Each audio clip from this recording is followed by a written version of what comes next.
early. Don't wait until the week before elections. INEC will announce dates. Listen to radio, TV, and follow INEC's official pages.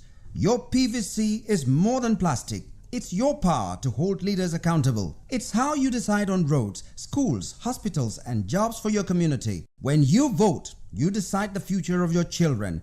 Get registered. Get your PVC. Vote in 2027. For Nigeria to work, you must be a part of it. Your vote, your future, your responsibility. This message is brought to you by Voice of the People, VOP Media. VOP TV. Now, you have more than a voice. Environmental sanitation has long been a key strategy used by authorities to control waste disposal, prevent flooding, and reduce the spread of diseases linked to poor hygiene. Supporters say the exercise encourages community participation and helps maintain a cleaner environment, especially in densely populated areas. However, others argue the sanitation should be a daily responsibility supported by efficient waste management system rather than a once-a-month activity. We want the environmental to back because our Lagos is too dirty, our road is too dirty. So we want everywhere to be clean. If they catch anybody to throw away dirty or mess the road, let them take the person to where it's supposed to take and go. They should not collect bribe for anybody. They can do, let them do it. So we want Lagos to clean. Some residents expressed optimism that the exercise would improve environmental conditions if properly enforced, while others raised concerns about possible restrictions of movement and the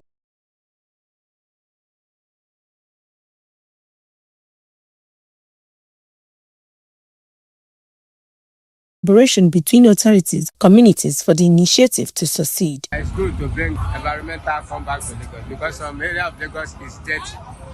So I like it like that. It's good. Before, then they do this environmental and everything is clean. But some people, because of the time or something like that, that 6:30 to 8:30 is still okay for us. We want the environmental to come back again because Lagos State is too dirty. There's dirty everywhere, even on the road. Express road, there's dirty. So if they should return it back, if the alloy stands, it will clean. If the alloy does not stand, it will not clean. As long as Lagos continues to grapple with waste management and urban challenges, many residents say sustained effort, not just periodic exercise, will determine the long-term impact of the sanitation policy. From the streets of Lagos, Indamola Olukuto for Voice of the People TV.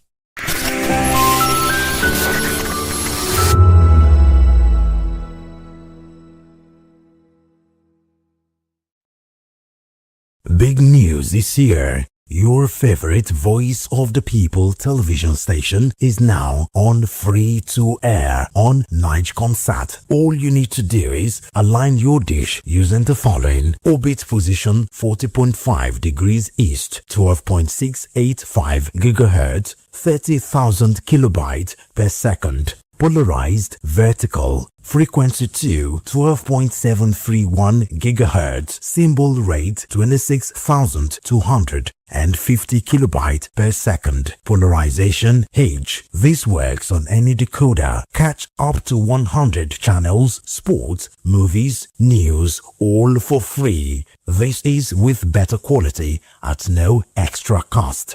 VOP TV on Free TV. Now you have more than a voice.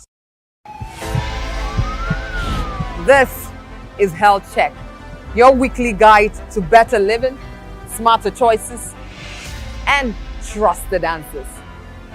From everyday wellness to urgent health issues, we've got you covered. Health Check, only on Voice of the People television, where your health has a voice.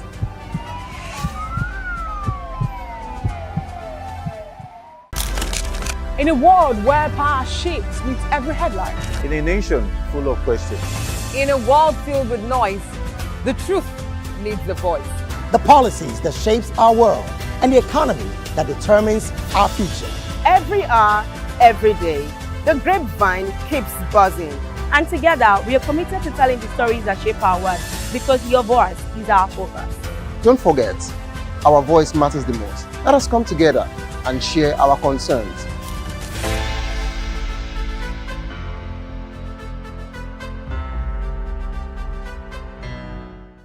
Behind every broken desk lies a broken promise. Education shapes the nations. But who is asking the right questions? Introducing Edu Dialogue, the show that goes beyond the surface, exposes the cracks, the corruption, and the silence in Nigeria's education system. Edu Dialogue, Saturdays.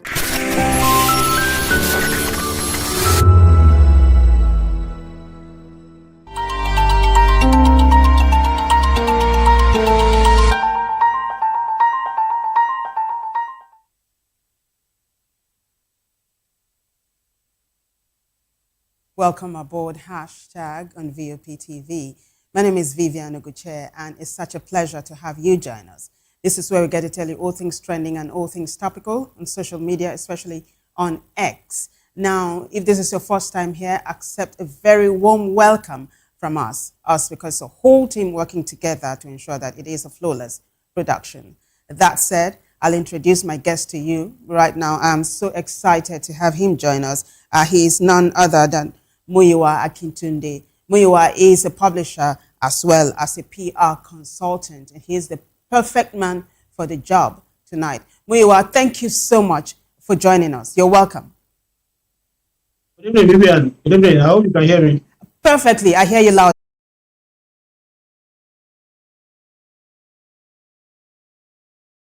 Yes. This is Dr. Van Batten.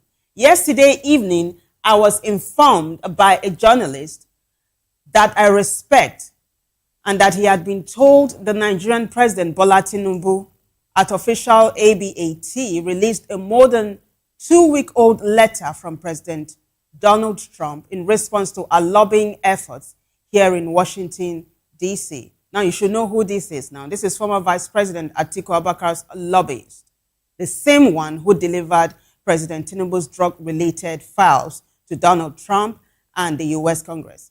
Now, Van Batten goes on to say, I was also informed by a different source that no actual letter was sent and that President Tinubu's team forgot to change the date from July 6 to July 22 in the released quotations. We are still working to verify this particular claim, but it appears President Tinubu's apparent objective was to make it seem that the alleged letter from President Donald Trump to him was sent after we briefed the White House on Tinubu's alleged heroin trafficking link. In reality, the alleged letter is dated weeks before a White House briefing. And then he goes on to say, stand by for updates. This is huge. It's practically breaking the net right now. So I'm going to take you back to X so you see the next post. We also have veteran journalist Kemi Olunloyo. She's jumping on this now. This has become a thread on X. Well, this is the concluding part of the post by Van Batten. It says, this morning, I personally briefed key members of the White House regarding President Tinubu's apparent attempt to insinuate that President Trump condones President Tinubu's alleged drug trafficking link. A member of my team will also be meeting with Senator Ted Cruz's staff this morning to provide a briefing on these latest developments. Then he attached this screenshot to his post. Let's take a look at it. The next post now. This is it. Full text of President Donald Trump's letter to President Bola Ahmed Tinubu. And this was done on the 6th of July. And it's huge. This post was made 4 hours ago.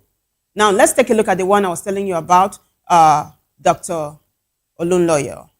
Kemi Olunloyo says, bio, post the letter in the letterhead format. I covered the White House in 2025. A letter of such importance should be on Frank Garcia's office handle or bolos. And then he goes on to say, at Africa Media Hub, really, at Assistant Sec State AF, don't have a record of it. Be transparent. If there was such a letter, there won't still be highlighting Christian persecution on Ambassador Walz's tweet. And then she attached the tweet she's talking about. This is Ambassador Mike Walz, and he says, we will fight tooth and nail for the persecuted in Nigeria where Christians are being rounded up just for wearing crosses around their necks. My heartfelt thanks to Nicki Minaj for keeping this in the spotlight. Now, in a short while, I'm going to be playing a video for you coming from the U.S. Congress where they talked about a move to withdraw aid from Nigeria 100% because of the Christian genocide problem. Now, we'll continue with a post regarding this particular one that Bayo Nanuga put up yesterday. This is Oluwa Frederick. Oluwa Frederick says, please spot the difference in these two letters, the real Donald and the fake Donald. So this is a thing that's trending on X right now. Muyiwa, what's your take? Well, I like the hashtag TechMeet because I mean anyone who has been involved in the game of chess or any similar game that has TechMeet will understand that when you push to one level, your opponent will also want to push back, so you find yourself. You begin to have letters and you begin to have claims that are very difficult to defend. That is something that we really need to be worried about as a country. Very well said, Muyiwa. In fact, if you remember, of course, I know you remember because you're a newsman yourself, before this whole thing broke about the resurfaced documents of President Tinubu's drug-related case in the U.S., the U.S. Congress was going to move, or there was a move for it to withdraw aid from Nigeria 100%. And the congressman that spoke about this, or that made the move, used some very, very harsh words against President Tinubu. I'd like to play a video for you, right? Take a listen, and I'll have Muyiwa dissect this to the bottom for us. We'll be right back. Take a listen.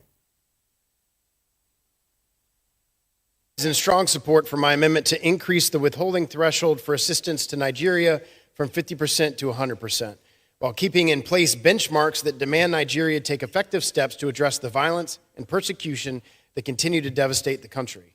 Nigeria has faced a horrific wave of violence that its corrupt government has failed to address. For years, and especially in recent months, Christians and other religious minorities in Nigeria have been subjected to violence and terrorism at the hands of extremists operating with impunity. Christian women and girls continue to be abducted, assaulted, tortured, and killed. Their churches are burned, and entire communities are erased. If the aid conditions included in the bill are important enough to withhold half of all the funding to the Nigerian government, then they are important enough to withhold all of the funding. The generosity of our taxpayers is a reflection of the American values we hold so firmly. Never should we allow their hard-earned tax dollars to be funneled to corrupt regimes that fail to uphold religious freedom, fail to adequately confront terrorism, and fail to protect the innocent from persecution. So why are we rewarding a government that fails to meet such a basic obligation? This amendment is simple. It does not remove the aid conditions in the bill, but only strengthens such conditions. But most importantly, it upholds a principle that all recipients of American taxpayer assistance should follow, that they must prove they are willing and able to respond to violence before receiving any funding. Simply put, meet the standard before receiving support. That is the accountability the American taxpayer deserves. Foreign aid should never be a reward for failure. So as our national debt is fast approaching 40 trillion, why on earth are we still allowing ourselves to go further into debt by rewarding corrupt foreign governments that tolerate terrorism within their borders? When churches are burned, women and girls are abducted, and terrorists operate with near impunity, that is not merely an internal disturbance, it is a direct assault on the freedoms our nation claims to defend, which our foreign assistance must reflect and uphold. This is not about punishing the Nigerian people. It is about demanding accountability for their government's complacency and ensuring that our foreign aid is leveraged to defend, reflect, and uphold American values. Even the underlying bill recognizes the Nigerian government's failure to meet the standard, yet it still allows for half of the funding to be released anyway. Now, Muyiwa, the U.S. congressman used some very strong words. He talked about complacency and the failure of Nigerian government and all of that. So it looks like there is some serious jitters in Aso Rock right now. And according to analysts, President Donald Trump is beginning to rethink his support for President Tinubu. But hey, what do you make of what you just heard plus what is playing out between Atiku's lobbyists, who is causing serious trouble right now for the presidency in the US. What do you make of what's playing out really at the moment? Yeah, again, it's just like what we're talking about before we had that video. It's of deep concern, really. What is being revealed by the recent development, and of course, this video that has been played to the American president and the American people, particularly, and they wouldn't want to be seen to be in any way supporting, what they had condemned, about Christian genocide in Nigeria, about the religious crisis, about corruption. I mean, look at the video I just played now. It was really so much indicting of the Nigerian system, the Nigerian government. And this is not something that the American government, representing the American people, want to be part of.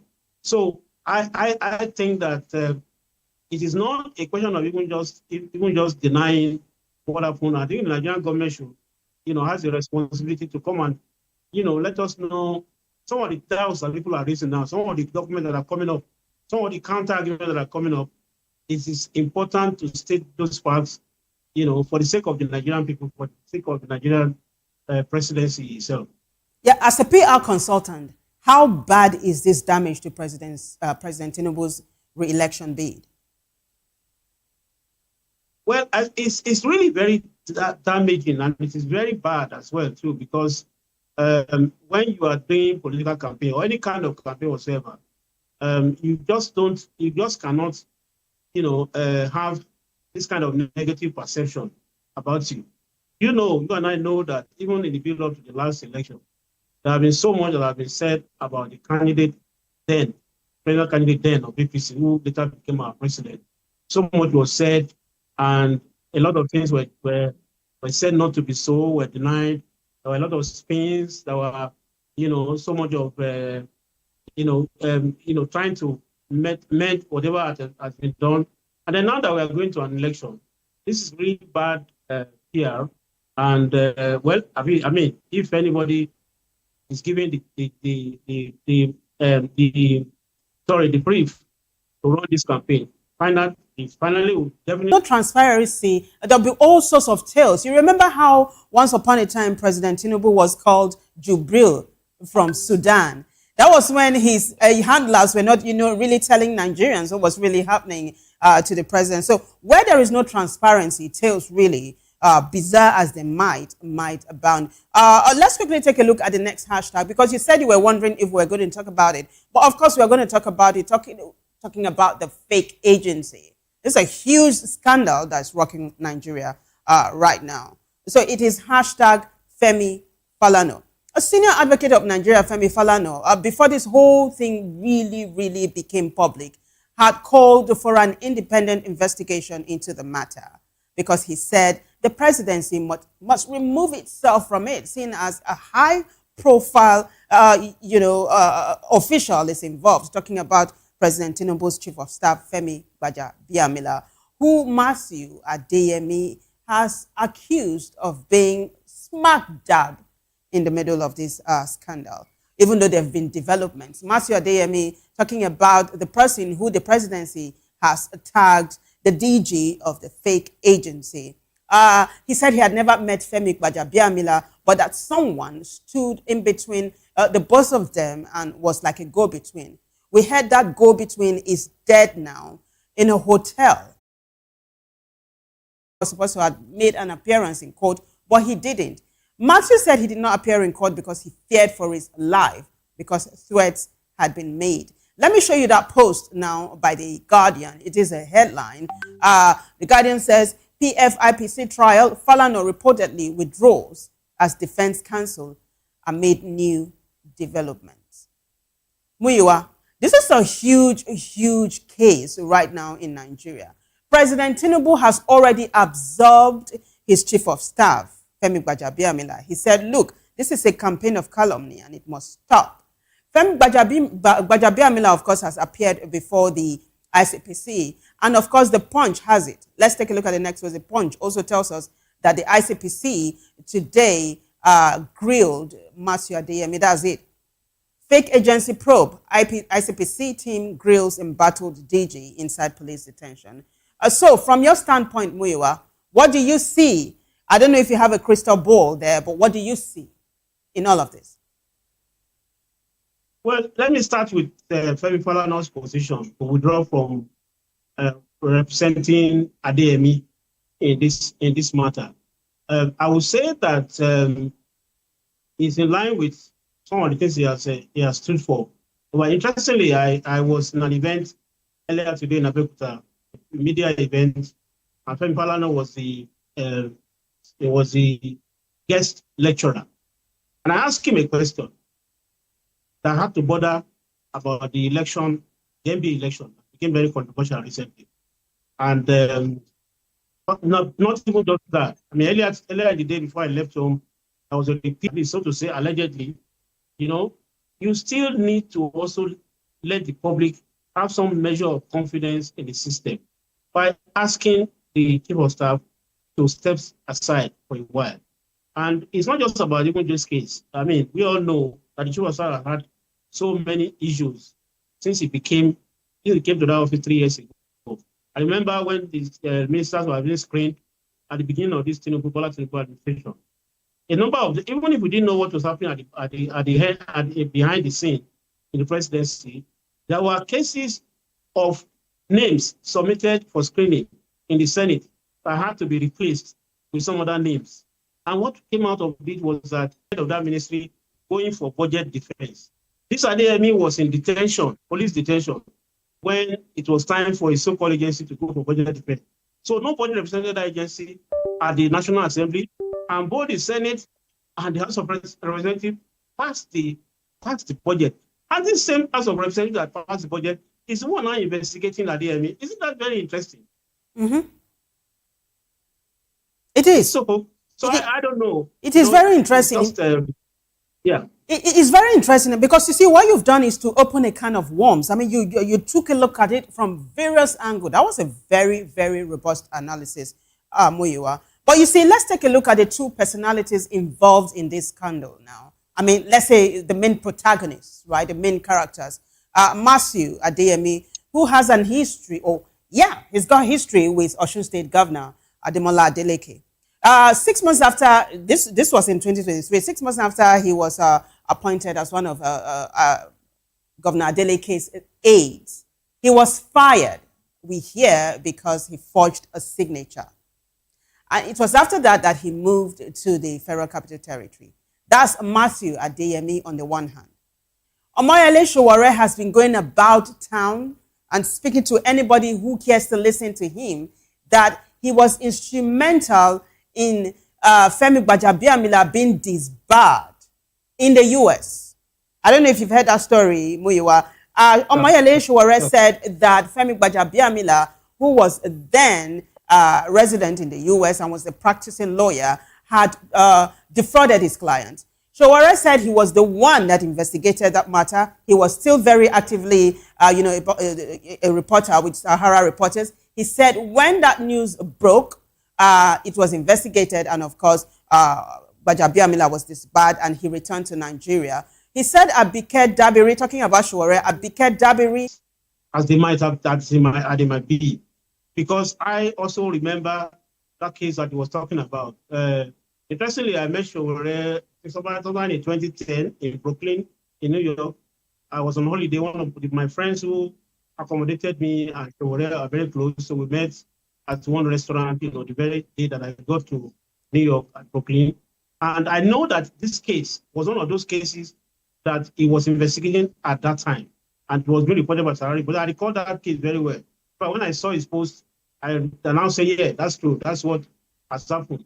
And that is the thing. One of the things that happened in our country is that I wonder why we don't do proper checks to be sure that, look at what happened to the minister of, I think it's come that you may have either at the House of Reps or at the SCPC or even the police investigating, that people will still not feel that, it is because it was influenced. I don't know whether you don't really feel the, the shame to have an office in government, from an agency that is said to be illegal. All of that chain, people are listening to the head of service. And I was almost shedding tears when she got to the point where she was talking about the fact that it was an error, that they didn't bother to, check the letter that came from the purported agency that Adeyemi headed. And I was asking myself, is it that the head of service, as big as that structure is, they don't have a legal department that can go and check and be sure that the letter that came from the supported agency is not authentic? Something has gone wrong, and it's far, far beyond what we see. Let me ask you, Muyiwa, as someone who heads a team, when that kind of error, huge one, is spotted, shouldn't someone be penalized for it? Just asking. Not just someone, many heads you roll, actually.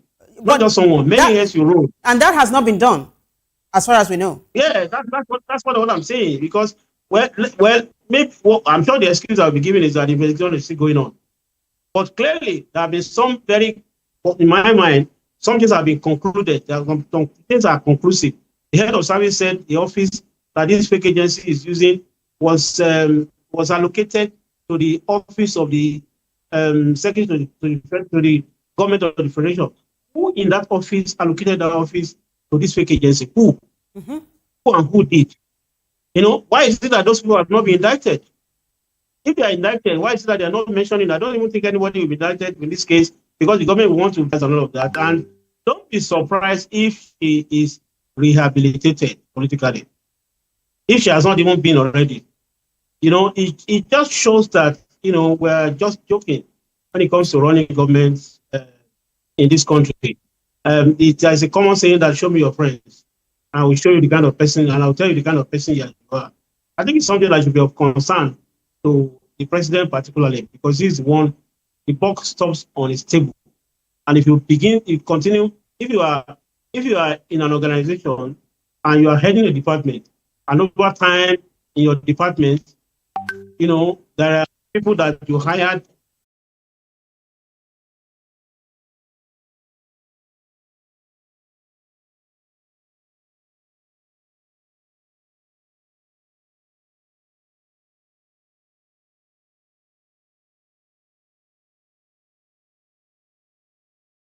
at any level to show that they are not condoning corruption of any level, of any shade. Very well said, Muyiwa. Our last hashtag for today is ICPC. How you kept hammering on the ICPC, the ICPC. Let's really take a look at the ICPC. And I wanted you to walk us through down memory lane. And if you think the ICPC is truly impartial, as an anti-graft agency. I want to take you back to the case between Aliko Dangote versus Farouk Ahmed Muyiwa. It began, last December when Aliko Dangote took the case against Farouk Ahmed, who was then a civil servant, to the EFCC. Later on, the president invited Mr. Ahmed. Shortly after that, we heard that he resigned and he left. And then shortly after that, we heard that Aliko Dangote transferred the case from the EFCC to the ICPC.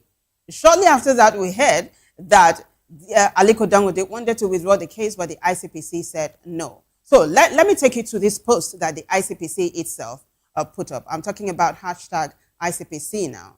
So this is the Independent Corrupt Practices and Other Related Offenses Commission. This is their website, and it says this actually is dated January 6, 2026. January 7, 2026. Investigation of Dangote's petition against Engineer Farouk Ahmed of NMDPRA continues. There's a body. Let's take a look at the next post. Goes on to say the Independent Corrupt Practices and Other Related Offenses Commission, ICPC, is in receipt of a letter dated January 5, 2026, titled, quote, Notice of Withdrawal of Petition Against Engineer Farouk Ahmed, end of quote, submitted to the commission by Dr. O.J. Onoja, SAN, and Associates, legal counsel to Alhaji Aliko Dangote. The letter from O.J. Onoja, SAN, states that the petitioner has withdrawn the petition dated 16th December 2025, submitted against Engineer Farouk Ahmed, the immediate past ACE and CEO of the NMDPRA in its entirety, and that another law enforcement agency has taken over. The next page. The ICPC wishes to state categorically that in line with the provisions of Section 3, subsection 14 and 27, subsection 3 of its Enabling Act, the investigations in the interest of the Nigerian people and the Nigerian state have already commenced and are presently ongoing. The ICPC will therefore continue to investigate this matter in line with its statutory mandate and in the interest of transparency, accountability, and the fight against corruption for the benefit of Nigeria. And then it's signed by Okode, spokesperson and head media and public communications of the ICPC.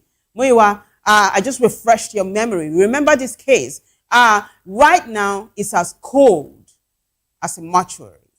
So I want you to talk a little bit about the impartiality of the ICPC and refer to this case a little bit. I mean, we had a guest, again, Chijoke Oji, who came on to say that the ICPC deliberately has gone mum regarding this case. So do you think then the anti-graft agency embarks on selective justice? Is my question to you. Well, I think that, all of these people are playing on the fact that Nigerians have short memory. I'm sure that some of your viewers will be wondering, where is this Farouk case? They are investigating it. And then now it does appear as if so much had gone under the water. And from what I could read here now, even the Dangote himself is saying that he wants to withdraw the case. And they said they have to continue doing it. I think that anti-corruption agencies like ICPC, EFCC should play above the board. We are talking about ICPC, but let me also tell you that EFCC also need to also check itself. I give you just briefly a personal example. We are trying to register a larger family, the governor in Enugu State in the next election. Probably his case will have ended in that manner, but I think it's because he decided to put himself up again that they are now talking about it. But guess what? After a while, that matter also will die a natural death. You're right. Many of those cases that we get to have in this country, so I think that the ICPC should do what should do the needful in this case, and in every case there should be no sacred cow, so to say, because there's so much that is wrong with our system in this country, particularly when it comes to corruption and fighting corruption. So much is wrong, and I think that agencies like ICPC and EFCC should continue to show the example. Yes, we know there are human beings who are running it, who are also susceptible to so many pressures and all, but they are supposed to be above board. Very well said, Muyiwa. Just for context, too, in case the viewer is wondering, Dangote had accused Farouk Ahmed of living above his means as a civil servant. And of course, the ICPC, which is an anti-graft agency, is supposed to have investigated it. But like we said, it looks like this case has gone cold. Muyiwa, you have been excellent. Thank you so much for coming aboard today. We appreciate it, sir. Thank you. Thank you very much. Thank you very much. I really appreciate it. Thanks for having me. Thank you so much. Thank you. Yes, I have been speaking with Muyiwa Akin today. He is a consultant, PR consultant, as well as a publisher. And this way I get to say thanks to everyone who contributed to making the show. Yeah, thanks for contributing to making the show a huge success. But the bigger thanks goes to you guys for watching. If you liked it, keep a date again with us for another edition of Hashtag Same Time, Same Station. Until then, I am Vivian Oguche. Bye for now.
Nigerians, your voice matters, and in 2027 it starts with your permanent voters card, your PVC. If you're 18 and above and you're a Nigerian citizen, you have the right to choose who leads your community, your state, and your country. But that right only counts if you have your PVC and your name is on the voter register. Here's what to do. First, check if you're registered. If you're not, or if you've moved, lost your card, or turned 18 since the last election, go to the nearest INEC office or an INEC registration center. Second, it's free. Don't pay anyone for any registration or collection. Third, collect your PVC early. Don't wait until the week before elections. INEC will announce dates. Listen to radio, TV, and follow INEC's official pages. Your PVC is more than plastic. It's your power to hold leaders accountable. It's how you decide on roads, schools, hospitals, and jobs for your community. When you vote, you decide the future of your children. Get registered. Get your PVC. Vote in 2027. Position 40.5 degrees east, 12.685 gigahertz, 30,000 kilobytes per second. Polarized vertical. Frequency 2, 12.731 gigahertz. Symbol rate 26,250 kilobytes per second. Polarization H. This works on any decoder. Catch up to 100 channels, sports, movies, news, all for free. This is with better quality at no extra cost. VOP TV on Free TV. Now you have more than a voice. Join us as we drive into the world of politics through insightful interviews with prominent political figures, both serving and former governors, ministers, senators, legislators, party chieftains, activists, and analysts. Get first-hand information into the decision-making processes that affect our daily lives. Highly engaging one-hour program that brings political discourse into focus. I am Chukwuma Okoro. Political Lens, Monday through Friday, 6 to 7 p.m. Join us.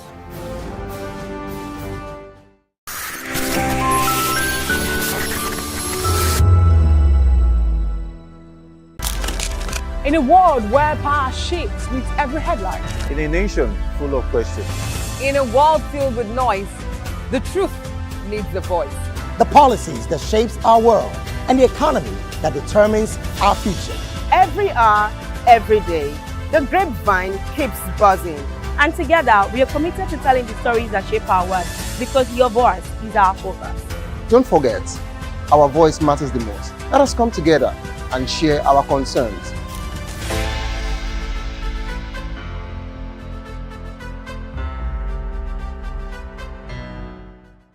The red carpets, awards, the razzmatazz, music, fashion, interviews, and more. Spotlight on Voice of the People Television. Let's feed you with all the juicy stories in the global entertainment space, bringing you the glitz and glamour as it is hot. Stay tuned to Spotlight, 1 p.m. Monday to Friday. Spotlight on VOP TV. Entertainment like never before.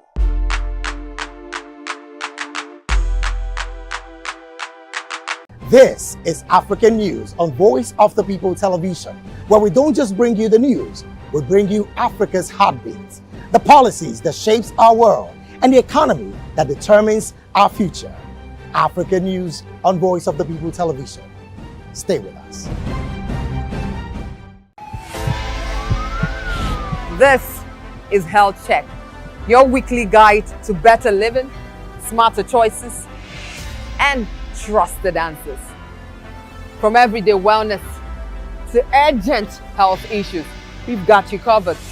Health Check, only on Voice of the People Television, where your health has a voice.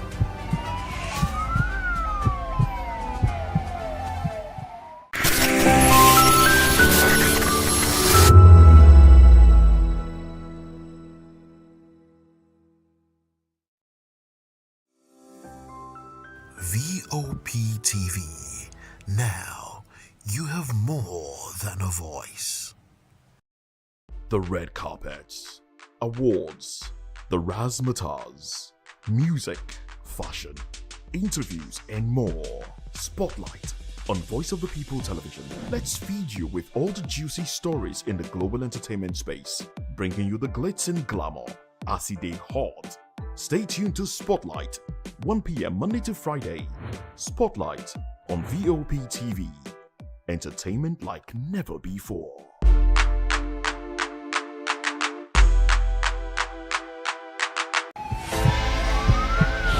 This is Health Check, your weekly guide to better living, smarter choices, and trusted answers. From everyday wellness to urgent health issues, we've got you covered. Health Check, only on Voice of the People Television, where your health has a voice.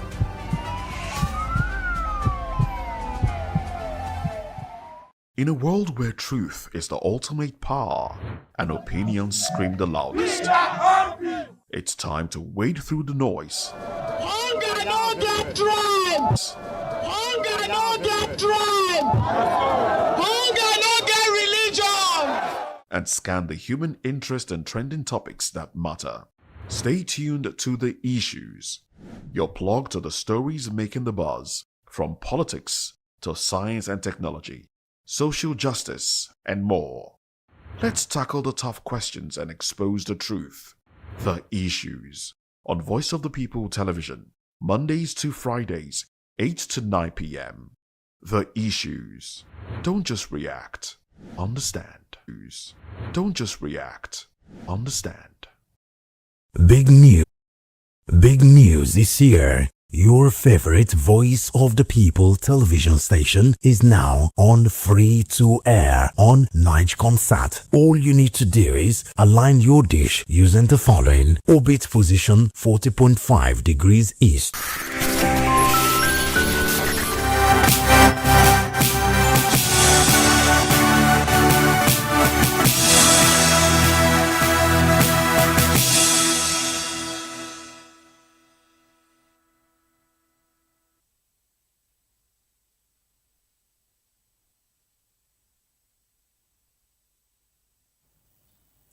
Welcome to News Hour on Voice of the People TV. I am Vivian Oguche. And I am Nenna Ndomdioto. Before we begin the news, kindly visit our website www.vop.ng for fresh and trending news. Here are the headlines. Tinubu approves army expansions to 12 divisions. Also, Reps minority walk out of plenary. 3 get life sentence over Orire school kidnapping.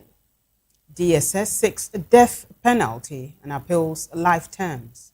Enugu Air confirms Benin Airport runway incident. LPPC confers SAN rank on Israel's recognition. Well, in business news, all prices hit $100 mark. In sport, Norway considers complaint over Balogun's ban. The world of entertainment, Burna Boy to headline UK Reggae Festival. Now the news and details.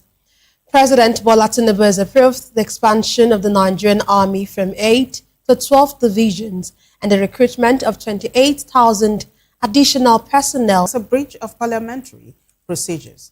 Agbedi alleged that the Speaker, while presiding over the Committee of the Whole, ignored constitutional requirements for amending the Constitution.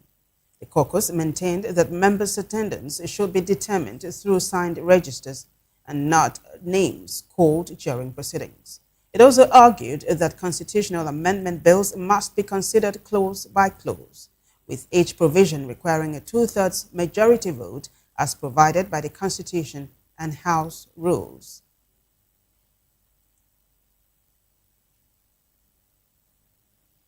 Moving on to legal matters, a federal high court in Abuja sentenced 3 men to life imprisonment over the kidnapping of students and teachers at a school in Oyo State, Orire local government area. Justice Salim Ibrahim handed down the sentence after the convicts pleaded guilty to some of the charges filed against them by the federal government. The convicts are Abdul Razak Umar, also known as Abu Khalifa or Abu Khalid, Musani, also known as Abu Itisar. They were arraigned on a 10-count charge bordering on terrorism, kidnapping, concealment, incitement, and illegal mining.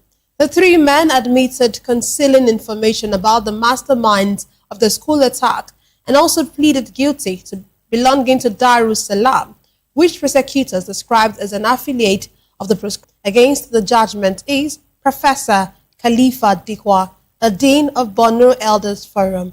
Glad to have you join us, Professor. Hello, good evening to you all. Good evening. Okay, let's start. President Bola Tinubu has approved the expansion of the Nigerian Army from 8 to 12 divisions, and of course, he has also approved the recruitment of 28,000 additional personnel to boost the country's security capacity. I would like to know what you make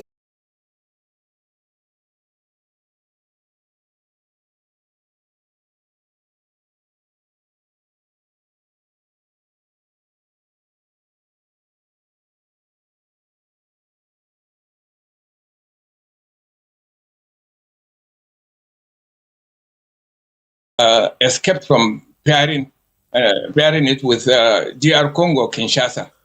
Today, Kinshasa is battling over 140 armed groups, fighting for mines, the field, for the lands to grab and so on. Rivalry everywhere.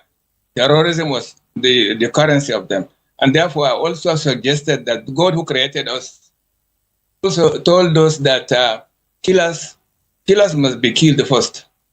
And how can our military and paramilitary succeed when the force is not used?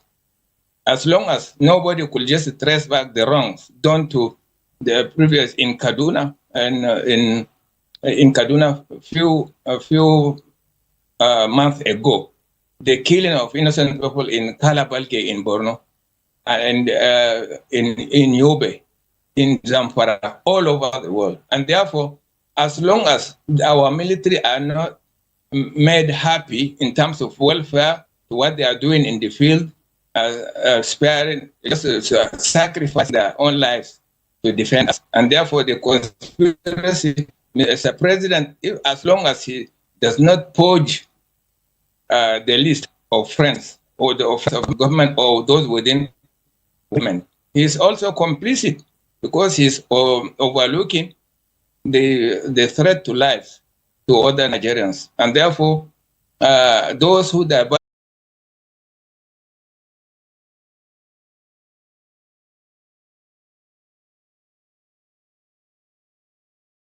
enemies of this country.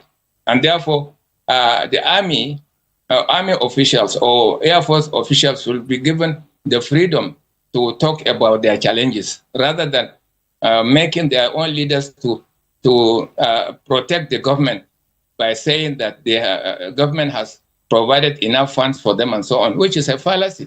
And therefore, unless the presidency and the ministers and other friends of government are complicit, are receiving money, millions, then they should do the needful. They should do the needful immediately and end it. And we all know they're still bragging about the cooperation between Nigeria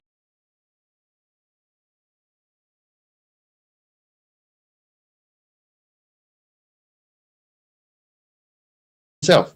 And therefore, it is a business, it is an industry. They call it kidnapping, or they are all terrorists. Terrorists, even by those who are in government, not giving the enough funding to the security apparatus to acquire the rights and modern weapons. They are equally terrorists in government. They are complicit. And therefore, one person killing others, as soon as it is confirmed by law, by court, they should be sent quickly to join their own victims, because those the people, those they killed, had also a right to live. And therefore, to stay it and to discourage the younger ones from joining armed organizations is be sending them that they are complicit or they are guilty of doing so. Don't keep them to eat free food. Don't give them accommodation in centers for correction of mindset and so on. Let them go, and so that those who are behind will not find comfort in enjoying insurgency or terrorist organization. Even though government itself, as a policy, encourage the youngsters to join bad companies because they were forced out of school. Some of them from university, like the case of Governor Rufai did, by increasing the school fees of KASU, Kaduna State University, and everywhere. And government, instead of listening to the people of this country for good advice, we have our economists, we have our securities, we have our professors.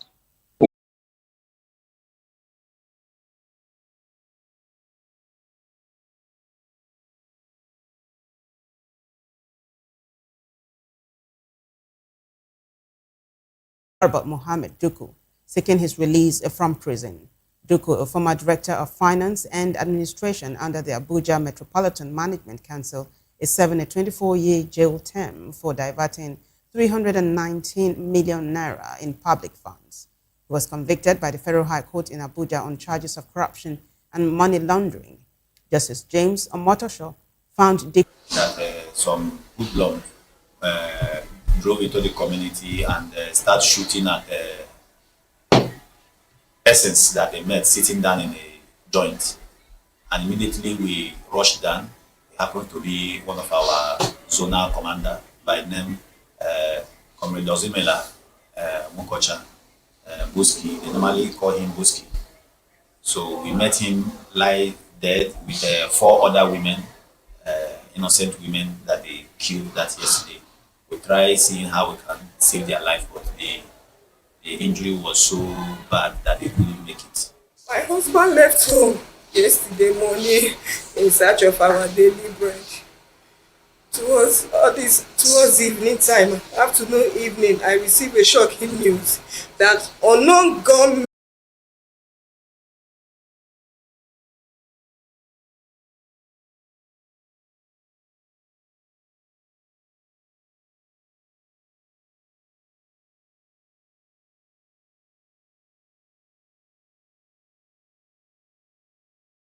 All the aircraft has been secured and aviation authorities notified. It added that an assessment of the aircraft and circumstances surrounding the incident is ongoing. Enugu Air warned that the incident may cause temporary changes to some flight schedules, with affected passengers to be contacted and assisted. The airline reaffirmed its commitment to passenger safety as investigations continue. Meanwhile, Air Peace has suspended all flights to and from Benin Airport following the temporary closure of the runway after a runway incursion.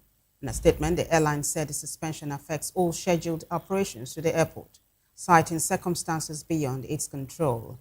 Air Peace apologized for the inconvenience and assured passengers of updates as the situation develops.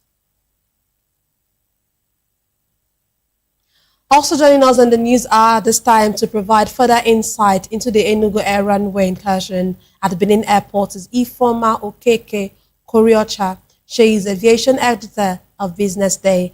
Glad to have you join us, Ifeoma.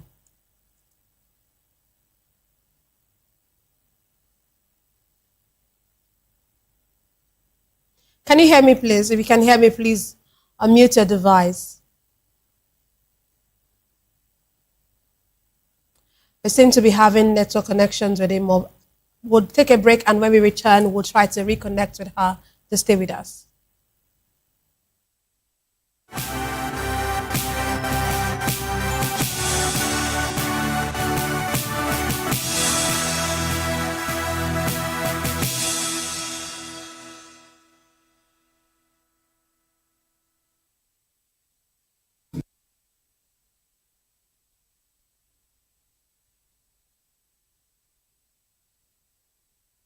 In a world where truth is the ultimate power and opinions scream the loudest, it's time to wade through the noise. Hunger no get tribe. Hunger no get religion. And scan the human interest and trending topics that matter. Stay tuned to The Issues, your plug to the stories making the buzz, from politics to science and technology, social justice, and more. Let's tackle the tough questions and expose the truth. The Issues on Voice of the People Television. Don't just react, understand. In a world where power shifts with every headline. In a nation full of questions. In a world filled with noise, the truth needs a voice. The policies that shapes our world and the economy that determines our future. Every hour, every day, the grapevine keeps buzzing. And together, we are committed to telling the stories that shape our world because your voice is our focus.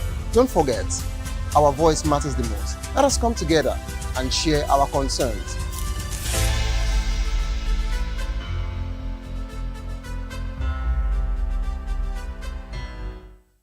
Join us on People's Voice, where we amplify the voice of those that matters the most.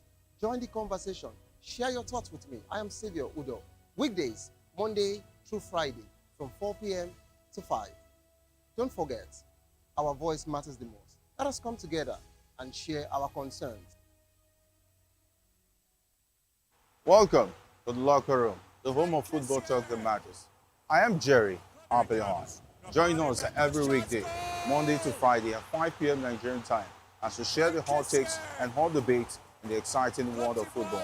And joining me are the usual suspects, Ikechukwu and Mayowa, as we break down all the hot takes and everything that's happening in the football. Don't just watch football, live it with us. Catch us on the locker room and Voice of the People Television at 5 p.m. Nigerian time. And like I always say, if not 20 minutes off, with the sport.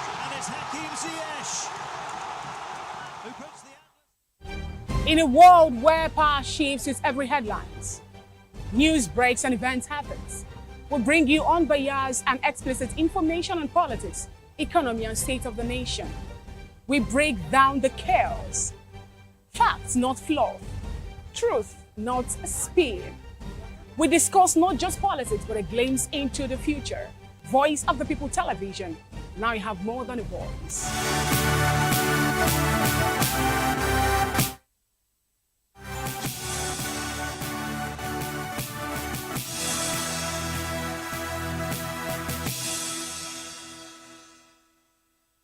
Glad to have you back. We sincerely apologize for being unable to join our analyst. Moving on in the news, the Zone 5 Police Command Headquarters in Benin City, Edo State, has honored retiring Assistant Inspector General of Police, Saman Dogo Garba, with a ceremonial pull-out parade to mark the end of his service.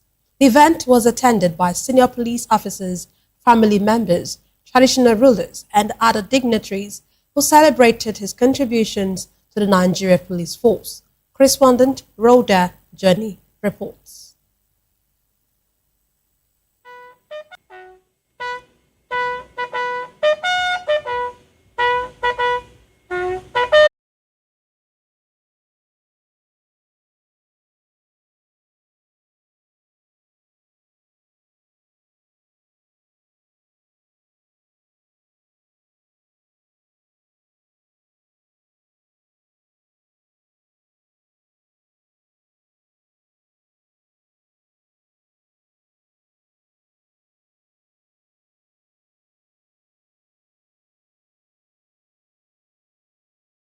And work tirelessly to ensure that the people of Edo and Delta State live in peaceful and security. The ceremony featured the inspection of the Guard of Honor, inspection of the pulling out parade, and 3 artichokes in honor of the retiring AIG. His colleagues, friends, and other guests who spoke during interviews described him as a disciplined and committed officer, while highlighting his contributions to the Nigeria Police Force. He's a very professional, gentle officer. Also commends Matthew's commitments to excellence and encourages young people to remain focused on their goals. I don't have doubts. I know that Matthew Ogunswada will be outstanding any day, anytime. I remember the first time he came to VOP TV. I was actually not going to take him because of his pinchomic Benjamin nature. But his referrer told me, he said, go ahead. You won't be disappointed. And I said, okay, let me give it a try. And he came on board. And since then, I must confess, I've not been disappointed. He's been doing well. Reflecting on the recognition, Matthew Ogunswada expresses gratitude. Executive night of strikes on Iran. Saudi state media confirms that one of the tankers was hit late Wednesday, triggering a fire on board. U.S. President Donald Trump warned the Houthis that any further attacks would prompt major military punishment against both the group and Iran. Iranian state media reported that 2 people were killed in Wednesday night's U.S. strikes, while Jordan and Kuwait said they intercepted Iranian missiles and drones. Iran's Revolutionary Guards also said a tanker caught fire after an explosion in the Strait of Hormuz, a key global shipping route.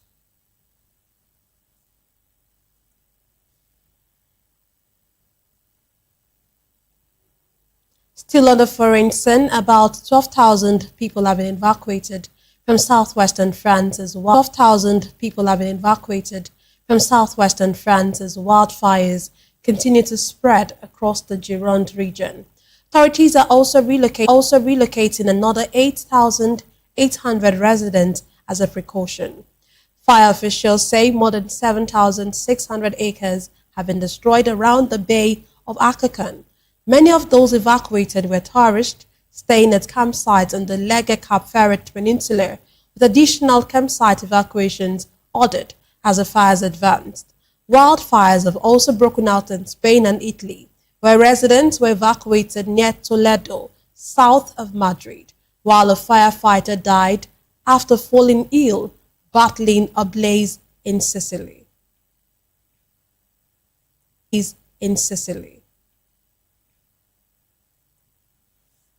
Well, in business news, oil prices have surged to $100 per barrel for the first time since May, as escalating tensions in the Middle East fuel fears of disruptions to global energy supplies.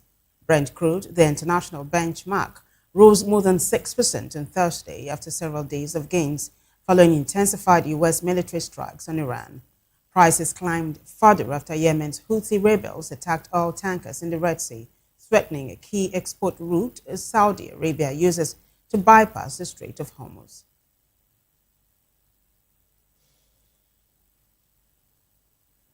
The Dangote Petroleum Refinery has completed a $2.5 billion private placement, one of the largest corporate fundraising deals by an African company. The company announced the development on Thursday, describing it as a major milestone in its growth strategy and efforts to strengthen its capital base. It said the oversubscribed transaction will support the expansion of the Dangote Petroleum Refinery and Petrochemicals Complex. The refinery's managing director and chief executive officer, David Bird, said the strong investor response reflects confidence in the company's leadership and operations.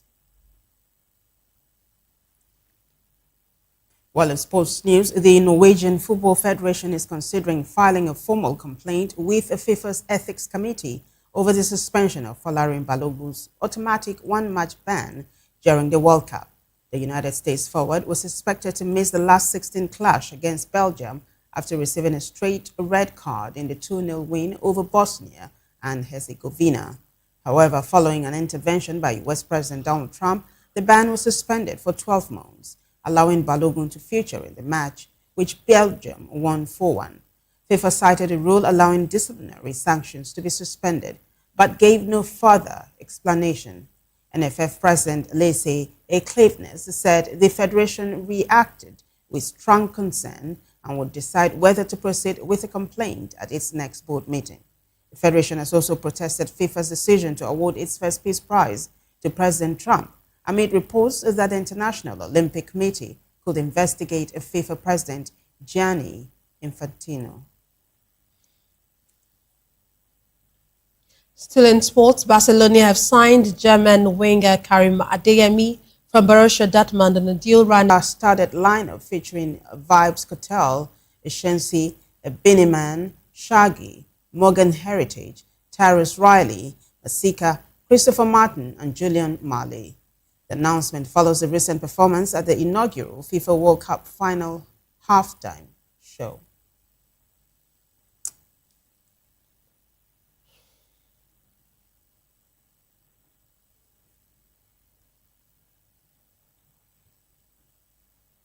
Well, it's a wrap for us on News Hour, but before we go, a quick look at the headlines. We told you that Tinubu has approved army expansion to 12 divisions. Also, Reps minority walk out of plenary. 3 get life sentence over Orire school kidnapping. DSS seeks death penalty and appeals life terms. Enugu Air confirms Benin Airport runway incident. LPPC confers SAN rank on 68 lawyers. Well, on the foreign scene, we told you that Trump has linked Saudi nuclear deal to Israel recognition. In business, oil prices hit $100 mark. Well, in sports news, Norway considers complaint over Balogun ban. And in the world of entertainment, Burna Boy to headline UK Reggae Festival. Do well to subscribe to our YouTube channel. On YouTube, we are Voice of the People Television. And on other social media platforms, we are at VOP TV Live. If you witness news happening near you, we want to hear from you. Send your eyewitness report, event coverage request, photos.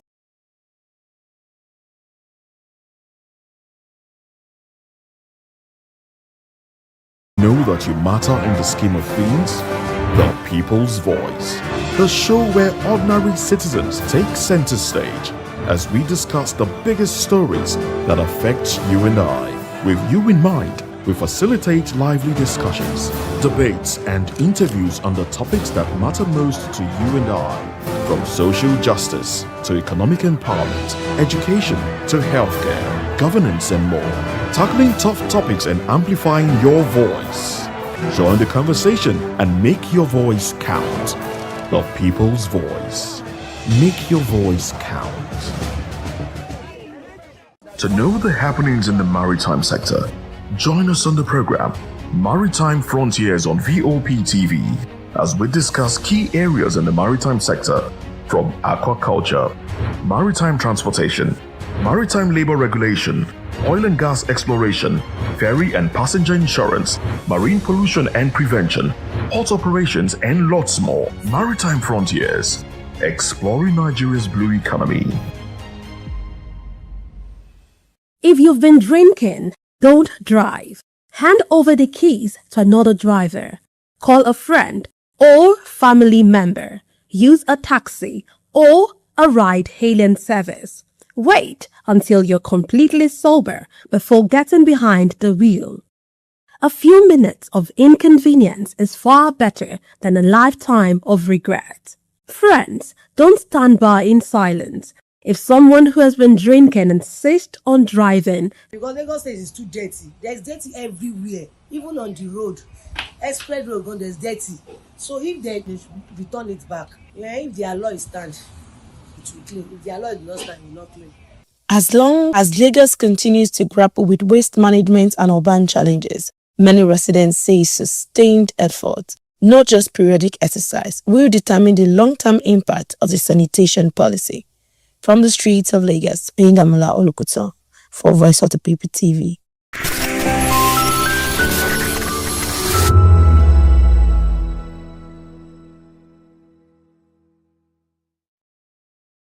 Big news this year. Your favorite Voice of the People television station is now on free to air on Nigecomsat. All you need to do is align your dish using the following: orbit position 40.5 degrees east, 12.685. Cast VOP TV on free TV. Now you have more than a voice. This is Health Check, your weekly guide to better living, smarter choices, and trusted answers. From everyday wellness to urgent health issues, we've got you covered. Health Check, only on Voice of the People Television, where your health has a voice.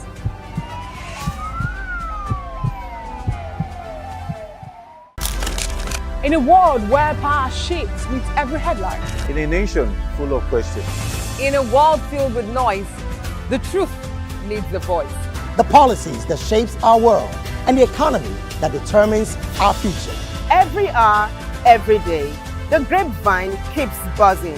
And together, we are committed to telling the stories that shape our world because your voice is our focus. Don't forget, our voice matters the most. Let us come together and share our concerns.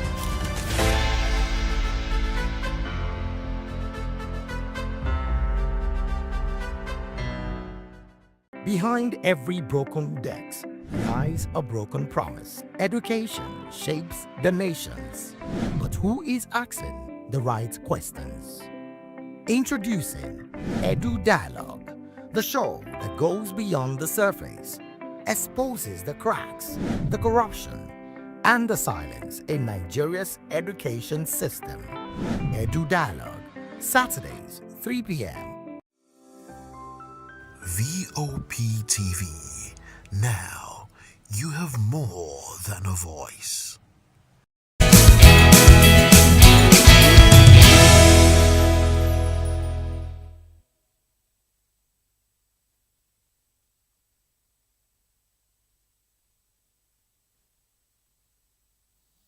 It's a beautiful Thursday morning, and we welcome you to another day's broadcast of VOP this morning. I am Moses Humphrey. So if you're wondering what's happening in Nigeria, what are Nigerians talking about, this is the place to find. Now, those are the two major topics of discussion. Then beyond that, we also have other interesting stories that we'll talk about. Very interesting times in Nigeria. The ICPC has uncovered 908 suspected ghost workers across at least 50 federal ministries, departments and agencies of government, with about 942 million naira allegedly paid as fraudulent salaries. I think it's way above that, far above that. But the Nigeria Police Force recorded the highest number with 570 suspected fake workers. We saw the IGP squad the other time that traveled around the country, and they were like, we saw people embedded, fake policemen or retired somehow. Now, since they are retired, will you say that they are fake? Yes, they are fake because they are retired. Yes, they're retired and their name should be expunged from the list. The but they were embedded in 7 police officers' commands and roadblocks and all of that. And we all know what happened. Well, apart from the police, we also have the National Water Resource Authority with 80, while Federal Ministry of Works, Foreign Affairs, and local government chairman and the treasurer, and say, well, include these people into your payroll, and that's it. It is settled. So at the end of the month, before now, you see a local government getting like 100 million naira allocation monthly. And out of those 100 million naira, the payroll, the recurrent in terms of salary emolument for 1 month amounts to like 60 million naira. If you go to local government offices, you don't see more than 70, 80 people. And so you begin to wonder how come their payroll is in excess of 60 million naira, and how much do they each go home with? An average of 80, 120,000 naira. I'm talking about this local government level. Now, move it up to the state level, you see that it is across ministries and parastatals and agencies of government. We have people in government that put names of relations in all of those places, and they keep collecting money. And at the end of the day, I've always said that it's a two-way thing. I mean, government issues like ghost workers, and it's more troubling. The instance you raised where an individual registered names, I find it hard to believe that those people, which 12 other individuals aside from his wife and kids. Mother-in-law. Which bank accounts do they use? It's not difficult. What? It's not? It's not difficult. With BVN? B what? VN. It's not difficult. So how do they run you it? would forge a BVN. You don't forge. You will you will open bank accounts. You open bank accounts. With the same name. With those people's name, but they don't appear, they don't come to offices. No. I'm trying to understand the kind of skill that will go into this fraud. See, I always say that we harness our creativity, our ingenuity in the service of madness. That is what we see. These things happen. This thing is garbage in, garbage out. What you feed the system is what the system gives you out, gives you back. It's as simple as that. They have a way of circumventing this thing because, like I said, it's powered by people, not just machines. And even if it is powered by machines, someone feeds the machine. And so what you give it is what it returns to you. And the more scary part in all of this is if we have been talking about having fewer policemen the numbers are about 341,000. 341,000 for work. So let's just say, that is how he gives them pocket monies. Will you be surprised if we have ghost workers in ICPC office? I will not be surprised. I will not be surprised. At this rate, it's a possibility. It's a possibility. And it's a scary one at that. Oh Very, my. very. Oh my. Let's get into another story. Another troubling story as well. Corruption. And you wonder why when someone says Nigeria is fantastically corrupt, and some people were taking offense. I took offense, but then it's staring us in the face. We just don't fail to embarrass ourselves. Well, a resident in Onitsha South local government area of Anambra State has accused some INEC officials of demanding 2,000 naira from applicants before issuing their permanent voter. Well, I mean, at the time I did my NIN, I had to pay. Yes, I had to pay a certain I amount paid of a money. certain amount of money because they put pressure on us at that time. If you don't get it, you couldn't even do a banking transaction. Yes. In fact, the money I paid for was so that they could power the place. Okay. Yes. They said, some of they us needed even money to contributed buy money to fuel. buy fuel, to power the generator. So you have to pay. You have to pay. And they are being paid. I mean, there's a budget for that. There's a budget for that. So we are corrupt people. And it's not enough for authorities to say, oh, this service is free. Don't pay anybody. Don't do this. I mean, I saw a video the other day, yesterday precisely, where the commissioner, the IGP, the force spokesperson was speaking to the public in pidgin English, telling people like, look, if you're driving now and then, pretend to be, or have spies go around your offices. I mean, it cuts from NIN to INEC to that's from NIMC, I beg your pardon, from NIMC to INEC to all agencies. Go around every now and then. That should be the duty of some people, to fish out those that might be trying to circumvent the process and put undue pressure on Nigerians. And maybe we'll find it. We'll put a stop to this. And then another issue is remuneration. How about remuneration? I know you would say poverty is not an excuse to get into crime. The only thing that you have to pay for is if you have done your NIN and then there's a modification. You need to change something, either your name, your date of birth, or your address and all of that. But apart from that, every other thing is free. But people get to pay 7,000 naira. Moses, if you walk into a federal government office, state government, local government office, and you want something, a document signed for you, want to get state of origin, if you don't know anybody directly in the local government, you have to part with money. Bribes, unfortunately, yes. Free. If you want to, we saw chief of staff to the president, former president, collecting money to see the peace agreement. He's a policeman. And I say, you don't know the kind of savages we have in Nigerian police.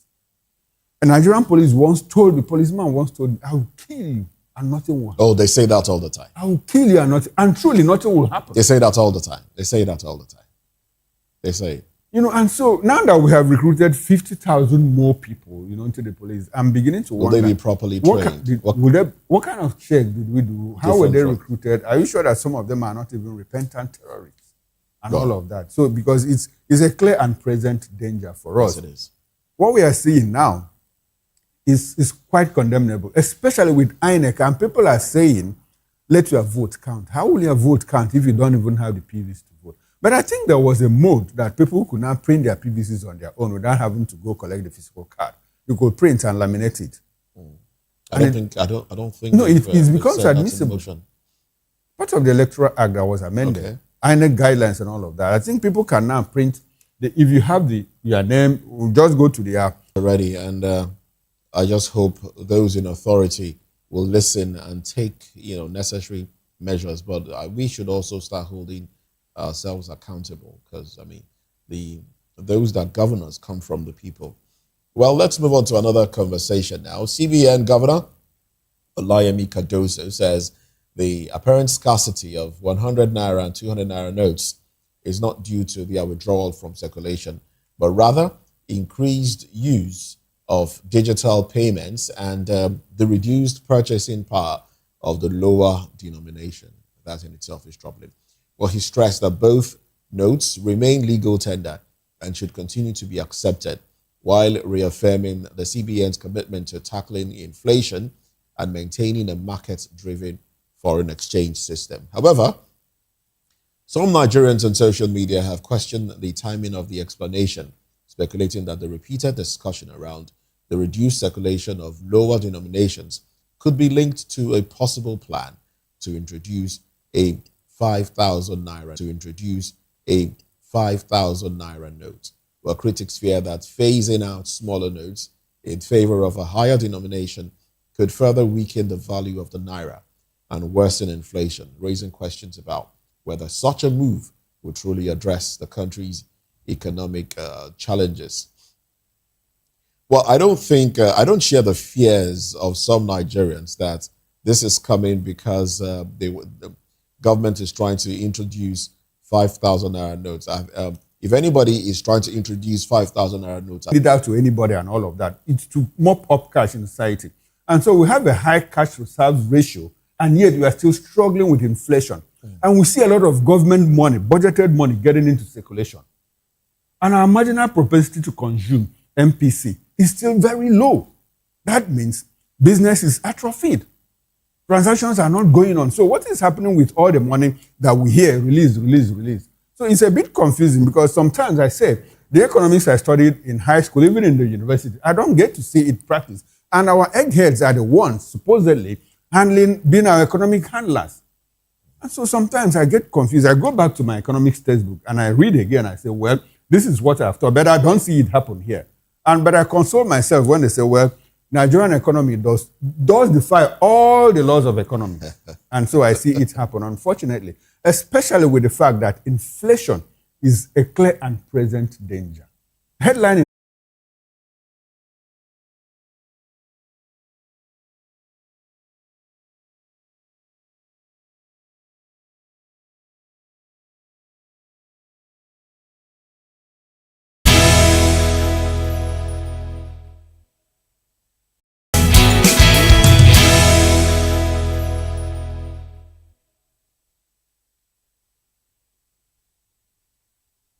Well, thank you very much for staying with us. Now, let's run to the papers now. I have Nigerian Tribune.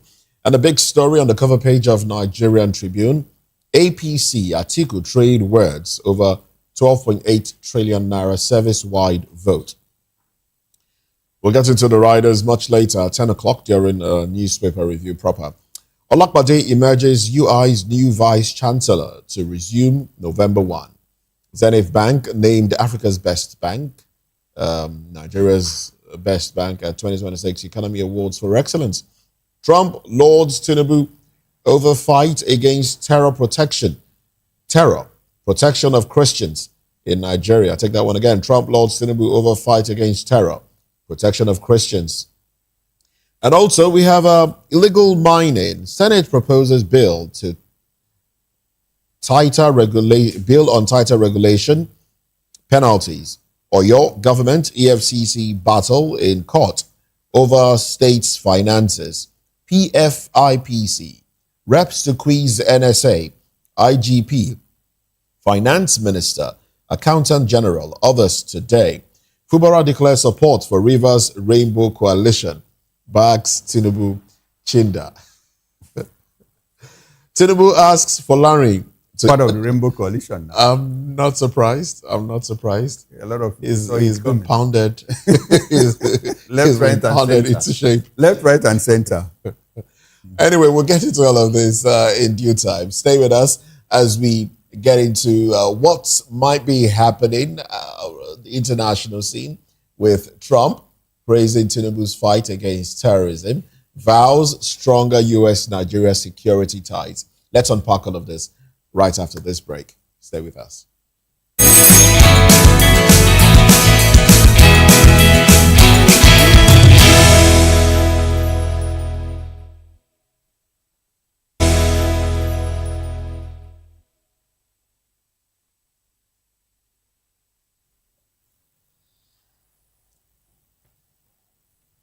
Welcome back and thanks for staying with us. If you are just joining us, this is VOP This Morning. Well, President Donald Trump has commended President Bola Tinubu for what he described as decisive leadership in tackling terrorism and insecurity in Nigeria, particularly violence affecting communities. In a letter dated July 6, 2026, more than 2 weeks ago, Trump reaffirmed, they released yesterday in Nigeria, Trump reaffirmed the United States' commitment to supporting Nigeria's fight against terrorism and highlighted the U.S.-Nigeria 2026 Defense Cooperation Roadmap, as well as the deployment of U.S. Special Operations Forces to train and equip Nigerian military.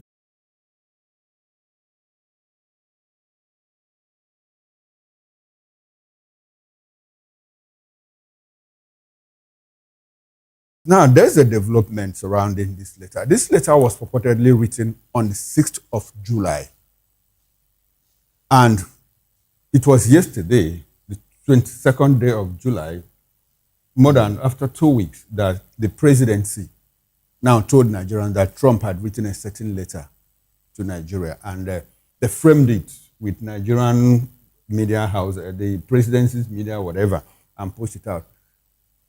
The article lobby firm in the United States has come out to say, well, we need to fact check this letter because a certain letter, similar letter, was written by Trump. Trump has commended Bola Ahmed Tinubu for fighting insecurity.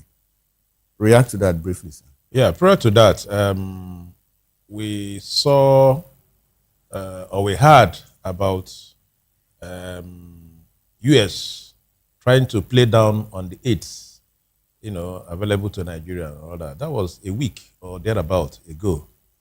And then if this letter is anything to go by, it could have elicited excitement by the government and would have very, very seriously, made available to Nigerians and all that. 16 days after, the onions, the explanation lies with the government.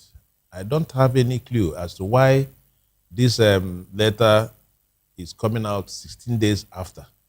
Probably there is something government knows that Nigerians do not know. Could it be related to the fact that the lobbyist firm handling flatly denied such arrangements and all that? So, and you know, Emirates something, yes, but it's from the government. They said they have reached a certain agreement with the government of the said country and all that. But the government of that said country said, no, we did not talk about this. And it was a very huge embarrassment to the Nigerian government. The question I'm asking is... No, the point I'm making, okay. The point I'm making really is that I said I want to err on the side of caution because this thing was just released yesterday. Matters are rising. We are looking at the matters are rising. Right. Based on this letter. Before the day runs out, or in the next 48 hours, we will all right, begin before we continue, I'd like for the back end, to put out the letter that the president's media team sent to Nigerians. I mean, purportedly written to President Bola Tinubu by President Donald Trump. I want us to have it on the screen there. And that is the letter, full text of President Trump's letter to President Bola Ahmed Tinubu. Dear Mr. President, blah, blah, blah, blah, blah. Now, I would like for us to put up the one that Trump wrote to the president of Argentina.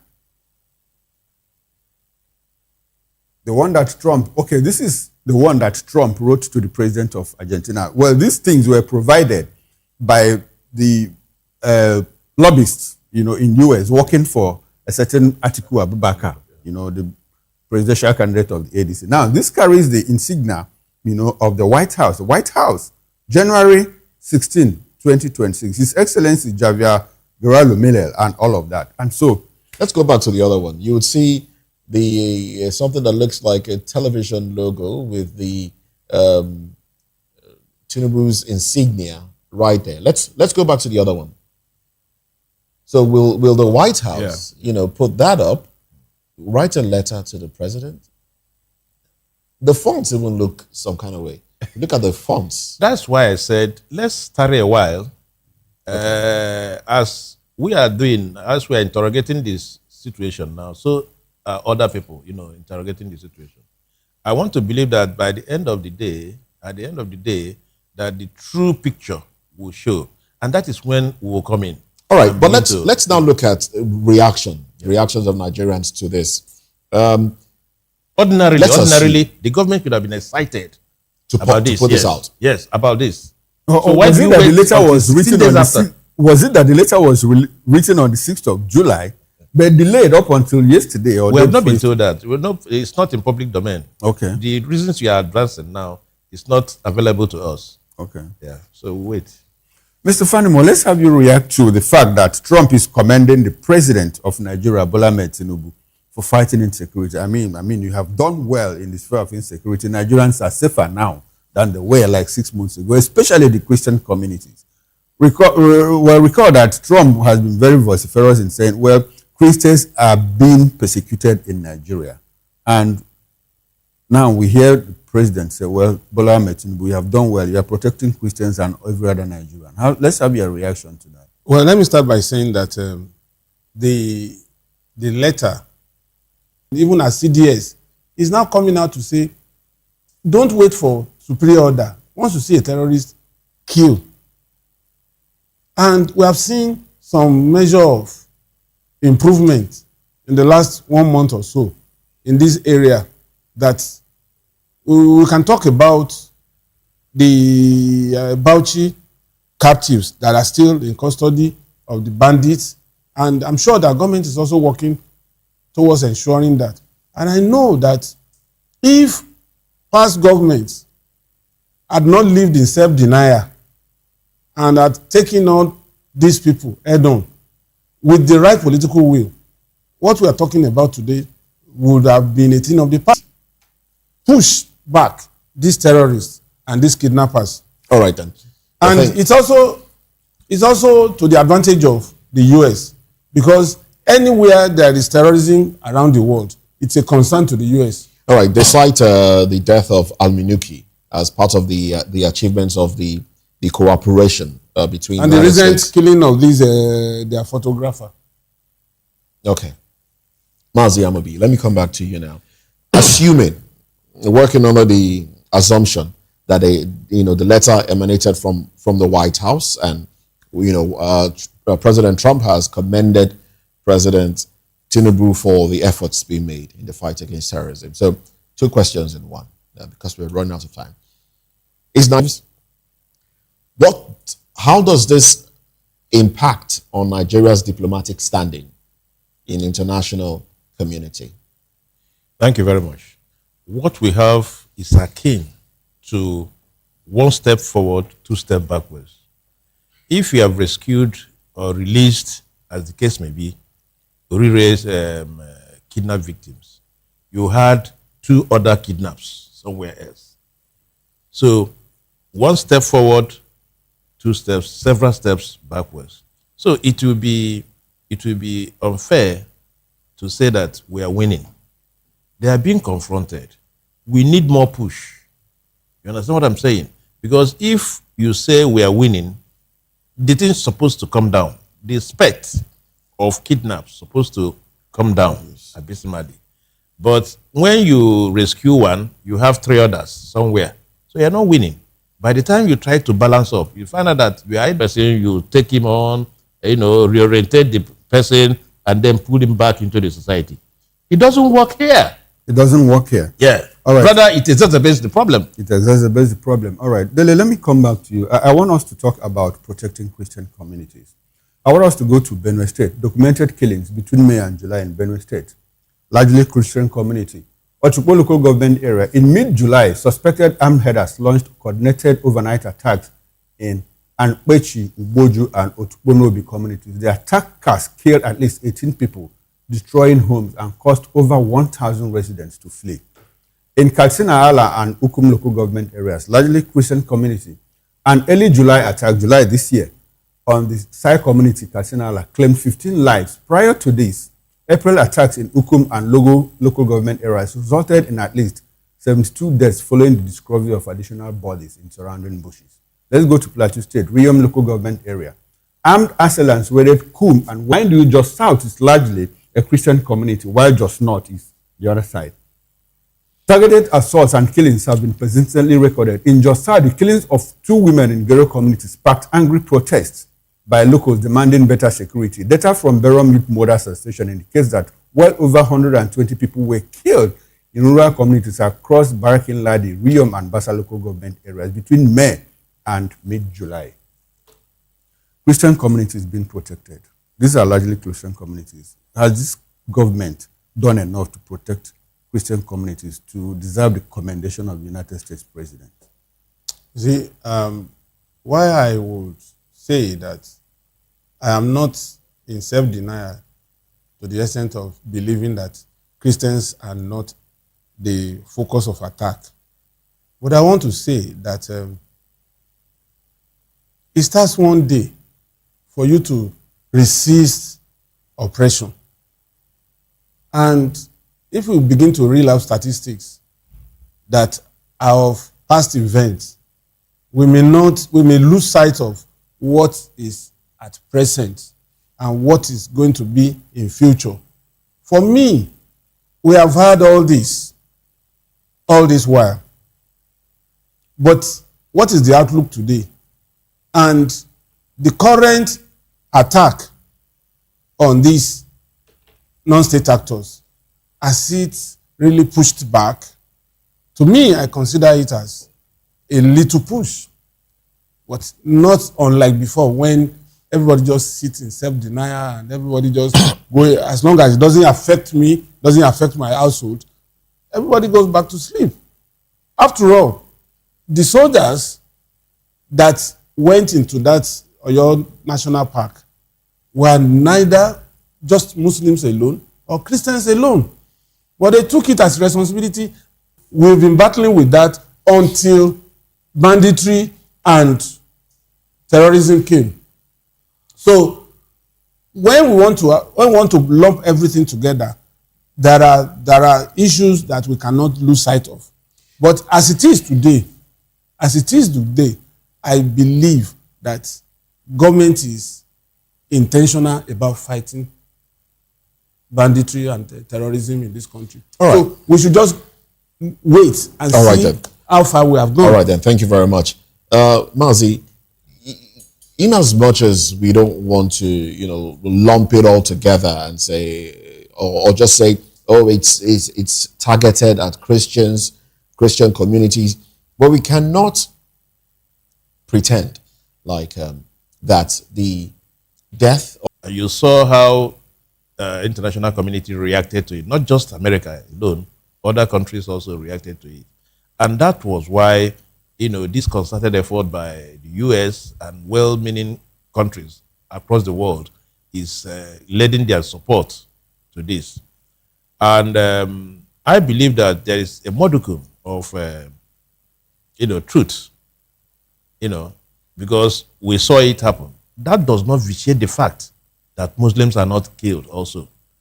Because even with the Orire kidnap, there are also some Muslim praise, influence, or should international affect how Nigerians assess the performance of their own government? It has always been. So it's not just going to happen now, and it's not going to end now. So what does that say of about whatever the popularity of the government within the people itself? You see, the same question you ask: why would political aspirants go to Chatham House to go and discuss Nigeria, to go and campaign? It just shows you that we still seek validation offshore Nigeria for anything that is happening in this country. And don't forget that Trump perhaps felt that the Nigerian military is overwhelmed. That's why he brought in his men. And at the same time, they must have fed him back on security reports on how far they have gone in Nigeria before he withdrew some of them back to the US, and which I feel should be a report that these guys are capable of containing these marauders, provided the political class also back them up with necessary tools and the will to rout these marauders. So if there was a time pressure was on the government to make sure that something is done, and American government was still coming here to take out some of these terror chieftains, which means there is a collaboration. So if you have invested certain things in a particular place, and you want to double check and find out if things are going the way you have expected, there's no problem about validating such if it is doing what you expect him to do. So external validation could arise. Will it affect? Should we be more concerned about external validation or how do people feel? Mazi, my question to you basically ties to the same. Can foreign commendation coexist with domestic dissatisfaction? Straightforward. You see, because of the level of trust deficit in this country, it is very, very difficult, sorry, if not impossible, for Nigerian people to trust their government. So whatever that comes from outside the shores of this country is taken, perhaps, hook, line, and sinker. So there is a lot of trust deficit. So if foreigners validate what we are doing, outsiders more, and that is unfortunate. Very unfortunate indeed. Well, thank you very much, gentlemen. Let's get on to another conversation. ADC Serap rejects proposed social media bill, one of possible censorship. Let's talk about this when we come back from this break.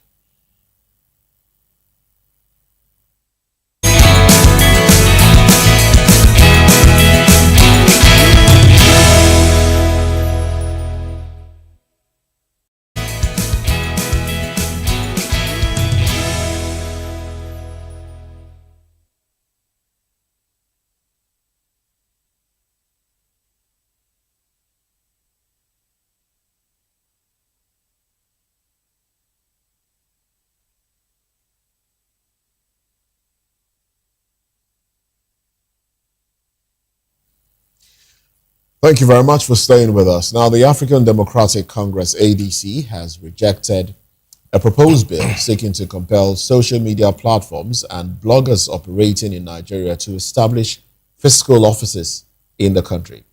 The party described the proposal as a possible attempt to control online expression ahead of the 2027 elections, while the bill's sponsor, Senator Ned Nwoko, maintains that it is aimed at improving taxation, local representation, regulatory compliance, and revenue from Nigeria's digital economy. The Social Economic Rights and Accountability Project, SERAP, has also urged the National Assembly to withdraw the bill, warning that it could give the government greater leverage over social media platforms, making censorship easier and threaten to the rights of millions of Nigerians. The bill, which passed second reading in the Senate in March 2025, is still before the Senate Committee on ICT and Cybersecurity, which has yet to submit its report. Well, we do have the gentleman with us in the studio, Mazi Amobi Iheburu, very much with us, Daily Fanimo, and of course, joining us from Port Harcourt, we have Lillian Okonkwo Ogabu. Well, let's welcome Lillian into the conversation. Good morning to you. Welcome to the conversation. Now, talking about this bill, there is concern in some quarters that this would amount to censorship. This will impede freedom of expression. Do you share the same fears? What are your thoughts on this? Yeah, I think first I want us to register the fact that a whole lot of things are going on in the social media. We need to agree to that fact that there are issues. Well, however, I think this bill is one too many. This bill is one too many. In as much as we agree that we have challenges as regards the social media, what the Senate is trying to do now is, for me, I think, is to guard the media. We have the Freedom of Information Bill. What has happened to that? How well have we assessed that? So if you ask me, I think we should go back to the drawing board. You know, at one time or the other, they come up with one thing, you know, social media, it's always the media. The question is always the media. Media. We have a whole lot of issues, affecting Nigerians. Why the media? For me, is an attempt to guard the media, and I don't think we should continue with the bill. We have the Freedom of Information Bill that should be used. And if you ask me, the Freedom of Information Bill has captured a whole lot. Even if we have some areas that we are still saying that should be worked on. But I think we can consolidate using the Freedom of Information Bill. We can't be dealing with different bills every year. Let us go back to the Freedom of Information Bill, and I believe that it can help us handle some of the challenges we have with the social media. Maybe enhance it, and not to begin to, propose or sign another bill. Thank you. All right. Mazi Amobi, we know that on social media, Nigerians do the most on social media. And there's been a lot of attack on government agents on social media by some Nigerians. But how much of this will be, impeding free speech, as it were? And should there be some sort of regulation on regulating what goes out on our social media space? Thank you. Before the advent of social media, people were not conversant. There is no hands-on on what government does. A lot of things that we know now, a lot of things that shape government policies are through social media. So before the government wants to, not just government, every other person in this country, the social media is just like a watchdog, a policeman. Before now, people got away with a lot of things. But with the advent of social media, before you say Jack Robinson, it's all over the place. Authorities begin to... Senator Ned Wonko is saying this is to ensure taxation, but how much of this will impact the economy and the digital space if smaller AI companies that are springing up see the country as not being welcoming to digital creators and then take businesses elsewhere? How much of that will impact on everything? Nigeria's must not economy? be denominated in tax alone. We are taxing so much on Nigerians. The tax propensity of this government is legendary. It's legendary. So what we are saying in effect is that everything should not be denominated in economic terms. Now look at the angle Ned is going. We want to tax people, and all that. And we are talking about creating jobs. Okay. The jobs are not there. People are being creative, doing something that can earn them a living. And you want to now box them in a corner and begin to tax them. If you tax them and they go out of business, is government able to create, jobs? Now, these young men and women have taken, and people are getting value for what they are doing. So the point being made here by me is that they should be left alone. This is the age of technology. Okay. And it has helped us to shape government policies. It has helped us to also ensure that government is accountable and all that. Because whatever you do now, you are very sensitive. Wherever anything happens and you see somebody with camera doing like this, people will say no. You act responsibly. Yes, you act responsibly. That's what I'm saying. So not just gagging them, or trying to put them out of business. If there is a way they are going above what you think, there's other ways to begin to ensure that they come within the. Of course, nothing is taking shape. Before you say that, the laws are there. If you defame or libelous you go to court. Somebody is all right. Instead of gagging them. Mazi, thank you very much. Now, you mentioned Moses brought in the issue of taxation as raised by Ned Walker. A certain French philosopher, Jean-Jacques Rousseau, you know him of the social contract, said that man is born free, but is everywhere in chain. We are born free, but we're everywhere in chain. Then I want us to look at the message and the messenger. Social media, we have used it as a track, to keep government on its toes. No, why Moses is laughing. We have used it to keep government on its toes, you know. But on the downside, we see some people prying into the private lives of people. Ned Nwoko, in particular, I mean, he's in the room. He's always in the news for the wrong reason. His family problems is always out there in the public and all of that. How much check should we have on the social media to the extent that they don't pry into people's lives? I mean, Ned and Regina have been everywhere, even when they don't like it. But people are out there putting them out to the public. Do you think that Ned could be enlightened selfish interest for the benefit of himself or for the benefit of other Nigerians? How do you react to this development? Message? There's a point you get to in public space that your privacy is limited. So if that is coming from the angle of, okay, I want to use my personal problem as a linchpin for general problem, and that is what politicians do. They make their personal problem look like national problem just because they want to attract sympathy. So when I saw that bill, the first question I asked myself is, what about the Cyber Security Act? How much of protection has this particular act given to public office holder and Nigerians as a whole, that you now want to bring about? He knew that he couldn't sell that particular bill on the altar of protecting politically exposed people. That's why he's coming from the angle of taxation.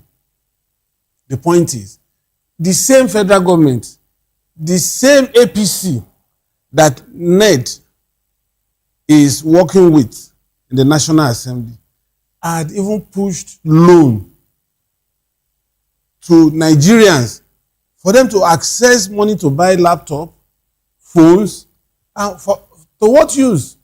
Is it not for this same purpose?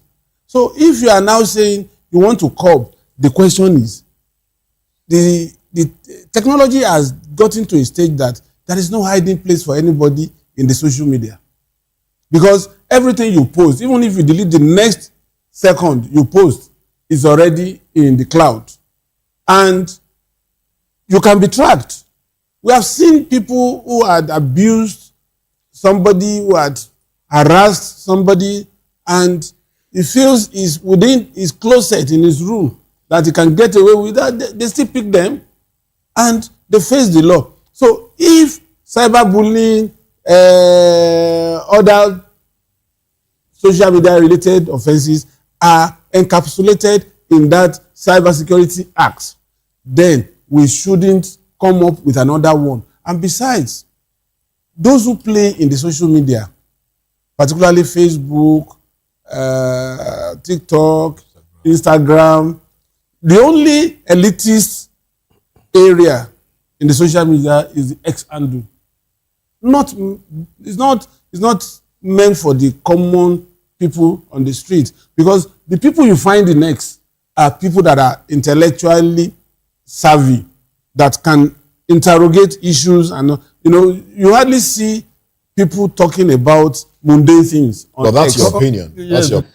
And Right. having said that, Okay. it can be handled. If you have a problem, if you think you have been wrongly accused, or go to court. All right, then. The Thank you very cybercrime, much, Lillian. yeah, the freedom of information, these can work accordingly. All right, then. So Thank you I very think, much. yes, Lillian Gabo. what we have can serve Lillian us. Gabo What they're is, trying to do now is self-serving. All right, then. Okay. Thank you very much, Lillian. Now let's dive into another area that I think would be your forte, talking about women empowerment. So, Lillian, by the way, is a broadcast journalist and a national vice president, Nigerian Association of Women Journalists, NAWOJ. So, Lillian, now let's talk about this. I'll come to you first as we talk about this, and then later the gentlemen will give us their input. Women, and then I'll ask you the question. Now, women empowerment continues to gain ground in Nigeria, with more women taking up roles in governance, business, public service, and other sectors through entrepreneurship, agriculture, education, and the creative industry. Now, women are also making significant contributions to economic growth, supported by various government and private sector initiative. However, the challenges, including limited access to finance, cultural barriers, unequal opportunities and leadership positions continue to affect women's advancement. As the push for greater inclusion grows, the conversation remains focused on how empowering women can strengthen not only individuals and families now, but Nigeria's overall development. Women in politics, Lillian, with the number of women we have in Nigeria, how is it that we still have fewer women going into politics? When you talk about broadcasting, I know for a fact that we have more women in broadcasting. When you go to organizations now, women are, they are the top. They are everywhere. They are the general managers. They are the directors. They are everywhere. You have fewer men in most of these organizations. But in politics, it seems to be different. You have more men. And some people have said women rarely support each other. What are your thoughts on this, and how can we make things better for our women? Number one, women, let me start with that. Women are not against each other. There is nothing happening between women that don't happen among the men. So most times, I don't like hearing women are against. The men have their political issues. The men have their problems. The men kidnap their fellow men during political times. And so when we say women are against their fellow women, no, it is not. There's nothing special about the women. Now, when you talk about limited women in politics, sorry to interrupt you. Sorry to interrupt you. I know you know. Former Franca Afegwa. All right. Now, how she got into the National Assembly at the time was going to salons, meeting women in the marketplaces, having them come together to vote for her. How come we don't see that much? I mean, and she was the first, to get into that position at the time. We don't see that much participation by women, for women, in politics. That's what I mean. Okay. Women are ready to solve the political system. Women are engaged in politics. But the kind of politics we run in this part of the world makes it difficult. One, like you noted, we have cultural barriers. In our culture, we have it that the man should lead, the man should be in charge. Yes, times have changed, globalization, and we are trying to bring up the women. But culturally, it has been there in our various families, from our culture. Ours is a patriarchal system where, the man should lead, the man should be in charge. That is what it has been. But with the advent of Western education, globalization, and all that, Beijing conference, the awareness, began to all right. Sorry, Lillian. Let me stay with you. We are not there. Okay, Lillian. Sorry, 1 minute. Let me stay with you. I want us to interrogate this issue of. Can you hear me? I want us to interrogate the issue of women not supporting women. I mean, we don't like the fact that we are not the ones promoting it, but this is what we see around. You recall there was a certain presidential candidate of the PDP. I don't agree that women don't support women. Let me tell you now. Sorry, Lillian. Sorry, Lillian. I want to cite instances. Women for women. Okay. Let me cite some instances. Can I cite some instances? Can I cite some instances? I think that is what men use in distracting us. Okay. It's not true. And then, let me also ask you a question. Don't men have disagreements? Don't men go to court over political issues? Don't men, kidnap their fellow men? Lillian, how many women are in court? You have asked many questions. Can I talk now? Can I talk? You recall a certain presidential candidate. You recall a certain presidential candidate of the PDP, Sarah Jibril. You recall her? She contested during the primaries, and I think there were about 18% of women that participated in that primary. At the end of the day, she scored only one vote. Sarah Jibril, only one vote. And probably she's the one that voted for herself. 18% women in that delegate conference. Again, recently, Natasha Akpoti-Uduaghan had, a problem with the Senate president and all of that. Apart from her, there are three other women in the Senate. And none of these women raised a voice in support of Natasha. That is what we are saying. Why does it look like women don't support women? We are not saying that women don't support women. We are asking, why does it look like? Because what we see doesn't give us the impression that women support women, especially in politics. Why so? Let me start with Sarah. Let me start with Sarah Jibril. Ours is politics with money in this part. You need to have good sum of money, huge sum of money to be part of the political process. You need to have good money, to contest for a position. Just even assembly or local government, you need to have money. Now, the men keep making reference to Sarah Jibril. Did she have the kind of money that was required of her to move the people? Of course she didn't. That is a barrier. So we should begin to look at the cost of election. We should begin to look at the cost of it. How many women have that kind of money to contest election? If you ask me, that was Sarah's challenge. She didn't have the kind of money required of her to contest election. Now that you're talking about money being a factor in who gets what done, basically you're saying our politics is hugely monetized and women cannot. Okay, so what's your take on the the bill for reserved seats for women?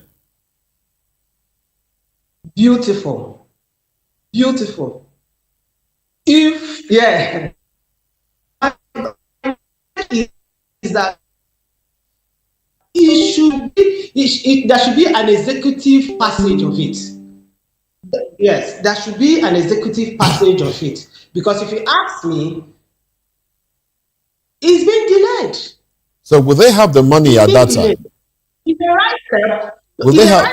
Will they have the money? Direction. Will they have the money at that time? That is the reason for the reserve seat. That is the reason for the reserve seat. Okay, so whether they have the money or not, if the seats are reserved, women will get in there. No, yes, that reserve seat makes it easy. It gives an extra opportunity. We started with 35% affirmative action. We started with the 35% gender policy, and it didn't work. Lillian, we are asking about how those seats can be reserved. That could be a starting point. That could be a starting point. Okay, can you hear me? We're asking yes, if you reserve seats now, like let's say you are in Port Harcourt now, are we going to say, okay, Kana 1 and Obiakpo 2, or Eleme 1 and Emoha, no man should contest in those constituencies. We'll just leave them open for women. The operational modalities for those reserve seats, how is it going to work? Can you help us? It will work. How will it work? It will work. Tell us, how will it work? When you have people that have been, disenfranchised, you can come up with that action plan. Okay. To be able to help that group. And that is the essence of that bill. The reserve seat bill, you will agree with me that you have just very few number, less than 5% at the National Assembly. Even most state house of assemblies don't have female. And so if you come up with the reserve seat bill and you have reserve seat for these women, it will help. Okay, Lillian, I understand. We want this thing to work because, we love women. They are our wives, our mothers and daughters and sisters and all of that. my straightforward question is, let's take River State, for instance. If you say we'll reserve some elective positions for women, State House of Assembly. Yes. State House of Assembly. Now, are we going to say Kana 1 for this season is reserved for women? No man should contest. We'll go to Emo and say, Emo has state constituency. No man should run, reserved for women. And then we'll go to Obiakpo 1. We'll say, no man should run for women. And then we'll go to the federal level. Equally, she's laughing. Equally local government, equally federal constituency. No man should run between 2027 and 2031. Probably by 2031 to 2035, we'll go to other constituencies. Is that what will be the operational modalities? It is understandable if we say reserve appointed seats for women. If you say commissioner level, if you have 18 commissioners, ensure that women get 30%. That one can be worked out. But in terms of elective positions, how are we going to achieve that model? That's the question. Can you help us with any idea, any blueprint that you have?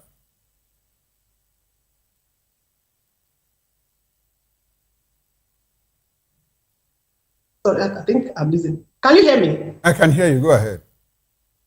Okay. Well, what I do know is when a bill is passed, some of these technicalities you're talking about now will be worked out, definitely. The technicalities you're talking about will be worked out in the course of, the bill, trying to work out the bill, the technicalities will be worked out. But what I want us to look at is when a certain group is left out, just like the women have been left out in the political arena, there is what we call affirmative action. And that affirmative action helps, to boost up these people who have been disenfranchised. When you say, should we say, leave this seat for women, is satirical. To me, it is satirical. But when the bill is passed, these technicalities will be looked into. All right. Thank you very much, Lillian Ogabo, Dr. Lillian Ogabo. Dele Fanimo, please, let's have your thoughts on this one in 1 minute as we coast home now. Whichever way you look at it, I think these women should rather go the whole hog and contest the election. They don't have the money. I mean, they don't have that much money. Like how much of your income do you spend on your own? Is it not the home? They're just asking for too much, as far as I'm concerned. Because they are in MBA, they are in FIDA, they are in NUJ, they are in awards. I beg, let's not go into these details. Let them go out and fight for their rights. Let them contest elections. No, you're not supporting the women here. My take is that theoretically tenable, empirically problematic. It can be achieved. Just like Okoro said, if it is appointive positions, yes. You don't think when the bill is passed, they'll work out, they'll work things out? You asked her modality, how do you work it out? When that has been the problem. Okay. It is problematic. So what they need to do, they have to go for tutelage from the women that are there already. How do you manage? And of course, you need to also, because most political meetings, are nocturnal and all that. So you must have to brace, have the will to go the whole hog and all that. Of course, no one gives you this thing on a platter of gold. All right. Women are asking for it on a platter. Lillian, let's have your concluding thoughts. I understand you want to say something. So in 1 minute, please, what will be your concluding thoughts? My conclusion is that the women are not asking for too much. It's obvious that the women have been marginalized in the scheme of things, especially in the political arena. Let us stop the stereotyping. Let us stop the cultural barriers, and let us financially, it should not be that much. Just like you noted, we don't have the kind of money. Political parties reduce funds for women and youth. Isn't that something? Political parties, the political parties, they have they reduce the expression of interest and nomination forms for the women and the youths. Isn't that something? Well, it's not yet in Hulu. Okay. So we should reduce how much is spent on campaigns. But let me also say, other countries of the world have done this and they achieved it. Okay. Why is or why, I don't know, why are we so against it? No, we are not against it. No, we are not against it. No, we are not against it. We're just trying to work out the modalities, so how we can actually make this work. Why the delay? Saying we are asking for too much. We talked about 35% affirmative action. We asked for too much. Okay, we are asking for unfortunately, we are out of time. No, you also agree with me that you have very low number of women. So why don't you do something to improve women? You are that when the president said you're asking for too much, he cited something. So let me take you to what he cited. In the NUJ is an association of journalists. Yes. And then you have men, women, youth, everybody, members of NUJ. Why is it that the women decided to have Nawaj? That's why he said you're asking for too much. Or it seems like the women are asking for too much. Couldn't you still channel your desires and needs through NUJ? You already know where we're coming from culturally. Okay. You already know where we're coming from culturally. Nawaj is a rallying point for female journalists. And then let me ask you a question. Do we have Nawaj? No, Namej. Lillian, National Association of Men Journalists. And we're not making light of this. Have you allowed to be president? We are not making light of this. Do we have a Namej, Nigerian Union, men, Nigerian Media Journal. Do we have that? Men journalists. We are only looking for a safe space for the women. Okay, safe we space. We are only looking. That's where we get that support that you say women don't support women. That's where we also get our support. Okay, let me put it this way. It is because the men have taken charge of these places. And so when you see Nawaj is a rallying point for women journalists.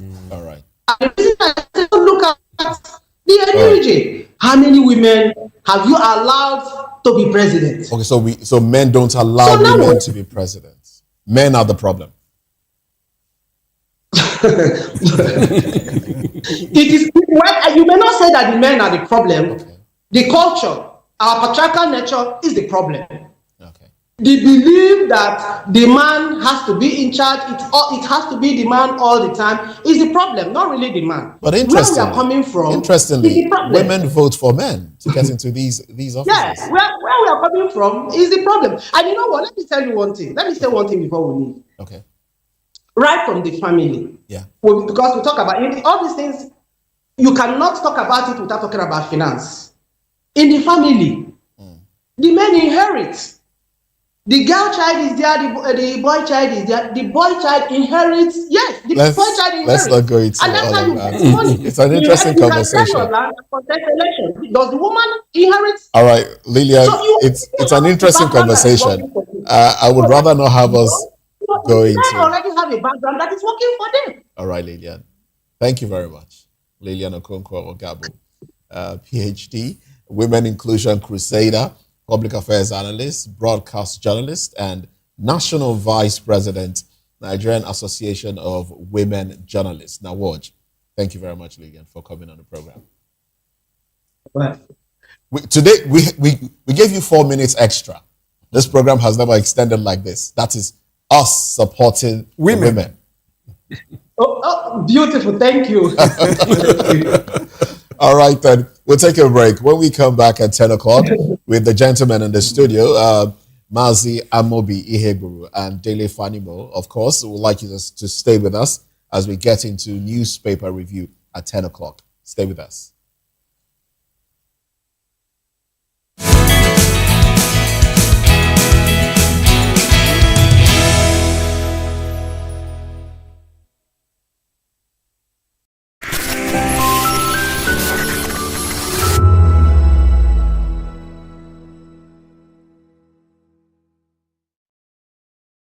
In a world where truth is the ultimate power and opinions scream the loudest, it's time to wade through the noise. Hunger no get tribe. Hunger no get religion. And scan the human interest and trending topics that matter. Stay tuned to The Issues, your plug to the stories making the buzz, from politics to science and technology, social justice, and more. Let's tackle the tough questions and expose the truth. The Issues on Voice of the People Television, Mondays to Fridays, 8 to 9 p.m. The Issues. Don't just react, understand. Join us as we drive into the world of politics through insightful interviews with prominent political figures, both serving and former governors, ministers, senators, legislators, party chieftains, activists, and analysts. Get first-hand information into the decision-making processes that affect our daily lives. Highly engaging one-hour program that brings political discourse into focus. I am Chukwuma Okoro. Political Lens, Monday through Friday, 6 to 7 p.m. Join us.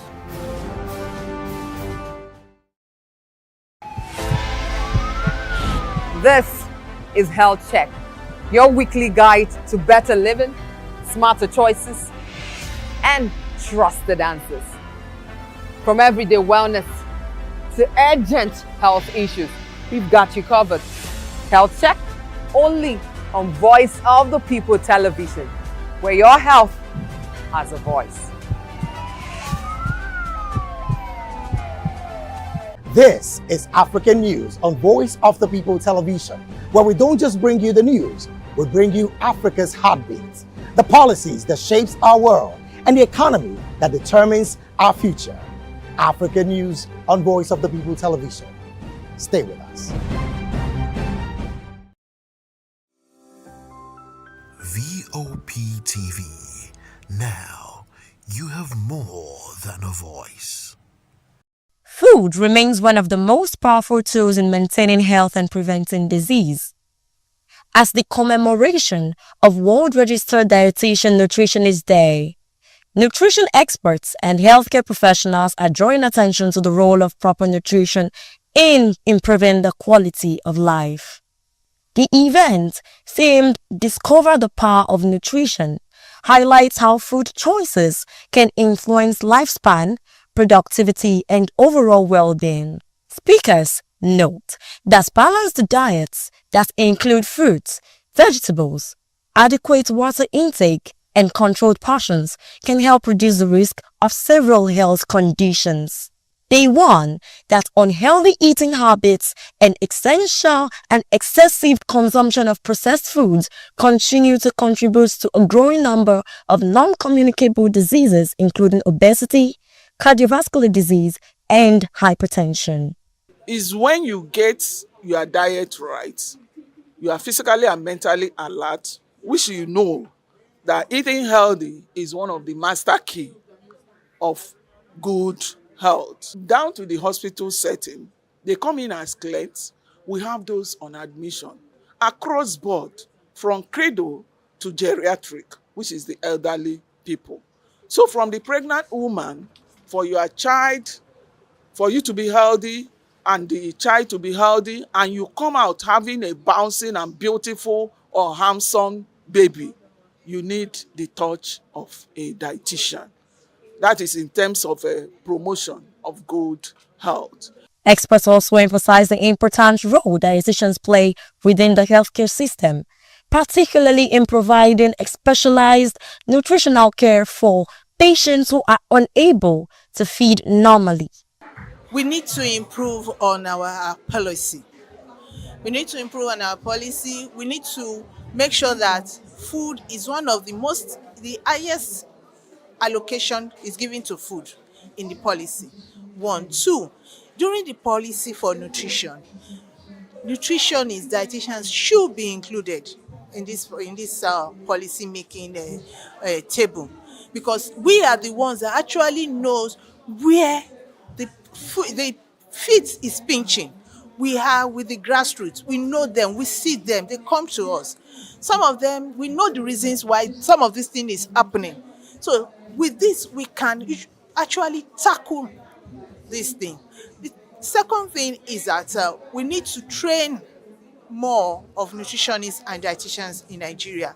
Beyond hospitals, nutrition advocates say that raising awareness about healthy eating habits remains key to building a healthier population. They add that schools, institutions, and communities must work together to promote better nutrition practices. And the message we have out there is that nutrition is the bedrock of healthy living. If we talk about people being healthy to go about their businesses and being away from disease, out of disease, you have to make your nutrition a top priority in your life. So when you get the nutrition right, it takes care of every health condition as well as healthy living. For organizers of the event, the goal is to encourage greater recognition of the role institution and nutrition plays in everyday health and national development. Just like the way they normally say that information is power. So we want to empower people all on the aspect of malnutrition. When I say malnutrition, we have undernutrition, we have overnutrition. And when we talk about malnutrition too, some can resort to health challenges. You understand? And even excessive to overnutrition resort to health challenges. When we talk about malnutrition, many of us, our understanding is about the children, it's about the toddlers. Fine, they have it on the side. We have that challenges, and we want them to get information. If they are rightfully fed, if they are adequately fed, they will see every child is not expected to sleep in an hospital. If it is not a kind of a epidemic kind of situation that is happening, every child should stay at home, come for hospital for just checkup or immunization, and go back home and live healthy. So, but for the adults too, you discover a lot of adult-related health challenges. They are diet-related challenges. We want to talk about hypertension. We want to talk about diabetes. We want to talk about obesity. We want to talk about renal-related. Renal-related condition. When we say renal, we have acute, chronic till you get to the end stage. Depending, it's about liver cirrhosis or fatty liver or disease, or even alcoholic fatty liver. So a lot of health challenges that people are having. If we want to talk about the common in our client, which is malaria, it is hemolysis that the red blood cell is being destroyed, and we have a nutritional anemia, and we have anemia on its own too. And one of the things you see many people after treating malaria, they say they need a blood tonic too. So a lot of things that this program we address. If Nigeria embrace this profession, if Nigeria put this profession in the appropriate place, put us where we belong,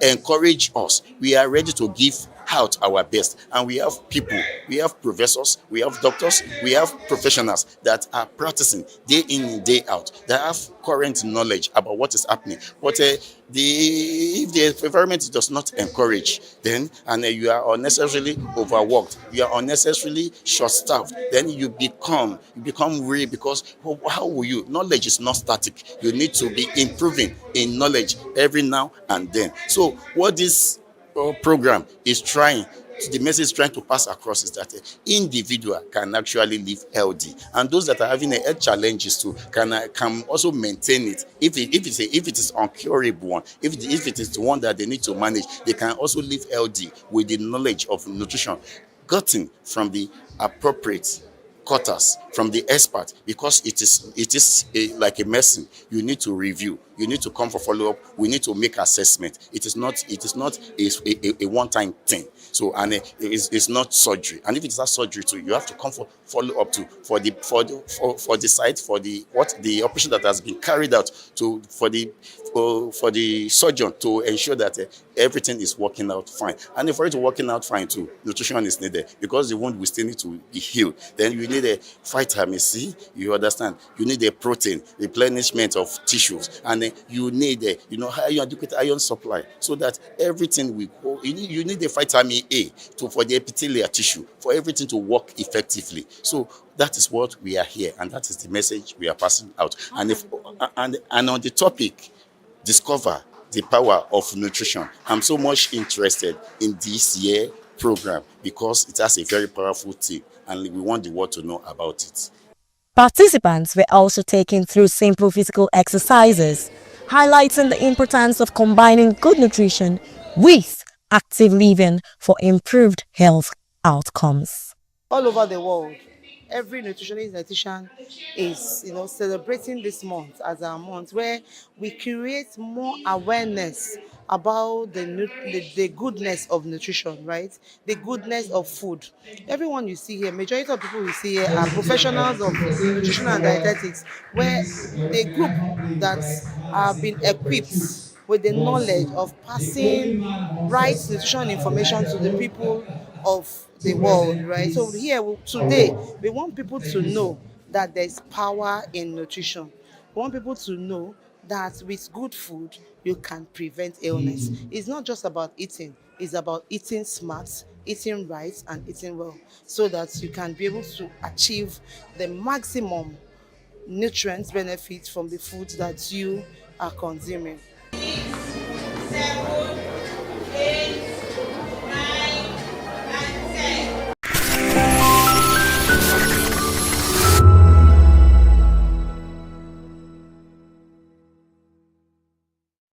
The red carpets, awards, the razzmatazz, music, fashion, interviews, and more. Spotlight on Voice of the People Television. Let's feed you with all the juicy stories in the global entertainment space, bringing you the glitz and glamour as it is hot. Stay tuned to Spotlight, 1 p.m. Monday to Friday. Spotlight on VOP TV. Entertainment like never before.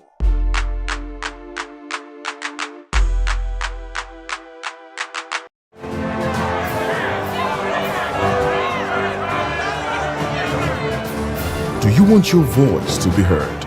Do you know that you matter in the scheme of things? The People's Voice, the show where ordinary citizens take center stage as we discuss the biggest stories that affect you and I. With you in mind, we facilitate lively discussions, debates, and interviews on the topics that matter most to you and I, from social justice to economic empowerment, education to healthcare, governance, and more, tackling tough topics and amplifying your voice. Join the conversation and make your voice count. The People's Voice. Make your voice count. Africa is on the move, a continent of rising voices, untold stories, and powerful transformations. From the streets of Lagos to the heart of Nairobi, from the mines of Congo to the tech labs of Cape Town, the African story is being written every day. Bold, dynamic, unstoppable. This is African News on Voice of the People Television. We don't just bring you the news. We analyze and bring you Africa's heartbeat, the politics that shapes our nations, the economies that drives our future, the cultures that defines who we are, the voice that must be heard. Africa News, Africa's voice, Africa's future. Where Africa speaks, the world listens.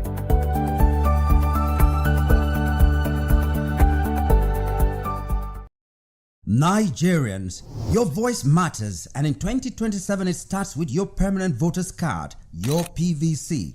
If you're 18 and above and you're a Nigerian citizen, you have the right to choose who leads your community, your state, and your country. But that right only counts if you have your PVC and your name is on the voter register. Here's what to do.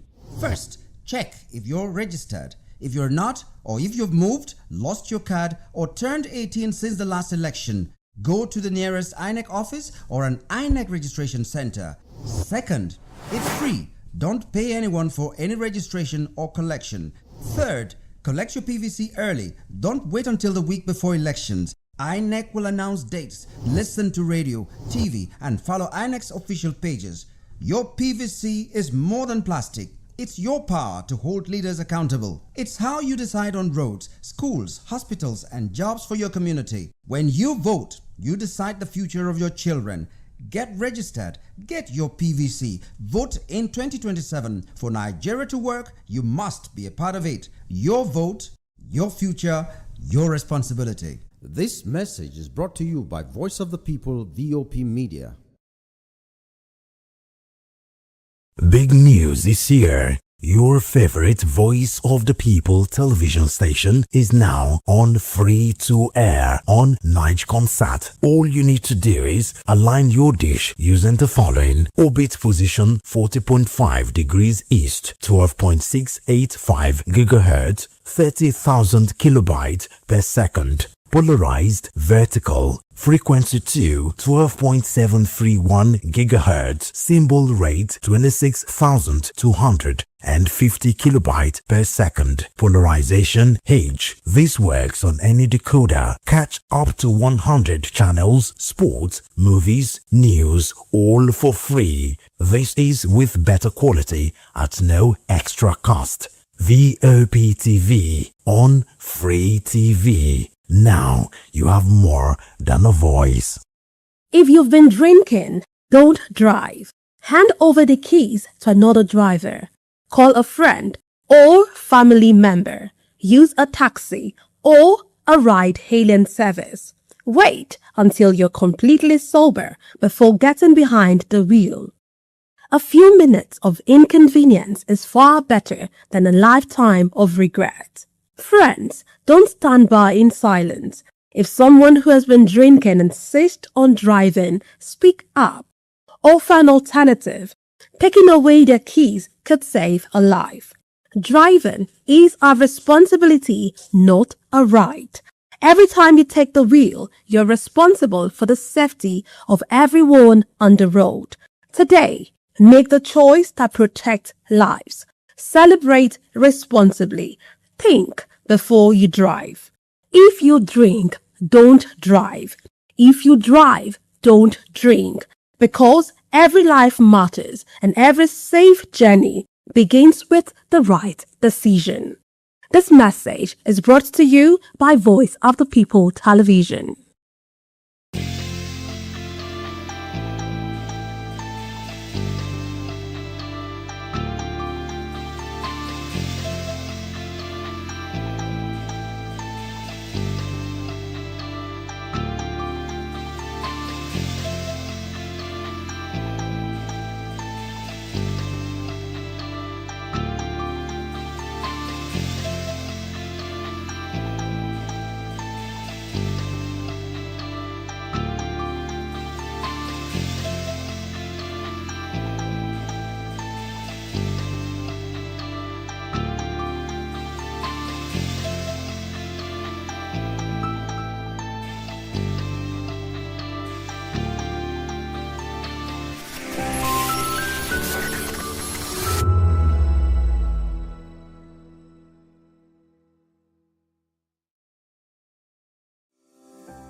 VOP TV.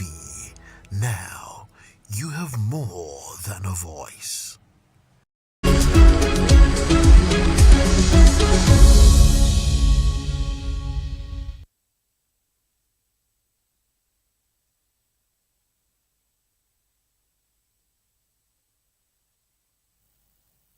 Well, thank you very much for staying with us. This is VOP TV, in case you just tuned in. And of course, this is Newspaper Review. I am Moses Humphrey. And I am Chukuma Okoro. Good to have you join us again. And we still have our guests with us, guest analyst, Dele Fanimo, who is a reporter and a public affairs commentator, very much in the building. And Mazi Amobi Iheburu, also a public affairs analyst. Thank you very much, gentlemen, for staying with us. Now, let's dive into it, shall we? The issue of pump price, fuel, and all of that, we're just having that conversation just before the cameras came on us. And it's right there in most of the dailies. You have Dangote returns to Naira sales, raises ex-depot price to 1,215 Naira. Mr. Fanimo, I'll be coming to you now as we talk about this. So, Dangote returns to Naira sales, raises ex-depot price to 1,215 Naira. And Mazi Amobi did say he got fuel this morning for about 1,300 naira.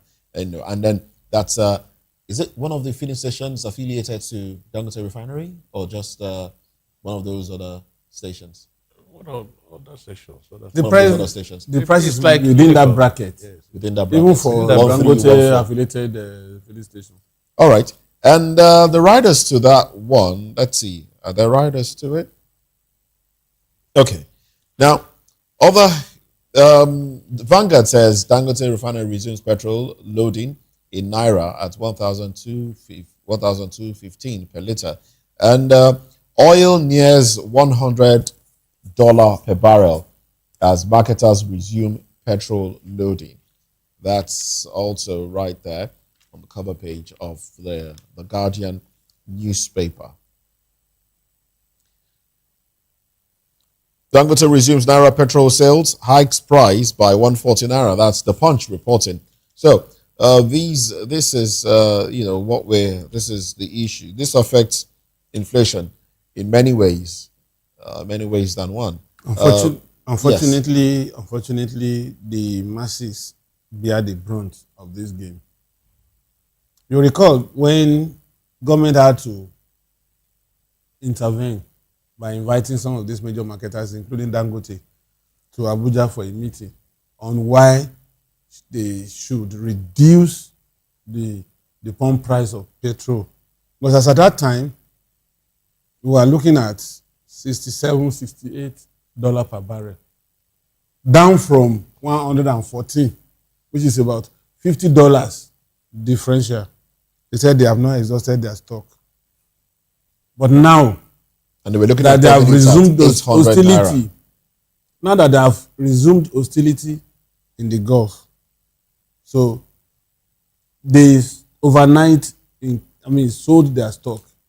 This crisis started on Saturday, if I'm right, and by yesterday they have increased. As a matter of fact, the following day, after America resumed hostility, they started increasing marginally from 1,110 to 1,150 to 1,190.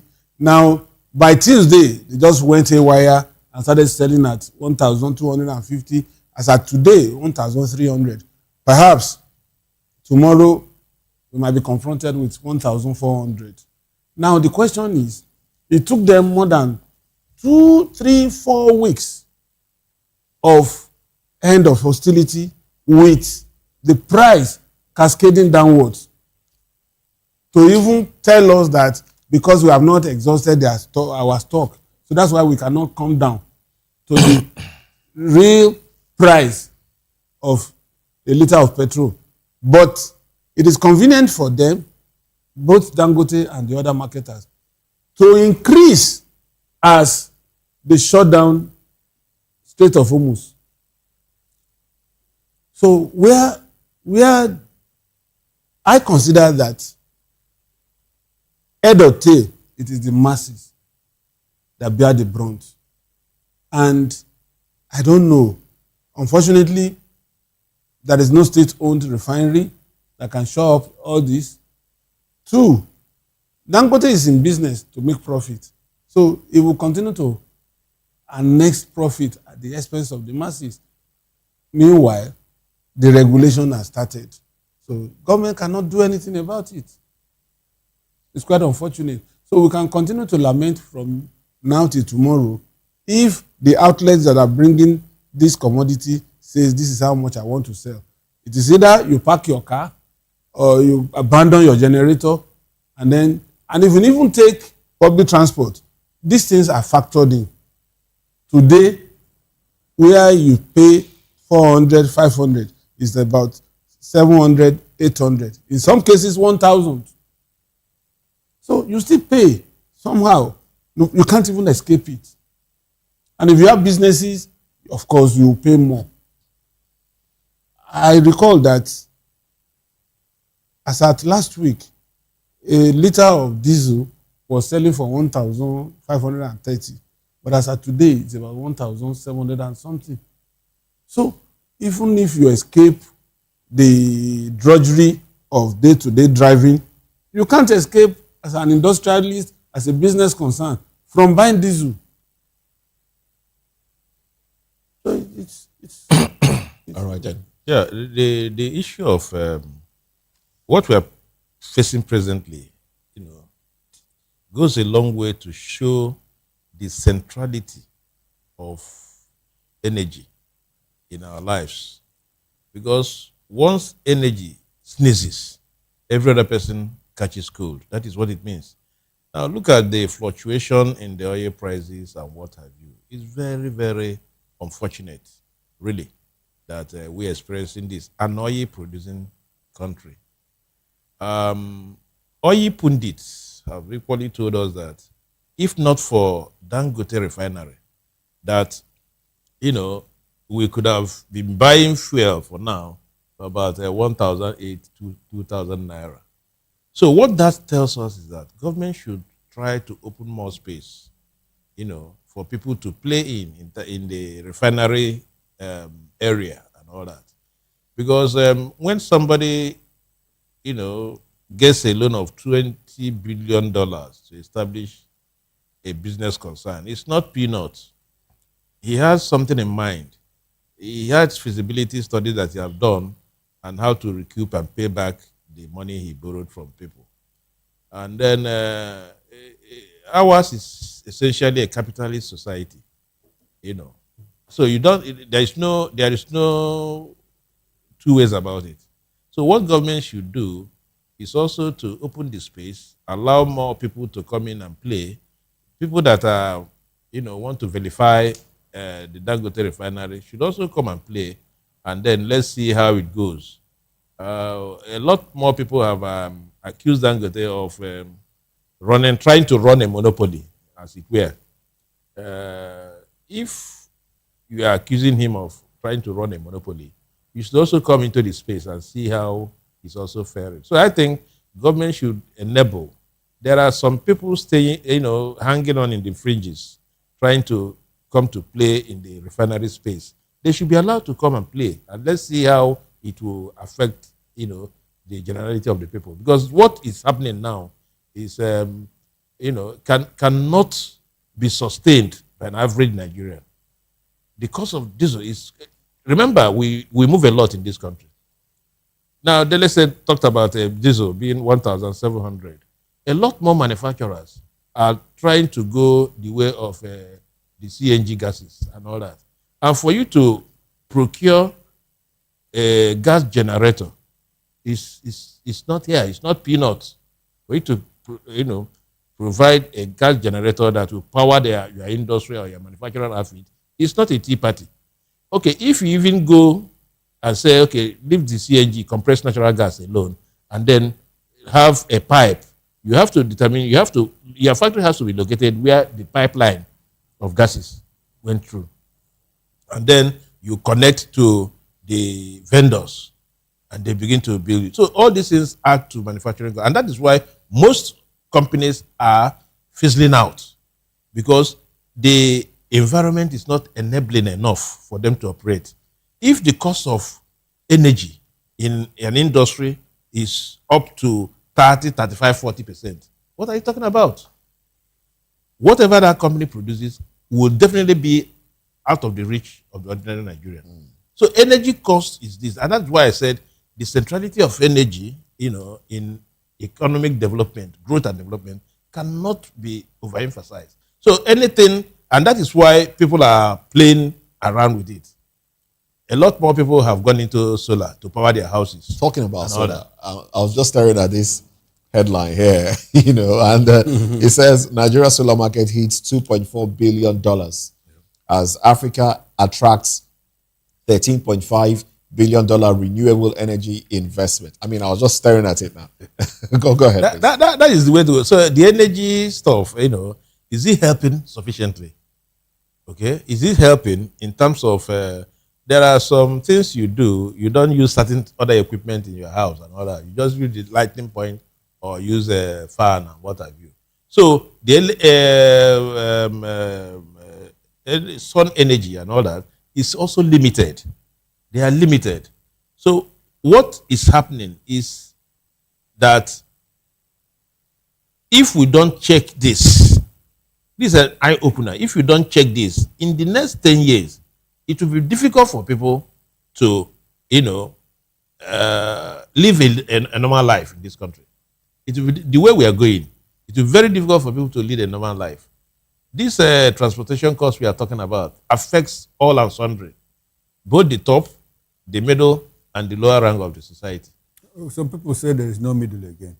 Absolutely. The middle, it's either you're at the top or the middle. The middle has fizzled out. So some middle people that cannot be, strong have gone into the. Well, Mazi, some of you that are up there, we are Who told you? We are struggling to meet you up there. Now, for those that are accusing Dangote of trying to run a monopoly, I think they should rather blame the government, because that is the product of government ineptitude. I mean, it took the man 10 years, to plan his refinery, $20 billion investment. And within those 10 years, Nigeria was struggling with her refineries. At some point, recall that Obasanjo sold the refineries to him. Yar'Adua came and reversed it. I think that was a very big mistake on the part of Yar'Adua. If you had allowed private enterprise, to get into the refineries, then probably we will be better off. But then it will still have been Dangote refineries, maybe with some form of equity participation on the side of the government. And so for 10 years, we struggled. Unfortunately, the energy problem that we are discussing is one of the triple paradoxes that affect Africa. Energy paradox, I mean, we are very well endowed with natural resources, but Africa is still a dark continent, with Nigeria leading that darkness, with all available resources that we have. Then you talk about the other paradoxes in terms of, being arable land, but Africa is a hungry land and all of that. We bear the actual gold reserves, but we borrow most, and we are the poorest in the world. So those paradoxes, energy in particular. While we are discussing the issue of Dangote raising price and all of that, what the government needs to do, because it looks like they don't even know what to do with the refineries, what the government needs to do is to diversify the transportation sector. We pay so much attention to buying fuel. We should be selling more fuel than we consume. If you have a transport sector that works, diesel, you don't need to transport even the fuel itself with all these tankers that we see around everywhere. We don't need all that clogging in the Apapa Oshodi Expressway. We don't need it. We can use the rail system to transport that. You can even use the waterways to transport that. I go to other parts of the world. I don't see tankers applying the highways. As a matter of fact, it gets to a point where some of the filling stations get their direct source from tank farms in places that don't even have oil deposits. I tell you, they get their sources, from filling stations, from tank farms. They are wired through, to filling stations that, well, if you lose your reserve, they'll just open and fill it up. They have gauges and all of that. But what do? Somebody comes from Kano with 33,000 liters of tank fuel to drive all the way back to Kano with the road hazards and all of them. So we need to diversify the transportation system. How about the CNG buses that we are looking at? Government has made so much noise about CNG buses. Well, government efforts, is it that the people are not buying into it, or is it that they are not properly implemented? That's another question. So while we look at reforming the oil sector, we also need to diversify the transportation sector. And talking about industrial use of power, we have, some companies that are now, Dangote generates its own power. With what? Is it gas? Is it thermal, or what? There are some universities within the outer axis, that they don't Covenant, even Redeem. They are not even connected to the national grid. Yeah. They generate their own power. And I'm happy that government has licensed some companies, like telecom companies, to also generate their power. That is the way to go. Much of this oil reserve that we have, like gas and all of that, we can use gas for ourselves. I'm surprised that a kg of gas is at 2,000 something. Meanwhile, it has come down. It has come down to 1,002. 1,002. In some places, 1,400 in some places. But I bought it for 1,002 last week. Last week it sold. Okay, week before last, it sold in excess of 2,000. It came down over the weekend. Over the weekend. Yes. Okay, now beautiful. So we shouldn't be having this back and forth, this fluctuation. We should have some form of stability, because we are more of a gas nation than in the 70s and 80s, when we had relative stability of oil prices. What were we doing then? We didn't plan. We were subsidizing. No. We didn't plan. Subsidy started in 1977. We didn't plan ahead. Why were we And when we were subsidizing, we had much money. There was a time in this country somebody said our problem is not money. No, not somebody. It was Gowon. He said the central bank governor ran to him. Oh, thanks for reminding me. He's still alive. He said the central bank governor, I think Clement Isong, ran to him and said, head of state, the problem is not that our problem is how to spend this money. And go on. I mean, with that enthusiasm, came and announced to the whole world that the problem we have is how to spend our money. Udoji started giving awards. And that glut was what UAE used to build a desert. But you know the way we started. If you go to some parts of Lagos, all those highways, those flyovers that crisscross the bridge and National Theatre and all that, they were built within that period with that oil money. You understand? But we couldn't plan. We didn't plan ahead in terms of population explosion, in terms of infrastructure and all of that. Universities started springing up. We had University of Nigeria, Calabar campus, Port Harcourt campus, Jos campus, that now became autonomous universities and transitioned to or transformed to University of Calabar, University of Jos, University of Port Harcourt, and all of that. If we had maintained that tempo, because I recall, we're even still in the secondary school, I did study economics, and we had national development plans that even we had rolling plans, 5-year period. You look at it and review it, evaluate it, measure it, and see how far you have made that. But all of a sudden, we abandoned all of that and look at where we are. Can we still go back to that? Can we still have some semblance of sanity in the oil space? Can we figure it out? Can we... Semblance of sanity. Sanity, yeah. In the okay, oil not space. sanity, but semblance. Something like loose, because I know it's a gradual thing. So can we have a sense of, direction that will solve this perennial problem? Because it has become perennial and canceric in nature. Because I cannot understand the situation where, Nigeria, as an oil producing state, one is importing crude, refining some, and bringing to this place, and even paying importing fuel. Yes, importing plastics. Yes, flaring our gas. So what went wrong? This is a challenge to the leadership. It's mismanagement. Of Nigeria. We mismanage our resources. What they call resource costs. Resource costs. Look at what is happening in DRC. DRC is as well as endowed like Nigeria. But because of mismanagement, tribal conflict and all of that, foreign interest, look at what is going on in DRC. All right. Since you're talking about other countries as well, let's talk about how powerful our passport is. I mean, there's a report here by Henley and Partners where they talked about the headline. Okay, I think I just lost track of it now.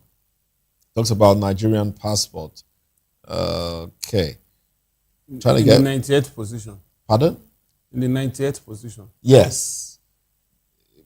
I'm trying to get the actual headline. I just lost track of it. But basically, what the headline says is that Nigerian passport has dropped from 89 to 90 around the world, and it speaks to the number of countries where your passport holders can enter visa free. So Nigeria can enter about 44 countries visa free. But if you look at it in Africa, South Africa has the highest. I think 67 countries. Position. No, I think it's more than that. 67th in the ranking. In the world ranking, but the first the highest in Africa. And then Ghana is about third with about 70 countries, and the rest of them, So our passport holders, in fact, just the other day, report came out from South Africa that Nigerians cannot even enter there visa free. South Africa? South Africa lists, yes. South Africa listed, there's never been visa free. South Africa listed 22 countries that can come in, visa on arrival, to South Africa.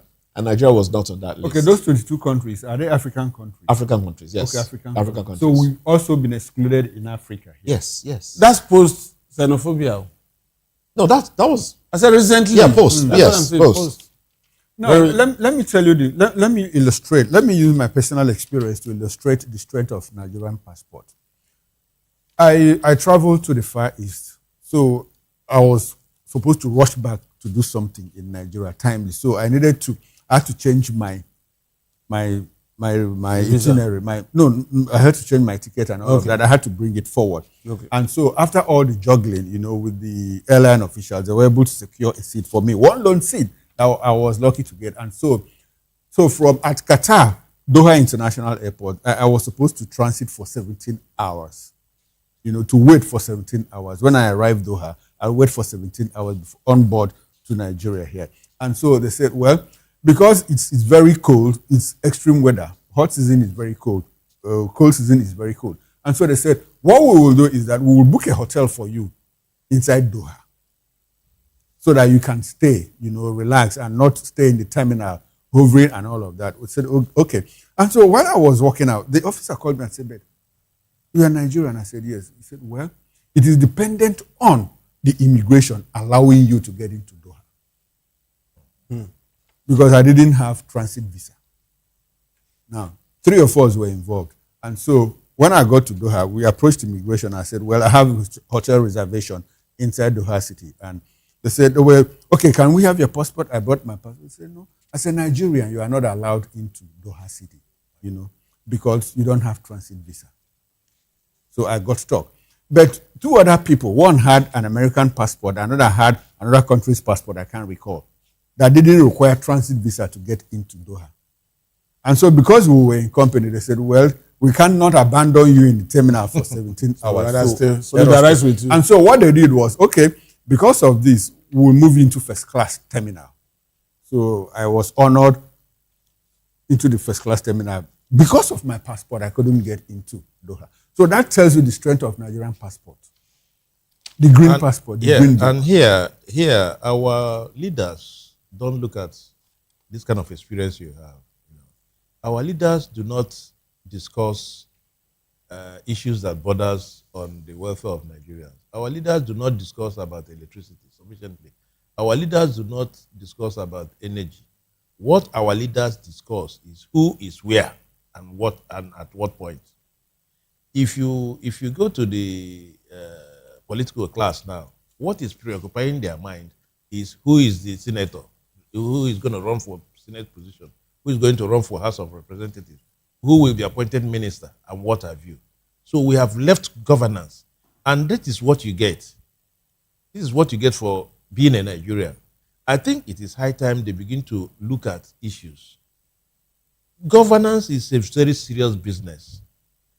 It's a very serious business. That is why I thank Prince Adeyemi, Matthew, for trying to make Nigerians to begin to look at their budget closely. Before now, we are not, we just think about budget as a statement of intent, what the government wants to do and all that. And no, people have not taken time to read the budget as if you are defending your thesis. Now, every other person is very conscious. So there must be a very intentional effort by Nigerians to hold their government accountable. We should make government to look at governance and not look at the next election. That is our problem. Like what you said now, a government that is dear to the people must take up some of these challenges and make these are issues that borders on international image of the country. You talk about demarketing Nigeria, you talk about image laundering, you talk about all these are also almost always encapsulated in them. So if the Nigerian passport has become a waste paper that people can toy with, I wonder how you can, attract FDI, the foreign direct investment in this country. It becomes difficult. Whatever we do, we should not look at Nigeria as an isolated country, because we play in the international community, and no country is just isolated. Before you do anything, you must have connection with other countries, and perception becomes real. The way they perceive you determines to a large extent the way you are being treated. All right, interesting. Since we are on this, Ghana has identified Nigeria as its second largest source market for international visitors, with 176,000 Nigerians traveling to Ghana in 2025, and then increasing as 2026 get into. Do you know how many students, Nigerian students, are in Ghana? I fear that we might just see, Ghanaians putting a stop to Nigerians that come into. I mean, when we were in university, we had Ghanaians in 1 year. We have Ghanaians in Nigerian universities. Yes. Cameroonians. Had Cameroonians in my class. Yes, they were all coming here to, get educated and all that. But now the reverse is the case. A student here will not get admission, or the next thing is going to Ghana. There are Nigerian students in Ghana. So much so that it is becoming a source of foreign nation for them. Sorry, Maz. It's not because they can't get admission here. It's because their education system is more stable. It's more stable, yes. It's more respected globally. Yes, and so, because if you get into a public university here, chances are that, for a 4-year program, you must spend 5+ or 6. Absolutely.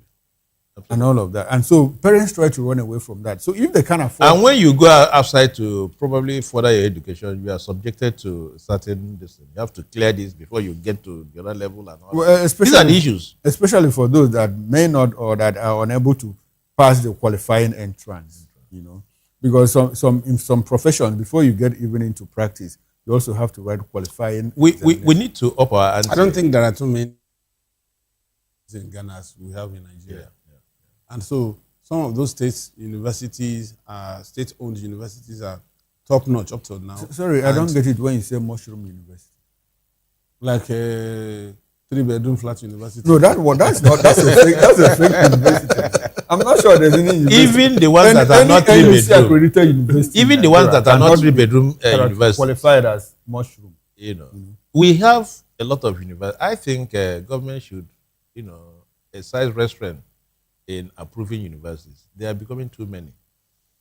When we went to university, you can count universities. The number of universities. Number of universities. And when you have this, but now I cannot count. When you have this proliferation, but then there's a population also. There's a population seeking to gain admission. They tend to lower the standards. The standards. Yes, they lower the standards. You understand? If a university will say, if you have 120, 100, you can be admitted. Yes.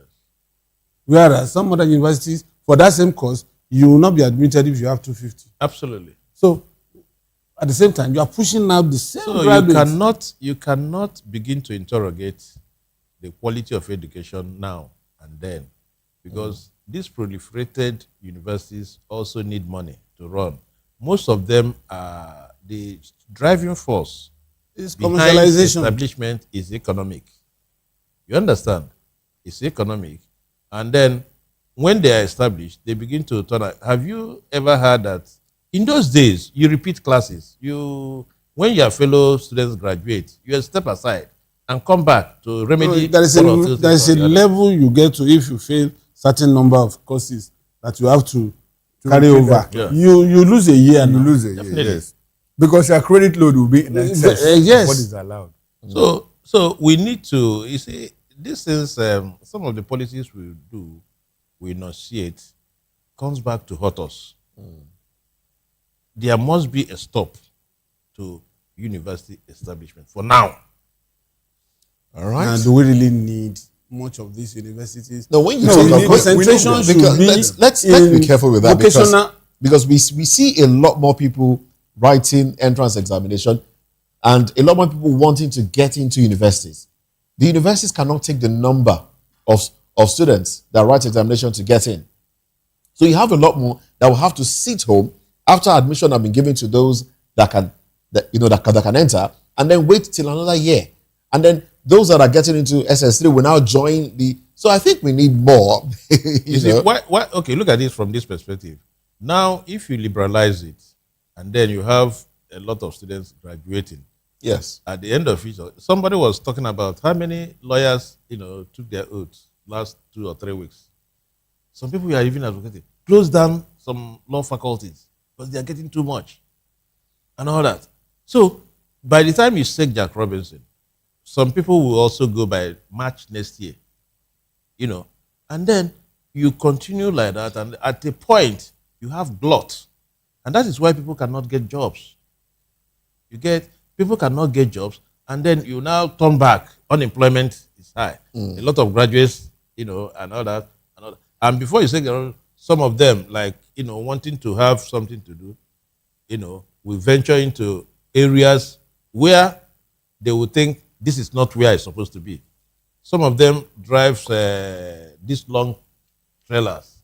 Those who can, who have the strength. Some of them are Okada riders. Some of them are this. By the time you, accost them, they will tell you, do you know who I am? I'm a graduate. Is it because I'm driving a keke or I'm driving a this?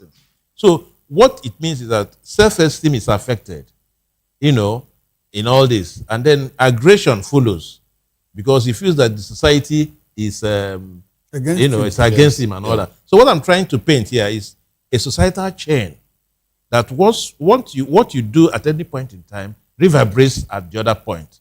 So we need to also have this, knowledge of trying to mitigate certain things when they have not blossomed into this. That's what when we are talking about this energy, I raised an issue. What were we doing in the 70s and 80s that we have relative stability? Now that we are not doing anything, assuming we took steps in those days, it's just like a father and son. What I see sitting down in my house, if my son gets out, he will not, standing up, he will not see it. So we need, to have a system, a government leadership that can see the future. All right. So that the society can be better for it. All right. Just to finally found that report. So just to put out this information. According to Henley's April 2026 report, Nigeria lost visa-free access to countries including Zambia, Zimbabwe, Lesotho, Mauritania, Sao Tome and Principe, and Somalia. It was Somalia. What on Zimbabwe, we need visa to Somalia. All right. Let me raise that. Do government read this type of thing? Of course they do. The Ministry of Foreign Affairs will they will have a media department. We need visa to enter Somalia. And what are their reactions when they read this? Well, let's talk about what's going on in the prisons. Court finds poverty keeping Nigerian prisons congested, says NHRC. And yes, so that's that report. And delayed justice, crowded cells, over 80,000 rot in Nigerian prisons. That's from the Punch newspaper. I think it has always been in the public domain and nothing has been done to address it. You see, Lagos State government tried. I think the government released about 4,000 people sometime last week. 4,000? Yeah. No. Yes. That would be too much. Yes. I need to get that information right. But I think about 4,000 people was released by. Maybe you were talking about 400. It couldn't have been 4,000. What is the strength of the inmates? Well, that's the. I will get the information and I might surprise you. Now, I might surprise you. Now, you see, government of Lagos State attempted to decongest prisons at some point. I think it was during Fashola's era. That was when they came up with alternative dispute resolution. Then they also came up with the idea of citing magistrate courts within the precinct of the prisons, which would make law and justice accessible to the inmates in that prison. Now, a lot of prisoners. Right, so I'll before we go too far. Okay. So it was the Minister of Interior. Okay. He did release across the nation 4,068 inmates across its 253 correctional facilities. So now, quite substantial too. It's also not something that we can clap for ourselves over. And some of these people, if you look at the details, of them. If you look at the details, some of them had even overserved if they had been convicted. Some of them, they don't require spending 2 years, 3 years. For an offense that carry maximum penalty of 3 years, you see somebody still awaiting trial, spending 12 years without conviction. And what brought him to that prison is non-liberal bail terms. If somebody has committed an offense and you are saying he should go and look for level 15 officer, Who is that level 15 officer that want to take his retirement and everything just because he wants to bail somebody? And as low as misdemeanor, like a policeman charging somebody for free, and the next thing is that person is perpetually in prison for 3 years, 5 years, even as much as 10 years. 10 years. Whereas ordinarily, if you are taking that person to court, if he pleads guilty, he will not be sentenced to more than 1 year imprisonment and an option of fine. And this is, if you go to any prison, the population of awaiting trial outnumbers the population of those that have been convicted. In some cases, you have less than 10% of the population of that prison that have been convicted. Others are awaiting trial. And if you see the way they crowd these prisoners, you think they are animals. The kind of food, the kind of vagaries of weather they are exposed to. A lot of people die, but because they don't have a voice. That's why sometimes I look at myself, I say, look, it's a sin to be Mr. Nobody in Nigeria. Because we might just disappear and never to be found. Yeah, the issue of Port Harcourt prison, that guy that was there for 18 years, any update on him? The man that was arrested on the street and has spent 18 years, it was all over the place. It went viral 3-4 weeks ago. And a lawyer vowed to, let justice be served on the guy and all that. Are you aware of that? So what we are saying is that those kind of experiences should be followed up, because there are many of such people in the Nigerian thousands of them like that. When we hear about such cases, somebody spending 18 years, and we have prison controllers come in and go in such facilities, and they don't do anything about it, shouldn't they take some level of responsibility?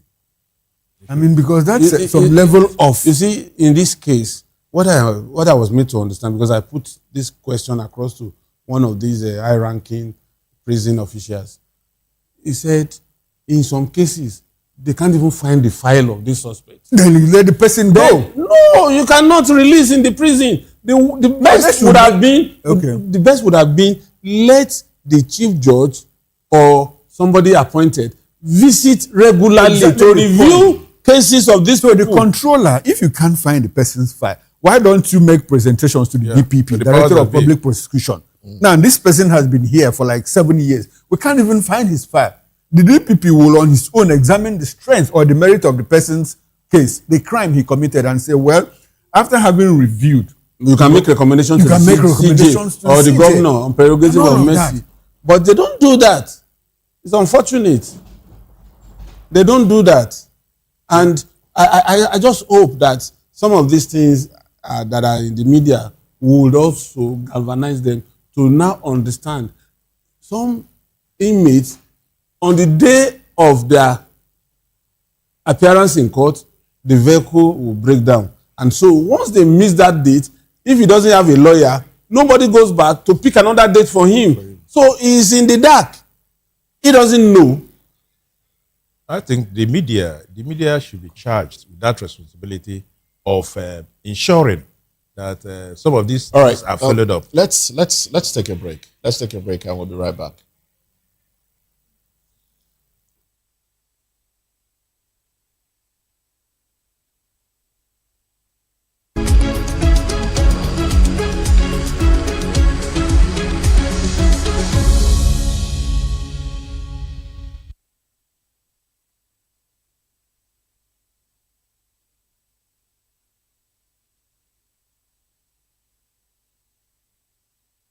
The red carpets, awards, the razzmatazz, music, fashion, interviews, and more. Spotlight on Voice of the People Television. Let's feed you with all the juicy stories in the global entertainment space, bringing you the glitz and glamour as it is hot. Stay tuned to Spotlight, 1 p.m. Monday to Friday. Spotlight on VOP TV. Entertainment like never before.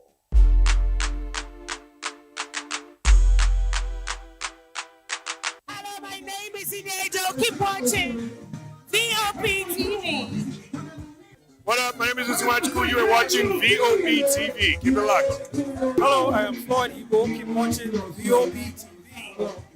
Hi everyone, hope you're doing good. Keep watching VOP TV and just have an amazing day. Thank you. Hi guys, it's your boy Praise. Keep watching VOP TV. Good evening, Africa. My name is Bamakore, actor, model, producer, and I'm giving a big shout out to VOP TV, man. Keep watching.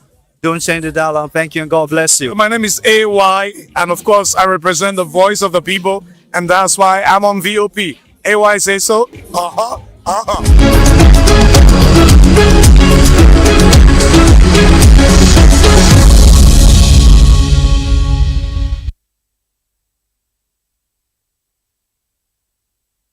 Apologize for that interruption there.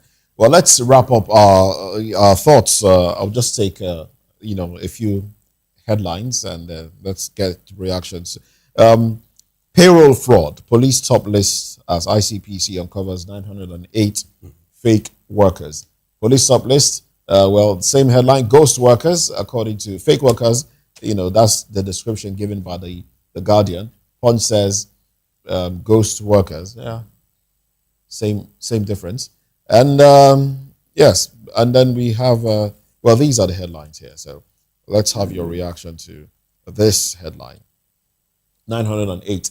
And from the police itself, about 500, over 500 were discovered inside ghost workers in the police. What are your thoughts? Police is just acting true to type. I'm not surprised.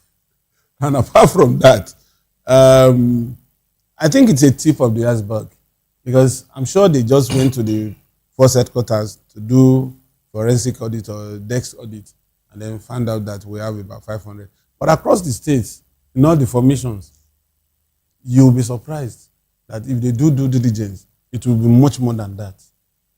Because you ask yourself, when a commissioner or AIG has estates, from where is he drawing these funds from? And then you have directors in Abuja. Most of those houses that are not occupied, if you are traveling along Airport Road to the main city center, you see on your right, on your left, unoccupied, built-up spaces, flats, duplex, and all that. If I had the opportunity of investigating it through my reporters when I was in Abuja. Most of those houses were owned by directors of ministries, departments, and agencies. The salary of a director as of today, even with the new minimum wage, is now up to 1.5 million naira. And yet, you see them, not just one building, you see an estate of about 200 buildings owned by a serving director. So, where would this money come from? It's just that they paid all this payroll and infused names that are fictitious. That story, if you read it, you will see where somebody enlisted his wife, his children, and his cousins on the same payroll in an office. All right. And they draw salary from that payroll. All right. Is police salary integrated into this IPPS or something? No, it's not. They have their own salary structure. They rejected the IPPS integration. Why? I thought they said there's a central thing where even the ASU members and every other person. There's been a pushback. There's been a pushback. So this could have explained why they push back, because if government insists, I'm not talking about police pension now, which is a totally different thing. What I'm saying is that structure the federal government has, put in place that has capacity to checkmate some of these things. Because the figure is mind-boggling that in one agency, one distance of government, you have this. So by the time you go into others. No, the 908 is from more than one agency, actually. But from the police itself, over 50%. Okay, so that's what I'm saying now. It's much. It's much. And if they probe further, they can also find some more. So why has it become, fashionable for this ghost worker thing to So I think the government should also be looking at that direction with a view to stemming the tide. All right, thank you very much, Mazi Amobi Iheboro. Thank you for your time and your thoughts. Dele Fanimo as well, thank you very much for your contribution on the program. Chukuma Okoro, must appreciate you as well. But he makes a comeback later tonight, 6 p.m. Political Lens. Promises to be interesting. And that's how far we go on the show this morning. I am Moses Humphrey. I'll see you tomorrow. But stick around. Sports comes up next. That is at 11 o'clock. Bye for now.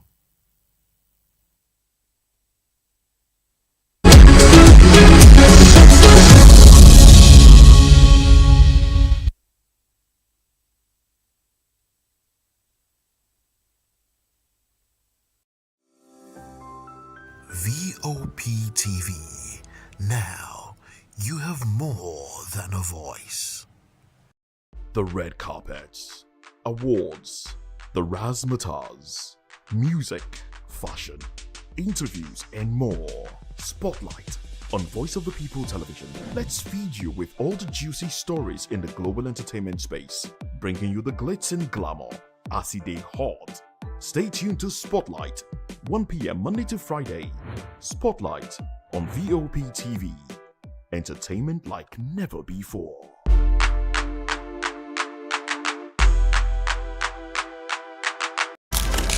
In a world where power shifts with every headline. In a nation full of questions. In a world filled with noise, the truth needs a voice. The policies that shapes our world and the economy that determines our future. Every hour, every day, the grapevine keeps buzzing. And together, we are committed to telling the stories that shape our world, because your voice is our focus. Don't forget, our voice matters the most. Let us come together and share our concerns.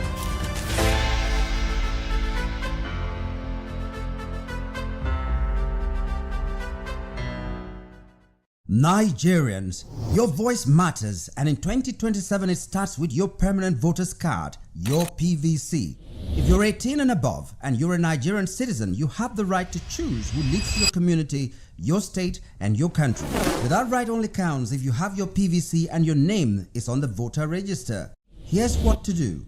First, check if you're registered. If you're not, or if you've moved, lost your card, or turned 18 since the last election, go to the nearest INEC office or an INEC registration center. Second, it's free. Don't pay anyone for any registration or collection. Third, collect your PVC early. Don't wait until the week before elections. INEC will announce dates. Listen to radio, TV, and follow INEC's official pages. Your PVC is more than plastic. It's your power to hold leaders accountable. It's how you decide on roads, schools, hospitals, and jobs for your community. When you vote, you decide the future of your children.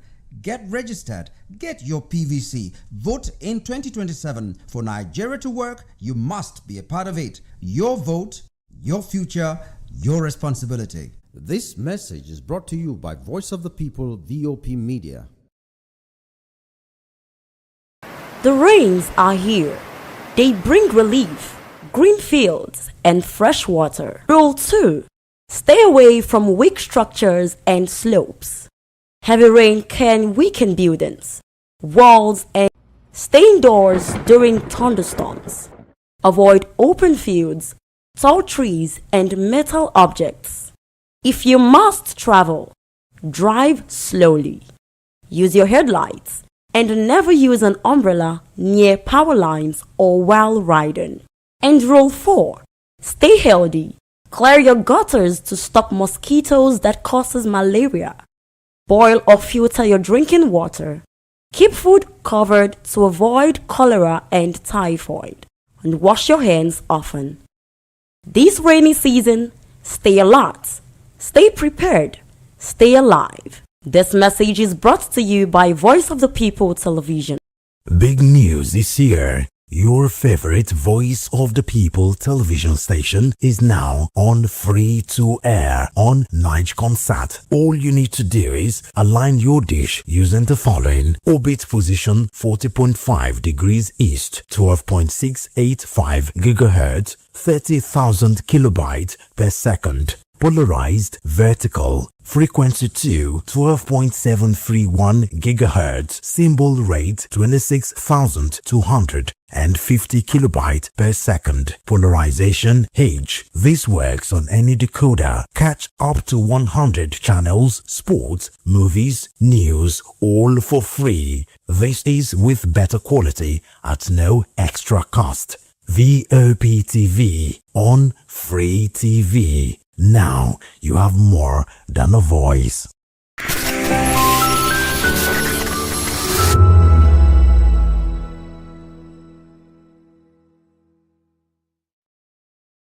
Across several regions of Nigeria, communities continue to grapple with insurgency, banditry and kidnappings, raising fresh concerns over whether increased defense spending is truly translating into improved safety for citizens.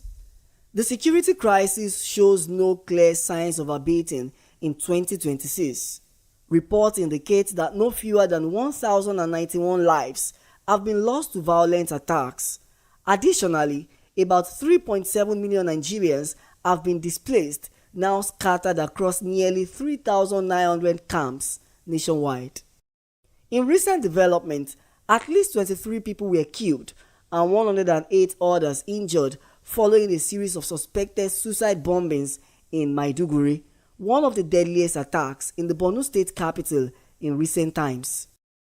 These troubling figures continue to raise a critical question: what can be done to end insecurity in Nigeria? Responding, Nigeria's Vice President Senator Kashim Shettima restated the federal government's resolve to defeat terrorism, declaring that those behind recent attacks in the country will be decisively confronted. As Voice of the People TV, we sought the opinion of Nigerians on this growing concern. The federal government, that's one of their major role in keeping the safety of Nigerians, as in they have to be very, very, very active in keeping the safety of Nigerians, because that's one of their major priority. So, and again, as we individual, you have to be very, very vigilant. If you see someone that is not familiar with in your area or in your environment, you have to alert the security operations, because you can see if sometimes you might be in your street and you see some new strange faces around you. So when you see such thing, at least you can call the security or maybe the vigilantes in your area. So with this, we can be able to curb the insecurity in our area. The government should step up its action against it. Especially, I believe that the government has the capacity to do that. There was a time they were talking about state police. They need to hurry up in this issue of state police to equip them effectively, because the state police are people that will be taken from the indigenes, people that are familiar with the terrain. So this kind of people can easily understand what's going on around them. They can easily arrest the situation, because it has gone to the level that the insecurity issue cannot be downplayed. Everybody is feeling the pains here and there. The security is, in fact, is a major issue that I pray that our president and his men will be able to tackle, so that Nigeria be more safer. Because without insecurity, the economy cannot really move. And without insecurities, nobody can be at peace. Without insecurity, even government itself will not be at rest. So we pray that sincerely this government will have the courage to tackle the insecurity aspect. Once that is settled, I know Nigeria will be better. As the nation continues to seek lasting solutions, many hope that decisive actions will be taken to restore peace and safeguard lives across the country. Matthew Okunswada, reporting for Voice of the People TV.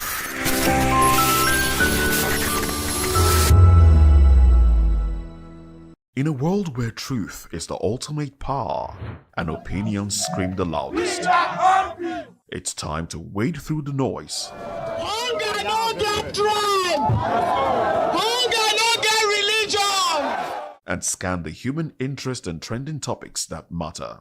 Stay tuned to The Issues, your plug to the stories making the buzz, from politics to science and technology, social justice, and more. Let's tackle the tough questions and expose the truth.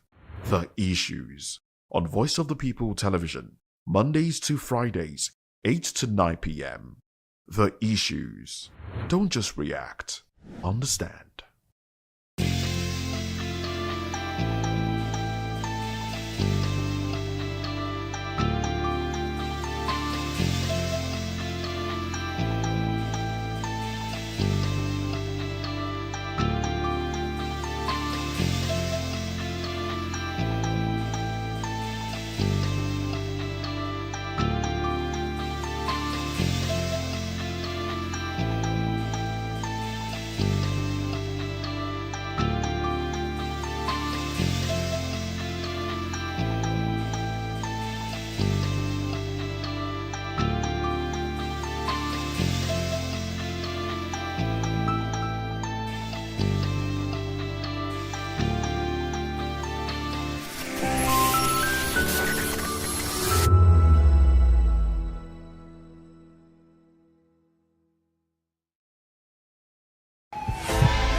This is Health Check, your weekly guide to better living, smarter choices, and trusted answers. From everyday wellness to urgent health issues, we've got you covered. Health Check, only on Voice of the People Television, where your health has a voice.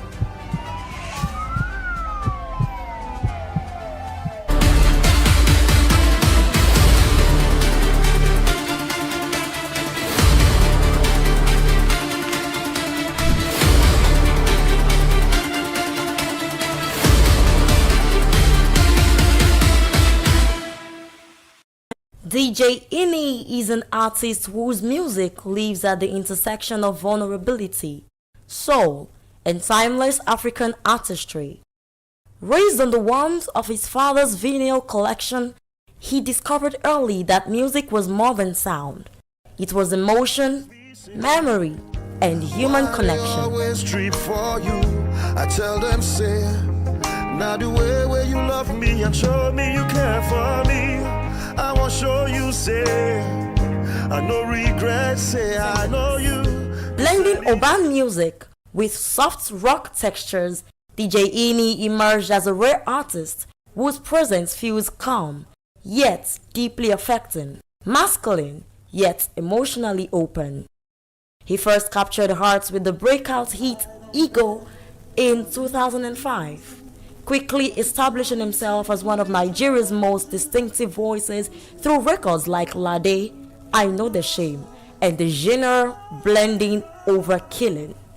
His self-titled debut album, DJ Ini, alongside later releases including Wonder, Alright, and On Me, showcased an artist unafraid to evolve sonically while remaining emotionally authentic. In 2016, he returned to his acoustic roots, with shout-outs to My Lover, produced by Cobams Asokwo, a stripped-back, intimate record that reflected the emotional honesty at the core of his artistry. Behind the music and beyond the music, DJ Ine's journey has been shaped by profound personal experiences that deepened his creative philosophy.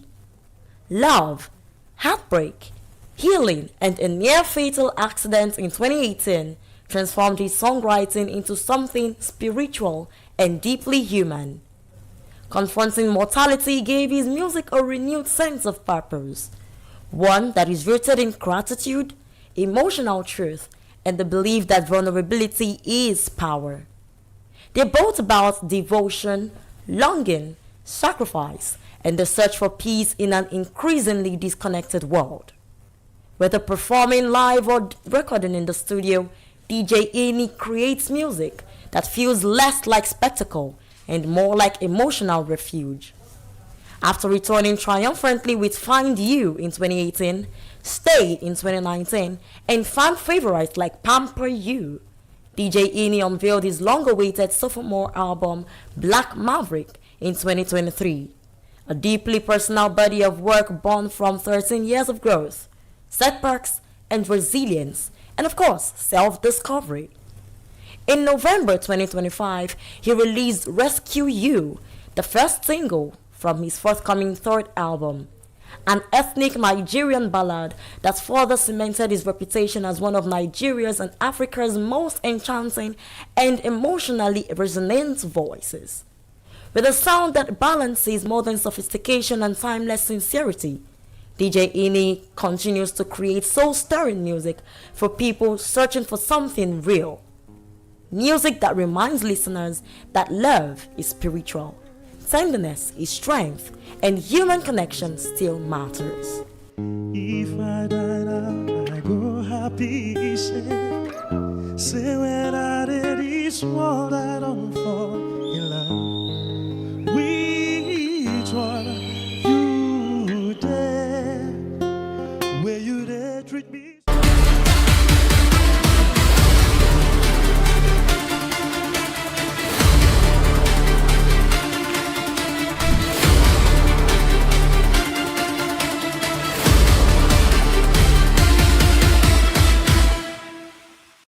Welcome to the locker room, the home of football talk that matters.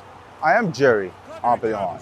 Join us every weekday, Monday to Friday at 5 p.m. Nigerian time, as we share the hot takes and hot debates in the exciting world of football. And joining me are the usual suspects, Ikechukwu and Mayowa, as we break down all the hot takes and everything that's happening in the football. Don't just watch football, live it with us. Catch us on the locker room and Voice of the People television at 5 p.m. Nigerian time. And like I always say, if not 20 minutes off, please the sport. And it's Hakim Ziyech who puts the...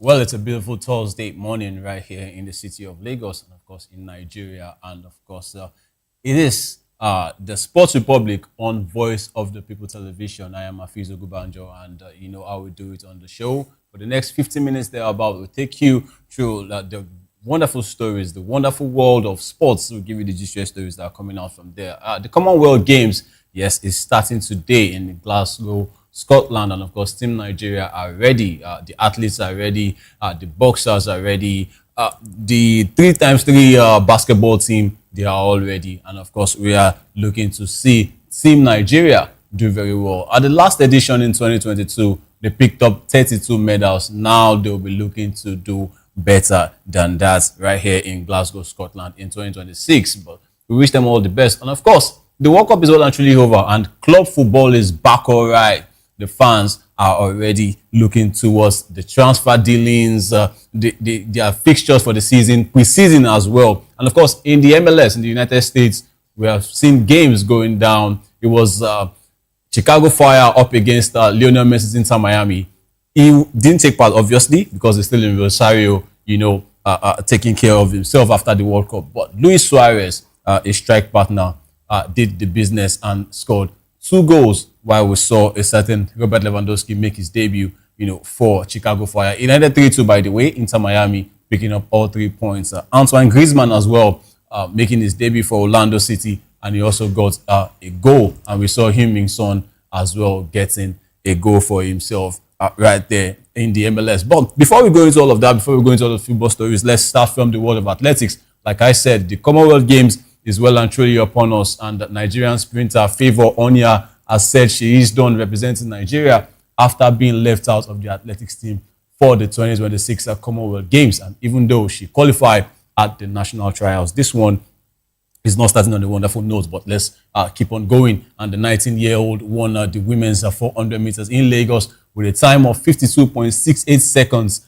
and was initially picked for both the individual event and the women's 4x400 meter relay with Patience Okon-Georgia, Ella Onojivevo, and Esther Joseph. And she was part of the 15 athletes who resumed camp in Abuja on June 25th. And of course, the squad later moved to Aberdeen, Scotland for final preparations. But Onya did not progress past the Abuja phase and has since returned to her training base in the US. This is not really good news. And of course, on social media, she did a video expressing her frustration, and she said she has forgiven the federation 3 times already and will not do it again. A 19-year-old forgiving the Athletics Federation 3 times already because she wasn't picked due to some reasons, maybe I won't say unforeseen, but of course to her, she still doesn't know the circumstances, and she confirmed she qualified for her first senior Commonwealth Games but will not run for Nigeria, and added that people could judge whatever decision she makes next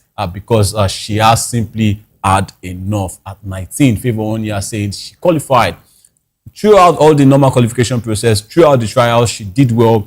I think she recorded the 5th fastest time in the 400 meters, and she's still not picked. So this is not really good. And what's with the Athletics Federation and Favour? It was Favour or Philly the last time out, and she had to, get offers from other countries. They rejected her offers, by the way. That's talking about the Athletics Federation, that she's not going to move away from Nigeria, but that is still going on. Now we have Favour Onya, who qualified via the trials, 400 meters, and she still not picked, following some processes, let's put it that way. And the post, a post on social media suggests that repeated issues with how athletes are handled, and though she did not spell out the exact reason for her exclusion, this is not really good when it comes to the Athletics Federation. The Commonwealth Games is just around the corner. It is starting today, and for someone who qualified throughout all the normal processes, the trials, she ran the fastest time, she's still not, going to represent Nigeria, and she's already had enough.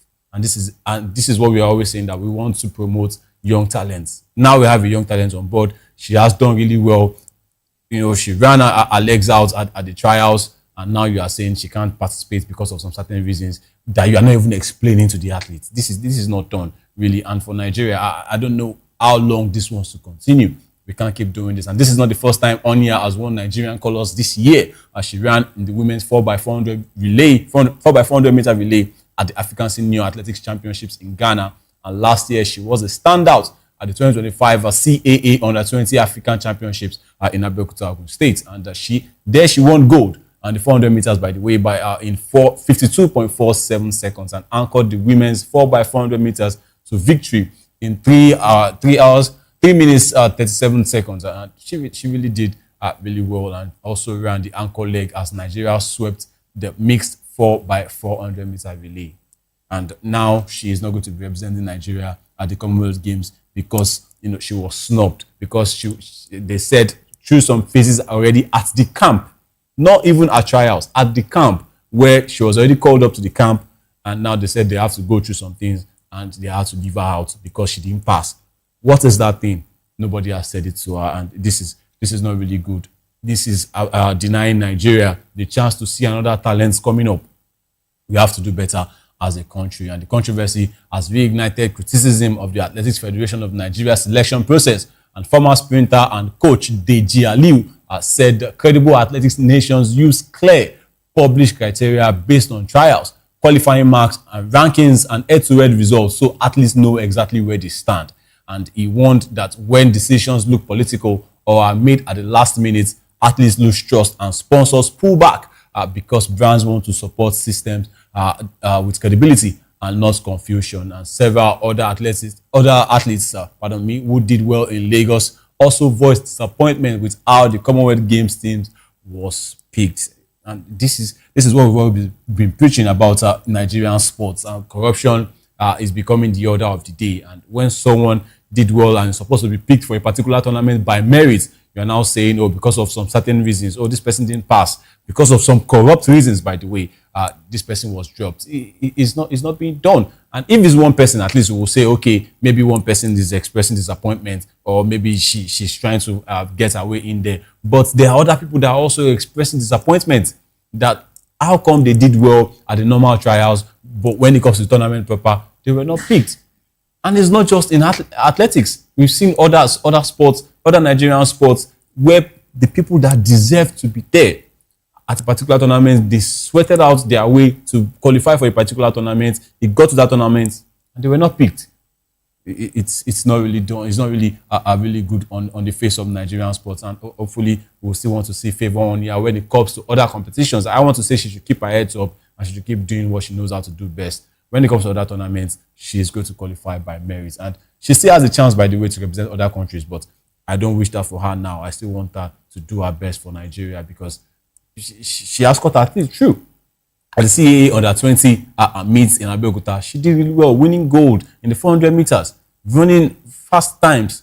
And now the Commonwealth Games, a big platform for her to showcase herself to the world, and they are denying her that opportunity. Well, let's hope it's going to get better. And let's still talking about the Commonwealth Games, and let's move on to the Nigeria Basketball Federation, who have announced that 3 players who will represent the country in the men's 3x3 basketball at the Glasgow 2026 Commonwealth Games. And the team mixes local talent, of course, with diaspora experience, and features the likes of Esosa Kelvin, yes, right there. And of course, Esosa Kelvin Okundaye, who is wearing jersey number 9 from Benin, and Marcel Esonwune wearing number 12, based in New York and the United States, and Robert Chima Ukawuba wearing number 4 from Lagos. And Federation officials said the selection was aimed at balancing youth, exposure, and leadership for the fast-paced format, and each player brings a distinct role to the squad. And Okundaye is expected to add speed and explosiveness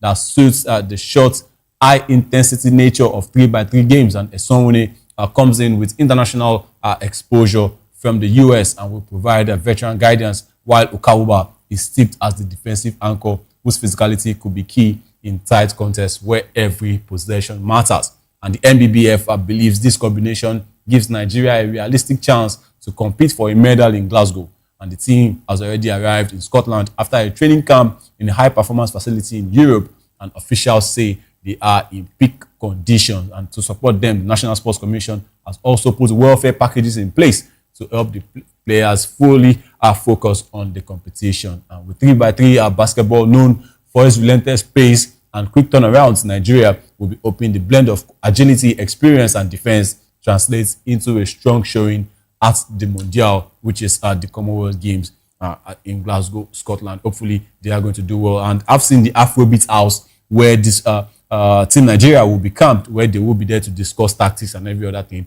that was provided for them in Glasgow by the Commonwealth Games board. I think that place is very, very beautiful, and we have a lot of sports that they will be contesting in. We have the 3x3 basketball, we have the boxing, and we have the powerlifting and the weightlifting as well, and athletics, of course, where we'll be wanting to see the likes of Tobi Amushon, and of course the fastest man in Nigeria right now, Koinsola Ajayi, who is doing well for himself. We saw what he did at the Diamond League. It was in Oregon where he defeated Oblique Seville and Christian Coleman, and he said, look, that is not a fluke.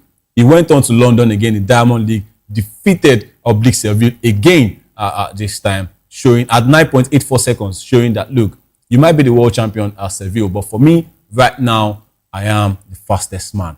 And I think that's really, really good to see somebody like that coming to represent Nigeria at the Commonwealth Games. It just shows that we can't just be depending on one person. I know when it comes to athletics, Nigeria will say, oh, Tobi Amushon is like the biggest name. She's the one that will only give us the medals.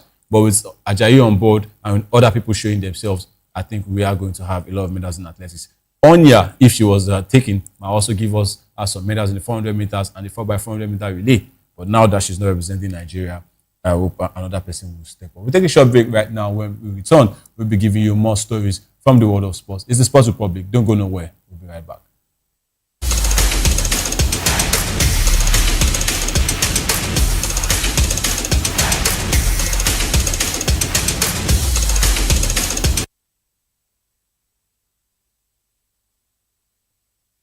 Join us on People's Voice, where we amplify the voice of those that matters the most. Join the conversation. Share your thoughts with me. I am Xavier Udo. Weekdays, Monday through Friday, from 4 p.m. to 5. Don't forget, our voice matters the most. Let us come together and share our concerns. Welcome to the locker room, the home of football talk that matters.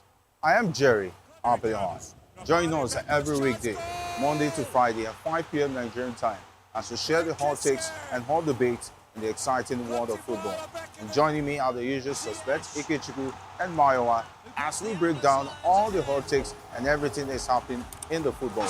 Don't just watch football, live it with us. Catch us on the Locker Room and Voice of the People television at 5 p.m. Nigerian time. And like I always say, if not 20 minutes off, please discuss.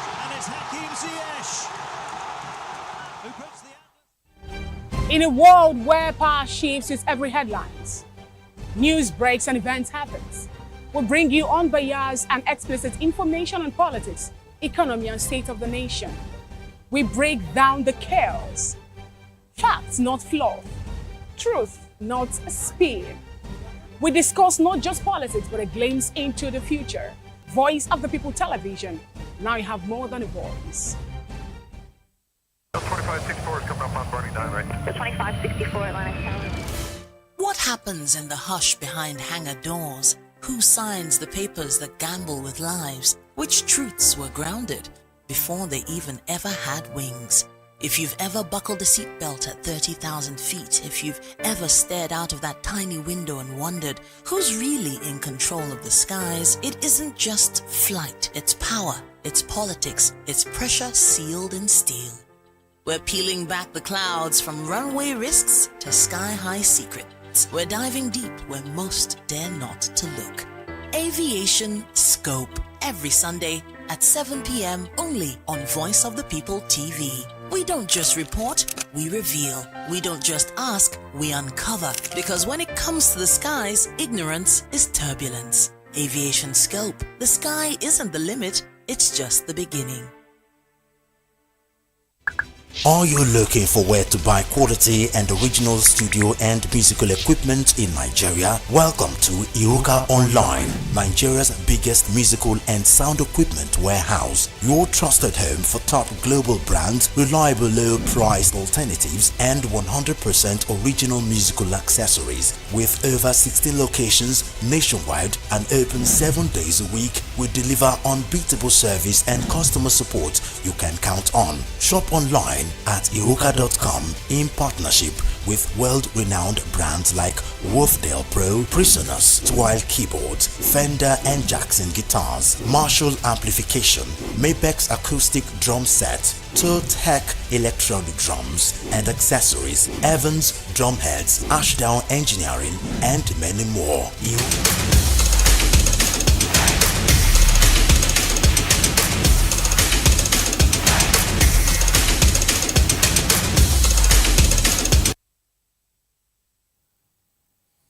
Thanks for staying with us. This is the Sports Republic show on Voice of the People television. And we are moving on now to boxing, where our Nigerian British boxer Anthony Joshua has stated that he is getting ready for a long-awaited clash with Tyson Fury. And he said he is doing that by training with a custom heavy bag made to look like the Gypsy King himself. And his first coach, Sean Murphy, showed off the bag to reporters and said it was built to mimic Fury's chin for practice. I don't know where this level of pettiness is coming from. And both Joshua and Fury have signed contracts for their domestic showdown. But first, they have warm-up fights this weekend. And Joshua, who is 36, will be facing Christian Prenga in Jeddah on Saturday, while Fury, who is 37, takes on 46-year-old Marius Wok in Thailand. And Joshua says he will not make the mistake of looking past his opponent this time. And he recalled being caught out by Andrew Ruiz Jr.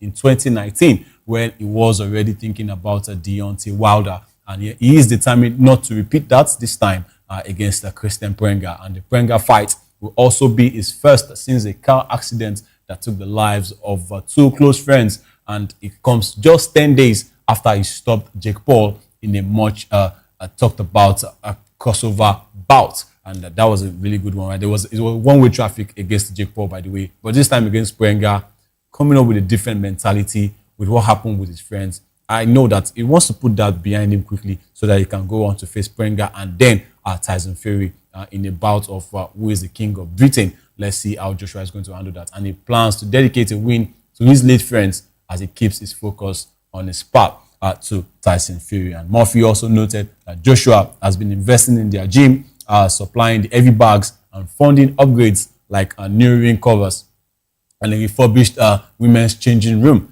with the Fury deal signed after years of talk. The British Nigerian heavyweight is now balancing immediate preparation with the bigger goal. And if it comes through Prenga, all attention will shift to what has been built as the Battle of Britain against Tyson Fury, who himself has a match against Marius Wak in Thailand. And this man right here, the Gypsy King, he wants to show Tyson Fury that, look, I am the king of Britain. Both of them, by the way, have been stopped by Alexander Usyk.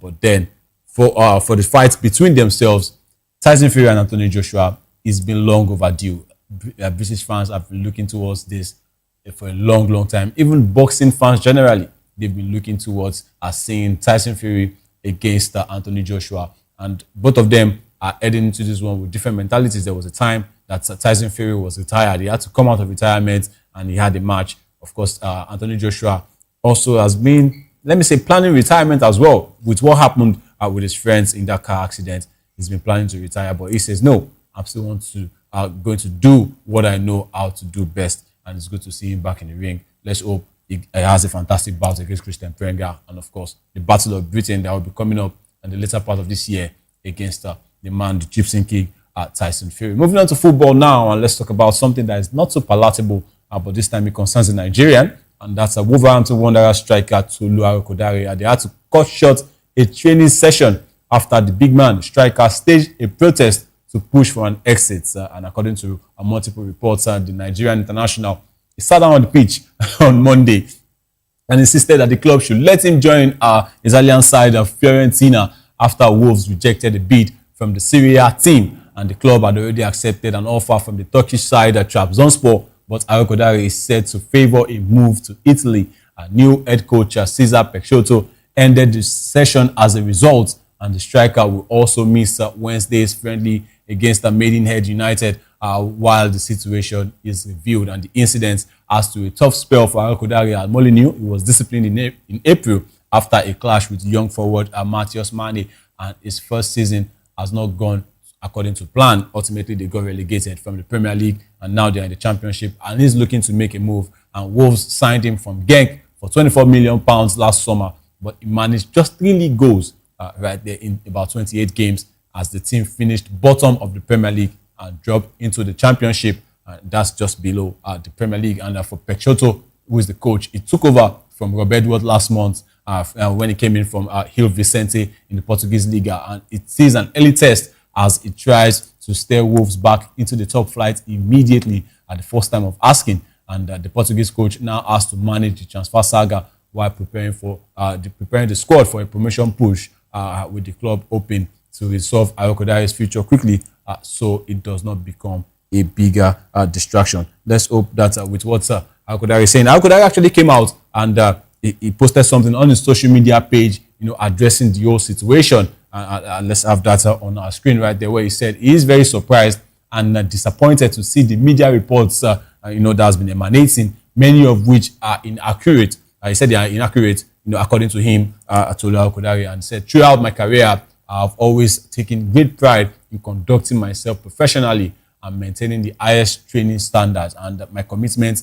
has always been to prepare myself as well as possible so I can contribute, to my club and their plans and the club whenever I am, relied upon. And I remain under contract with Wolves, and my only intention is to, perform my responsibilities professionally, but also doing my job and contributing to the team in accordance, with that contract.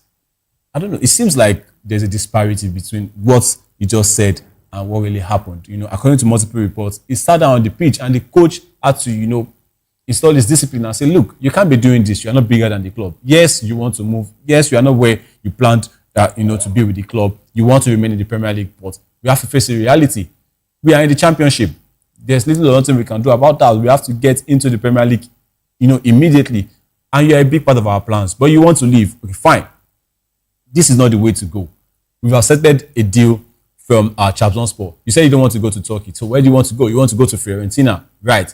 But they are not meeting the standard. We want to sell you for a particular amount, right? But Fiorentina are not meeting that standard.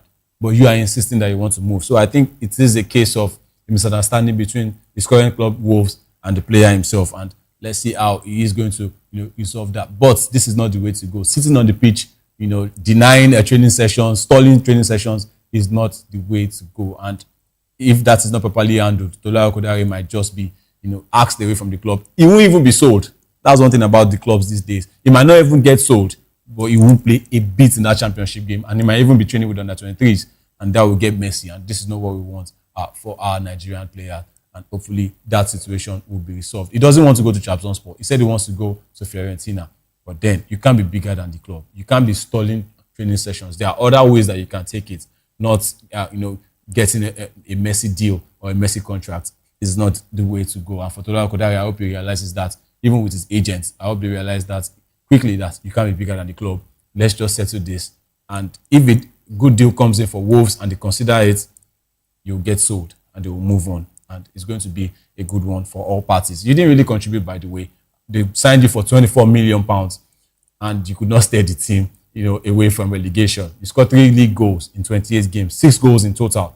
I mean, you could have done better, but then it is what it is. It's not just on you. You did your best, but you can't force a move away like this by stalling training sessions. There are other ways to do things. Let's move on. Still on football, and let's talk about the Super Falcons. Yes, this time around, it is not them with their club.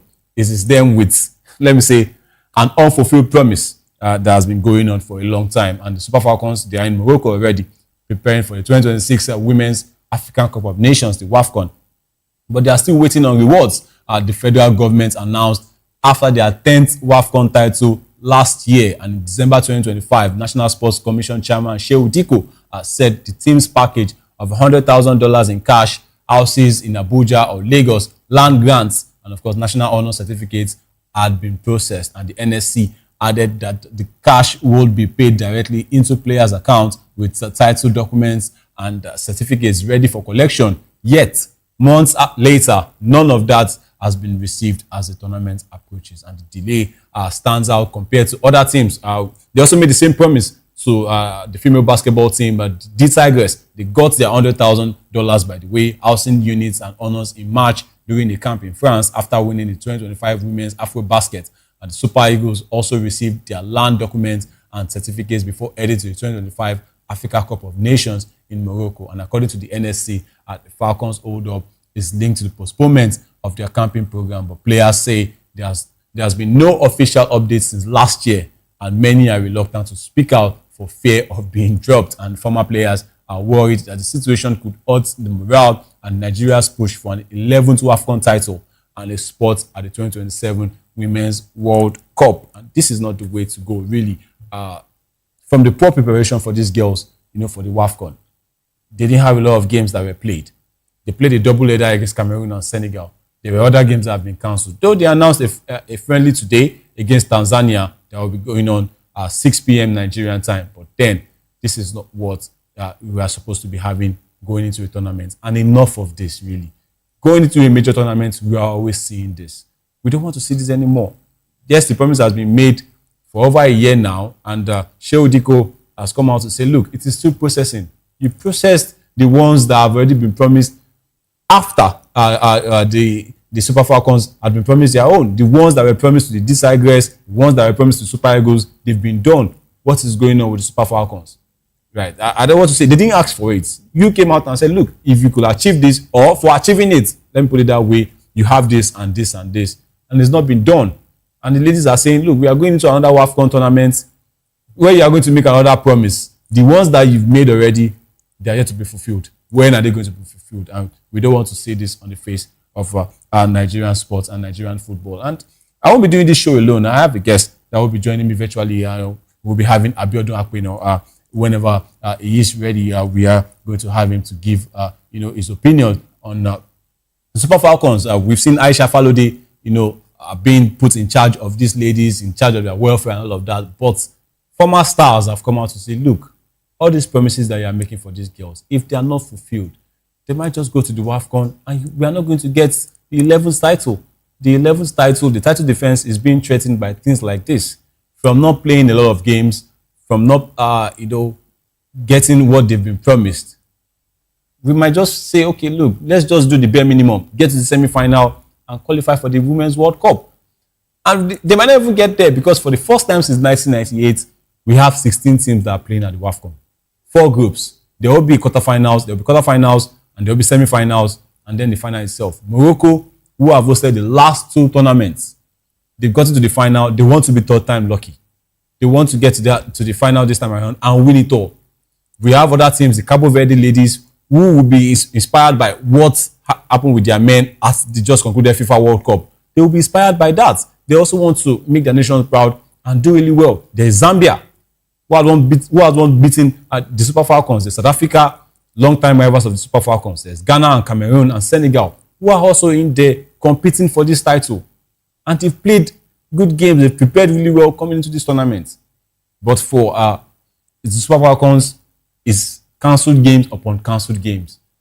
For how long are they going to do this? I don't think this is really good on the part of the NFF, the NSC, and of course the Super Falcons. The ladies are ready to play. Some of them have already complained, really, saying, look, when are we going to have at least the barest minimum? When the tournament was postponed, the likes of Asta Oshuala, she came out, Ashida Ajibade came out to say, we are not even playing games. We are only having double headers against teams that we already know their capacity. They are long-standing rivals of the Super Falcons, Senegal and Cameroon. There was supposed to be the Unity Cup against Jamaica. That was cancelled. Cabo Verde was supposed to be in contention as well. That was cancelled. Even while these players are in camp, they were supposed to play Ghana. Cancelled. Now we have Tanzania.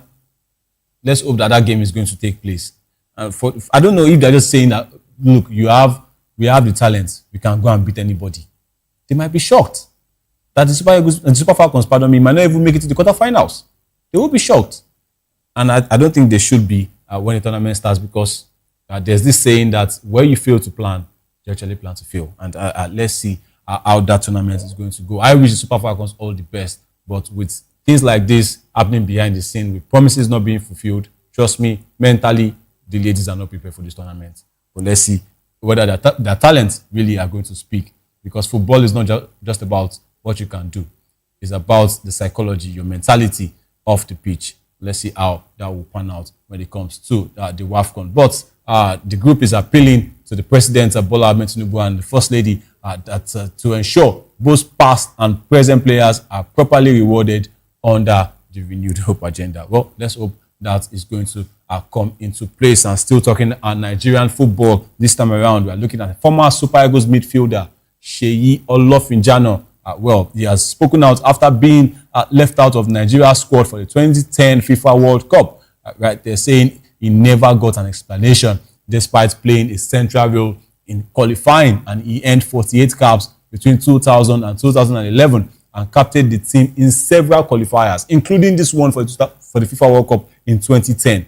So he assumed 2010 would finally be his World Cup, and he was speaking on a particular podcast, the Play Zone podcast, and he said no one from the coaching staff, the NFF, or even teammates called to tell him why he was dropped. And Olofinjano has stressed that no player is entitled to a Super Eagles shirt, and that selection should be based on merit. But he argued that when someone is trusted to captain the country on multiple occasions during qualifiers, they deserve basic communication if things change, and if a person is considered good enough to captain a whole 250 million people and then just gets, I will not ask the question, he said, adding that the lack of feedback reflects a wider issue with how players are treated. Well, he spoke on the Play Zone podcast, and let's see if our producers will be so kind to see what Seyi Olofinjano, let's hear what he said on the podcast when he was speaking. Let's hear what Seyi Olofinjano, the former Super Eagles captain, what he said. Played all the qualifiers. 2010 will have been my World Cup. Played all the qualifiers. As a matter of fact, captain half of it. And up to tomorrow, nobody's told me why I wasn't selected. Not one person. I didn't get one phone call from anybody. Not players, not staff. You didn't ask? Not one phone call. You didn't ask? Why should I? No, I don't have to ask. Again, goes back to the culture. If a person that is considered good enough to captain a whole 250 million people, not just on one occasion, on a few occasions, qualifying and leading to the World Cup, and then just gets, I won't ask the question. There's no God-given right for anybody to be selected to play. Get selected on merit. The fact that I've done all that doesn't necessarily mean considered. But again, there should have been an explanation. Nigerians playing any game friendly, I make sure I turn up. Because for me, it was more than just playing street football. I was playing for Nigeria. And it meant every single time I wore the colors of Nigeria, green, white, green, I wore it with pride.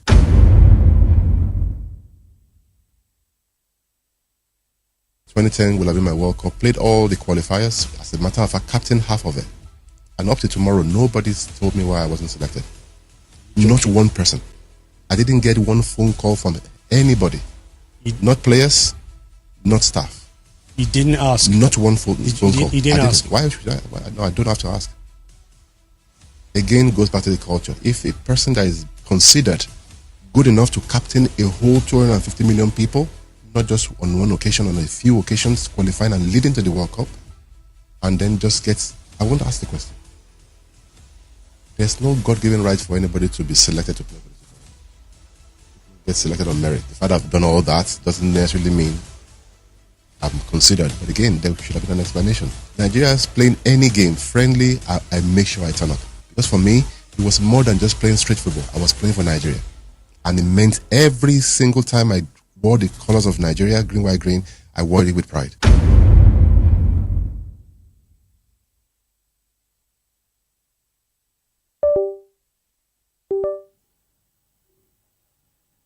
Well, it hurts to see someone who has given his all for the Super Eagles of Nigeria. In fact, not just for the Super Eagles, for any Nigerian team, by the way. It hurts to see someone who gives his all. Anytime he's called upon, it turns up, through all the qualifiers for the World Cup. He makes sure he turned up. He was captaining the side for about half of the qualifiers. And when, they got it all, they were able to get over the line. They qualified for the 2010 World Cup. And the tournament came around and it did not get a single explanation. We can link this word I said earlier about Favour Onia as well. She did really well during the trials. And then when the tournament came proper, she was asked away from the team. And now there's a common thing between both stories. There is no explanation for their omission. And this is not really good on the part of Nigerian Sports Commission, really. The National Sports Commission, and of course, the people that are in charge of Nigerian sports. This is not very, very good. When someone came across, turning up for himself, he said he has passion for Nigerian sports. He has passion for Nigerian football, and he has done really well throughout the qualifiers just to qualify for the 2010 World Cup. They got over the line, and now the tournament came around, and he wasn't called up for no just cause. And he was asked there that, why didn't you ask? That's on the podcast, by the way, and I want to say thank you to the Play Zone podcast for giving us that one. He said, why didn't he ask? He said, why would he ask? And I think I want to agree with him, really. Why would he ask for that? He feels that if you want to select, players for a particular tournament, you select them based on merit. There was a reason that they gave him the captain's armband throughout the qualifiers, and he still was not called up during the tournament proper. And we were seeing other players that he would have felt like, look, these players are not even better than me. But then, I don't want to say this was dealing with Nigerian sports, but with what Sheyola Finjano has actually come out, to say, it's looking like that is not going to end any time soon, because it's still going on. Even at the 2014 World Cup as well, there were players that gave their all during the AFCON, even during the qualifiers. We saw the likes of Sunday Umba right there, and when the tournament came around in 2014, there were other names that we were seeing, for that World Cup. And of course, Nigeria did not have a good World Cup in 2014. They qualified, by the way, into the round of 16, but they were knocked out by France. In 2010 World Cup, I'm sure there are a lot of things that we are going to remember from that 2010 World Cup, including that horrible miss from Yakubu Ayegbeni that is still haunting him to today. Anytime you see on the streets of Nigeria, they are still going to ask him that question. Why didn't you score that opportunity? I'm not saying it's because of Olofinjano not being selected that he missed that chance, but there were other players that did well during the qualifiers that were not picked, including the coach. Shuaibu Amadu made sure Nigeria qualified for 2010 World Cup. At the end of the day, was replaced. And we saw Las Lager back in 2010. I mean, there's a lot of explanation to be made, but Sheyola Finjano has actually come out 16 years later to address that one, saying his passion was not rewarded. After captaining the team throughout the qualifiers, he was not selected. We saw other midfielders, by the way, including, I would say, one of my favorite Super Eagles midfielders of all time, Yusuf Ayila, doing his business. And they're all in the habits. We're not even seeing them anymore. But maybe they will also come out to say one or two things about what they experienced with the Super Eagles. And Sheyi Olofijano is saying the 2010 World Cup remains one of the biggest disappointments of his career. And for him, the hurt is less about not making the squad and more about the silence that follow. Olofijano has actually spoken in recent times, and even in this podcast, he spoke about a lot of things, including management as well, saying ex-players should not wait for handouts from the NFF. They won't give you handouts. Just because you represented Nigeria, they won't give you handouts. You are going to make sure that you further, in sports administration. You won't say because you're an ex-international, you just want to come and be a coach, or you just want to come and be an administrator. No, it's not by being an ex-international. He himself, he went for his master's abroad. He got his coaching license. He had a lot, that he did after retirement. And he's saying, look, just because you're an ex-Nigeria international, it does not guarantee you a place in administration. And for those that are saying, oh, they want Nigeria to become a better place, they want, Nigerian football to be better than what it is now, that they want to come into administration. But what do you have in place? Do you just want to say because, oh, I represented Nigeria in 1998, I represented Nigeria in 1984, I represented Nigeria in 1994, or whatever year you represented Nigeria, that you now want to be an administrator? Olofijano is saying that is not the case. You have to get your coaching license, you have to get your certificates in administration and all of that, so that you can represent Nigeria when it comes to administration, and you can do better than what we have now. So that's about Sheyi Olofijano and what he said, on that podcast right there. And let's move on to the FIFA World Cup that has just been concluded. And this time around, the official team of the tournament is actually out, and we saw someone being snubbed, and that's Cristiano Ronaldo for Portugal. He didn't really have a good tournament, by the way. By his standards, he scored 3 goals, in that tournament, 2 against Uzbekistan. But in the team of the tournament, we saw Cabo Verde goalkeeper Vozinha, who had a fantastic tournament for himself, by the way. Even the team, it was a tournament debut, and he is now selected as goalkeeper in that team of the tournament. If our producers would be so kind, let's have the team of the tournament on our screen, and let's see the players that were selected. The likes of Jude Bellingham made the list, the likes of Kylian Mbappe made the list, Lionel Messi, and of course, Erling Braut Haaland. There's Marco Correa as well, in the list. And yes, this is the full official by FIFA, the FIFA team of the tournament for the FIFA World Cup 2026. And the goalkeeper is Vozinha, and the right back, Spanish defender Pedro Porro, who also had a fantastic tournament, creating several chances for the La Furia Roja. The centre back pairing, there's Dayo Upamecano and Manchester United's Lisandro Martinez, and the new Real Madrid signing Marco Correa, he is on the left-hand side of the defense. It's the fullback, the left fullback, and we are also seeing more Real Madrid players. In the midfield, we have Rodri, who recently has now been said, look, he is going to make that move to Real Madrid. He loves Real Madrid. The president for Real Madrid, Florentino Perez, has said, look, I'm not looking towards the way of Rodri, but I think there's a U-turn right now. They might just be going in for Rodri. Another signing that has been linked with Real Madrid, another player rather, that has been linked with Real Madrid in recent times is Michael Olise, and he's also on that list. And we have current Real Madrid player Jude Bellingham, who also had a fantastic World Cup. These three, by the way, had fantastic tournaments. And Rodri was given the golden ball as the best player of that tournament, the FIFA World Cup. Bellingham scoring 7 goals. Wow, that was brilliant for him. Only English midfielder to score 7 goals at the FIFA World Cup. And talking about 7, Michael Olise, who is also in the midfield, had 7 assists, breaking the assist record at a single tournament held by Pele, who had 6 tournaments right there. 6 assists in the tournament right there. But for Michael Olise, he has 7 assists. And moving on to the forwards, I don't think you really argue with the forwards right there. Kylian Mbappe on the right, maybe you argue with their positioning. Maybe it should be Messi on the right because he's a left footer. Mbappe on the left because he's a right footer. And of course, the striker who had a fantastic tournament. The first time in 28 years that Norway qualified, and their main man, Erling Braut Haaland, continuing his hot scoring streak. This man, I don't want to, let me just call him a freak of nature, by the way. This is the fastest player to score 10 goals, 20 goals, 30 goals, 40 goals, 50 goals, and 100 goals in the Premier League. This man, Erling Braut Haaland, came to this World Cup and also scored 7 goals for himself. Yes, they got knocked out in the round of 16 against England, but of course, it is what it is, right? When you go up against that English team, you just have to know that the quality is more than what you can take. And this is the man right there, the star of the moment, Vozinha, who went into the World Cup with about 50,000 followers, and he finished the World Cup with close to 30 million followers right there on social media. I mean, this is really good for him, and he made the team of the tournament. Not just good for him, good for Cabo Verde as well, who didn't lose a match, by the way, over 90 minutes. They only lost to Argentina in extra time. They came up against Spain. They played a new draw. People thought, oh, that was a fluke. Let's see what they can do, right? They came up against Uruguay. He finished 2-2. Came up against Saudi Arabia, 0-0 again. What a team. They only conceded 5 goals, by the way. 5 goals in 4 games, including 2 in extra time.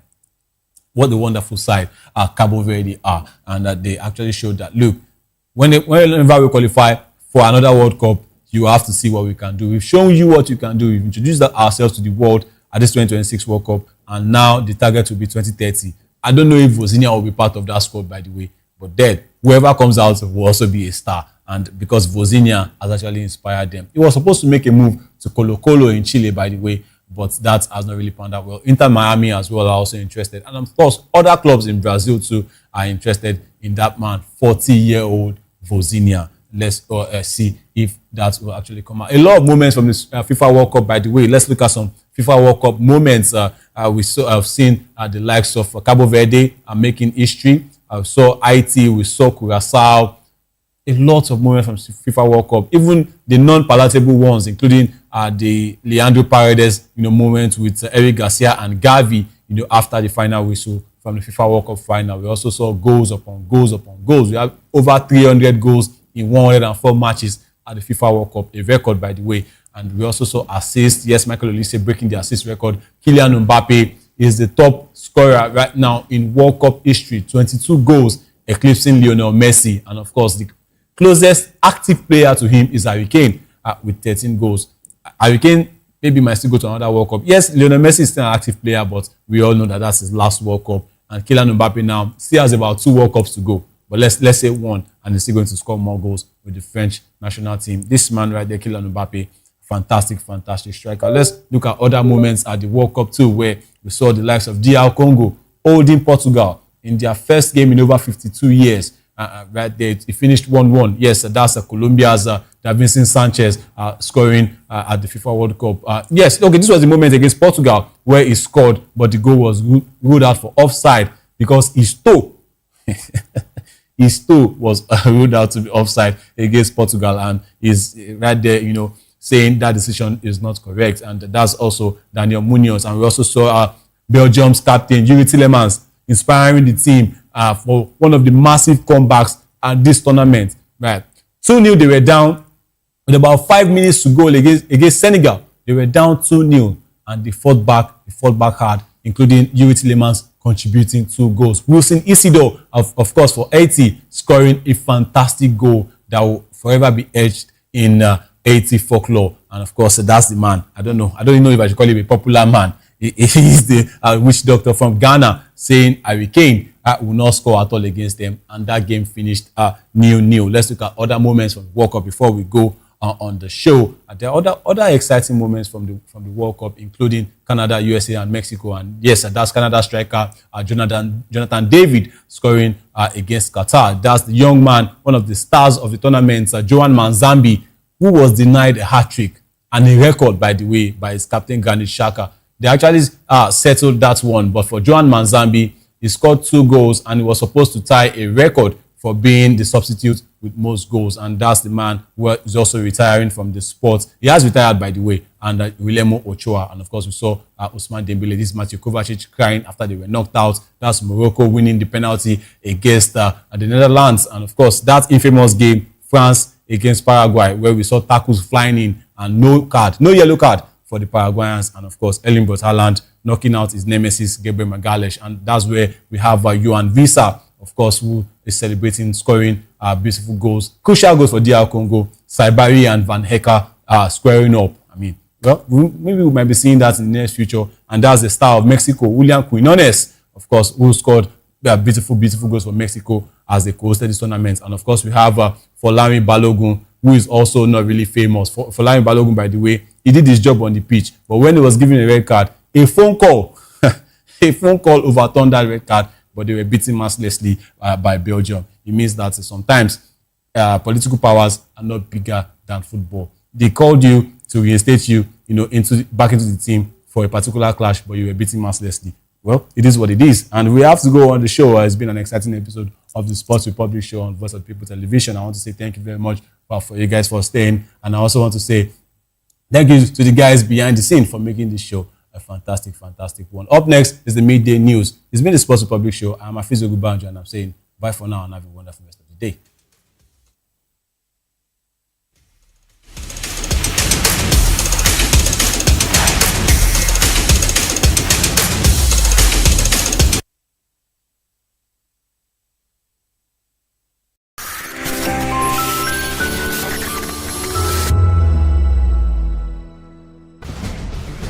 Join us as we drive into the world of politics through insightful interviews with prominent political figures, both serving and former governors, ministers, senators, legislators, party chieftains, activists, and analysts. Get first-hand information into the decision-making processes that affect our daily lives. Highly engaging one-hour program that brings political discourse into focus. I am Chukwuma Okoro.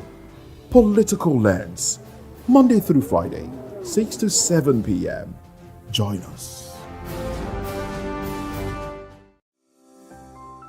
VOP TV. Now, you have more than a voice. The Dare Adeboye Foundation, in partnership with the Ogun State government, hosted the 2026 Future Leaders Assembly, the second edition of the Ogun State Secondary Mother United Nations at the Youth Center in Redemption City, Mowe, Ogun State, held under the theme, Think Global, Act Local, raising the next generations of leaders.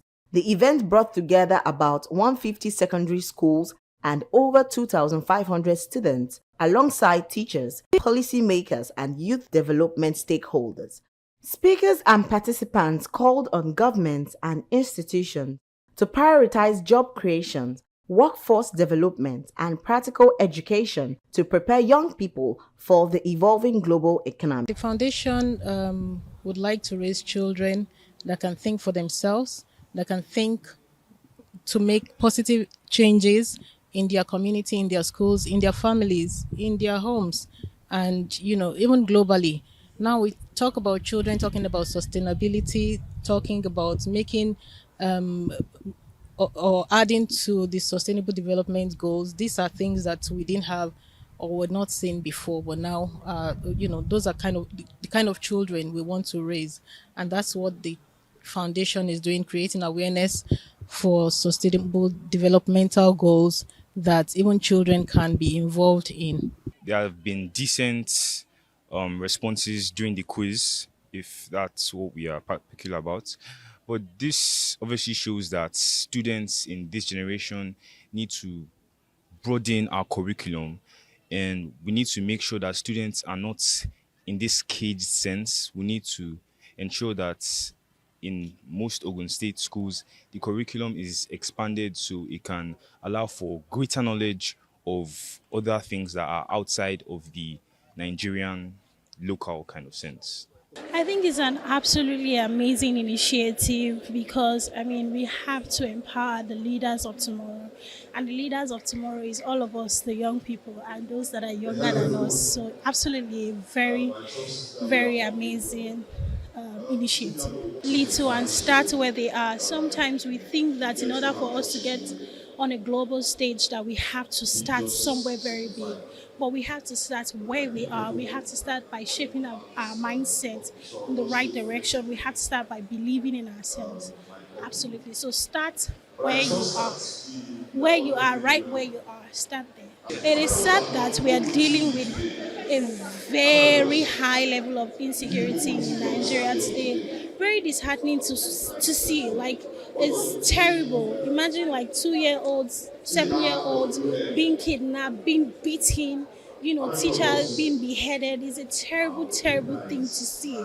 And it's really sad, for lack of better word, that we're experiencing that in this day and this time in Nigeria.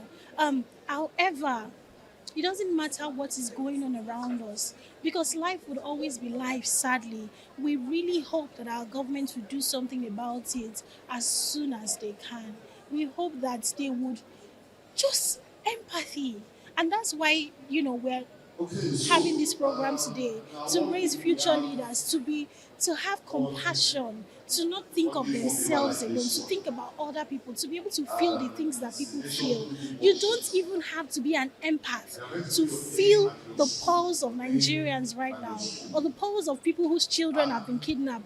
Right from when this whole kidnapping started, or the pulse of people who have lost a father, a mother, a child, a son. We all saw the video of the woman who lost her son and refused to let go of the dead body of that child.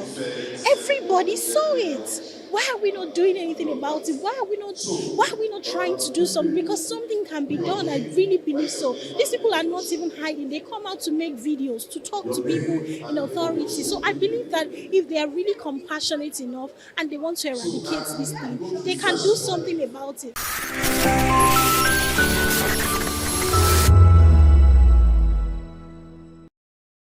To know the happenings in the maritime sector, join us on the program Maritime Frontiers on VOP TV as we discuss key areas in the maritime sector from aquaculture, maritime transportation, maritime labor regulation, oil and gas exploration, ferry and passenger insurance, marine pollution and prevention, port operations, and lots more. Maritime Frontiers, exploring Nigeria's blue economy.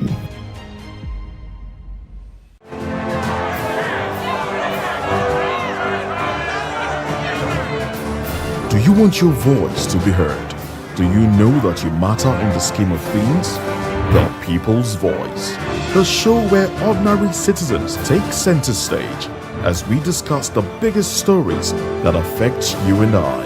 With you in mind, we facilitate lively discussions, debates, and interviews on the topics that matter most to you and I, from social justice to economic empowerment, education to healthcare, governance, and more, tackling tough topics and amplifying your voice. Join the conversation and make your voice count. The People's Voice. Make your voice count. In a world where power shifts with every headline. In a nation full of questions. In a world filled with noise, the truth needs a voice. The policies that shapes our world and the economy that determines our future. Every hour, every day, the grapevine keeps buzzing. And together, we are committed to telling the stories that shape our world because your voice is our focus. Don't forget, our voice matters the most. Let us come together and share our concerns.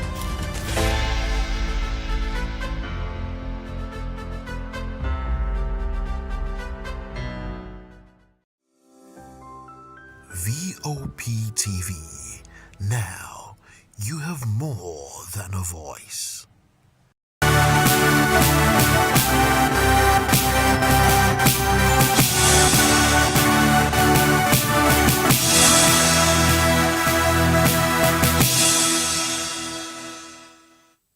Well, hello and welcome to the Midday News on Voice of the People Television. I am David Edwin. First, the headlines. Presidency hails Trump's letter. 4 kidnapped Zamfara students freed. Atiku Abubakar hits federal government over 22.15 billion naira palace project. Gas-laden tanker catches fire in Lagos. Senate moves to regulate foreign aid. NAFDAC begins sachet alcohol crackdown. In business, Nigerian equity slumps 0.50%. And in sports, Cape Verde's Vozinha makes World Cup best 11. In entertainment, Ramsey Noir reveals longevity secrets.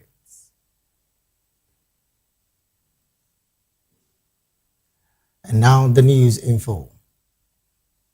The presidency says a letter from United States President Donald Trump to President Bola Tinubu reflects the progress made by the current administration Special advisor to the president on policy communication, Daniel Bwala, made the remark during the television interview while reacting to the letter.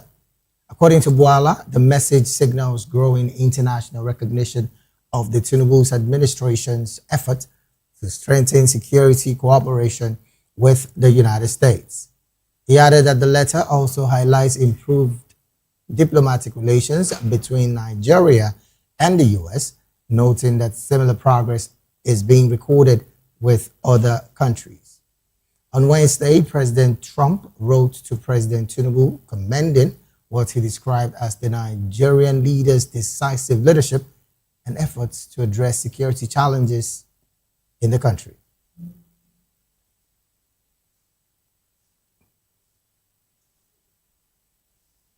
Meanwhile, the operatives of the Department of State Services, DSS, has reportedly rescued the remaining 4 students of the Federal Polytechnic Kaura Namoda, Zamfara State, who were kidnapped from their residence on June the 2nd. The students, 3 male and 1 female, were freed late Wednesday during an intelligence-led operation with no ransom reportedly paid. 1 suspected kidnapper was arrested during the operations, while others were killed. The students were among 7 undergraduates abducted when gunmen attacked their residence in the low-cost area of Kaura Namoda. Zamfara police spokesperson Yazid Abubakar had earlier confirmed that 1 of the students escaped during the attack, leaving 6 others in captivity.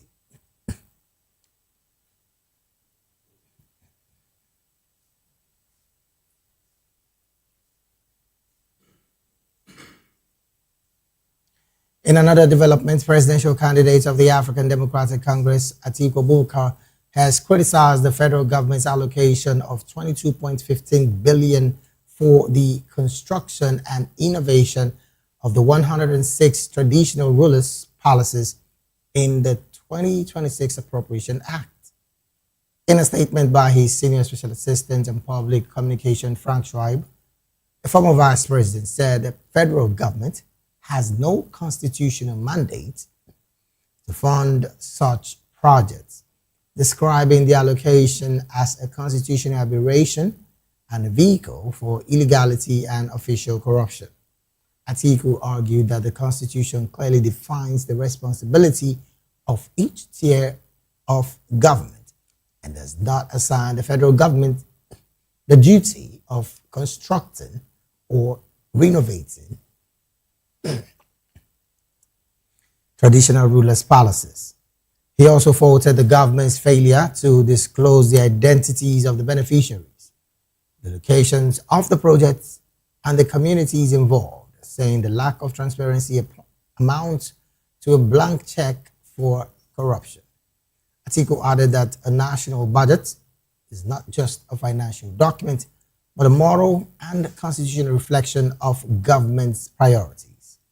He called on the presidency, the budget office, and relevant ministries, departments, and agencies, MDAs, to push the full list of the 106 palace projects, the allocations, individual allocations, the constitutional basis for the expenditure, and the procurement process for the contracts. And here in Lagos, disaster was averted early today after a gas-laden tanker caught fire along Abaroja Road in Ikotu axis of the state. The spokesperson for the Lagos State Emergency Management Agency, Olawale Afolabi, said in a statement that the incident occurred at Ola Farm bus stop and was quickly contained by emergency responders with no casualty reported. According to Afolabi, preliminary findings indicated the tanker was traveling at high speed when it hit a speed bump, causing the driver to lose control and the vehicle to catch fire. He said LASEMA and the Lagos State Fire and Rescue Service extinguished the blaze, secured the scene, and prevented it from spreading to nearby homes, businesses, and other road users. Officials of the Lagos State Traffic Management Authority, the Federal Road Safety Corps, and the Nigerian Police also managed traffic and crowd during the control of the operation. Afolabi added that efforts were ongoing to evacuate the burnt tanker with heavy-duty equipment deployed to clear the road and restore normal traffic flow. And to some legislative matters, the Senate passed for second reading a bill seeking to establish a legal framework for the transparent management and oversight of the foreign assistance, humanitarian support, grants, and concessional financing received by Nigeria. The proposed legislation aims to improve accountability, integrate donor-funded projects into national planning, and ensure foreign aid aligns with national priorities. Leading the debate, sponsor of the bill, Senator Ibrahim Dakwambo, raised concerns over poor coordination of foreign aid, warning that weak oversight has encouraged duplication and misuse of funds. Distinguished colleagues, this bill finds strong footing in the Constitution of the Federal Republic of Nigeria, 1999 as amended. Section 80 and 83 of the Constitution vests the control of public funds in the National Assembly, and Section 85 empowers the Auditor General to audit all public accounts. Accordingly, foreign aid, once received and applied within Nigeria, constitute public resources and must therefore be subjected to constitutional oversight, transparency, and accountability. Furthermore, the Fiscal Responsibility Act 2007 requires prudent management of public resources and integration of all revenues and expenditure into a coherent fiscal framework. Deputy Senate President Jibril Barrow supported the bill, noting that some donor interventions, especially those implemented through NGOs, are not adequately captured or monitored. Other lawmakers called for a unified framework to monitor foreign assistance and prevent diversion of donor funds. From donor agencies. And if it is properly coordinated, there will be proper utilization of it. Right now, in the Committee on Agriculture, we have a situation where funds have been received, and yet they are not recorded in the budget. And we are working to ensure that such money is put into use. Not only that, Mr. President, donor agencies will have confidence if they are sure that the money is going to be prudently utilized. Listening to this bill and all that have been spoken to, said about it, I think there are two broad issues here. One is those donations accruing to government from all sorts of sources. And any money accruing to Nigeria, in my view, within the broad definition of the responsibility of the Senate, ought to be reported, recorded, and how it is used ought to be something that the Senate can oversight. That for me is straightforward. The one that we need to explain so that people who might choose to misunderstand this act is to the extent that we seek for full disclosure of resources that are transferred to NGOs or civil societies. Senate President Godswill Akpabio also expressed concerns over unsolicited foreign assistance, alleging that some aid inflows may have contributed indirectly to insecurity. Away from legislative matters, the Independent Corrupt Practices and Other Related Offences Commission, ICPC, says it has uncovered 908 fake workers across several federal ministries, departments, and agencies in a payroll fraud worth hundreds of millions of naira. The commission said it recovered about 942 million naira linked to fraudulent salary payment made to the fictitious employees. ICPC Chairman Musa Aliyu said the discovery followed an investigation launched in 2024 after irregularities were detected in pension payments. He said the probe uncovered cases in which senior officials allegedly placed relatives and associates on government payrolls and diverted their salaries for personal gain. According to Aliyu, one suspect allegedly enrolled his wife, son, and mother-in-law on the payroll while collecting the salaries of 12 other workers. The investigation covered at least 50 ministries, departments, and agencies, with the Nigerian police force recording the highest number of suspected fake workers at 570. Aliyu said the National Water Resources Authority had 80 suspected fake workers, followed by the Federal Ministry of Works with 56, while several other ministries also recorded cases. He added that investigations are ongoing, including the Office of the Accountant General of the Federation and the Ministry of Interior. In another development, the National Agency for Food and Drug Administration and Control, NAFDAC, has begun a nationwide crackdown on alcoholic beverages packaged in sachet and PET bottles below 200 milliliters, following the full implementation of the federal government's ban on the product. The enforcement exercise is ongoing across the 6 geopolitical zones, with teams inspecting markets, multi-packs, retail outlets, bars, and other distribution channels to seize and destroy the banned drinks. NAFDAC Director General Christiana Adeyeye said manufacturers, importers, distributors, and retailers must surrender remaining stocks or face sanctions and possible prosecutions. The agency said the operation is part of a sustained campaign to remove harmful alcoholic products from the Nigerian market.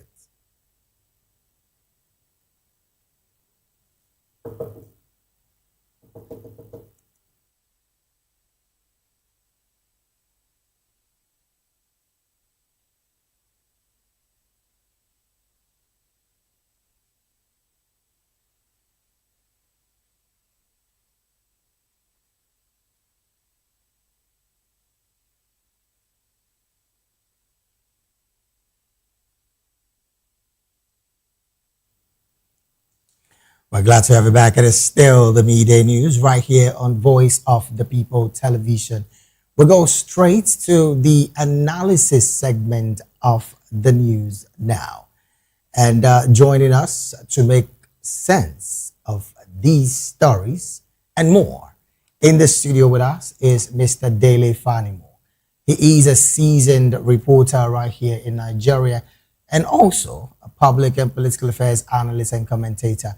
Well, a very good afternoon to you, Mr. Fanimo, and thank you for joining the conversation this afternoon. Thanks for having me. All right, then let's start off from this crackdown by the NAFDAC agents across the country. Now, particularly on the nationwide crackdown on alcoholic beverages packaged in sachet and PET bottles.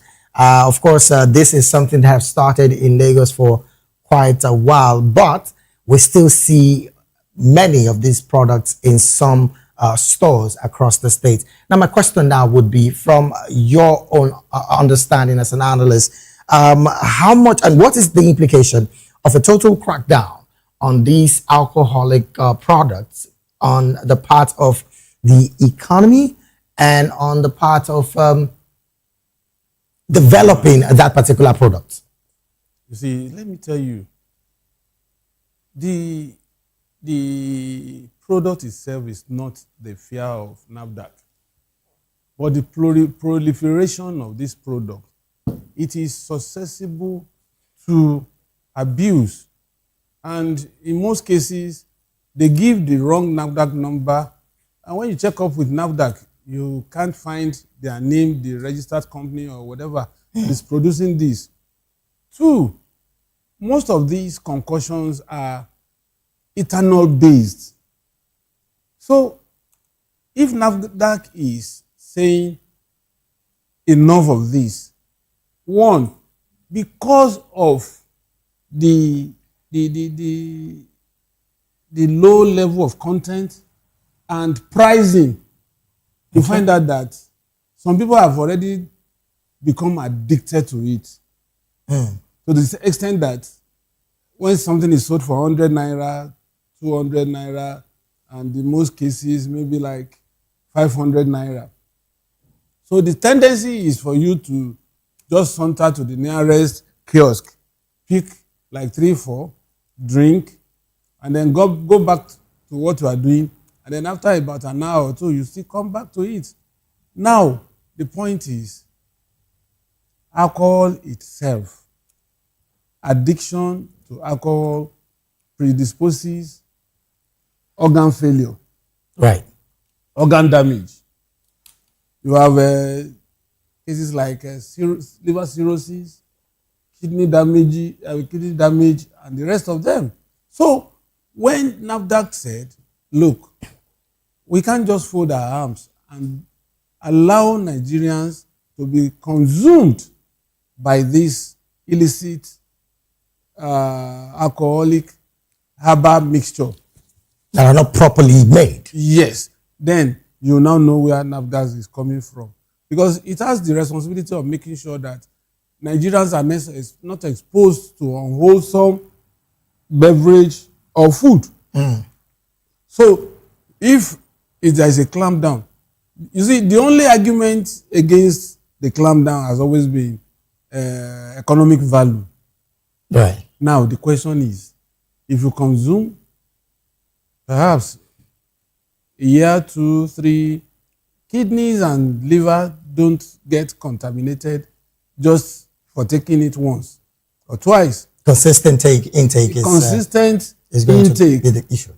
Causes this problem. So for me, you know, one funny thing about us in Africa, particularly Nigeria, anything that does not kill us instantly, we once that thing crops up, for a kidney to pack up, it takes an average of 10-15 years. Now, I like the path that you've gone, and really that's another concern, because I've been told that Nigerians, or popularly it's been said that Nigerians are very resilient people. Things don't easily kill us, as it were. You remember when the bird flu situation happened in Nigeria, people were still eating chicken, even though it was easy for us to eat chicken at that time because it goes through a lot of processes. Good. You have to boil, you have to cook. Now, and so it reduces the contamination, you know, unlike in the advanced country where they just dress, boil for about 3-5 minutes. Right.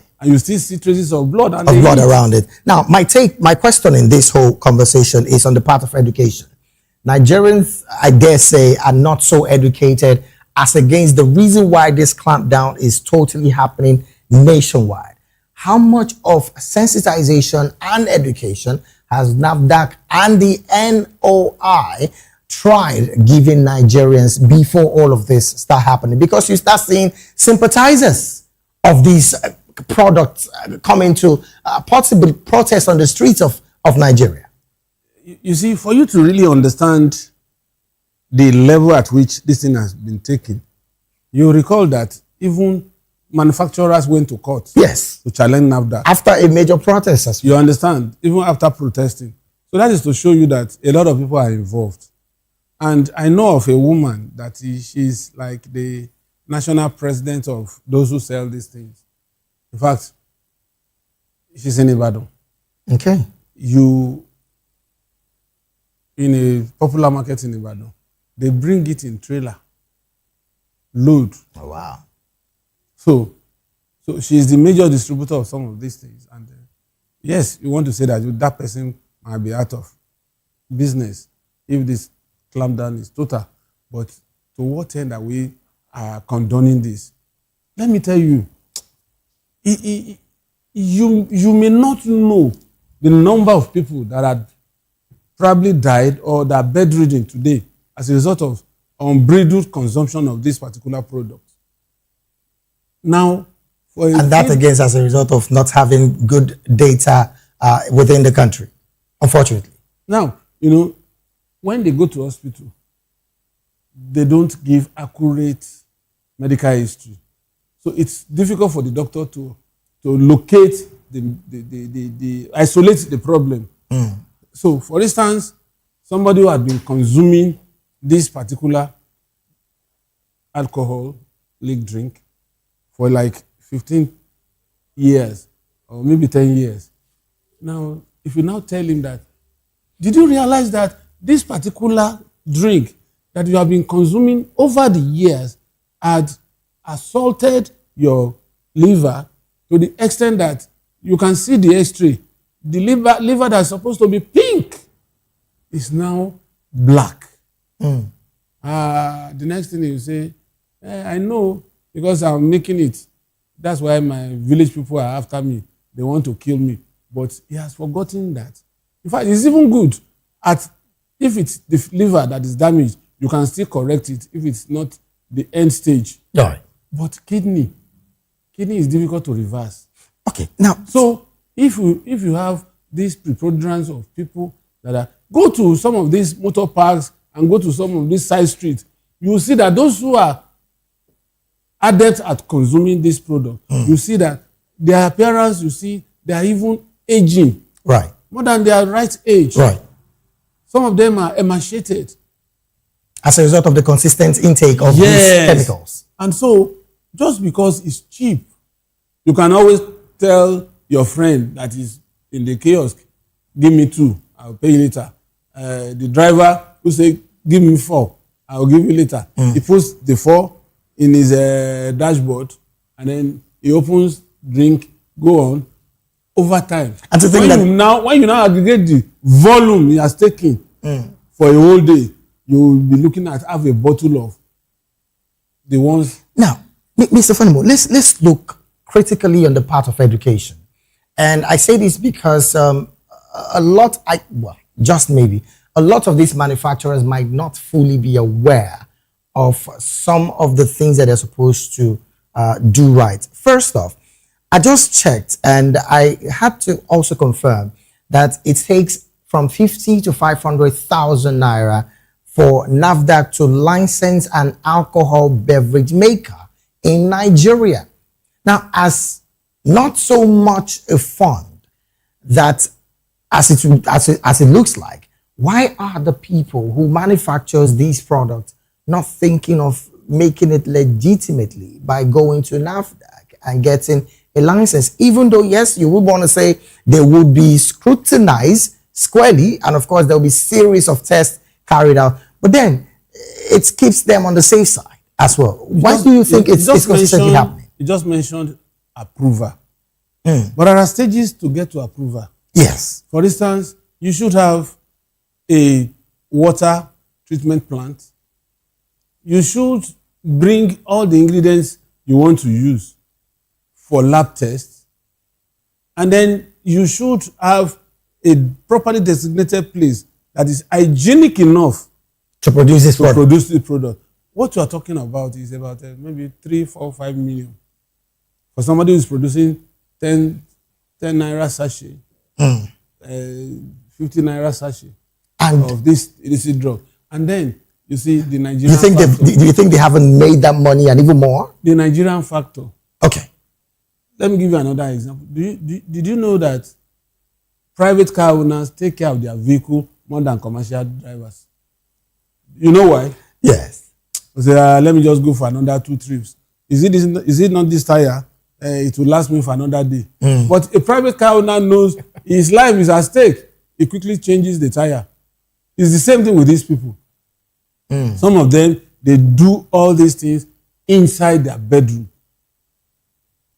Some of them at the back of their building.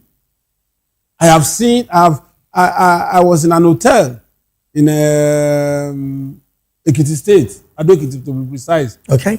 And I was hearing some noise at the back of my window. I just opened the window and peeped. Lo and behold, they were manufacturing pure water. Wow. And you know the label of that pure water? One address in Ijegun, Lagos State. Wow. So, can you trace that kind of person? It's not possible.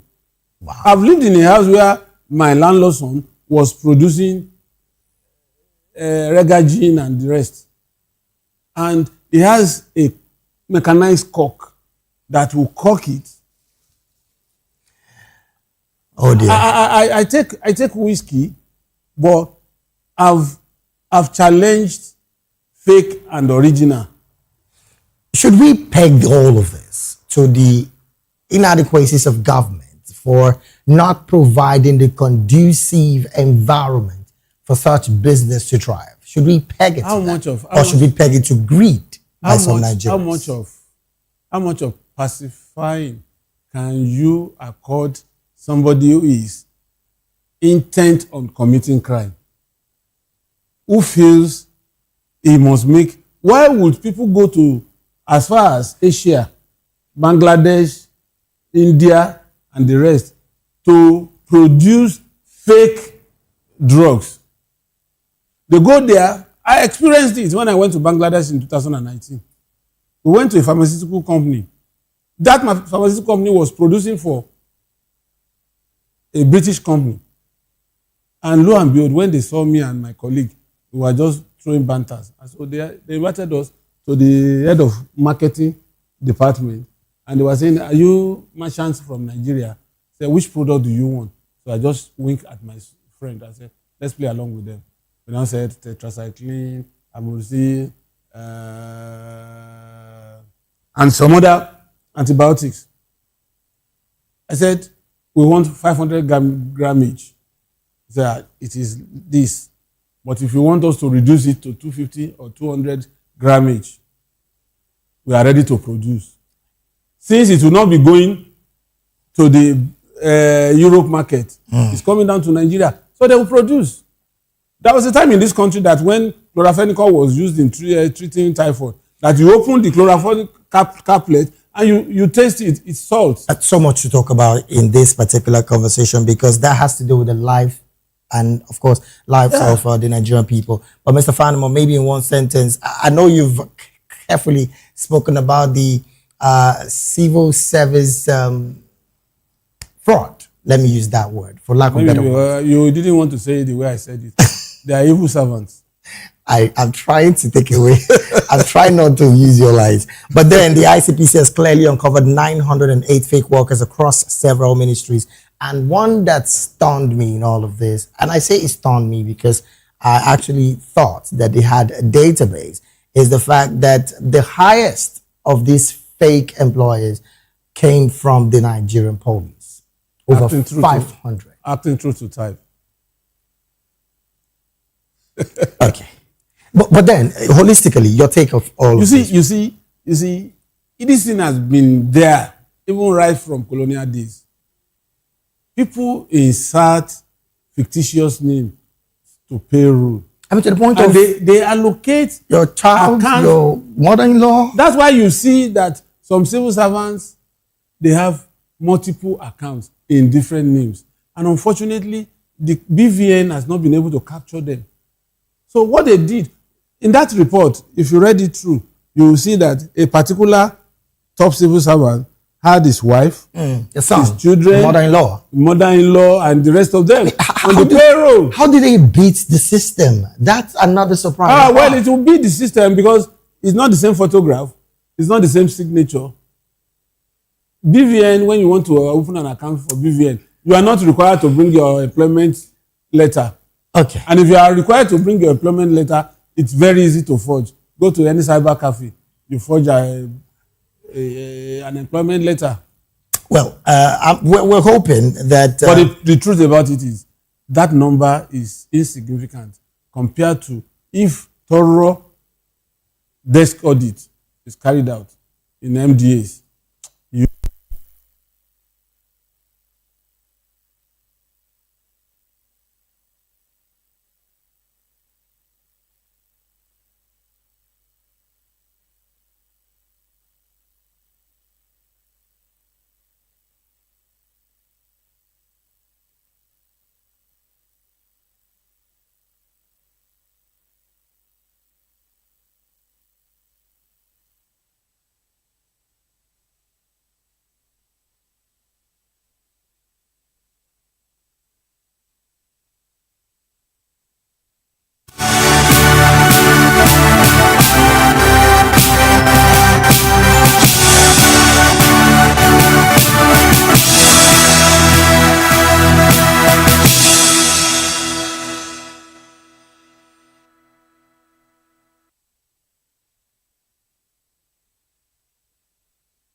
On Edu Dialogue, we bring you fresh ideas and conversations shaping the future of learning in Nigeria and beyond.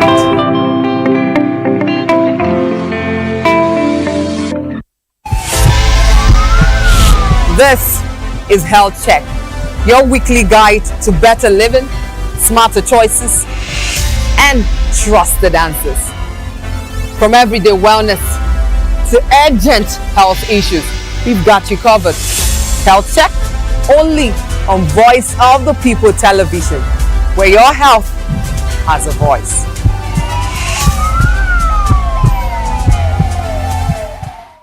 Welcome to Romeo Pizza.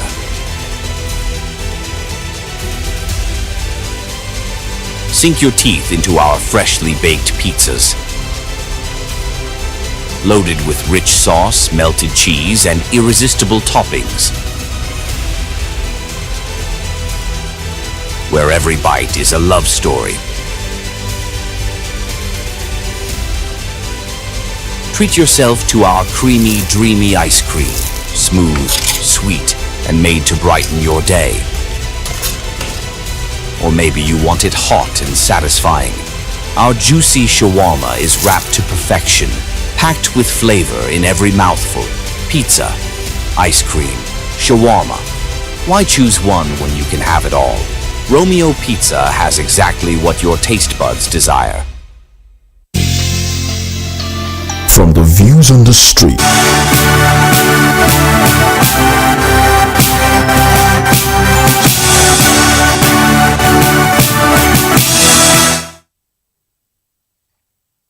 We're glad to have you back at the Still the Media News right here on Voice of the People television. Now to other stories.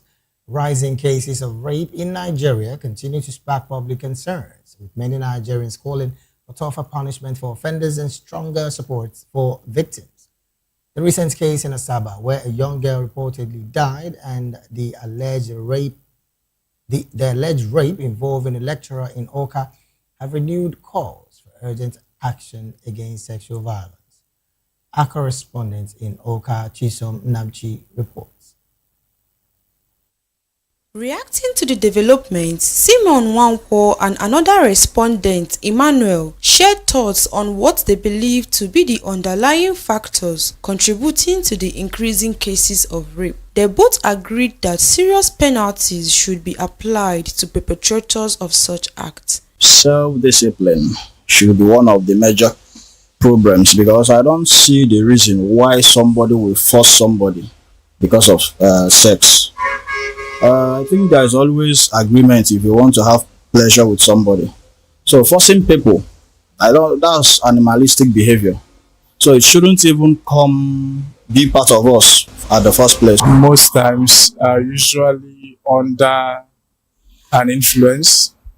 Some other time it's just an attempt to prove masculinity and a certain measure of dominance on the younger female gender.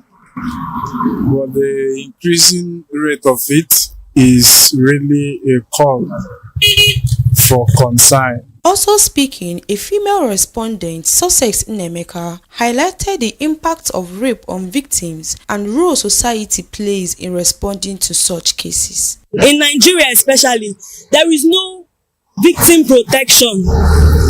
When a person is raped, they don't try to protect their identity, they don't try to do anything. You see everybody on social media, they are, catching cruise with it, the victim. Meanwhile, the rapist in question, when you see where he is arrested, they will blur his face.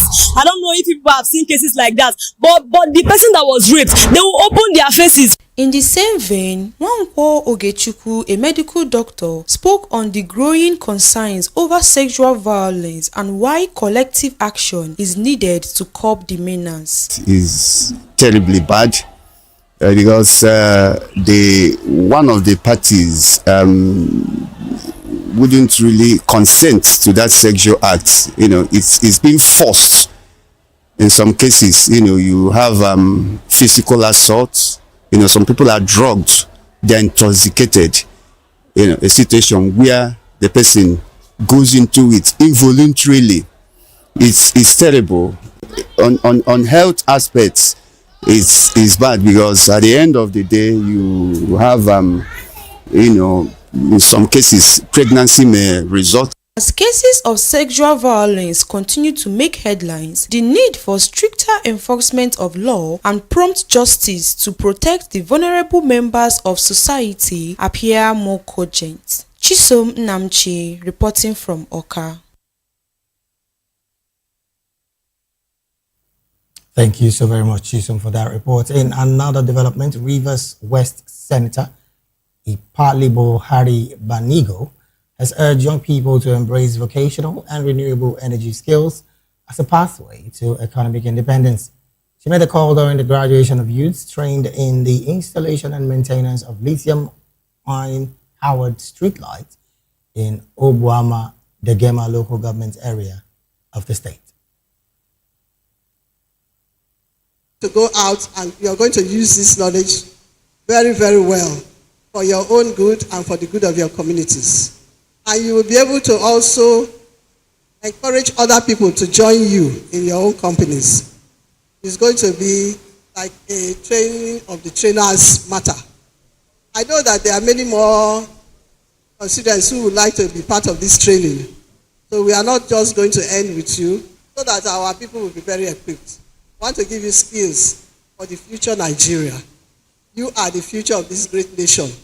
You will never be left behind. So you need to prepare yourselves too. Prepare yourselves, prepare your talents, prepare your behavior, prepare your character.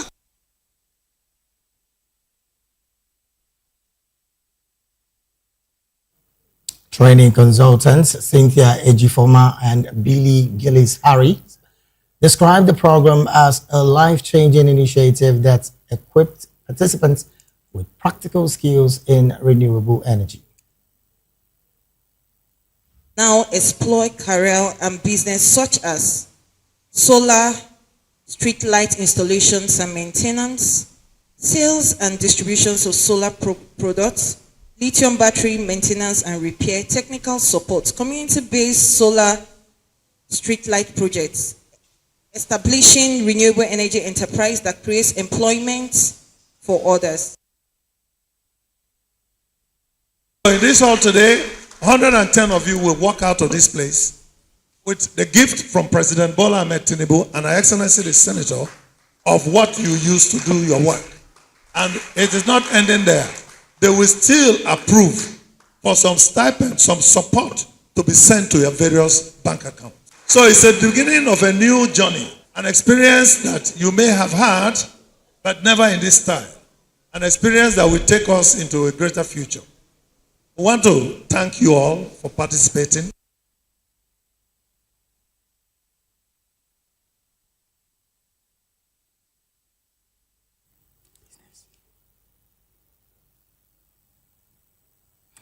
Glad to have you back. It is still the midday news right here on Voice of the People television. We'll go straight to the business angle of the news. The Nigerian equity market ended its two-day rally on Wednesday as the NGX All-Share Index fell 0.50% to close at 245,418.37 points, down from 246,659.56 points on Tuesday. Market capitalization also dropped from 159.12 trillion naira to 158.32 trillion naira, wiping out about 800.7 billion naira in investor value.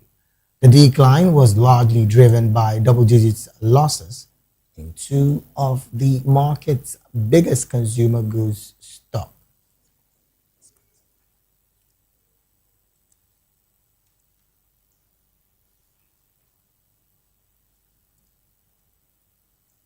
And from business, we move straight to talking sports.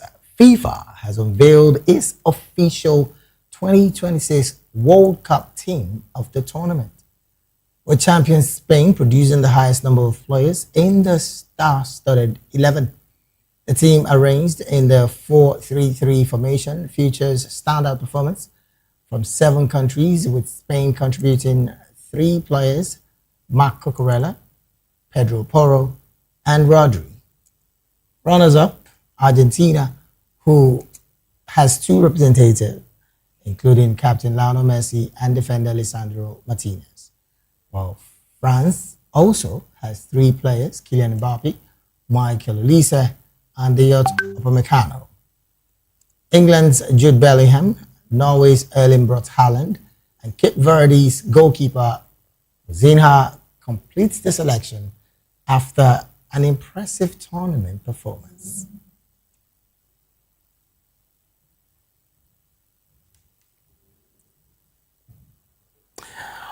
Well, we have with us virtually to help us make a bit of sense with these star-studded 11, Mr. Ayo Adekeye. He's a sports journalist and also an analyst as well, talking sports. A very good afternoon to you, and thank you for joining the conversation this afternoon.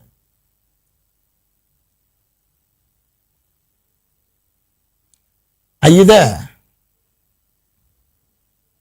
You can hear me. Okay, fantastic. Thank you so very much, Ayo, for joining the conversation today. Thank you for having me. Good afternoon. All right, then. Well, first off, let me get your full take on that star-studded 11. And of course, after your take, I would want to peg it to one particular sport that I felt wasn't supposed to be given. Your take on the entire 11, first off. Okay, so for an expanded tournament of 48 teams, you'd expect that some names will make it and some names will not. Before the tournament, there were lots of people looking forward to names like Haaland, Bellingham, Harry Kane making the cut for the team of the tournament. Some of them did, some did not. And this is because, yes, it's the World Cup. For some players, it is their last outing. For others, it is their first. And they want to make the most of it. So you'll find some names that you expect there and some other names surprising. But it's all about World Cup. That's what you get. It's a tournament that you cannot predict. It is the biggest tournament in football history. So it is expected. Okay, now looking at that particular development, and of course, coming from the backdrop of the fact that a lot of people did believe that the team was going to find, the team that was going to really find it difficult, maybe just difficult, was the Portuguese team with, of course, star-studded midfielders and all of that. But I'm not going to stay with that particular conversation. I want to stay with the goalkeeping position, where we have the Cape Verdean goalkeeper, I'm talking about Vozinha, being named in the World Best 11. I mean, looking at that development, how significant is that achievement for the 40-year-old goalkeeper? Is it 40 or 41? So for a tournament like World Cup, some moments stand out. Some players will be remembered for goals, some for the saves, but some for their courage. For a country like Cape Verde, it's their first time coming to the World Cup. Right. A country of how many persons or people coming to the World Cup, the biggest stage, the first time, and having to play teams like Spain, Argentina, because if you check the numbers, against Spain, Vozinha made 7 saves or 8 saves, made almost the same thing against Argentina, and both teams went on to play the final. So Cape Verde played the finalists even before the final, and they gave a wonderful performance, especially the goalkeeper, having to save goals against Lionel Messi, arguably one of the best performer in the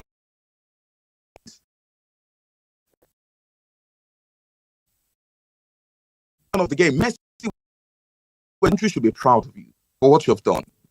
So Vozinha's the list is not a surprise to me. Although some will argue number is not the best goalkeeper because there is also Unai Simons, who just needed one goal. He had 28 saves altogether. Vozinha had, I think, around 18 saves. Now, the Paraguayan goalkeeper, who had, I think, about, was it 17 saves in one game, should be, of course, considered as well. You want to say because, yes, Cape Verde, at the first time coming to the World Cup, and of course, having such major performance, is a major reason why that goalkeeper would be picked ahead of Vozinha. Okay, so again, there's the age factor, there is the courage factor, there is the first timer factor, there is also the wow factor. Because if you ask an ordinary person who followed the World Cup, they will tell you that Cape Verde getting to the level they got to for a country who's coming for the first time is the wow factor. They are one of the talking points of the World Cup. So maybe as a means of recognition, you can give it to them. This takes me back to 2018 when Nigeria went to Russia. We did the best that we could at the time, but the talking point for Nigeria was the jersey. We won the best jersey at that point because of the way our jersey was, among many other talking points. For Vozinha, he gave his best against the best. Paraguay did not actually play against the finalists, if you take a look at it. And I'm not saying Vozinha is the best, as it were, by numbers.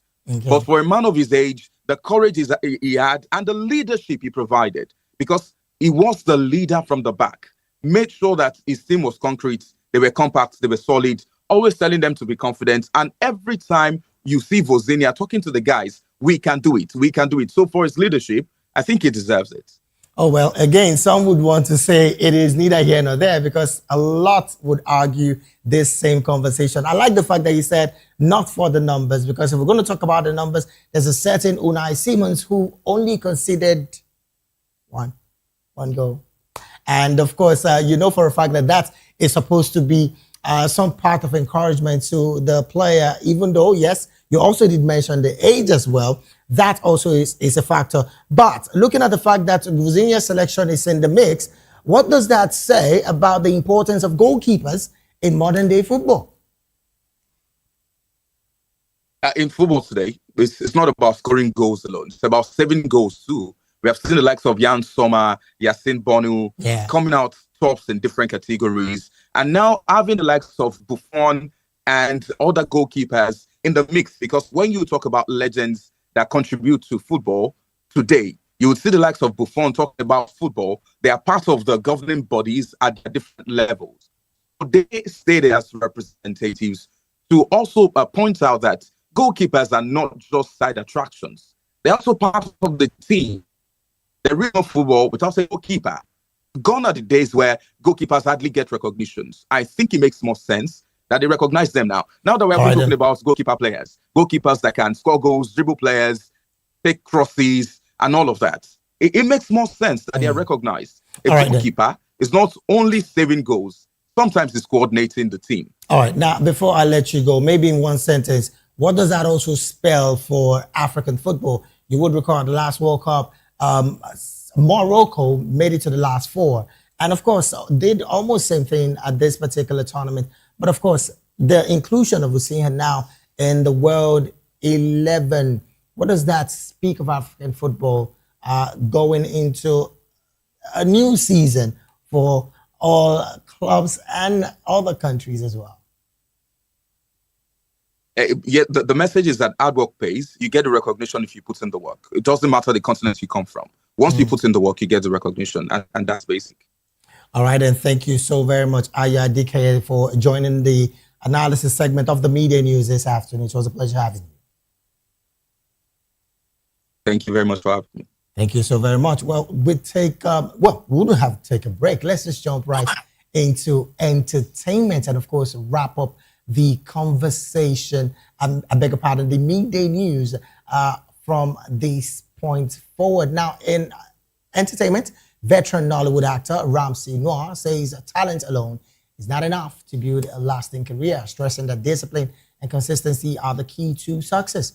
In a recent interview, the 53-year-old reflected on his decade-long career, saying many people make mistakes fame for success without recognizing the hard work and sacrifice behind it. Responding to a question about his longevity in Nollywood as an actor, director, and producer, Noah said audiences often see only the glamour, not the dedication required to sustain a successful career.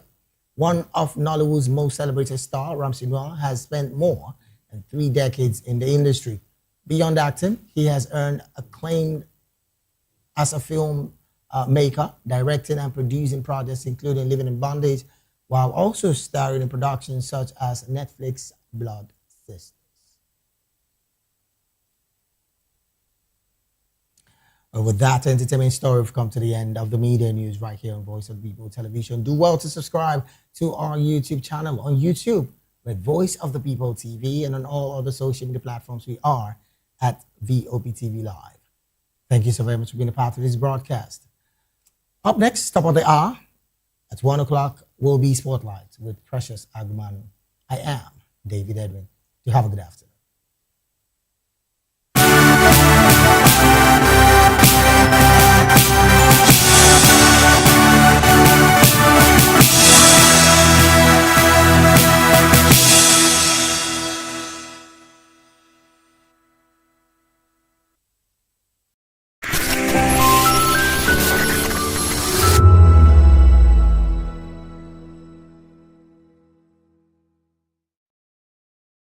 In a world where truth is the ultimate power and opinions scream the loudest, it's time to wade through the noise. Hunger no get tribe! Hunger no get religion! And scan the human interest and trending topics that matter. Stay tuned to The Issues, your plug to the stories making the buzz, from politics to science and technology, social justice, and more. Let's tackle the tough questions and expose the truth. The Issues on Voice of the People Television, Mondays to Fridays, 8 to 9 p.m. The Issues. Don't just react. Understand.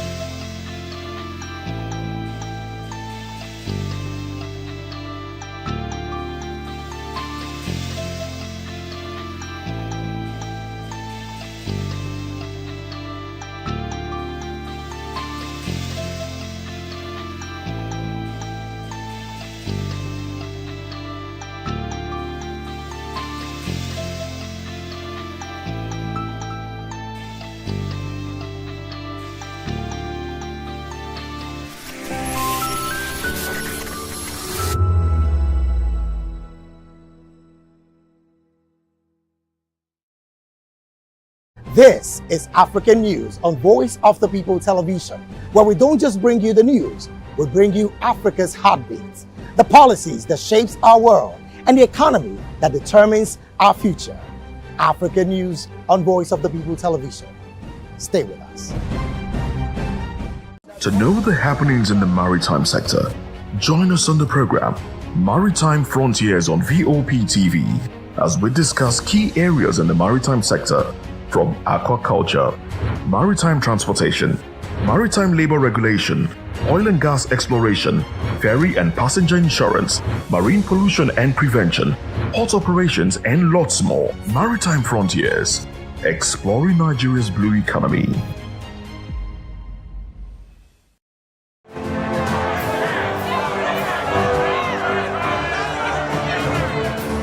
Do you want your voice to be heard? Do you know that you matter in the scheme of things? The People's Voice, the show where ordinary citizens take center stage as we discuss the biggest stories that affect you and I, with you in mind We facilitate lively discussions, debates, and interviews on the topics that matter most to you and I, from social justice to economic empowerment, education to healthcare, governance, and more. Tackling tough topics and amplifying your voice. Join the conversation and make your voice count. The people's voice. Make your voice count. In a world where power shifts with every headlines, news breaks and events happens, we bring you unbiased and explicit information on politics, economy, and state of the nation. We break down the chaos. Facts, not fluff. Truth, not spin. We discuss not just politics, but a glimpse into the future. Voice of the People Television. Now you have more than a voice. Africa is on the move, a continent of rising voices, untold stories, and powerful transformations. From the streets of Lagos to the heart of Nairobi, from the mines of Congo to the tech labs of Cape Town, the African story is being written every day. Bold, dynamic, unstoppable. This is African News on Voice of the People Television. We don't just bring you the news. We analyze and bring you Africa's heartbeat, the politics that shapes our nations, the economies that drives our future, the cultures that defines who we are, the voice that must be heard. Africa News, Africa's voice, Africa's future. Where Africa speaks, the world listens.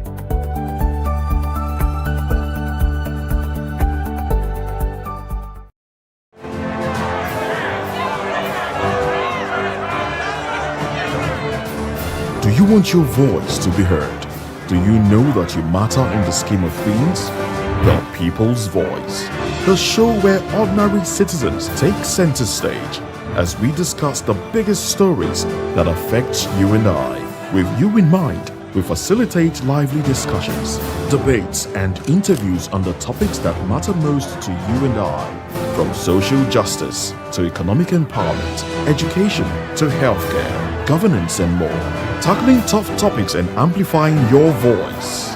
Join the conversation and make your voice count. The People's Voice. Make your voice count. If you've been drinking, don't drive. Hand over the keys to another driver. Call a friend or family member. Use a taxi or a ride-hailing service. Wait until you're completely sober before getting behind the wheel. A few minutes of inconvenience is far better than a lifetime of regret. Friends, don't stand by in silence. If someone who has been drinking insists on driving, speak up. Offer an alternative. Taking away their keys could save a life. Driving is our responsibility, not a right. Every time you take the wheel, you're responsible for the safety of everyone on the road. Today, make the choice that protects lives. Celebrate responsibly. Think before you drive. If you drink, don't drive. If you drive, don't drink. Because every life matters and every safe journey begins with the right decision. This message is brought to you by Voice of the People Television. VOP TV. Now you have more than a voice.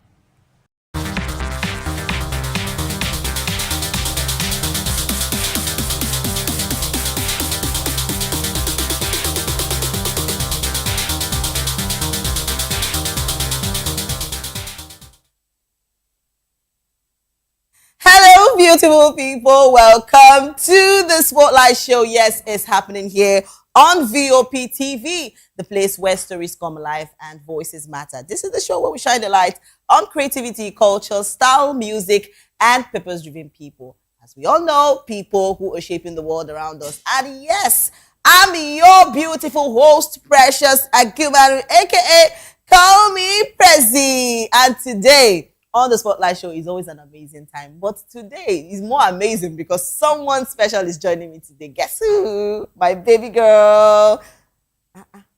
See, anytime what they introduce, I don't tell you. Somebody call me. Because now you and Savior, now want me the other day, say make I dey introduce you well. I no try.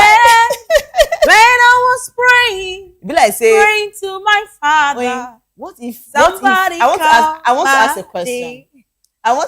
Hi, pretty girl. I want to ask this question. I was in the realm when you were calling me, so I have to first land. Wait, let me ask this question. What if say you don't do this show finish now? One pastor, fine pastor, on a line like this can say, this is the woman God said I should marry. No, anybody can say this is the person God have assigned to marry me. I must hear from God now. God know they speak to one person. I also hear from God. God is giving you signs now, but you don't want. You say who called you? Hello, Pa Jesus. They say you call Precious. Say you give me. But where now? See, now they look. Excuse you. We are in my God is not an author of confusion. He does not confuse his beloved. If God wants to speak to a man that only is your mate, I believe and I know. Do you know that sometimes God speaks and most people don't know when God speaks? And those are for people that are deaf ears in spiritual realm. I'm not deaf ear. I hear from my power. See, I no go fear if they say you are the next Mommy G.O. incoming. No, now let me shock you. I remember sometimes ago, a guy was trying to woo me. Yeah. And so the person when the guy go me, the person come and tell me, say, I have this pastor guy that just started his ministry. I say, please don't go there. I'm not interested. Then I go back home and I was giving my siblings the gist that they say so we have two mommy in our family now. You and our mommy. I say, you are who? From please see, I want to serve God with all that I have. Clock it. This one we don't see. No, wait, clock not. Clock not. Let's tell ourselves the truth. But I'll do it at my own convenience. Not that I'll do it at my own convenience. I'll do it at my own pace. Leading a ministry is a whole different ballgame. You know sometimes you know the way you're speaking. I remember when someone told me, I've always loved the church. I love to go to church. I've always been a Jesus baby. Let me call Jesus again. Rather not true. So the thing is, someone asked me one question. Precious, how would you feel about getting married to a pastor? I say, please, let us not confuse ourselves. No, are you now with a pastor? I cannot answer that. The truth is, let us not confuse ourselves. There is a difference between you loving to do something for God. It's your personal decision between you and God, your creator. Yes. But when it comes to say you want to now, go the other way today. I do not say it's bad though to date pastors. I mean, ministry is not for the faint-hearted. But wait, so in Lauren's voice, he said all of you people say you don't want to marry pastor. Which pastor? So we don't want to marry you people. Do you remember that gist that went viral last time? He said, I don't understand people say you don't want to marry us. So you don't want to marry people. What's that? But really, okay, so I don't think I have any issue dating or marrying a pastor. Yeah. If our thoughts align. Okay. Because I know that God has a very miraculous way of testing. Of course. Especially his most beloved. Yeah. When God loves you more, it's double work. You when others are receiving one stroke of cane, you may receive 7. And when others are receiving 1 lock, you also receive 7 lock. That lock might not be the lock you're expecting, but that's the lock God has for you. And the beautiful thing about marrying a man of God, if he's a true man of God, because there are quite a whole number of a lot of people in sheep clothing. I don't want to go there. Even in sheep clothing is better. Yes. But then we leave all these things to God. Because I remember this time he said all the things she told God she does not want is what God gave her. She said, God, I don't want to marry from the industry. I don't want to marry a musician. I don't want to marry a politician. I don't want to marry a pastor. She got married to Banky W, who happens to be a musician. And he ended up going into politics, even contesting to become one House of Rep or something like that. And then he went further. Now he's the pastor that preaches fire. So now tell me, she said all the 3 things. She said, beg God, I don't want. God gave it to her on a platter of gold. And one thing I remember very well about their wedding was during their wedding when they were giving their vote of thanks and Demery was saying something. He said, Banky, I remember every time when you call me, hello guy, I noticed how they do again. This guy just stress me. I'm not doing again. In short, it's over. He now said, guy, is it over now? He said, you know they do again something, you still marry the girl. Like, we all know she's a good girl. Yes, fine. Good girls might be very stubborn, and we have this and most times when you're not married, your walls can be so high because there's so many walls we build around ourselves, but because of what we've seen, what we've heard.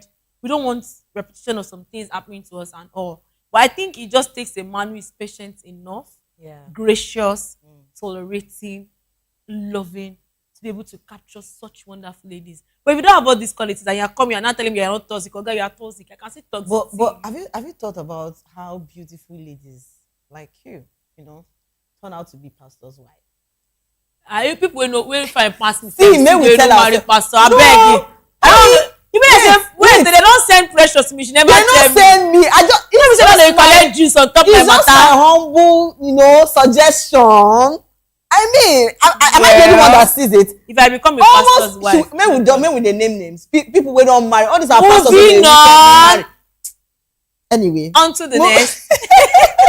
All right, everyone, get ready because we're about to dive into entertainment stories. A lot of things has been happening near you. Maybe you don't know that. That is why we are here to bring them to you. And yes, on our first list, we're talking about Sasuke. So guess what? Former Big Brother Naija housemate Taska Kuche Ladi Jonah, popularly known as Sasuke, has added another academic achievement to her name.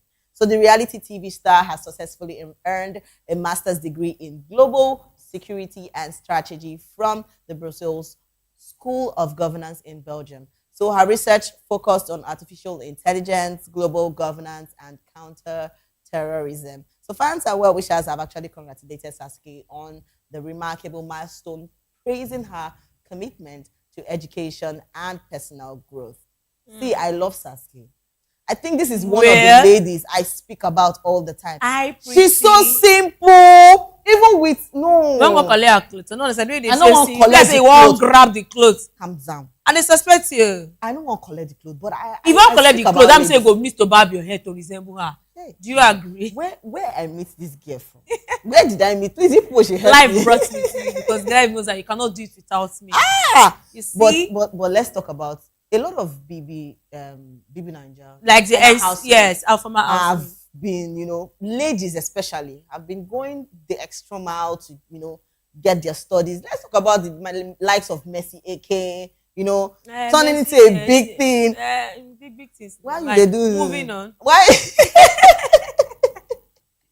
But come to think of it, is it now the norm? A lot of people feel that when marriage is not coming, I'm just going that way. When there's no marriage or no man has come to knock on your door, or no man has come to pluck flower from your home. Whether the flower never ripe, no man has come to pluck flower. Those days when they want marriage, say, "Oh, sir, I've come to pluck one flower from you. I saw a flower and I've come to pluck." Ododo ni yellow me. What is that? Flower is ododo. So it's really encouraging, and I'm so happy for Sasuke. Like, when it's amazing that like this, it gives me joy. No, it's really amazing. Looking at our course of study, yeah, we hope and wish that you visit in Nigeria, knowing very well that we need quite a lot in that segment. Yeah, and knowing fully well that someone like you who has been in and out and has seen quite a lot in Nigeria before deciding to go for these studies. So it's actually a very major academic achievement. Trust me, because it's not easy for you to just say, "Oh, I want to go to school," and you're taking that route. There are so many studies you could have gone for, maybe art, culture, tourism, all those public relations, the national relations, all those mesmerize, all those kind of studies. But she chose to go for a very art-core study, and knowing fully well that is something that everyone around the world needs it. So is Nigeria. Nigeria is not being left out. It's artificial intelligence we're talking about. I know when you can use AI. Yes. Sometimes you can lie to somebody and get away with it. Or you can get the right. Before now, in the ancient days when they want to torture criminals and all, they just use all these instruments. But it goes to a certain time, lie detector was being built. Yes. And then, yes, there have been circumstances where they say some people still are able to get through even when there is lie detector and they are still able to lie. Because then some people also study the act of, is it your pulse it reads? Is it your nervousness? Is it this? I'm sure that if many more comes into this industry and they are doing quite a lot to make us that when you get criminals, no, so innocent people stop having to fall victim. Corruption will reduce. A whole lot to become better in the economy itself. So Sasuke is actually a very good one. Even though he didn't emerge as the winner of the People that Niger, but my mind this goes is a winning thing for I don't you. know the reason why Sasuke actually chose this course. Well, one thing. It's a lot. Really, I saw this online. I'm like, oh, I wish we could have art to just talk to her, hear our opinion. I've always had had the ideology that it's this particular course. I mean, I don't want to generalize, specifically speak for a particular gender. But I feel that those days, during school time, a lot of people, go into cybersecurity and the rest of them. And people that normally study this kind of course, they are basically the guys that always want to. Yeah, so it's really until recent that we started having female, and it's very minimal, especially in Nigeria. So it's really surprising for me to see, ladies started coming out. Yeah, because we are owning us. What a man can do, when we say who better. runs this town, not town, please. Who runs the world? Girls. It's girls, baby. God of it's girls. Who runs the world? world? Presidents cannot make a decision without a woman. But a woman can make a decision without a man. I don't even understand that. If I say they should give us our flowers now, only you say I should no bring fake flower. Let's see the flower. Beg, don't be giving us imaginary flower all the time. Let me tell you, see, ladies are doing things now. Yes, and ladies in tech, they are winning, baby. Yes, especially ladies in tech, they are doing. Sometimes they'll be doing things that pay me. See, I'm not here to tech. Really? I tried my best, but my brain no carry. God, I beg. So this is a shout out to everyone. Trust me, I look at them like a goddess because tech no be for beans. Now you be the president. In fact, now that song is the president general among. Now this is supposed to dance. I say because now they fit this. Easy. Trust me, it's a beautiful. You understand? And I believe that it's a good opportunity, and I hope that she gets to practice and get to deliver, because I'm sure you have a purpose, a reason why you specifically chose that course. Yeah. It's actually the ideology of tech is just to make money, but then tech is solving quite a lot of things. Yes. And so I'm sure you have such mindset, and we would love to see it materialize. Thumbs up, girl. Yes, and we're all saying congratulations. Yeah, it's a huge job, baby. New one, and actually, Precious is bringing flowers for you. Oh, that's okay. I'm getting you the flowers, actually. But moving on to our next story, we are talking about Nigeria has recorded a major academic achievement as a team of young students emerged winners at the 2026 Spelling Bee World Cup held in Shanghai, China. And the Nigerian team clinched the gold award in the middle school group category, marking the country's first participation in the prestigious global spelling competition. The students earned their place at the event after qualifying through the Nigerian Spelling Bee and the African Spelling Bee Championship. Actually, the victory has been widely celebrated as a significant milestone for Nigeria, highlighting the talent and academic excellence of the country's young learners on the international stage. Actually, this is, I love Nigeria. May we just tell ourselves the truth. See, when it comes to brain work, now number one will be on. Well, even at a young age. Fairness. Even at a young age. You can't take that away from us. No, see, now boss will be. Now boss will be. Oh yeah, let me ask this question. Have you been in such a position whereby maybe you're writing something and just want to quickly do something and just quickly write a particular word, and it's very difficult. Like, not that it's very difficult. You know the word, you know how to spell the word, but possibly you don't do it before. Make I know. Quite a lot. Because see, I can count how many times that it happens quite, especially in the exam hall. Hey, not be saying you go there. No, maybe let's say brother. See, bro. See, it's not even bro. You self they drag. You feel that? I say, please, how do they spell is? Is it S-I? Somebody has asked for that before. He said, and can you call that? Please spell that for me. Like, okay. Like, see, it happens quite a number of times. I want to really say to the people that actually, come across people like this, I beg they help them. You know, be We their do fault. now. Do you understand? We do, and we also get help. Sometimes. No, you say no be our fault. No. You are you a partaker? Some people, obviously, you don't do me now. Now make me the top. Some people go feel say, this one when don't know anything. No. Okay, no, I don't. No, some they be say they be follow the uprising. Some they true. But there are some people that you know them, you know their intellectual capacity. Yes. Especially if they're your classmates. Now let me use university level. Not to happen like that much for primary school. Because primary school there is no fear or phobia of you misspelling and all. You know, say your teacher go just circle and maybe -1 or something. But then university was a different ball game. So you know some people that normally when you rapport with them, you know that these people know now boss they be. But something happened to them in the exam hall. It could be the nervousness, it could be the jittering of the examination and all. But then it does not take away the place. Okay, I think I cultivated a very good culture while I was in school, especially from my ND, when I realized that, okay, sometimes maybe in the exam hall and you're trying to struggle to remember a certain word. So I always have a pencil at the back of my question paper. I can write it like 5-6 times. I would write it correctly. You know, the only mistake you make is trying to write it into your answer script and you're not cancelling. But in the question paper, when I've written it and okay, this is sorry. Beside now the beside you this see, and I take it back. It's really because if they catch you, not be saying you now spelling you ask for school now examination malpractice. Who know when I'm spelling you? They exactly. I remember a friend who got rusticated because of they was leaving the examination or final paper, and they said somebody called him.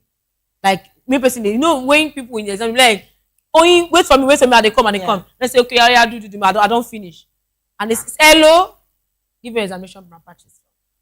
And the man said he was telling them answer. And the person that they were saying, no, I'm not even writing. Like I'm packing my stuff. They didn't believe, and you know, the whole thing escalated and all. And when he told me that was the reason for his justification, I'm like, don't we have that one? I tell and say they follow you from a village.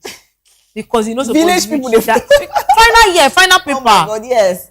It's something to raise eyebrows for because and then there was a gist that is like maybe the man that caught him likes one girl that is always following him and all those like, can you imagine?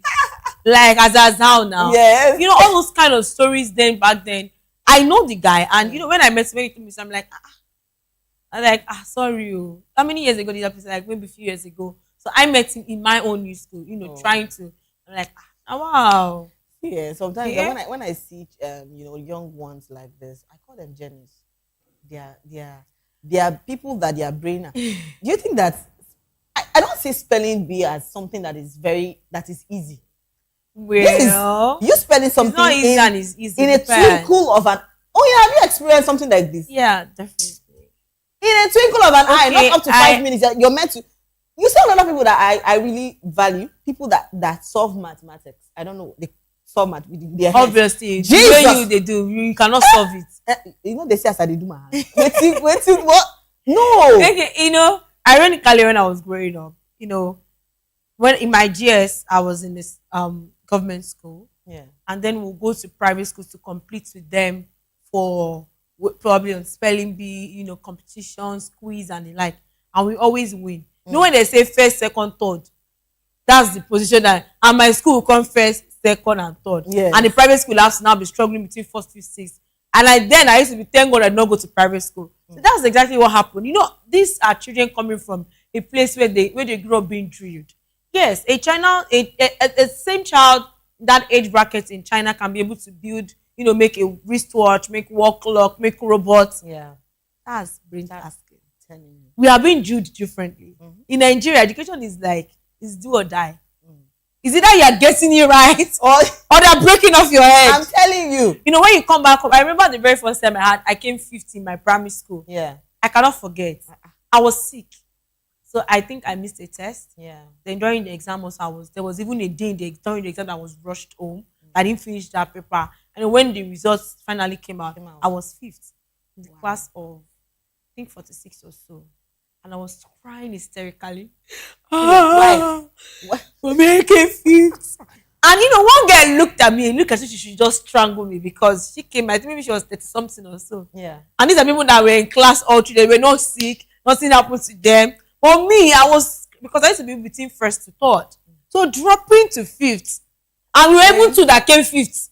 See, I don't go lie.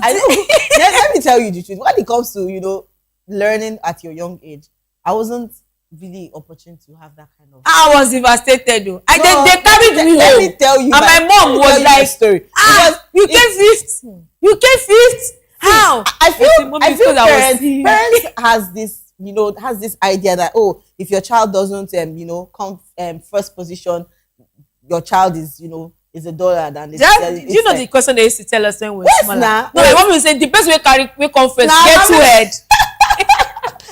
See, let me tell you, it's high time they start knowing that the way you have to, channel your child concerning education, you don't. No, please don't preach that one to me. Every child deserves to be first. Wait, don't go there. Oyin, let me let you know something. What are you saying? The way our parents forced us those days. Now you bring us here. Wait.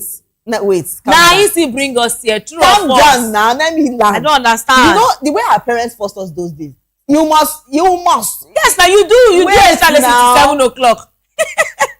Oyin, do you know that a lot of people learn differently? Yeah, that's true. And you cannot force a child and say, oh, you must identify your difference. You get some parents when they stab their pikin, say, oh, mine never. You see this, you must. No, I'm just giving you instances. It's like I've seen a parent that say, oh, because of this, you will not eat this, you will not eat that, or you will not watch TV, or you will not watch TV. Like, why would you want to? You not play with your friends. I learned something from somebody. The person said that I don't need to force my child to do anything. Rather, when I see people making it, I take my child there, or maybe there's a school excursion. I take my child to school excursions. I take them to see places, and I'll give them instances. I'll take them to places like prison too. So you have to choose between the prison or choose between. No, not the person go. Growing up as a child, not the one waiting no day. That's how we are built in Nigeria. Ball and bear. Let me tell you. Come back from that high horse. Let me tell you the truth. Even the way you drill self, then some of them still no make am. They not live there. With the kind of children we have these days. Let me tell you. All these fraudsters and fraudulent children around the world. I put it on you. Don't put anything to me. I'm not a judge. Let me tell you something. See, with the kind of children they do, see where they are. See them. You can see them on our screen. See how happy they are. Our flag is standing there. With the kind of children we have. Don't go there. With the kind of children we have these days, that are not even, some of them are not even thinking about school anymore. Waiting they talk about how to go to club, how to hang out, how to do all that things. No. Do you agree that came with bad parenting? Do you agree? Do you know that some is not about bad parenting? Let me tell you, majority of them bad parenting. Oh my goodness. So majority of them have had the good parenting from the onset, but they want to take peer pressure. It's a lie. Oh Jesus. See, peer pressure is very little when it comes to the level of intellect as a person. Because when you're growing up as a child, as a baby, to toddler, to 0 to 13, yeah. See, most times what you would become is as a dependent of who, what, and how your parents have raised you. Because, now let me give you a shocking thing. Yeah. My auntie has 3 kids. Her first child, then when she was still a child, before 2, Faith can write. When we had Favor did not start writing before 2. Okay. It wasn't a big deal. We give him pencil as early as 8 months. And by 2+, yeah, standard. Then when he joined the sister school, the sister was already in, I think she was already in primary 1. And the sister from kindergarten to nursery, yeah, to primary, she comes first. Then the brother entered nursery 1. He didn't join in kindergarten. He went to another school during kindergarten. And along the line, my auntie noticed that there's lapses in this school. Okay. So by nursery 1, we just took him to Faith school. And when he did his own this thing, and he came, is it 3rd or 4th? We as the parents, we understood what was going on, that something was wrong because the school had some deficiency, and it reflected on the child. Yeah. So then we're trying to now train him and all. But then to Faith was a disgrace. And I'm their big sister. I'm the one that takes them to school. I took him, I wanted to go and pick him, and I saw him standing isolated. I said, why did you go to your sister's class? She said I should not come to her class. And then I called and said, what happened? Why did you tell your sister no, your brother not to come to your class? He said, I don't want them to see me somebody that's carrying todo. I don't know if you understand. It's an ideology. Yeah. And as at now, she's in university. Nobody even, I've never called her to say, are you reading? Because most times when I call her, she's reading. So it's about upbringing. That's why those children can stand tall. I don't see agree. Some people, the parents said no Greek collect upbringing. That's why they could not train up their children. A lot of children have peer pressure now. Very good. In fact, they're coming from a very good family. I'm telling you. When you mean good family, do you talk about discipline? Where they have a lot. We have people that they don't discipline their children for them. That teachers cannot discipline the child. Do you know why I'm saying this? I'm saying this out of experience. Okay. That is the reason why I'm saying this. This is one out of 100. Wait. A lot of children have come out of, like, they are in a family where they are really, really loved. In fact, the parents, their desire is to see their children are doing better.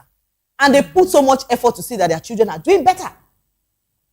Mama feel no chop, making pikin chop. And that's still not discipline. Papa, wait now. That's upbringing. That is upbringing. They're giving their children that best life they want. But when it comes to their academics, is it the same? Sometimes this thing comes out from peer pressure. From school. You will see a child, where did you learn this thing? Sometimes I will see a child who want to say vulgar words. And I'll be like, why would you want to use this kind of word? Then probably they hate their mates saying it and her. Chioma saying it one day. And that's where discipline comes in for you as a parent to the child. You don't most parents sometimes they overlook little things with children. And those tiny things you overlook would accumulate as time goes on. I still feel that a lot, both as you were saying, the parents, the teachers, everybody surrounding a particular child has a role to play. Exactly. Even their friends. That's how you teach your child to pick the right friends. The associates. You get what they tell my sibling one time, say, it's not compulsory if you don't come first. Then my sister came home to tell me, and I said, now go back to the school. Who gave birth to you? She said, this is my mother. I said, yeah, go back. She now said, no, I already answered. I said, yeah, give me the response you gave me. Said, I told him that you can come second, but I'm not built for that. And all that when the result came out, she was first and that boy was third. What I'm trying to say is it's that not pressure. They're putting so much pressure. They're giving them an orientation for them to stand tall. It's not about the orientation. They're putting them in so much pressure. That's not pressure. There's a way you could teach a child, see, you want to come first. You have to learn. You have to read. You have to. They're already learning. Now their mindset determines. I'm saying that the way some parents try to push their children to, you must come first. If you not come first, problem go then this house. That kind of thing that they put, that ideas they put, create fear where children are, and before you know it, they start lagging behind. Where that means say the fear no reach. Fear will make it slag behind. My mama go to say pikin wey they beat. When they say no go better for person wey beat, they never beat and reach. Because when they beat and reach, the hand go soft. But they say, "Mommy, I'm sorry." I just feel, in as much as I don't support violence, there are better ways to actually show a child something and teach a child. Yes. And when we're talking about these young, individuals that made us proud. I'm proud of you, baby. See, I'm proud of you. You went against China, like China, almighty China. This is supposed to be something that our government is supposed to dash them money. That's the thing.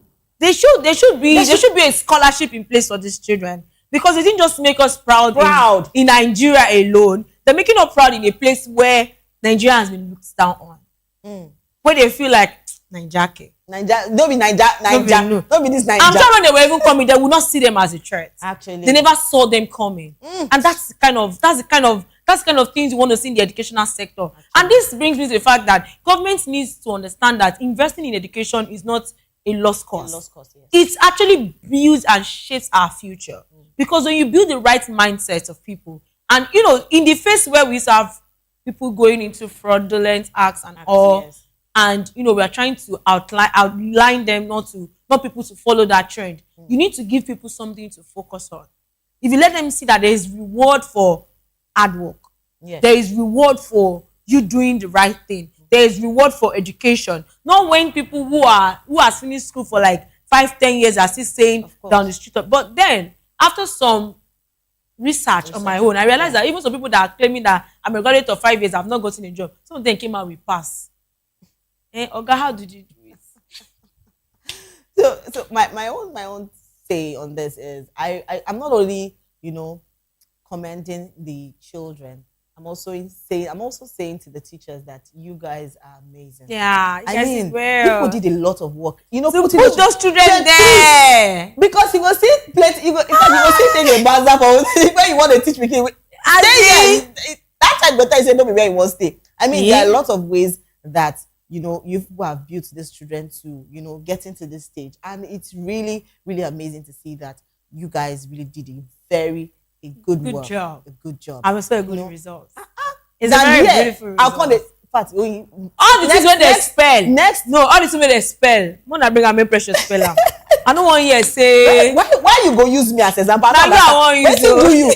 Because I don't have issues. I know baby is I want precious to spell all the things they spell. Wow. Director, please roll it on. No, let's just leave her. Wow. For the sake of you love. For the sake of which love? This one I love you. Oh yeah.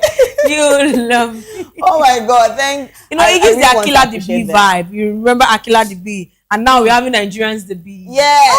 Actually, that movie said a lot of things. Yeah, it was an eye opener. Trust me, it was really an eye opener. Watching that movie as a young lady. Oh no, it changed me a lot. It changed quite a number of things. And I remember when my sister had a spelling bee competition. Yeah. And after we've done all the rehearsal and all, I said, "Yeah, sister, I come and watch you." The mom was shocked. Like, why are you making her watch you? I said, "Calm down." That's the spelling bee competition. I said, leave her. Yes, now I said, leave her. I don't know the film I want to show her. Sit down. And I gave her popcorn. I gave her drink, and I turned on this thing and played that Akila the Bee. And she watched from beginning to end. And after she finished, by the time she was meant to sleep, she said, "No, Auntie, I'm coming. I want to do something." She started doing rudiments. I started doing, and when she came back and said, "Oh, I came first," I said, "Yeah." The mom now said, "Wait, everything you think, show her that film." I said, I needed her to see someone who also has their struggles. Yes. Because none of us, we now must they tell her, let her see. And he helped her. So these children made us proud. And the fact that they're even wearing native. Actually. Please. I'm so happy to see this. I'm serious. This was supposed to clock on for them. Clock it. All right, we'll take some comments from our comment section. A lot of people are so happy to see that these young folks has actually made Nigeria proud with their spelling bee competition, which they represented Nigeria in China, and it's a good thing. So let's go over to the comment section to see what they have for us. And Oyin Consola said, Oyin Consola, oh, no verse. I said, thanks for making us proud. Oh, you see? Yeah, they made us proud. Oh, Jesus. And Abimbola Ade Baki said, great one. And Jamba Boys said, but they keep criticizing our education system. Trust me, but we are ruling the world, baby. No be lie. Now, because say anything for this education system now you must. I actually love the fact that, our education system has actually changed. Yeah, it has changing. Improved. It's quite evolving and it's beautiful. So although it's stressful, knowing fully well that when you were in secondary school, you were doing 10 courses. Now your sister is in secondary school and are doing 16, 17, 18. And I'm like, how did people get here? I know that we used to be only government. Now we have civic, we have family, clinical. Yes. I'm like, Azana. But trust me, they even have bookkeeping. Then it was accounting actually, for us. It's paying off. It's trust really me, paying off. You guys made us proud. We do something, I don't complain again. I don't complain again. So learn with MS Informer said this is so beautiful. And Adama Badi. Adama Badi. All right, congratulations. It's the name for me. Badira. Urobo Worldwide said congratulations. I was expecting this win. Oh, thank you for expecting it, and thank you guys for bringing it up. See, for people where they believe in Nigerian people, I sincerely love it because it's the fact that these children really. Do you know how international stage is not biz? I still imagine how young they are. The country, they will that leg goes on the shake. We don't even know if it's a cold season there now that we have to wear hoodie for them. They're not coming from Nigeria where everywhere is sun and greasy, and they're going to where it's cold and chilled, and then their brain did not freeze out. Oh, you guys made us proud. And I'll read this one. Everything Golden said, when I say the best thing you can do for a child is enrolling him or her in a good school, this is what trust me. This is really amazing. And to every teacher that's really putting a child through school, teaching them things they should learn, please don't stop doing what you're doing. You guys are doing a whole lot. You guys are the heroes. Brain behind Yes, quite a number of everyone. Everyone went through a teacher at one stage or the other in their life. Yes. And these are the people that has made us who we are. Actually. So it's a good one. You know, I was saying it earlier today to someone that I think the best gifts any parent can give to a child is education. Because every child deserves the equal opportunity. And it was because of this video of Pearl and Javi that I saw where he was appreciating Priscilla and her husband for giving him $1 for this. I'm like, imagine if Pella is so educated and he's speaking very fluently. That guy would have gone so far. And that's the honest truth. Trust me, yes, we can laugh at the mediocrity and feel like, oh, it's not really a big deal. But we all know it's a big deal. I saw a video where he was in a garden where there were white people. I could imagine how much he has to struggle to understand them and have to speak for them to understand him. Yes. You know, how much the tussle of that struggle. It doesn't matter how much he has now. It doesn't matter the kind of school he wants to go to now. It cannot be like the foundation that he has missed. You know, when you are building a house on a place where there is no foundation, there are chances of it crashing. It's not like when Patient Jonathan came out and was speaking English. And I told somebody, I said, that thing now, speech which you don't rehearse for a very long time. It's different from me and Precious talking. Yes. We don't have to use scripts. I could talk at 10 hours. I'm still talking. Yes. But can she do that? No. So I think every parent should understand that. Please give your children the opportunity to stand tall and stand firm. See, it doesn't even matter if the pikin end up after secondary school not going to university or not doing any phone kind of job. Do you know when you go to markets and you're seeing someone who is speaking fluent English? You don't even go far. I've seen a young boy, you know, hawking pure water, like sachet water. There's a way you look at them. With the way he's well positioned. Nobody said everybody has to become a banker or you have to dress up like me and Precious. But every child deserves to be able to speak well. Communication should not be a barrier. You don't have to be saying me there. What's that? Please. Parents can do better for the children. We are not in a country, unlike foreign countries that they'll be like, oh, Ronaldo know your English, Mbappe know your English. Hello, is that their official language in their country? No. What's our official language in Nigeria is English. So I think every child deserves to be able to speak basic. Now it's not different for you want to use the jargons in English. That's a different ballgame. But at least the basic. Wow, I'll keep saying congratulations. Yeah, they deserve the flowers. I go bring the flower for them. I not go leave them to Precious. Nah, lie yo. She won't go carry ugu leaf. I beg. Just take the one we don't give you already. If I do the ugu, they go appeal. They go and cook stew. What do you mean? Okay, guys. The next story we're talking about right now is a popular Nigerian comedian. Real Warri Pikin has announced an all-female comedy show set to take place in Warri, Delta State. And the event titled The Queendom of Comedy will feature female comedians and entertainers coming together to deliver a night of laughter, creativity, and unforgettable performances. So the initiative is aimed at celebrating women in comedy and providing a bigger platform for females' talents to showcase their skills in entertainment industry. So yes, fans are already excited and over the announcement, so praising the move as a step toward promoting more female representation in Nigerian comedy. So this show is expected to attract comedy lovers from Warri and beyond as audience look forward to an entertaining experience filled with humor, inspiration, and celebration of female talent. See, if for any reason, I think Real Warri Pikin is one of the people I know that her comedy gives me joy. Yeah. And the fact that she came up with this kind of idea for ladies, when I first saw it, I was so excited about it. I mean, a lot of times I've seen, you know, comedy events. It's always basically for where you see men. And they had me to see women. They did inside the comedy shows or comedy entertainment. And I even dey shocked say I see Tenny inside the poster. I say, no, this one they special.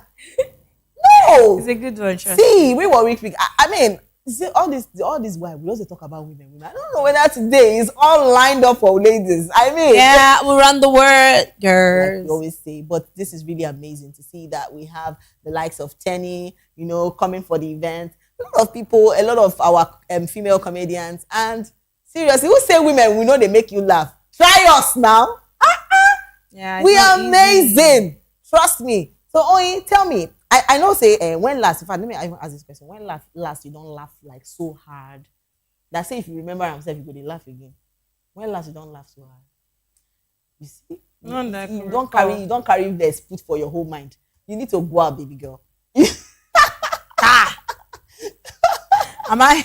But you know when I saw this video, when I saw this, a lot of guys came out and said, "Oh, that why must it be, you know, female, and then it has all been the men. Low-key. Men no one agree, say they are scared of women taking over. Let us tell ourselves the truth. Trust me. Anything a man you guys can are so scared, do, right? Are you guys scared? In some ways, the women can do it too. Like, wait, no, I want to ask the men, are you guys really scared? Because don't be scared. It's like when I saw some tweets from people, they were like, oh, it be like say na two women do this one, do how they come out. Why wetin happen to the men? Why not be a gender kiniko? You put gender equality. You have to fix the men. You have to. I said, whoa, calm down, relax. Not everything. Allow us to celebrate ourselves. We are special people. I'm telling you, if it comes to anything, see, ladies, we pull out. Ladies, in everything in fact we carry on for our head. When it comes to ladies that are intelligent, ladies that are into tech, how are they doing? So it's how you people feel that without a lady, you feel that because say ladies are there, men, that is the work of a man. Sasuke don't go they do this, you know, study something about security and we're gonna take over, babies. We're gonna take over. That's the thing. And I'm sorry. We are all human. Nobody now they do the gender. They are all human. Exactly. And the way we go take create me. You know, create it differently. You're not. Now we even specially create us from your ribs. Say your rib too plenty for your body. You need to bring out human being from your rib. See, like, do you understand? You did not bring out anything from our own rib. And your own rib, we go plenty that time. God has to recreate it to bring us that we are the perfect people. So this is trust all me. The men. Please. You want to advise them? I won't tell them. No, call them now. You know, say sometimes when we go, tell them. You know, they feel say they do gra. You know, that kind of thing. But sometimes you bring them down. Them for where they did. Let's let them know that we are guys need to know that it's not our fault. God was special. It's not only his fault. That's why God had to make them sleep. Because if they are still our creation, therefore too. Jesus, like they cry. See. You need to know that their own creation. So many people saw it. Our own God had to make them sleep. Imagine and create us if a whole seclusion. Just pull you with no go the apple side. I don't come back. Come back. No allow them drag me. I don't come back. I go say now make us say this one. Come they day with Tinubu before they even they enjoy. But seriously, let's talk to our men. You need to start appreciating the ladies. I mean. Not be everything na go dey, you know. Don't let when I see their ego should not ruin what they should enjoy. I'm telling you, when I see a man, you know, hitting a lady, and because all in the name of, you know, violence, abuse, I feel like why? I remember I told you, sometimes I ask myself that question: why? Kinode, what's going on? What happened to this person that you? No, that kind of man can't go meet soldier, may beat them. You know, if you beat them, may they beat them, may choose one. That energy will take a beat woman, maybe beat a fellow man. Do you get? Then we will now come back and have the conversation. If he survive him. I beg. No one that appreciate una ladies. It's women are meant to be treated. And to come to think of Rewari Pikin and her family, it has been from one blessing to another. I will always speak about her family because trust me. See, well, she actually got married to an Igbo man, but I don't want to say that. Why they do her like this? Waiting me that. Not only Rewari Pikin marry with this success. Saying, a lot of people are married. Some people love the fact it doesn't have to do with any tribe. Please don't be tribalistic about it. No, I'm not being tribalistic. But I did not to say Igbo man. She's married, happily married. So is it many other people. I never finished. Not only Rewari Pikin married. Relax, now I never finished.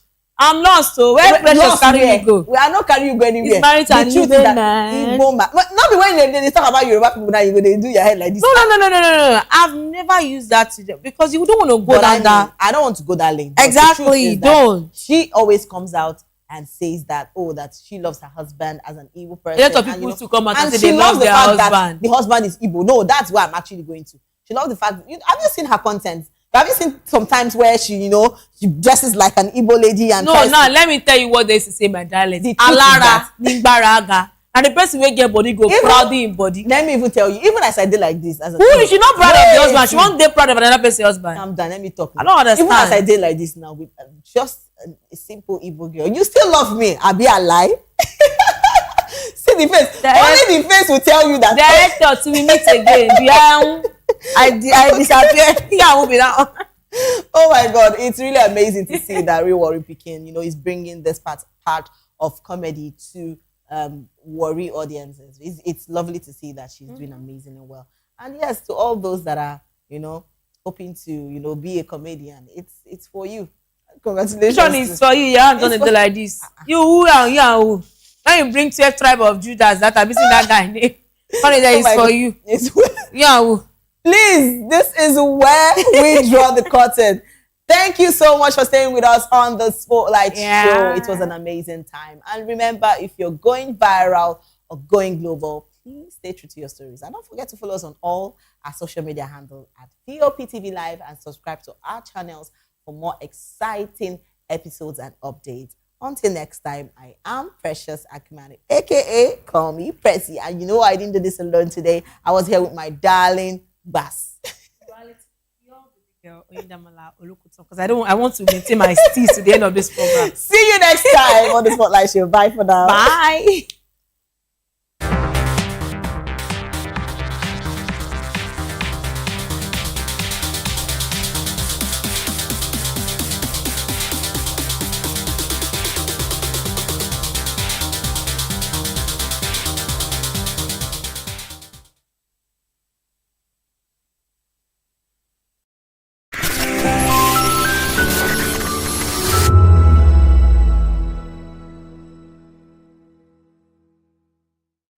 In a world where truth is the ultimate power and opinions scream the loudest, it's time to wade through the noise. Hunger no get tribe.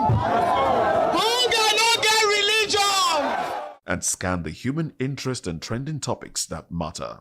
Stay tuned to The Issues, your plug to the stories making the buzz, from politics to science and technology, social justice, and more. Let's tackle the tough questions and expose the truth.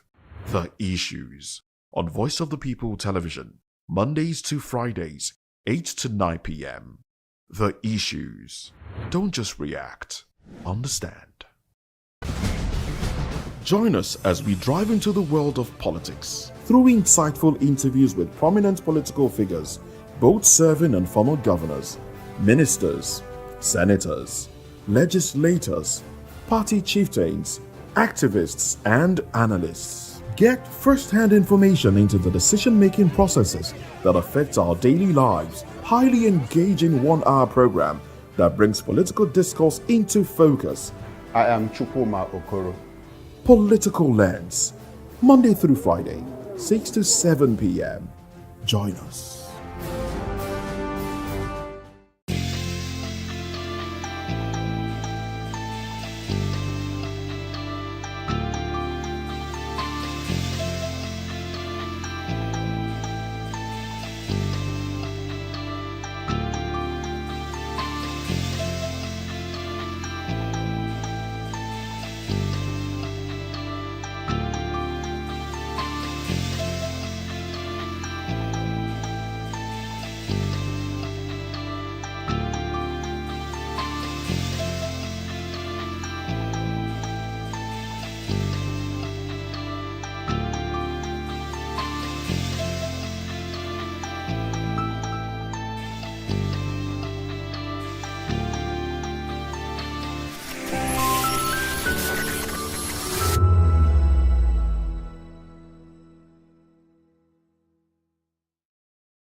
Behind every broken desk lies a broken promise. Education shapes the nations.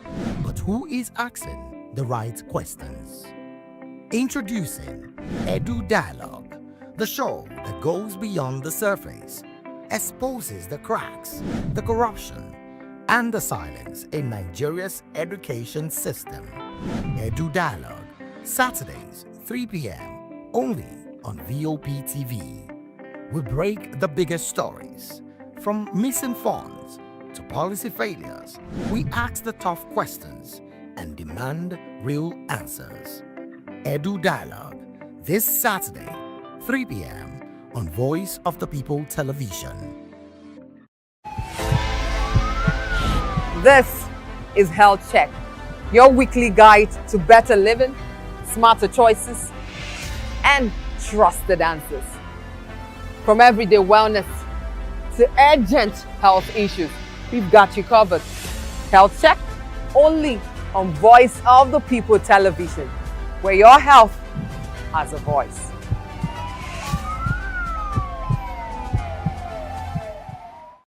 This is African News on Voice of the People Television, where we don't just bring you the news, we bring you Africa's heartbeat, the policies that shapes our world, and the economy that determines our future.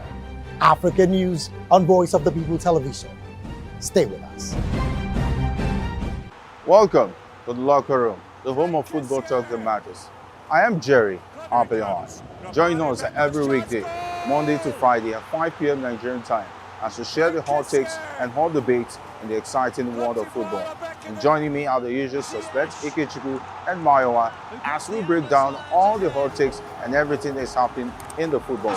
Don't just watch football, live it with us. Catch us on the locker room and Voice of the People Television at 5 p.m. Nigerian time.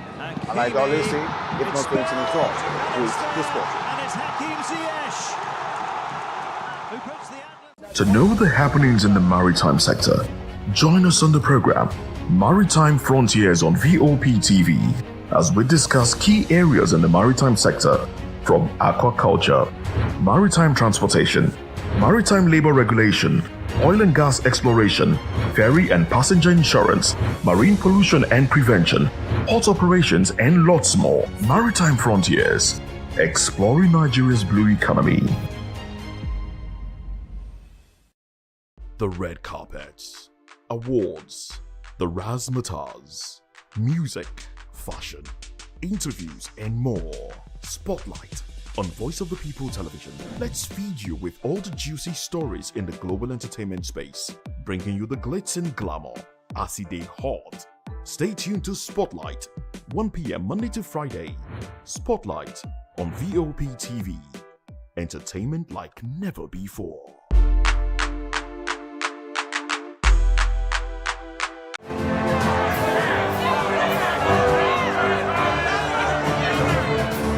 Do you want your voice to be heard? Do you know that you matter in the scheme of things? The People's Voice, the show where ordinary citizens take center stage as we discuss the biggest stories that affect you and I. With you in mind, we facilitate lively discussions, debates, and interviews on the topics that matter most to you and I. From social justice to economic empowerment, education to healthcare, governance, and more. Tackling tough topics and amplifying your voice. Join the conversation and make your voice count. The People's Voice. Make your voice count. In a world where power shifts with every headlines, news breaks and events happens, we bring you unbiased and explicit information on politics, economy, and state of the nation. We break down the chaos. Facts, not fluff. Truth, not spin. We discuss not just politics, but a glimpse into the future. Voice of the People Television. Now you have more than a voice. Africa is on the move, a continent of rising voices, untold stories, and powerful transformations. From the streets of Lagos to the heart of Nairobi, from the mines of Congo to the tech labs of Cape Town, the African story is being written every day. Bold, dynamic, unstoppable. This is African News on Voice of the People Television. We don't just bring you the news. We analyze and bring you Africa's heartbeat, the politics that shapes our nations, the economies that drives our future, the cultures that defines who we are, the voice that must be heard. Africa News, Africa's voice, Africa's future. Where Africa speaks, the world listens.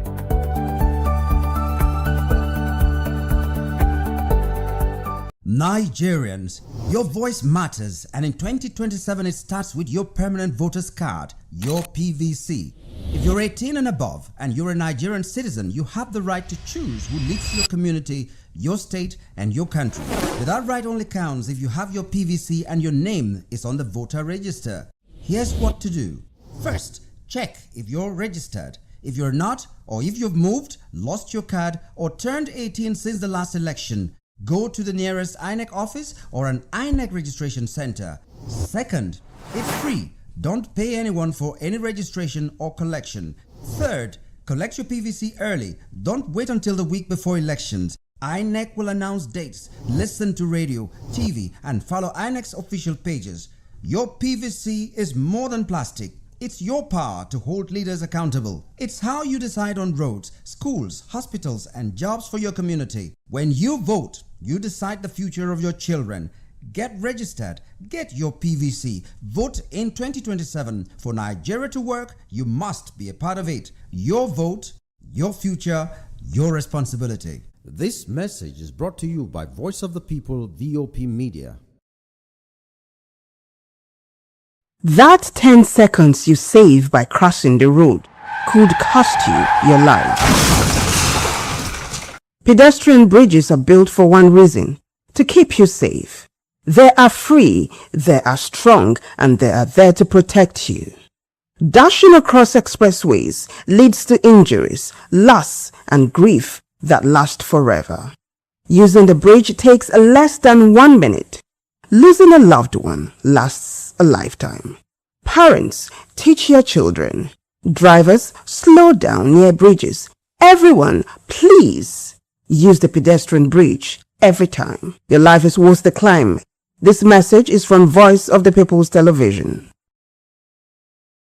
Big news this year. Your favorite Voice of the People television station is now on free to air on Nigecomsat. All you need to do is align your dish using the following: orbit position 40.5 degrees east, 12.685 gigahertz, 30,000 kilobytes per second. Polarized vertical, frequency 2, 12.731 gigahertz, symbol rate 26,250 kilobytes per second. Polarization H. This works on any decoder. Catch up to 100 channels, sports, movies, news, all for free. This is with better quality at no extra cost. VOP TV on Free TV. Now you have more than a voice. If you've been drinking, don't drive. Hand over the keys to another driver. Call a friend or family member. Use a taxi or a ride-hailing service. Wait until you're completely sober before getting behind the wheel. A few minutes of inconvenience is far better than a lifetime of regret. Friends, don't stand by in silence. If someone who has been drinking insists on driving, speak up. Offer an alternative. Taking away their keys could save a life. Driving is our responsibility, not a right. Every time you take the wheel, you're responsible for the safety of everyone on the road. Today, make the choice that protects lives. Celebrate responsibly. Think before you drive. If you drink, don't drive. If you drive, don't drink. Because every life matters and every safe journey begins with the right decision. This message is brought to you by Voice of the People Television. VOP TV. Now you have more than a voice.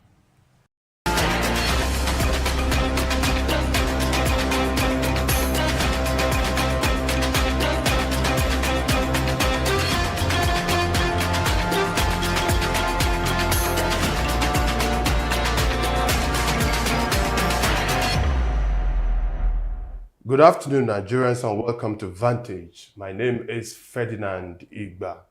For years, Nigeria's economy has relied on oil, but beneath our soil lies another wealth: gold, lithium, tin, coal, limestone, iron ore, and over 44 other minerals in over 500 locations. The question tonight is simple. Can mineral exploration drive also our next level of our economy? Or will we repeat the same mistakes of oil, jobs, or environmental insecurity and other local benefit from foreign control? To help us break down is my guest who is already in the building and president of Mr. Johnson Emmanuel Chukwuka, Dr. Johnson Emmanuel Chukwuka, rather, who is a former vice presidential candidate of the Action Alliance in the 2023 general election and now a member of the DLA. It's a privilege to have you in the building. Thank you.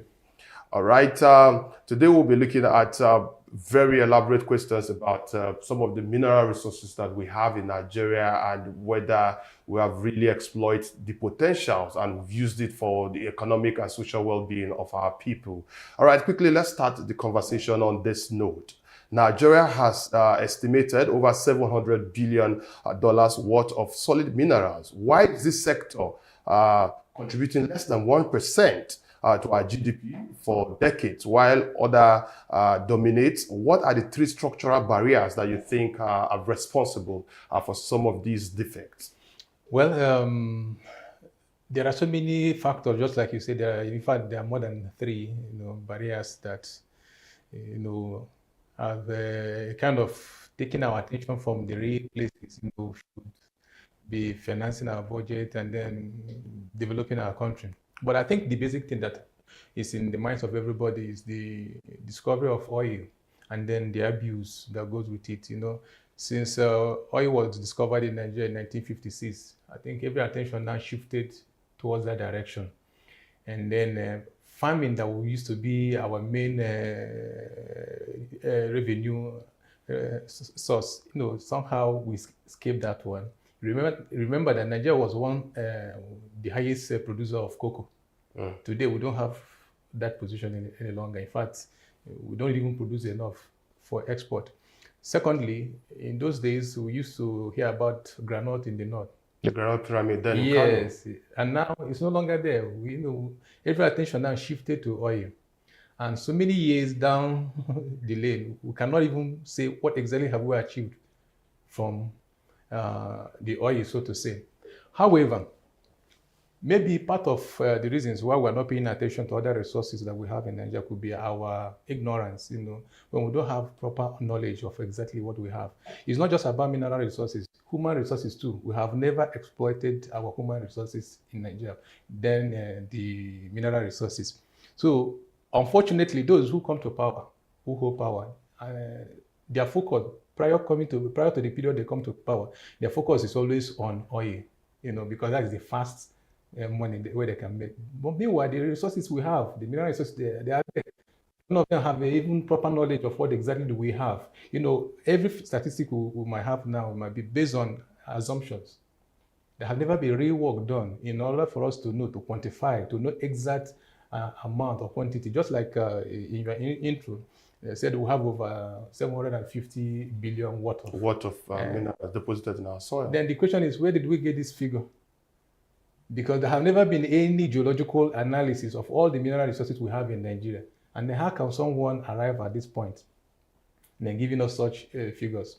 So basically, it's lack of knowledge of what we have that is shifting our attention. All right, lack of knowledge of what we have is a factor. And then, of course, looking at other variables. Now, a lot of emphasis has been on oil, like you have said, and then that also make other sectors suffer a lot. One time, Nigeria is regarded as the #1 producer of palm oil in the world. At some point, the likes of Malaysia and other nations overtook us in that regard. At some point also, the one-time CBN governor of Nigeria was quoted saying that a barrel of palm oil is more expensive in the international market than that of crude oil. Now, how do we diversify to ensure that other than oil being the main focus, like you've rightly said, and then to tap into some of these other areas of reserved of natural resources that we are so blessed with? Yeah, the first thing, like we know, the first step is knowledge. When we have the required knowledge of what we have, because I still believe Nigeria have never, in fact, we have never tapped to what we have in terms of human resources, in terms of mineral resources. In fact, if you look at Nigeria, God created Nigeria to be a superpower.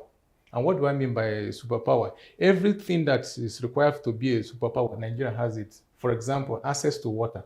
I mean, for shipping, to embark on a global trade through shipping, we have good soil where you can, farm and then have your agricultural products.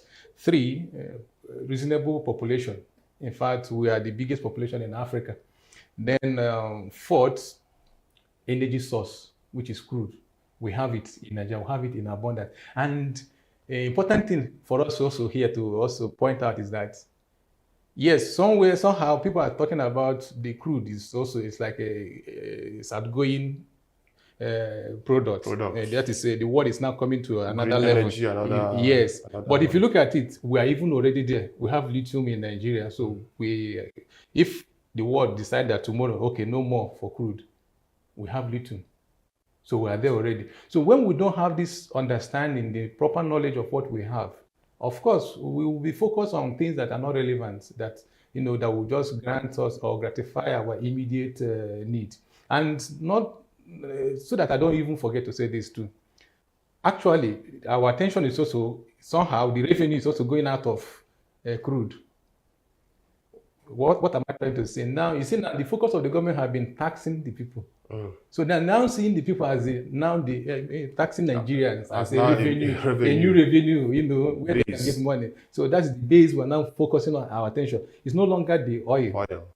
And then we're not even looking at the mineral resources we have, but we're now looking at, okay, let's tax the people. Are you saying that looking at government and agencies in Nigeria, they have been kind of not being focused, or put it this way, they are not being kind of leaders who are looking out of the box to try to ensure that there's so much potentials that we have in this country in such a way that it will benefit the people of Nigeria, rather looking into trivial things for I would say trivia, because in as much as it's good to look at taxes as a means of trying to generate revenue, there are million ways of looking at what we are blessed with, and then to see how we can, some of these mineral resources we are mentioning that we have in abundance in this country. Some countries of the world just have only one of it, and they're making a whole lot out of it. And so is it in the part of leadership and not being able to tap these potentials or harness this capacity that God has blessed us with, or other reasons that are responsible for this? Yes, the ignorance of the leadership, their lack of knowledge of what we have is actually the reason why every attention everywhere. In fact, we are borrowing money not because we don't have things that will generate money. So we are borrowing, and then when we borrow this money, we are bound to pay. And then because for the fact that we don't have knowledge of how to generate revenue, now we now focus on the people and then begin to tax. Nigerians are not supposed to be paying taxes the way they are paying. I mean, increasing. Why should every government or anybody who wants to come to power now be focusing on how to increase tax on Nigerians, where God has given us mineral resources that should also help us to reduce tax? But for the mere ignorance of the leadership that we have so far produced in the country. And that is why now people, the Nigerian citizens are now carrying the burden of financing our budgets. All right, let's look at some of the leakages now. When we talked about this revenue, we hear stories of minerals being smuggled out through other borders with tax being paid. What are the loopholes, in licensing, monitoring, and export that allow these? How much revenue are we losing annually when it comes to the loopholes that are allowed in this sector? Anyway, when we talk about how much we are losing, we still need to study and have proper understanding. Number one, when they give statistics in Nigeria, I want us to also recheck, because oftentimes we know that our statistics are not that exact the way they project it. The reason is being that none of our institutions are working. And how do you generate statistics when the institutions, have failed institutions everywhere? So how do we actually know what exactly is going on? And now it is easy for foreigners to come to Nigeria and then take mineral resources and then pass through our borders. And then the government has over time acknowledged the fact that our borders are porous. That is to say, people can come in and go out at will. So who is checking? Nobody is checking to know the exact thing that we are losing. The mere fact that they are even stealing the mineral resources is not the only way we are losing revenues. The fact that we have those things there and nobody is making use of it, with time, we are just losing because they are there, nobody's tapping them. But then the point there is that we are losing a whole lot, and it will be difficult for me to give you figure, except we work out and know the exact quantity we are losing. However, all of us have agreed that Nigeria is blessed with so many mineral resources, and then even farming too. Somehow, in the agricultural sector now, it's like everything has collapsed. And these are revenue areas we can generate revenues that will help us to finance our budget, develop our country. All right. These are key areas that you've mentioned, when it comes to the areas where communities now can begin to benefit from some of these potentials that we have when it comes to developing some of these solid minerals or mining industry in Nigeria, because mining can create direct and indirect jobs, which we've all agreed, but which states and communities are already seeing benefits, and what model of community development agreement actually works, when it comes to locals, because take, for instance, the likes of Nasarawa State, that is called the home of solid minerals, not just only called, is backed by actions. And then I happen to be to have seen, especially areas like Nasarawa Total local government, a part of Nasarawa State, with enormous potentials when it comes to solid minerals. But people in that community are not actually benefiting. Is it that wherever there are mineral resources in Nigeria, there's bound to be chaos? Or what is the rationale behind all of these shenanigans? Anywhere they find the likes of Zamfara, for instance, the likes of, we've also noticed that there are a lot of deposits of goods around those areas. What is this relationship? How can community benefit from these resources that we are blessed with, other than turning their eyes away from the potentials that their minerals have into sending chaos into such communities? In order to respond to this, we just need to look a bit to our history as a country. And then when we talk about our history as a country, we also need to look at our country also as a part of a global community. The trend now in the global community is that you have a situation whereby some superpowers, so to say, are interested to take minerals from those countries that have them. And they're not just that they want to take the minerals, but they just want to take it free of charge.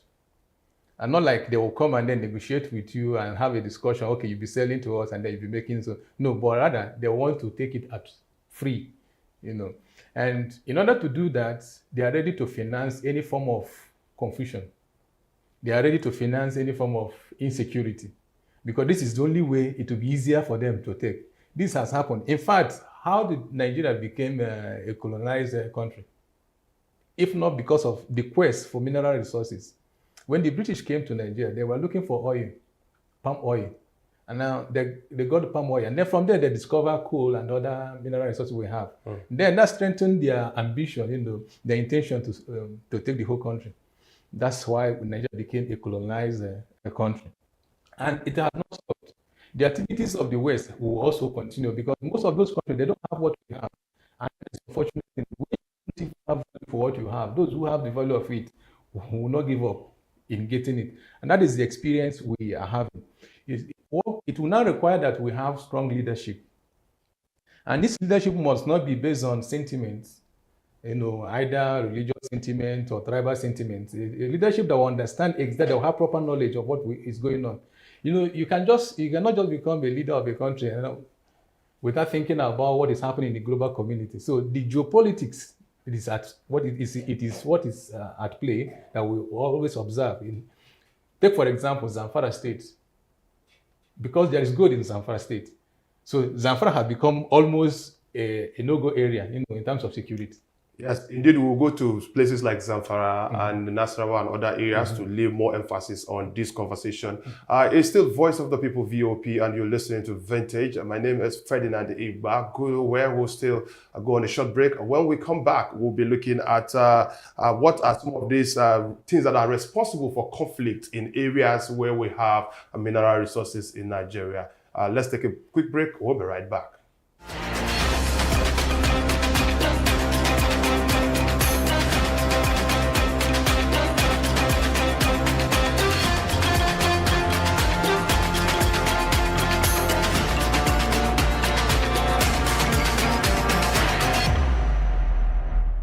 It's still Vantage on VOP TV, and my name is Ferdinand Igba, and then we are taking a look at a very crucial issue, looking at our mining section in Nigeria and the mining extraction. How far and so well have Nigeria done in this regard, and how has mineral exploration in Nigeria been to the benefit to the common masses or to the host communities who are responsible for some of these mineral resources that we have in Nigeria? And then I have a guest who has been doing a yeoman's job concerning this conversation, the person of Dr. Johnson Emmanuel Chukwuka, who is a former vice presidential candidate of the Action Alliance, AA, in the 2023 general election, and now a member of DLA. Maybe before we ramp up this conversation, we'll touch a bit on politics, but now let's keep that aside while we look at the issues that we have at hand. Now, you mentioned earlier about Zamfara. Now, let's look at a case study of places like Zamfara, Nasarawa. Mining has been linked to banditry, communal clashes, and an environmental damage. How do we balance exploration with protecting farmland, water, resources, and lives? Who should be accountable, for some of these issues? Some people say, it should be all a federal issue when it comes to the issue of mineral resources in Nigeria. Some have the opinion that some of these things will also be legislated to states. So where do we stand in all of these? Even before we talk about who is going to manage them, let us consider about the security of the people who live in those areas. And then let us also take into recognizance that anywhere there is mineral resources, how be solid or non-solid, there's always a security threat. Challenge. We remember Niger Delta. We know what we go through, militants and all the rest activities, bunkering. And I'm sure it still goes on till today. And the same thing is applicable to all other mineral resources we have. So the paramount thing, or the most important thing that we should be thinking about, security of people within that area. We'll still come to discuss who should manage, either state or federal government. But that is when we have the land, when we have our security, we are secure, then we cannot negotiate, we cannot discuss and know who it should be the right, and then why it should be the particular person that will manage it. So, but the important thing is for us to understand the trend that have always go with when it comes to issue of insecurity in those axes. Yes, because if you look at it, Zamfara is like a done deal. It's completely no-go area. Kaduna, even Niger State, Nasarawa State, Borno, the center, the epicenter, some part of Kogi. Exactly. Everywhere that you hear about mineral resources, especially those ones that are drawing attention of the global community. And then, as you see, the next thing is that there's security issue. Then it now falls on the government to wake up, pick up the challenge, and then perhaps we need to a reform in our mineral sector.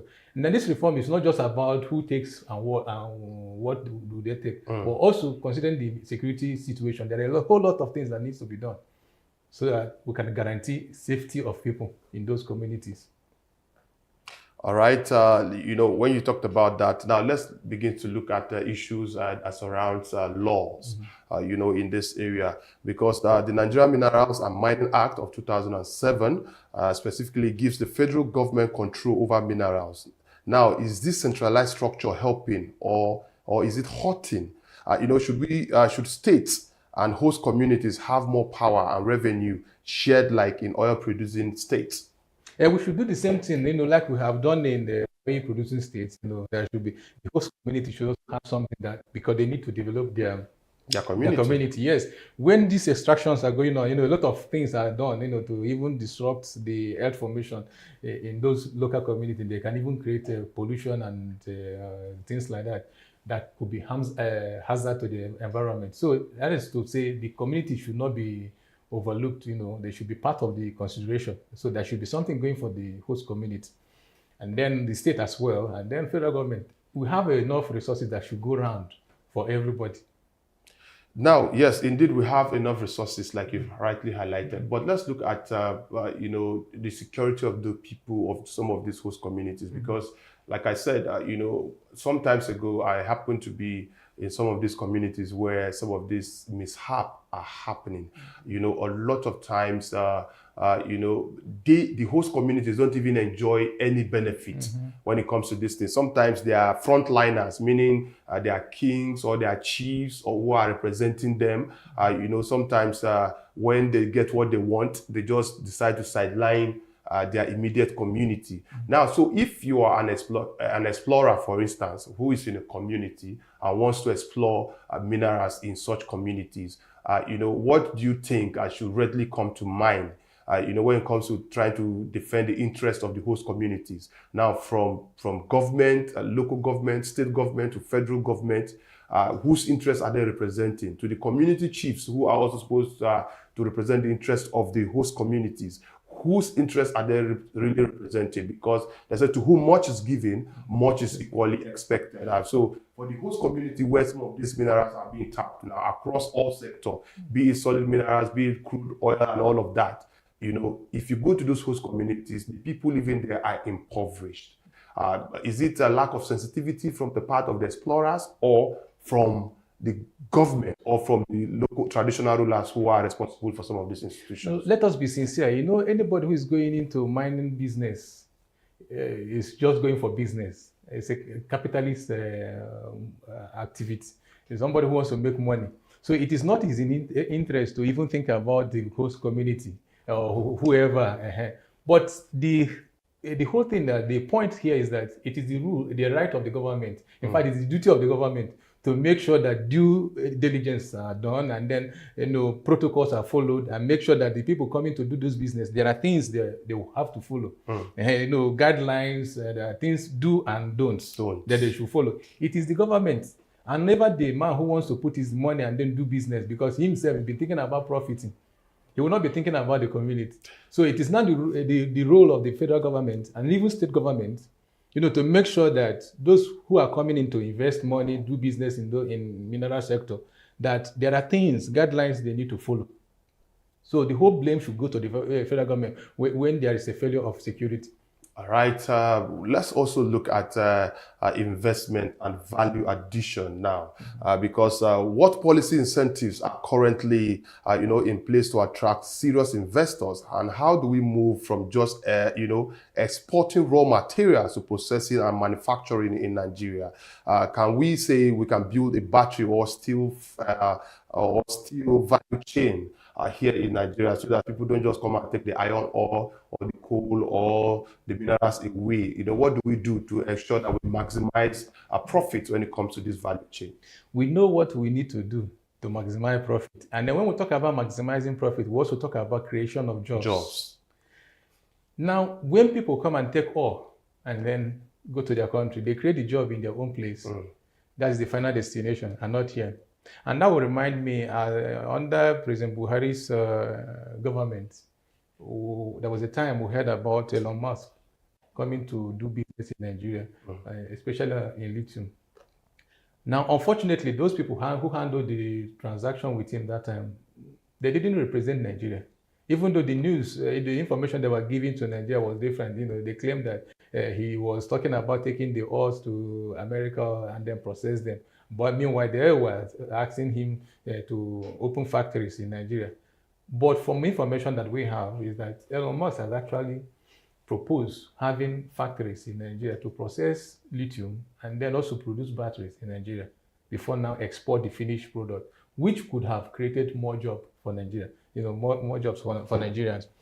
Now, in order to make this sector very attractive, there are two basic things that we need to do from the government. I'm not talking about in terms of giving people money. No.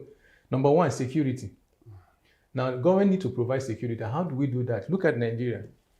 A foreigner will come to Nigeria, before you know it is in one village. And nobody's asking question, why is this foreigner going to this village? So what we need to do, we need to reform our immigration, so that when foreigners come, we know where they are going to. We need to know which city are they going to. What business are they here for? Exactly. We should know where is their interest. Yeah. There should be a kind of a check. Because unfortunate thing that happened to us is that when some of those foreigners come, they bring arms, they give arms to villagers and then create confusion. Chaos, yes, in the community. So guaranteeing security in all the villages, in all the communities, is number one thing that will attract people to invest. And then when we talk about investment, we should not only be focusing on foreigners. Nigerians too can also invest. We should also, the more we talk about bringing foreign investors, internalizing yes, let us make our own people to invest in our own economy too. That will be our stake. And then second, if you look at the mining sector, it's like when people go for license, it's like somebody will be in office and just give them, okay, where do you want a license to be given you? They say that land there in Sokoto or somewhere. But there has never been anything like geological analysis to know what exactly is in that place. In fact, those who are applying for this license are required to go and do their own geological analysis and bring it to the Ministry of Mineral Resources, which is wrong. It's wrong. The government should take out time, geomap everywhere, know the exact mineral resources and where they are, and then know the quantity. It is in that now you can now give people the information. Okay, anybody who wants to apply, he will understand, okay, this is it. And then when we want to bring foreigners to invest in Nigeria, especially in mineral resources, we should not just give to any random person. In fact, there should be a minimal requirement, especially like for foreigners, they should at least have a kind of resident permit in order for them to do it. Then they see Nigeria as also that they have a stake in Nigeria. Not like those who, at any slight time, they can run away from the country. All right, let's look at issues when it comes to, some of these host communities. Like I said, if you go to where all of these mineral resources are, especially solid minerals in Nigeria, it is mostly done by artisans. Mm-hmm. Now, it's estimated that over 80% of mining in Nigeria, is artisanal and then often illegal. Mm-hmm. Now, let's look at, instead of just banning it, how can government formalize and regulate and make it safer and more profitable, for millions of people who are depending on this sector?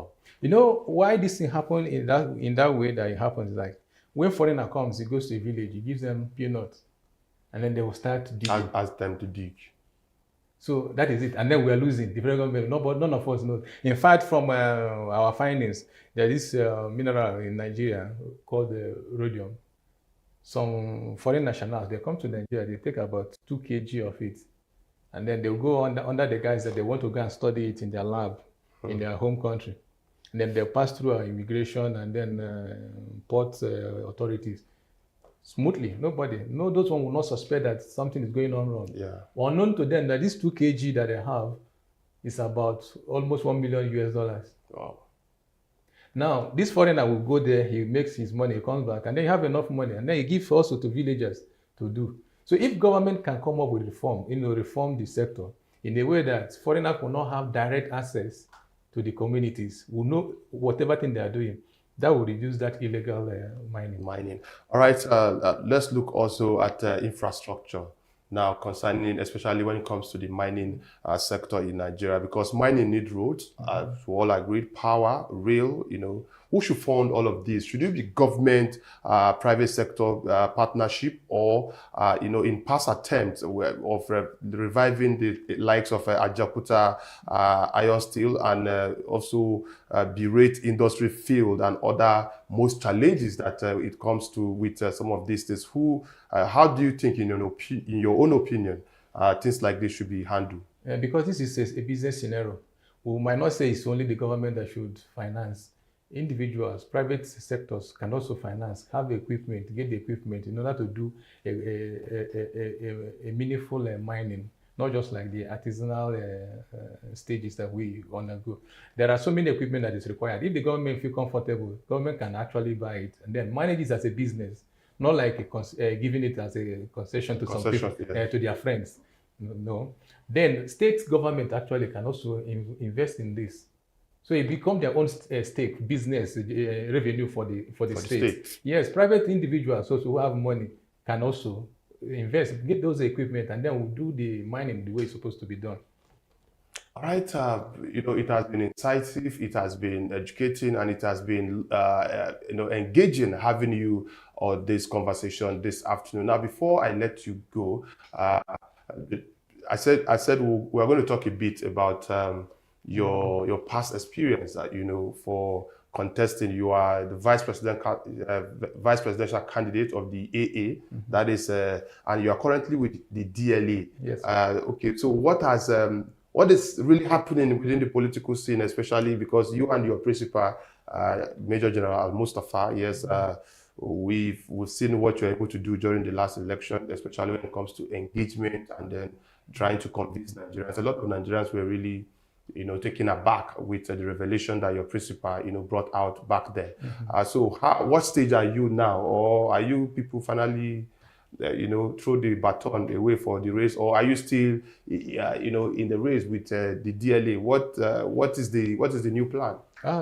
We will never give up. Our intention to contest the election was not because we felt like we can go and try it like others. No, it's out of our love for Nigeria. We believe in Nigeria. In fact, we don't see any other country better than Nigeria. Nigeria is our only hope and our only home. So that's why. And then that desire to see Nigeria work as a country for the people is still there. And very soon, I'm sure, we'll be declaring our stand.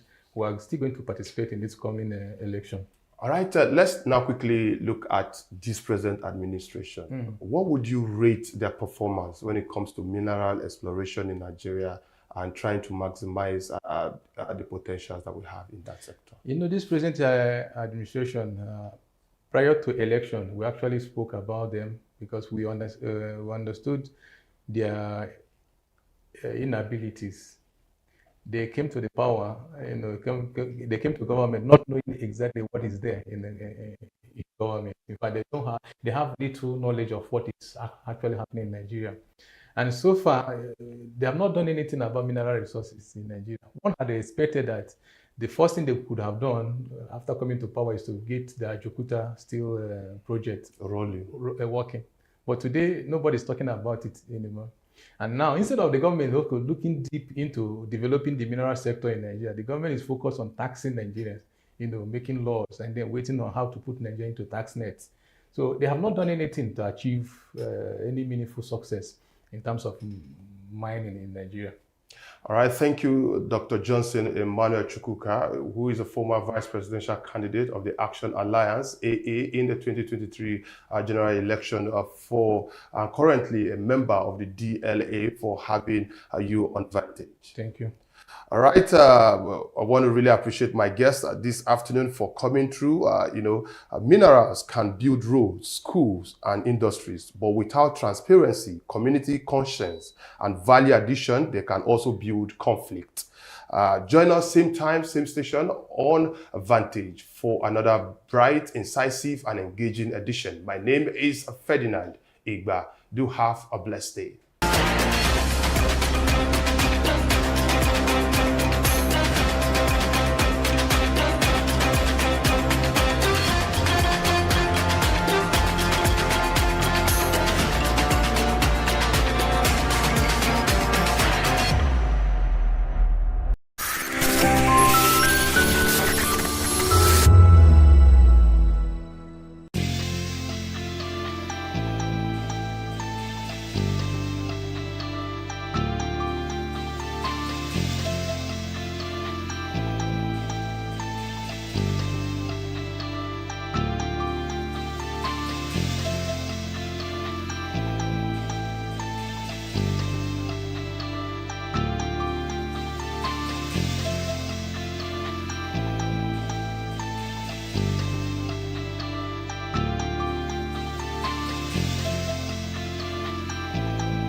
This is African News on Voice of the People Television, where we don't just bring you the news, we bring you Africa's heartbeats, the policies that shapes our world, and the economy that determines our future. Africa News on Voice of the People Television. Stay with us. To know the happenings in the maritime sector, join us on the program Maritime Frontiers on VOP TV as we discuss key areas in the maritime sector from aquaculture, maritime transportation, maritime labor regulation, oil and gas exploration, ferry and passenger insurance, marine pollution and prevention, port operations, and lots more. Maritime Frontiers, exploring Nigeria's blue economy. In a world where power shifts with every headlines, news breaks and events happens, we bring you unbiased and explicit information on politics, economy, and state of the nation. We break down the chaos. Facts, not fluff. Truth, not spin. We discuss not just politics, but a glimpse into the future. Voice of the People Television. Now you have more than a voice. That 10 seconds you save by crossing the road could cost you your life. Pedestrian bridges are built for one reason: to keep you safe. They are free, they are strong, and they are there to protect you. Dashing across expressways leads to injuries, loss, and grief that last forever. Using the bridge takes less than 1 minute. Losing a loved one lasts a lifetime. Parents, teach your children. Drivers, slow down near bridges. Everyone, please use the pedestrian bridge every time. Your life is worth the climb. This message is from Voice of the People's Television.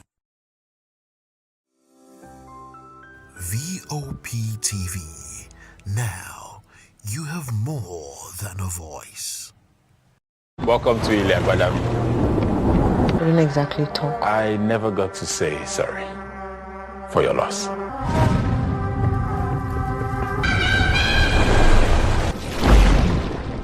You're where? My sister's apartment.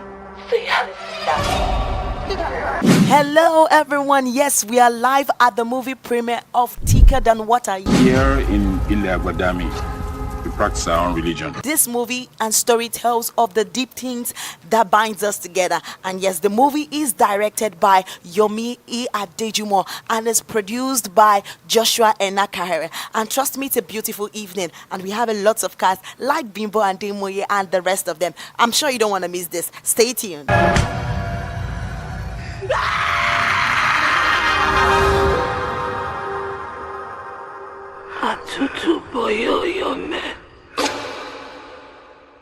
So how are you feeling this episode?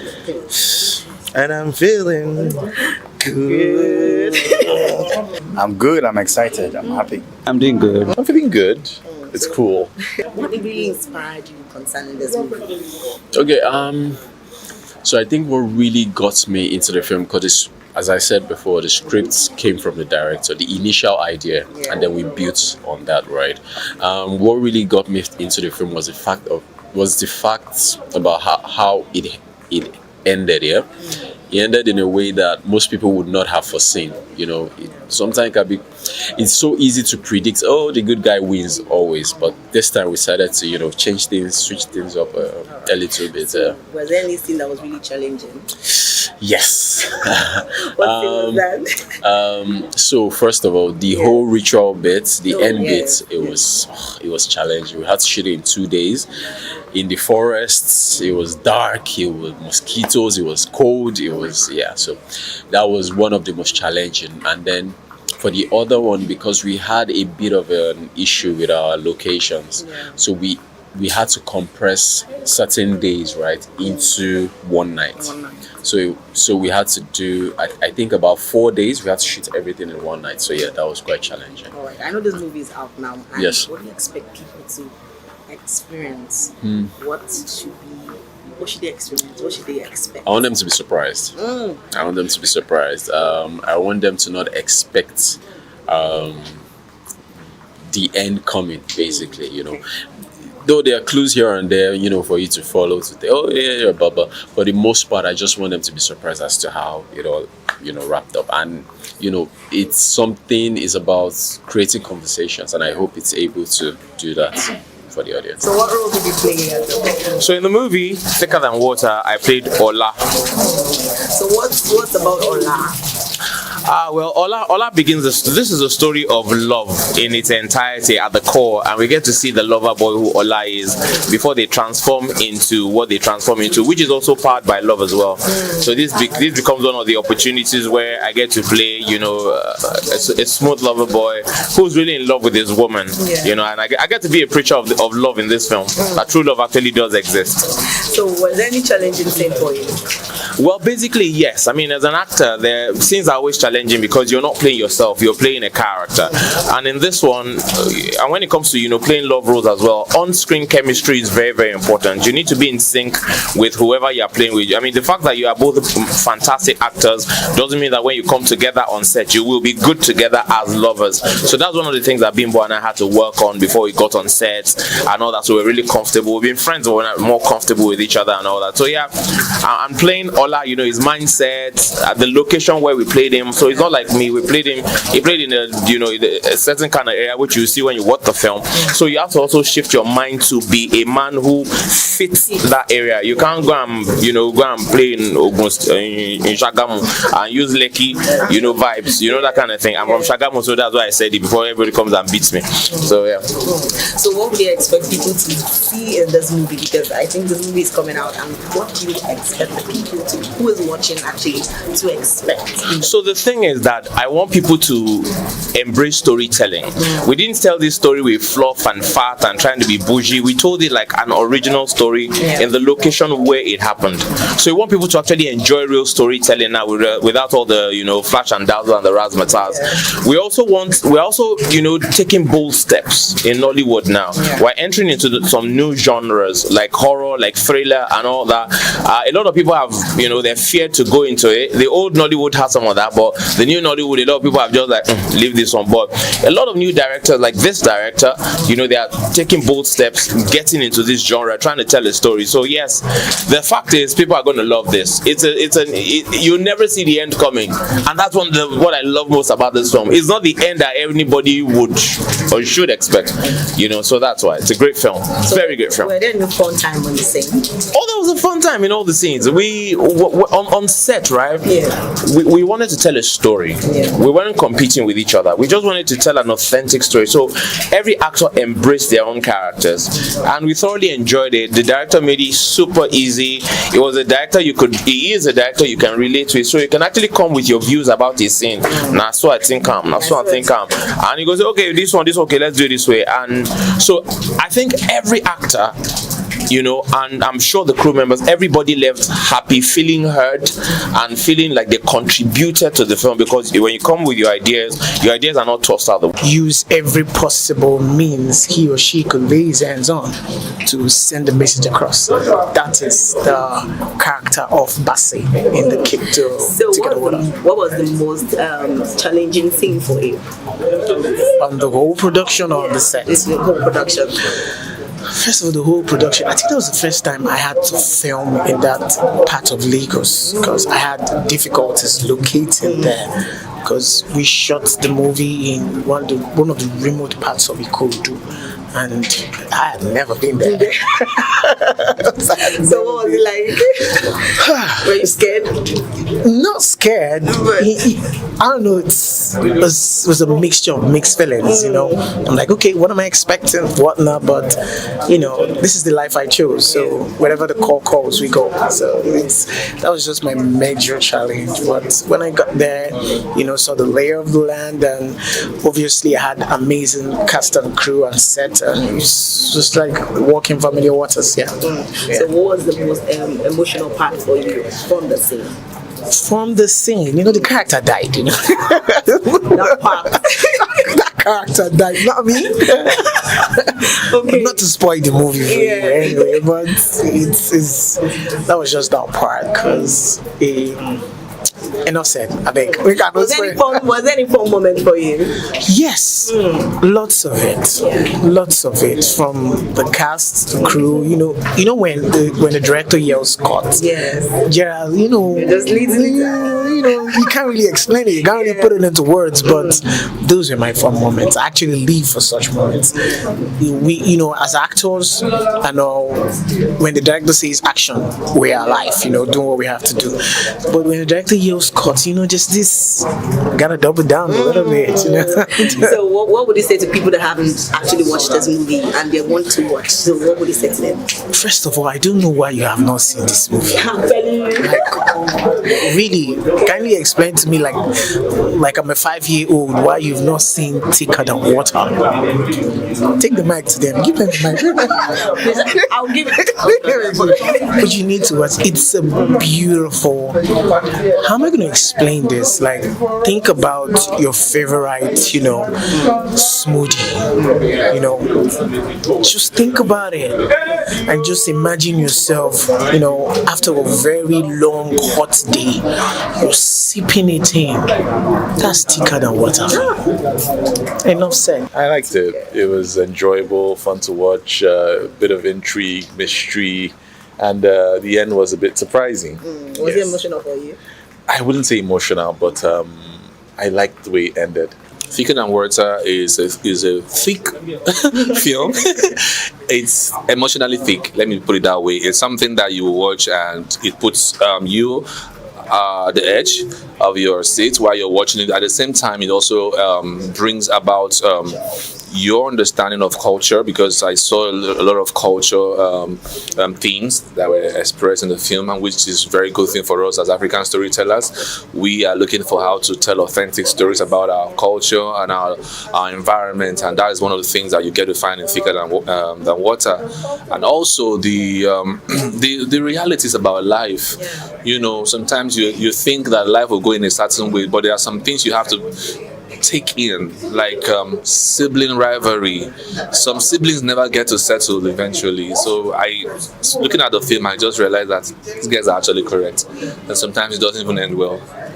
Evil technically seems to win, but ultimately good wins anyway. So with the genre of this movie, how do you see the movies in the future?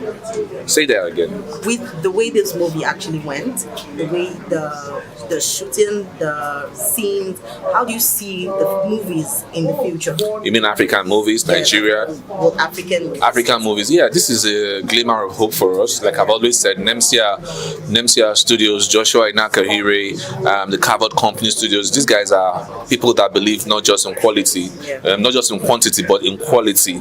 And so this gives us the signal towards the future that we should expect more quality productions like this and authentic stories like this one. So it's a very good sign for us. Yeah. So were there any challenging scene that you actually saw? Challenging. I wouldn't say there was any challenging scene. I would say, of course, in everything we do in life, there's always this room for improvement, and like we say, we keep on getting better. Even in Hollywood, I watched some Hollywood film. I'm like, maybe this would have gone this way, but that doesn't still take away the fact that it was a fantastic story that was told properly, and so there's still room for improvement. So the next one we're going to do, we're definitely going to do it much better than the last one. Like we say in the industry, we say you're always as good as your last project. Yeah.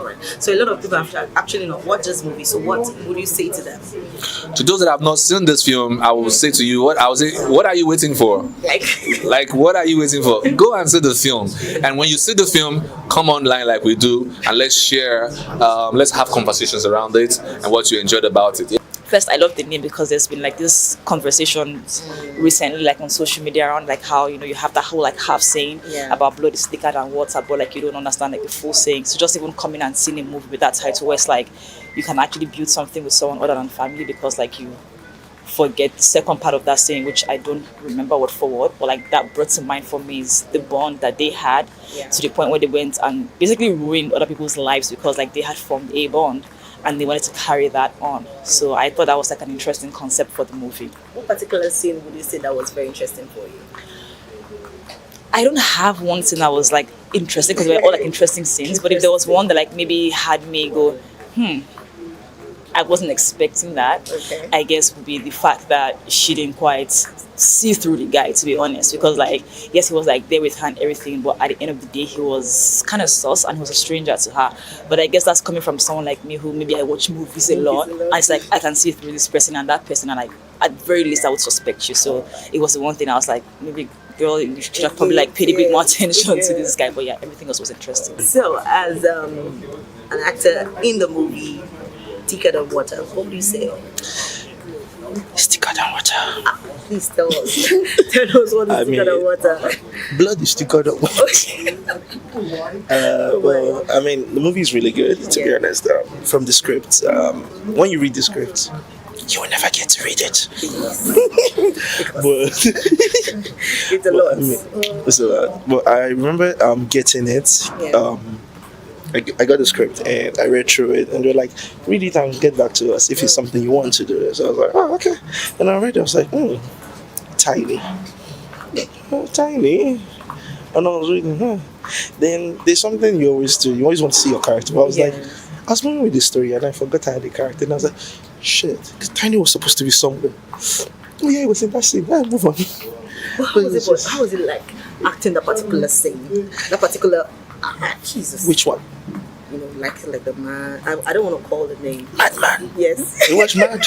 Don't worry, I'm not mad. I'm not mad. Don't worry. My mother had me tested, so I'm not mad. Yeah. Actually, he's actually fit. But anyways, it was will I say explorative? It was a good moment to also delve into that kind of character, because you see people around you all the time who are most times quiet. They just walk around the streets and like you ignore them. You tend to ignore them or you avoid them if they're coming too close. But trying to be into that space and trying to figure out, okay, what's going through this guy's mind. Yeah, he wants to say a lot, but because of no spoilers, go watch it. Oh my God. It was quite it was an experience doing that. I remember talking with the director.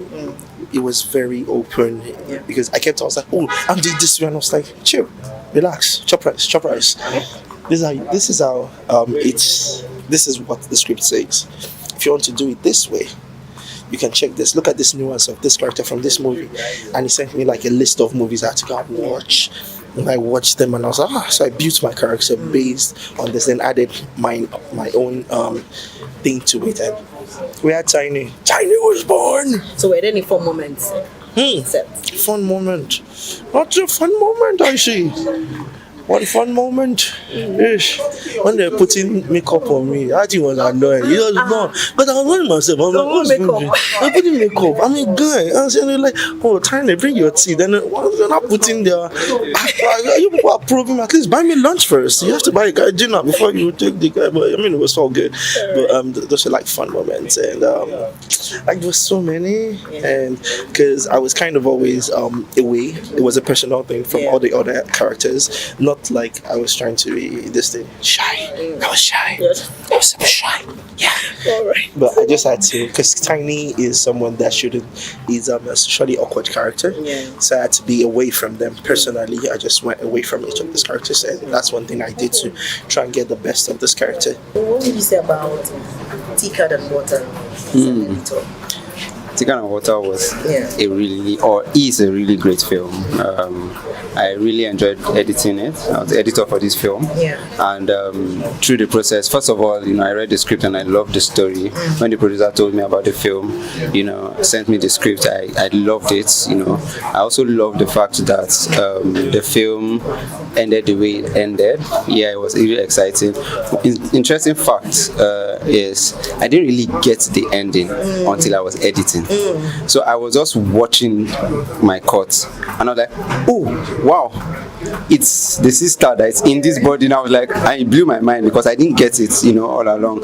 So and then I loved working with all the guys in the post-production team, the sound designer, the colorists, the VFX guys, and it was amazing. And I loved the thoroughness from the director, and he's very intentional about everything he wanted, and I just have to do everything I can to achieve everything, which was really good. And then I loved, the cinematography. Yeah. It was really amazing. I had a lot of materials to work with. That's the joy of any editor. So during the process of your editing, were there any scene that was challenging for you, that you felt that was challenging? The ritual scene. Oh my God. This is what happened. I edited every scene and I left that one. And that scene, I think they shot it in 2 days or so, 2 nights or so. So it was a lot of materials, And what I did was, I just finished editing every other thing. And then I took some days off to calm my head, and then I went back to that scene. And it took me, I can't remember how long, but it took me a while to, cut that scene. Yeah. And then after that, I sat with the director, and then we now fine-tuned everything. Yeah. Nice. So people that have actually not watched this movie, what will you say to them?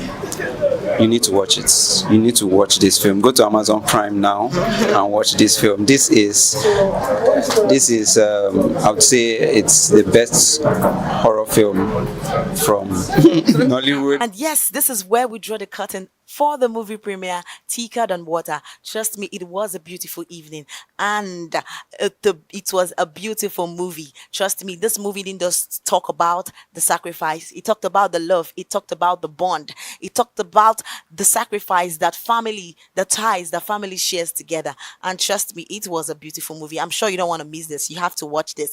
And yes, this is VOP TV. Don't forget to follow us on all our social media handle and subscribe to our channel for more inspiring updates. Until next time, I am Precious Agumanu, aka Call Me Prezi.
Behind every broken desk lies a broken promise. Education shapes the nations.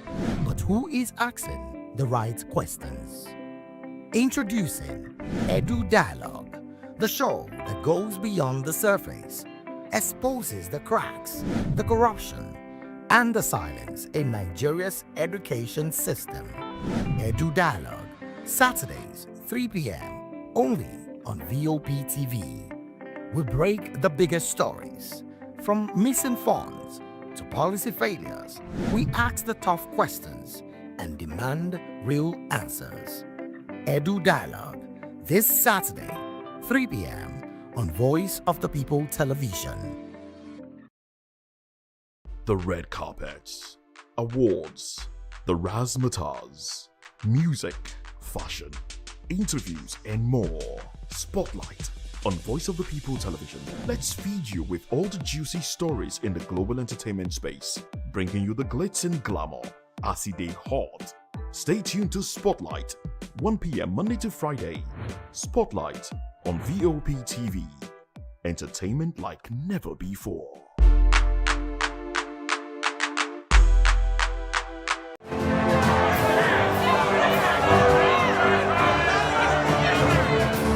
Do you want your voice to be heard? Do you know that you matter in the scheme of things? The People's Voice, the show where ordinary citizens take center stage as we discuss the biggest stories that affect you and I. With you in mind, we facilitate lively discussions, debates, and interviews on the topics that matter most to you and I, from social justice to economic empowerment, education to healthcare, governance, and more, tackling tough topics and amplifying your voice. Join the conversation and make your voice count. The People's Voice. Make your voice count. VOP TV. Now you have more than a voice.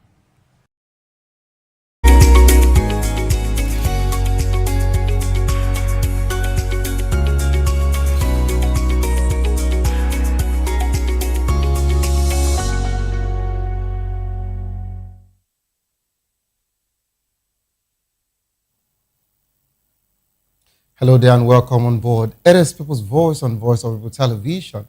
Questions start to shape the narrative. And of course, today we'll be dissecting a major conversation that is dominating the airline and sparking conversation across the nation. Fubara bows to pressure. Rejoins a wiki as NDC faces crisis. ICPC exposed 942 million of fraud. Join the conversation with expert insight and sensitive perspective. Share your thoughts with us. I am Savio Udo. Let's look into ordinary stories with details. Right, the NAFDAC actually seized and banned a sachet and a PET bottle, I beg your pardon, alcohol nationwide. The NAFDAC has actually begun a nationwide seizure of alcoholic drinks in a sachet and PET bottles below 200 ml. The operation across markets, parks, bars, and shops in all 6 zones enforces the federal government ban that started in January 2026. NAFDAC said that the ban targets a cheap drink linked to addiction, road crashes, and underage use. It urged traders to surrender stock, noting the move is for public health. Right away from that particular one, Dangote Refinery resumes Naira petrol sales, raises prices to about 1,215 Naira per litre. Dangote Petroleum Refinery has resumed selling petrol in Naira and, of course, hiked the ex-depot price by 140 Naira. Right, the refinery said in a notice on Wednesday that a new price took effect July 2022. Costa leading price also rose to about 1,602 per metric ton. And the return to Naira sales reverses a one-week dollar pricing that altered loading and pushed private depot prices to about 1,275 per litre. Marketers say the move may ease supply, but retail prices could still climb. Petrol sold for about 1,300 per litre in Lagos as at Wednesday and Thursday. All right, so to join the conversation, kindly call the number 08138714129. Follow us on social media at VOPTV Live. You can use the hashtag People's Voice on Voice of People Television. And of course, on YouTube, we're Voice of People TV. Kindly hit the subscribe button and together we can make our voices heard. It is time for us to go on a quick break. As soon as we return, we'll be dissecting the conversation here.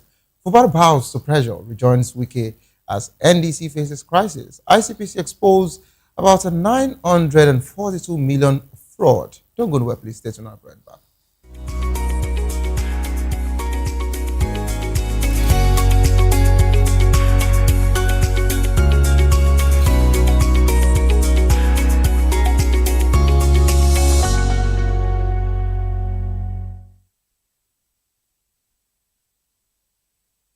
Big news this year. Your favorite Voice of the People television station is now on free to air on Nigecomsat. All you need to do is align your dish using the following: orbit position 40.5 degrees east, 12.685 gigahertz, 30,000 kilobytes per second, polarized vertical. Frequency 2, 12.731 gigahertz, symbol rate 26,250 kilobytes per second, polarization H. This works on any decoder. Catch up to 100 channels, sports, movies, news, all for free. This is with better quality at no extra cost. VOP TV on Free TV. Now you have more than a voice. The red carpets, awards, the razzmatazz, music, fashion, interviews, and more. Spotlight on Voice of the People Television. Let's feed you with all the juicy stories in the global entertainment space, bringing you the glitz and glamour, as it hot, Stay tuned to Spotlight, 1 p.m. Monday to Friday. Spotlight on VOP TV. Entertainment like never before.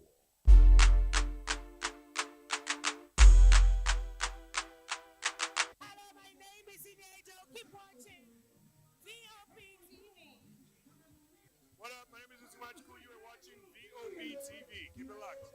Hello, I am Floyd Igbo. Keep watching VOP TV. Hi everyone, I hope you're doing good. Keep watching VOP TV and just have an amazing day. Thank you. Hi guys, it's your boy Praise. Keep watching VOP TV. Good evening, Africa. My name is Bamakore, actor, model, producer, and I'm giving a big shout out to VOP TV, man. Keep watching. Don't change the dial. Thank you and God bless you. My name is AY, and of course, I represent the voice of the people, and that's why I'm on VOP. AY say so. Hi everyone, it's your girl Miriam Tima from the Real Housewives of Lagos and the Real Housewives Ultimate Girls Trip Africa. Shout out to VOP, the voice of the people. You already know. Stay tuned, keep watching. And don't forget, VOP is the best. All right, hello, everyone. It's a brother Shaggy, the man from back with Melanie Poppy Black Skin Boy. This is VOP TV. If you're not watching VOP, I don't know what you're watching. Maybe you're watching your weight. Hello, beautiful people. This is Wale Ojo, and you're watching VOP, Voice of the People. Hi, guys. You already know who it is. This is New Energy. Flyers Boy Ever Live. Keep watching VOP TV. Thank you.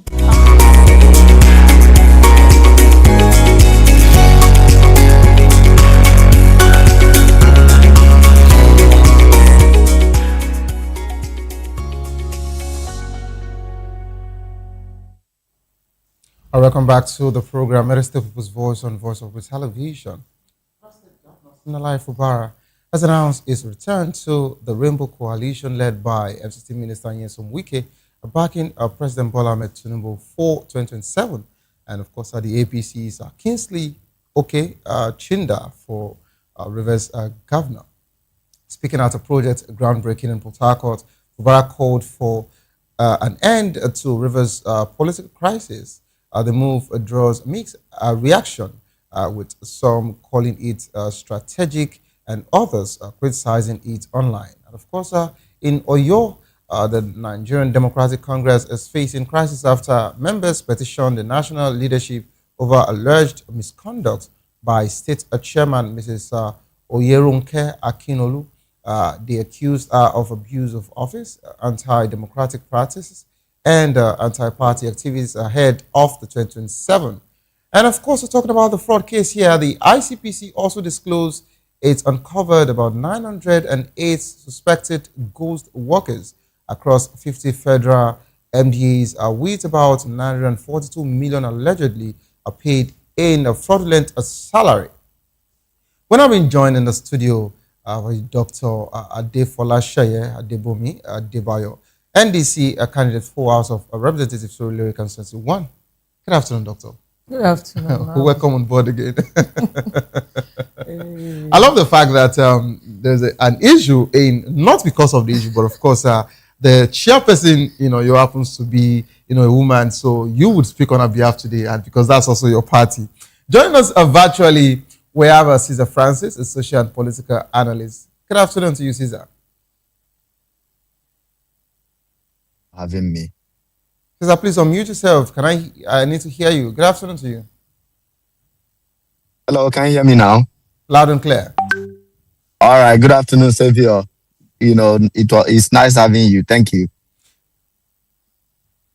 All right, I'm told your feed is upside down, so you can actually readjust that particular one there. All right. Can you confirm if it's okay now?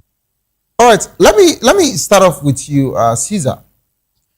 I know you made some, viral conversation as regards to the issue between Fubara and Wike. So many people actually said, that finally Fubara has actually, bowed to pressure. That's what some, has actually called it. But when you look at the situation of Fubara and Wike, you'd agree with me that this is about, a leader and, a protege. Fubara made, the news by making it look like it was not going to bend to Wike's we. What could have happened behind closed doors? Because I remembered, and of course I said it on one of our programs here, our morning boss, which happens to be every Saturday, I said, with the way I saw that particular, Fubara's movement when he went to the House of Assembly, River State House of Assembly, to present the budget, and he was all smiling, all laughing, shaking hands with all of, the legislators.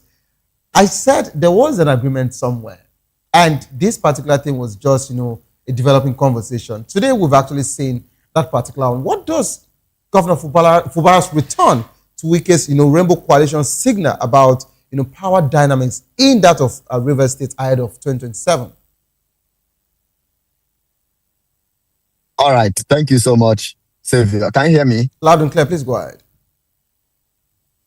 All right. First of all, a lot of persons have come to say that Fubara is shameless to have gone back to Wike. If you are an ardent follower of Caesar Francis on Instagram, you will know that earlier before now, I have projected. In fact, I was able to see the future to tell people that Nyeso Wike is not a man that Fubara has the capacity to fight. And I also made reference to Wike like Omai. It is difficult to defeat these people, like Bola Ahmed Tinubu. And that is why I also said that for opposition to even stand a chance in 2027, they must understand that they are not just campaigning against Bola Tinubu. They are campaigning against David Umahi and Nyeso Wike. These three persons are like 3 tons on the flesh of Nigerians. When I saw what Governor Sim Fubara went through, you would ask yourself, is it for political survival or is a submission to victory of Nyeso Wike? Has he submitted like to his godfather, Nyeso Wike, or is it more or less like he's just going there for political survival? The answer is Fubara is a defeated man. He has no card to play as far as River State politics is concerned. And if you are, conversant with the political terrain of Nigeria, you will understand that as far as River State is concerned today, Nyeso Wike is holding the political structure. It is sadly so, because I have always believed in strong systems against strong people. But this is the Nigeria they have created. And it was not only Fubara that entered into this agreement with Wike. That is why you could even see that House of Assembly members accepted to back a man who is not a sitting governor as against their own, leader and the governor of the state. They supported a man who is a minister in Abuja in a different, even when the rumor said that they moved to a different political party, they came back and say, oh, we did not move, and Wike supported them. At the end of the day, this all underscores what the impact of godfatherism has cost in Nigerian politics. The politics is no longer in the hand of the people. I have always said this in different portfolios or in different platforms rather, that the greatest problem, the greatest undoing in Nigeria today is that politics and governance is not in the hand of the people. It is in the hand of the stakeholders. And this is now making anybody who appears to be a strong man, making the person not to relent. They would want to do anything humanly possible to retain that strong man's status in any state. It does not just end in the state level, at the federal level, at our local government level, even in the village level.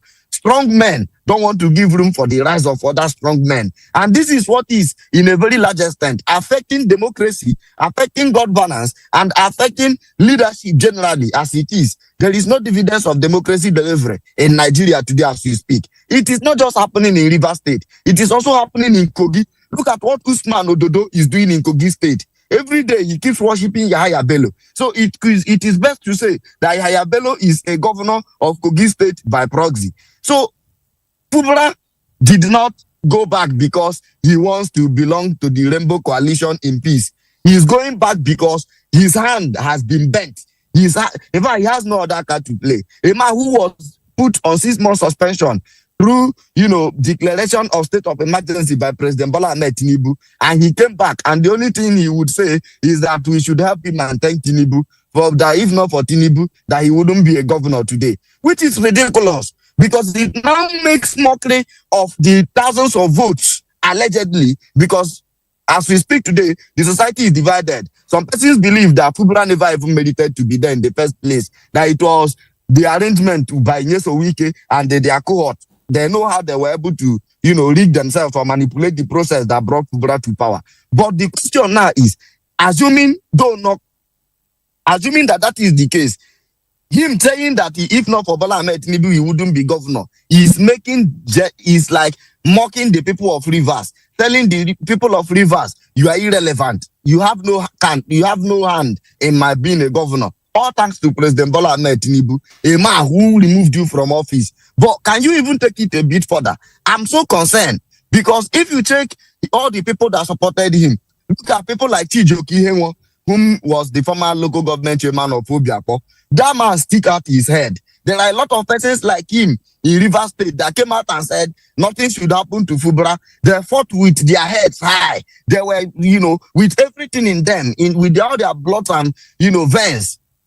They were able to stand by Fubara. At the end, Fubara bows out shamefully. What will be the fate of all those people now? Because he has proven that he's not even a good negotiator.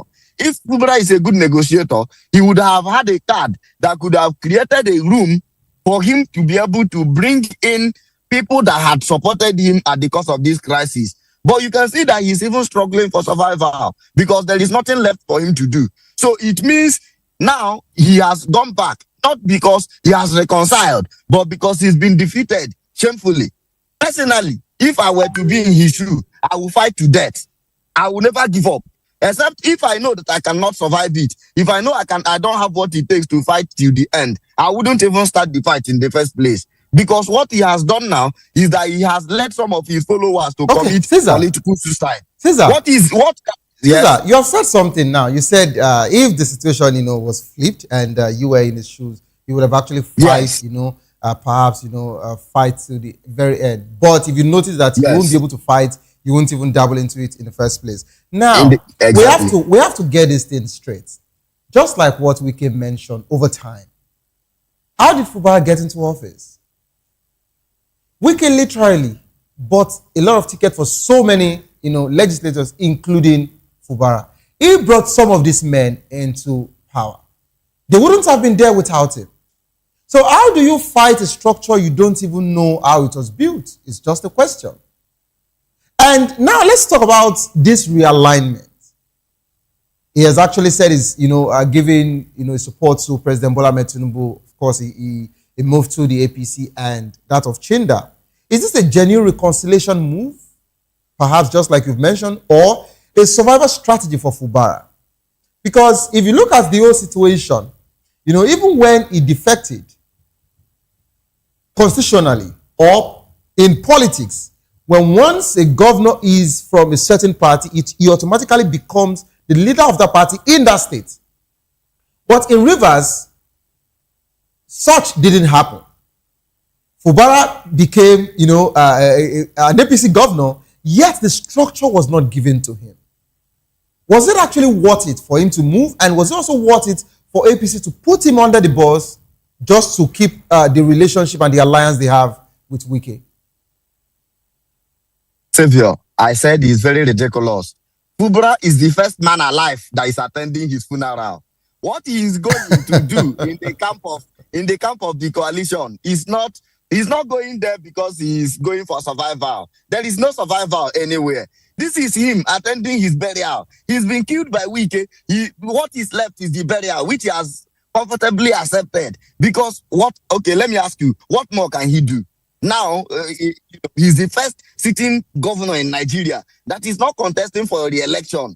Not because he does not want to contest. Not because Rivers people rejected him. But because a single man said you cannot be again. And today he's lost all the chances of being. Fubara is not going to be on the ballot, unfortunately. And he desired it. We all saw how much he desired it. So it is not, don't say that it's political. There is nothing survival about it. There is nothing survival about Caesar. it. And him now. All right. And yet Wike has said multiple times that he was the person that bought form for all the candidates, ranging from himself for president, Fubara for governor, including House of Assembly members, senators, and reps. And this is where the problem is in our democracy. People should be able to vie for positions in the on their own capacity, not because somebody somewhere said, "Come and run." Okay. Because thank you so much, Caesar. Caesar, let me bring it to the studio. I know you have a lot to say, and sincerely, I know that you're not also happy as regards to what's going on in Rivers politics, but nobody can actually control. Nobody can control what is happening in Rivers, except for Wiki. Now let me bring it to the studio, Doctor. No, that's wrong. Rivers people can control what is happening in Rivers. But we didn't see them do anything. They have not come to that realization that this power actually belongs to them. If Rivers people declared Wike personal non grata, say that he cannot enter Rivers State today, Wike cannot go. If Rivers people should unite, can Wike kill 1 million persons? If Rivers people should reunite now and say, this is our stand, nobody. But don't forget that the same Rivers people you're talking about are loyal to the same Wiki you're talking about. Because of peanut. All right. We know how loyal. Okay, so Caesar, let me bring it to the studio. I'll come back to you shortly. Okay, I'll come back to you, Doctor. You know what is even playing in my head right now?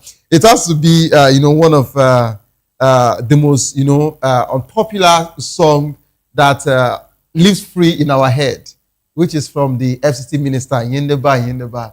You do for me, I do for you. And, whenever even the first lady was, seated at the just, concluded event in Abuja where he was telling the live band, you are tempting me, I'm about to dance. He was shaking and he started dancing. Wiki happens to be one man that, if you say he's actually indulged in anti-party, of course you're correct. But nobody can say it to his face. That's one. Secondly, how can someone call a rainbow coalition party and nobody literally can say anything in his state and everyone aligned and agreed with him?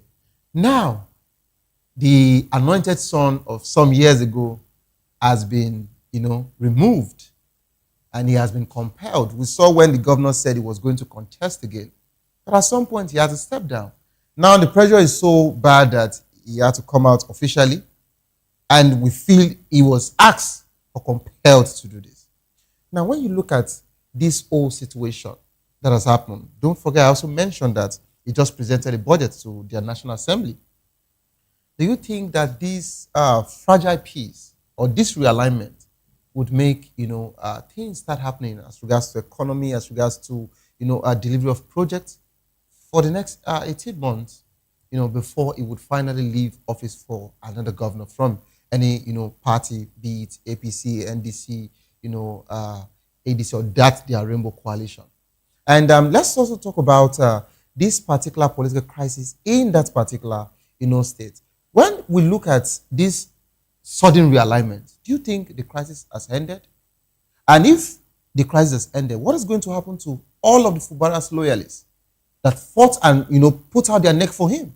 Now he has actually told all of them, if you know you are a diehard fan of Fubara, if you know you are following me, align yourself. Don't say you are doing anything in my name. We saw such videos making rounds. How should we handle such situation?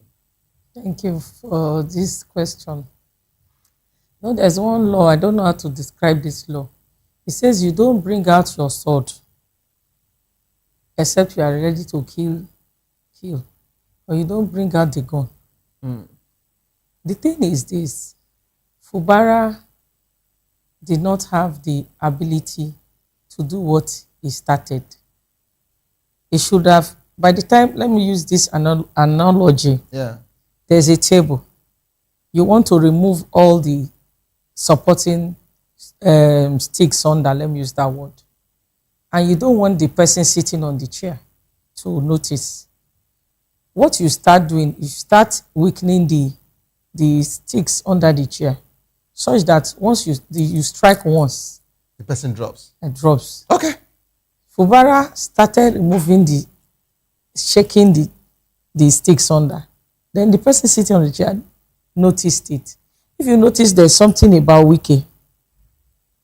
Because Wike is a political godfather, even though many of us don't like his style. Because see what he did in PDP.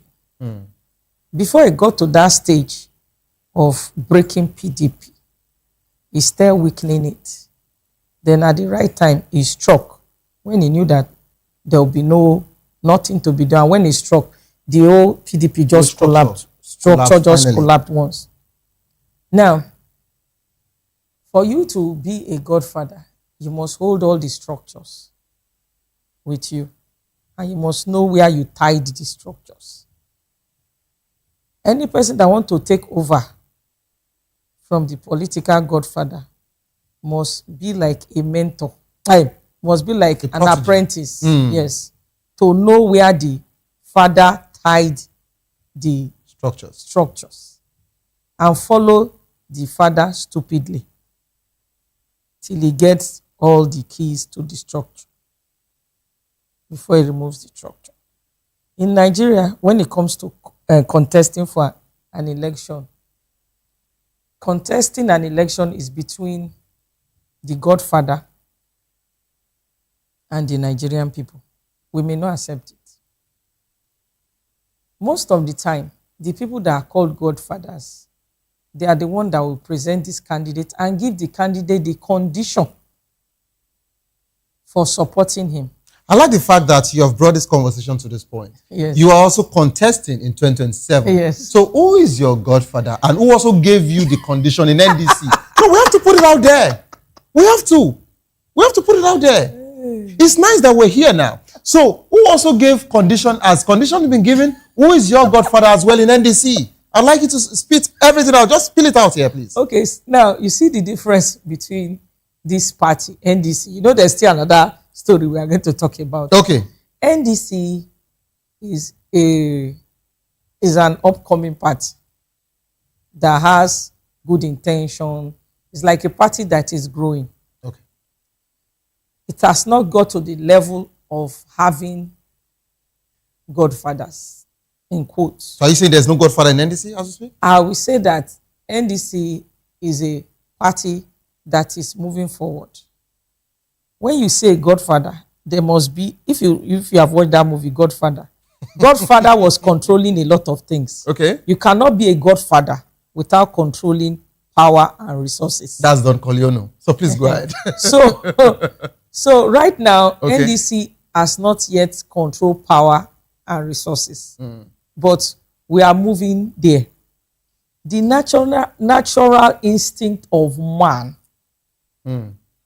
is to be in charge of things and determine who controls it. So that means what you're saying now is NDC is not there yet, but when once NDC gets into power, NDC will also become like the ruling party or every other party that already has structure that can now, bring out the real godfatherism in them to play the Nigerian politics.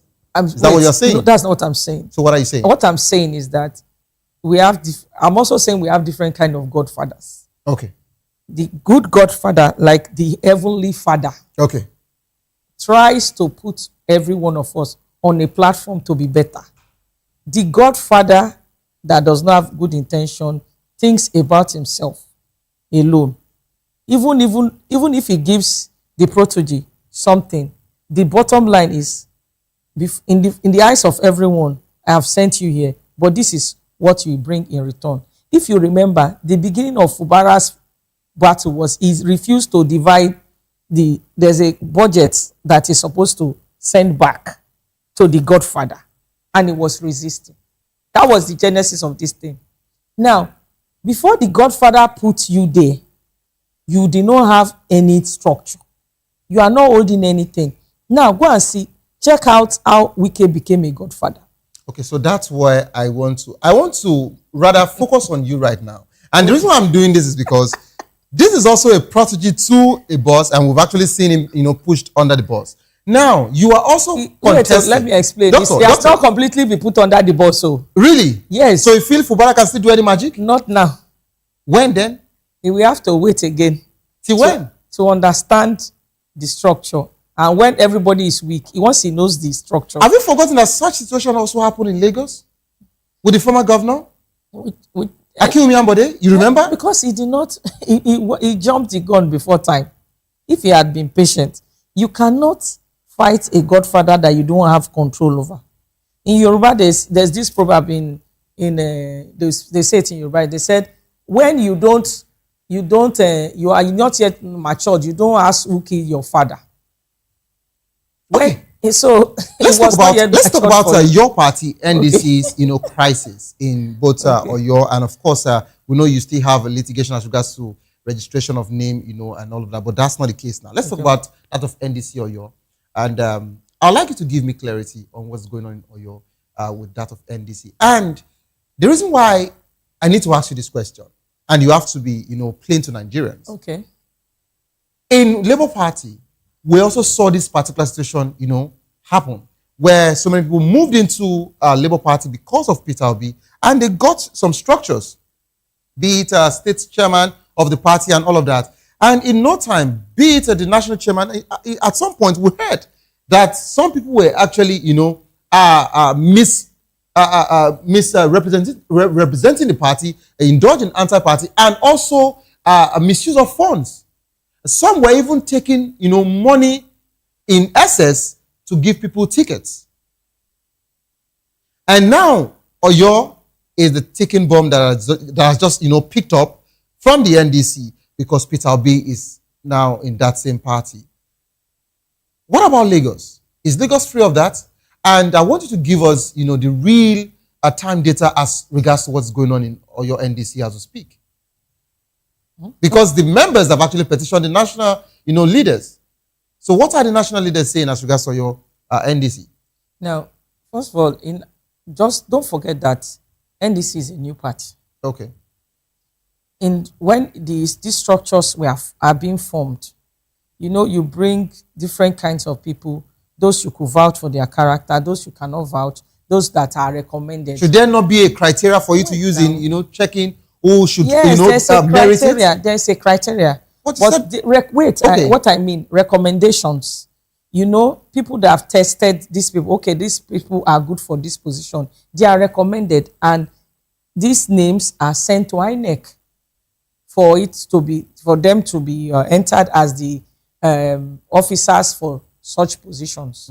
Now, it is in the course of activities and work that some kinds of character or behaviors come out that people will be able to assess this person is good in this position, this person is weak in this capacity.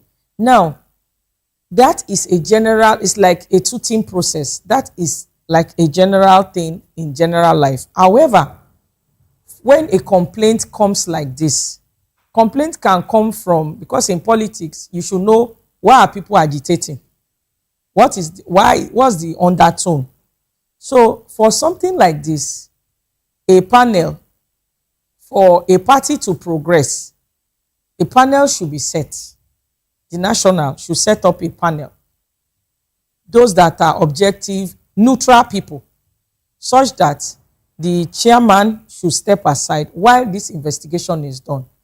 And if the chairman is found guilty, disciplinary action can be taken, because sometimes this is just like a small ticking bomb that if it's not handled properly, it can degenerate.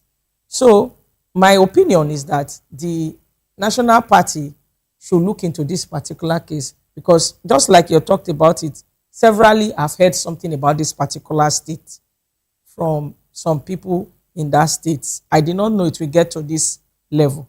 But don't also forget, some people in politics, it's a place of strange bedfellows.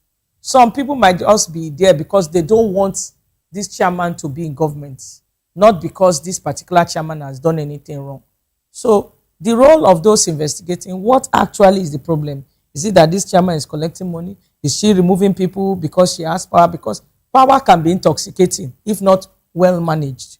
And the party wants to win election, or your state is very important for the presidential candidate. So this kind of situation, a disciplinary committee should be set up.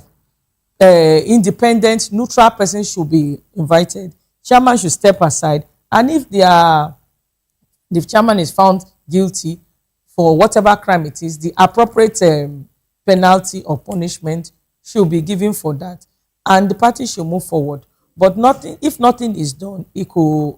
That's where I was going to, because for now we've not heard any response from your leaders in your party NDC. So how long should it take them, or is it when it gets to a particular point where it is now affecting the structure, in other states? Is that when they would actually look into it? Internal crises are usually managed within the party, so it's not necessarily that the public will have to know the details or whatever is going on. Probably once it's resolved, or if it needs to get to the public, then it will be brought to the public. It's like a family, husband and wife, they are having issues. They will resolve it. It is when it cannot be resolved that it will get to the public. So the fact that it's not being heard in the news does not mean there are no reconciliation or disciplinary actions or disciplinary parties being set up. All right, quickly, let me add this. I don't know if you saw in the news what the former governor of Kano State and of course the former national chairman of APC and is also in the board now of in aviation, Ganduje, he said that NDC's Obi and Kwankwaso, is dead on arrival, that they cannot win anything. They can, get any, they can't get anywhere because they don't have any northern structure.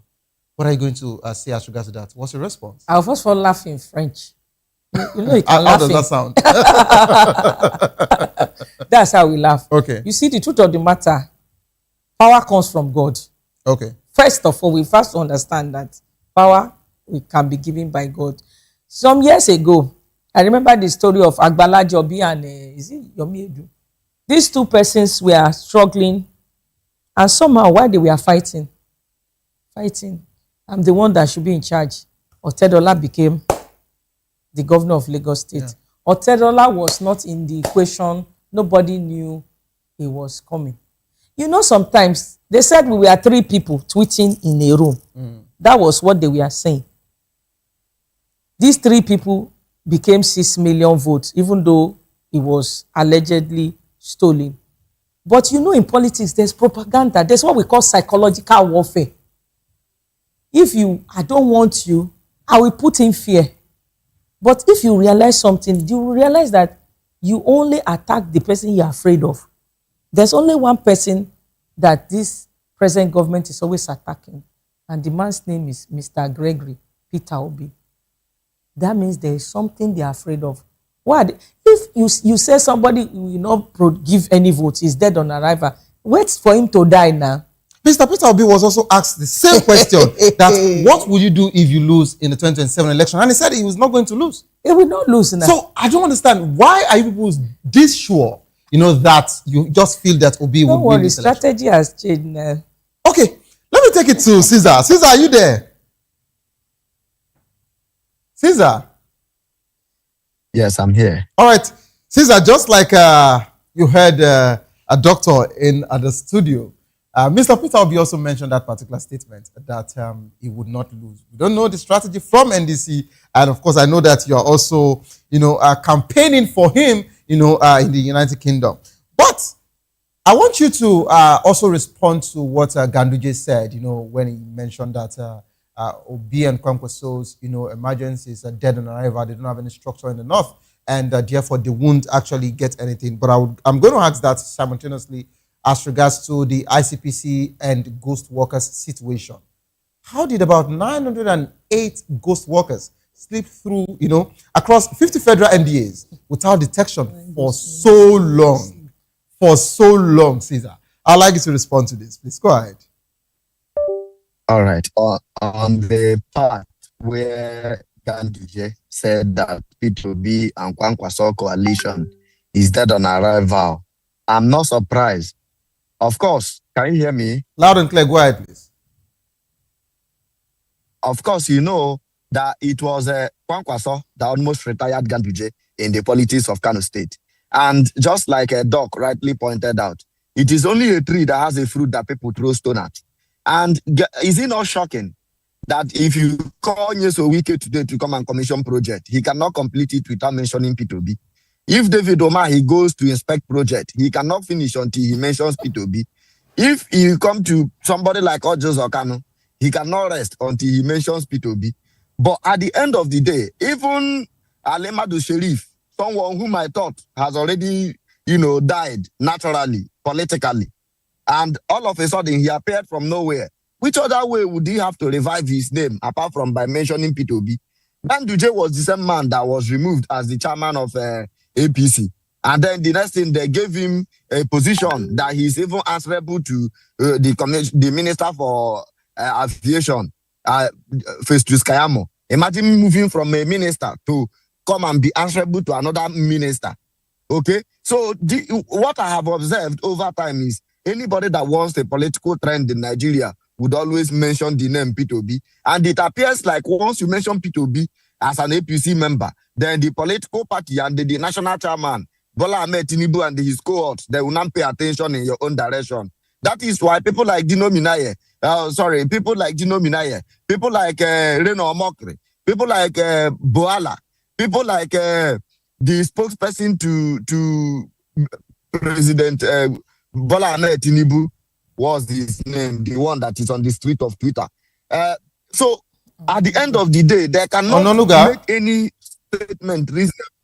Yeah, Bayo Ononuga. At the end of the day, you find out that they cannot make any complete statement without mentioning P2B, which is very ridiculous to me. If you think this man does not have any impact on the political space in Nigeria, leave him alone. He's not the only contesting candidate. We have Bayo. Adebayo. We have Adebayo contesting other SDP. And somebody also said that the former governor of Cross River State, Donald Duke, is also contesting. Sheyi Makinde is contesting. But you can hardly see them mention all those names. Everywhere you go, P2B, Showore is contesting. They cannot mention all those names. P2B. Why? Because they have understood that the only man that the masses are with is P2B. And that means anything they would do to paint him black, so that they would see if there is a way they can dissuade all the amount of followers that he has across the nation and across the world.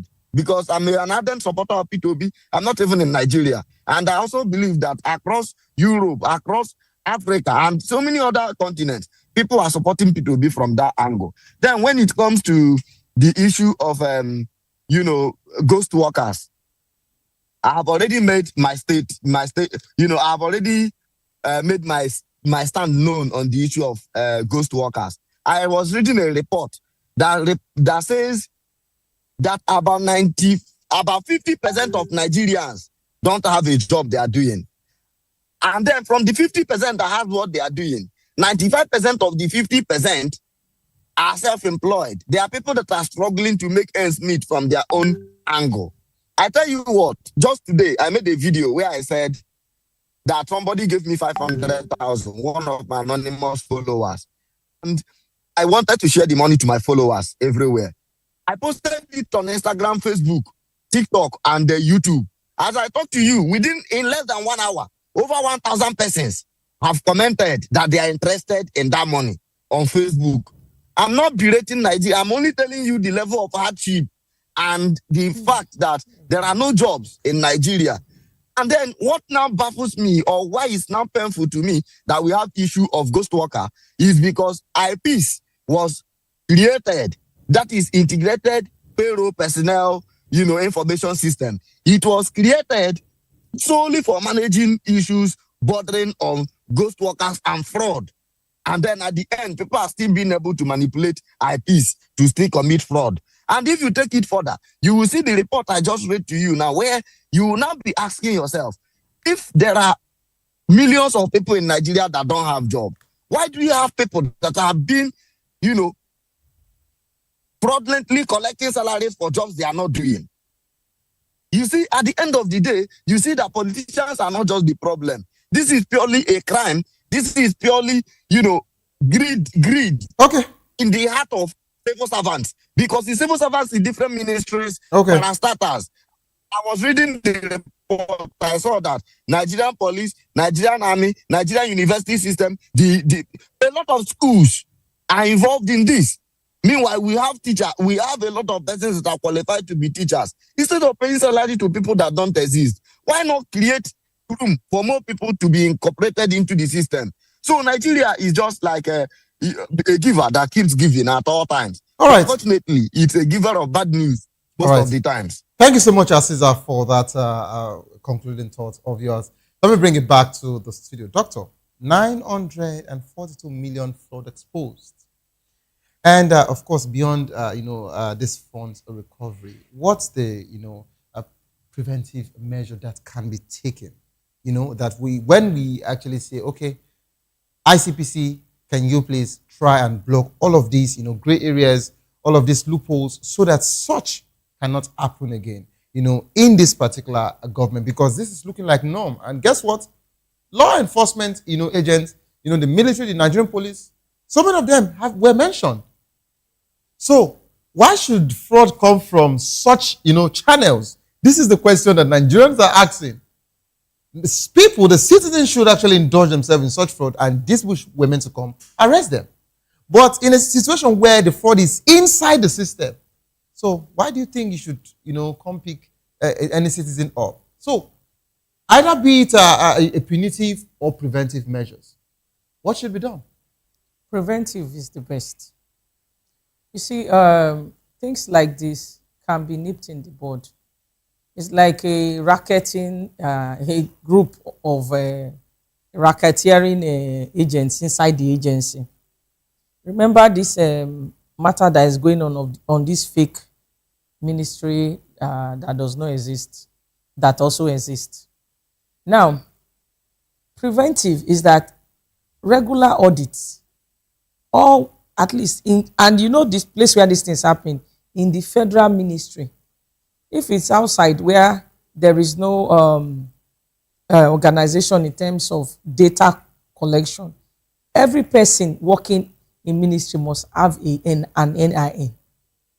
So monthly audits, salary audits, staff audits, all these should be done on a regular basis, and these jobs are assigned to people.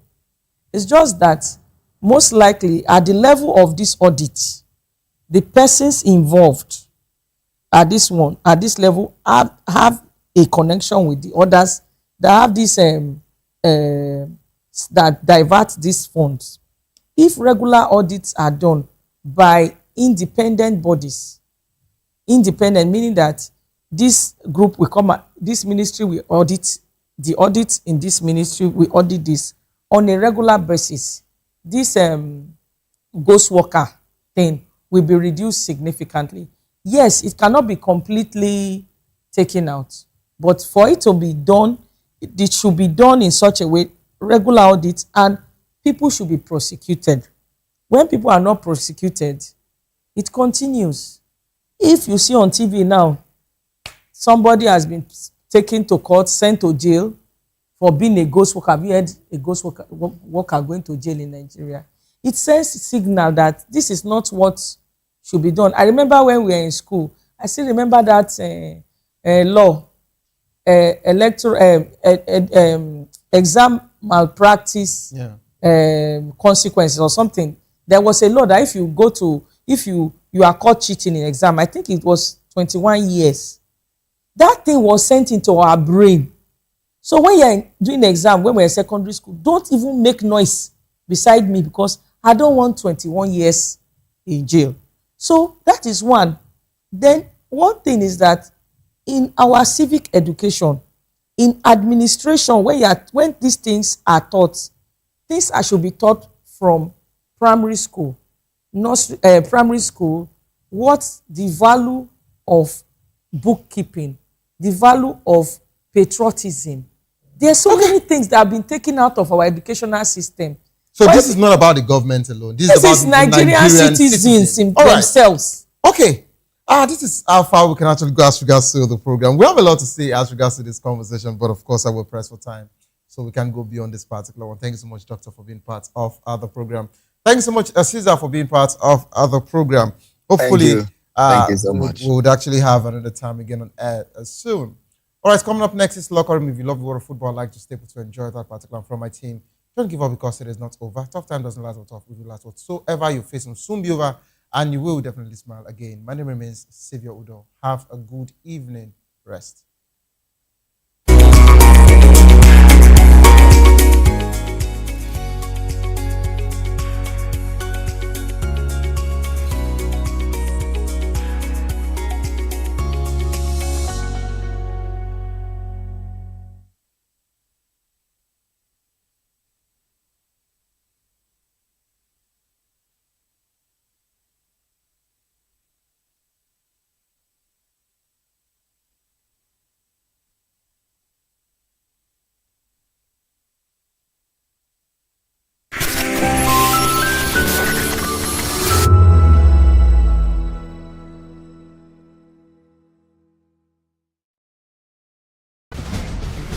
Join us as we drive into the world of politics through insightful interviews with prominent political figures, both serving and former governors, ministers, senators, legislators, party chieftains, activists, and analysts. Get first-hand information into the decision-making processes that affect our daily lives. Highly engaging one-hour program that brings political discourse into focus. I am Chukwuma Okoro. Political Lens, Monday through Friday, 6 to 7 p.m. Join us. Behind every broken desk lies a broken promise. Education shapes the nations. But who is asking the right questions? Introducing Edu Dialogue, the show that goes beyond the surface, exposes the cracks, the corruption, and the silence in Nigeria's education system. Edu Dialogue, Saturdays, 3 p.m., only on VOP TV. We break the biggest stories, from missing funds to policy failures. We ask the tough questions and demand real answers. Edu Dialogue, this Saturday, 3 p.m. on Voice of the People Television. This is Health Check, your weekly guide to better living, smarter choices, and trusted answers. From everyday wellness to urgent health issues, we've got you covered. Health Check, only on Voice of the People Television, where your health has a voice.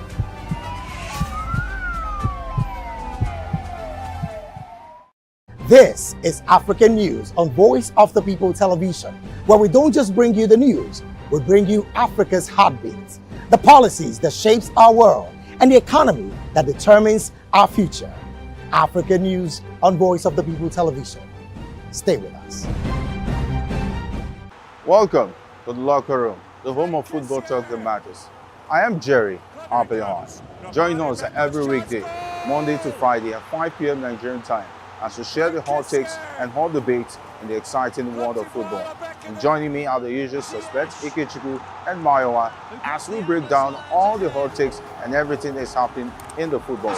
Don't just watch football, live it with us. Catch us on the locker room and Voice of the People Television at 5 p.m. Nigerian time. And like I always say, if not 20 minutes off, with the sport. And it's Hakim Ziyech, who puts the To know the happenings in the maritime sector, join us on the program Maritime Frontiers on VOP TV as we discuss key areas in the maritime sector, from aquaculture, maritime transportation, maritime labor regulation, oil and gas exploration, ferry and passenger insurance, marine pollution and prevention, port operations, and lots more. Maritime Frontiers, exploring Nigeria's blue economy. My name is Tao Familoni, and here's to VOP TV. Keep watching, stay tuned, do not touch that dial. Arararara, my name is Made Kuti, and you're watching VOP TV. Keep watching. Welcome, my name is Zika Davis. Distinguished ladies and gentlemen, boys, viewers, everybody, boys and girls. This is VOP TV. Do you know what that means? Voice of the People TV. You don't have a voice, don't come here. You better make sure your voice is heard. The red carpets, awards, the razzmatazz, music, fashion, interviews, and more. Spotlight on Voice of the People Television. Let's feed you with all the juicy stories in the global entertainment space, bringing you the glitz and glamour as it is hot. Stay tuned to Spotlight, 1 p.m. Monday to Friday. Spotlight on VOP TV. Entertainment like never before.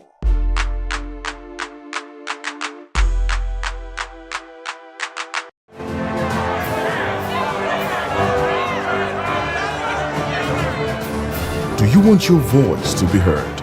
Do you know that you matter in the scheme of things? The People's Voice, the show where ordinary citizens take center stage as we discuss the biggest stories that affect you and I. With you in mind, we facilitate lively discussions, debates, and interviews on the topics that matter most to you and I. From social justice to economic empowerment, education to healthcare, governance and more. Tackling tough topics and amplifying your voice. Join the conversation and make your voice count. The people's voice. Make your voice count.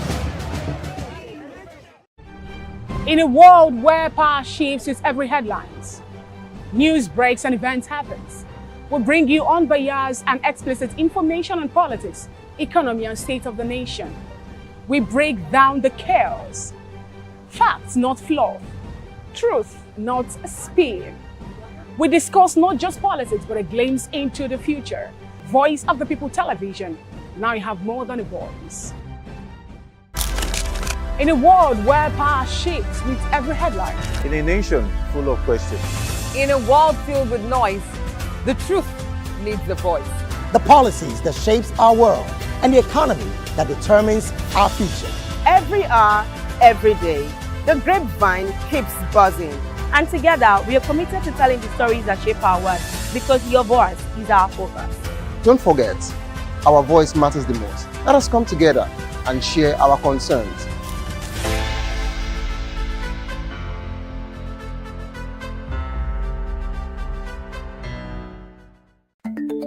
Africa is on the move, a continent of rising voices, untold stories, and powerful transformations. From the streets of Lagos to the heart of Nairobi, from the mines of Congo to the tech labs of Cape Town, the African story is being written every day. Bold, dynamic, unstoppable. This is African News on Voice of the People Television. We don't just bring you the news. We analyze and bring you Africa's heartbeat, the politics that shapes our nations, the economies that drives our future, the cultures that defines who we are, the voice that must be heard. Africa News, Africa's voice, Africa's future. Where Africa speaks, the world listens.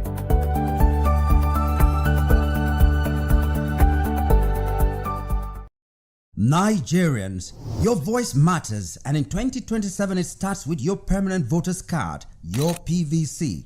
If you're 18 and above and you're a Nigerian citizen, you have the right to choose who leads your community, your state, and your country. But that right only counts if you have your PVC and your name is on the voter register. Here's what to do.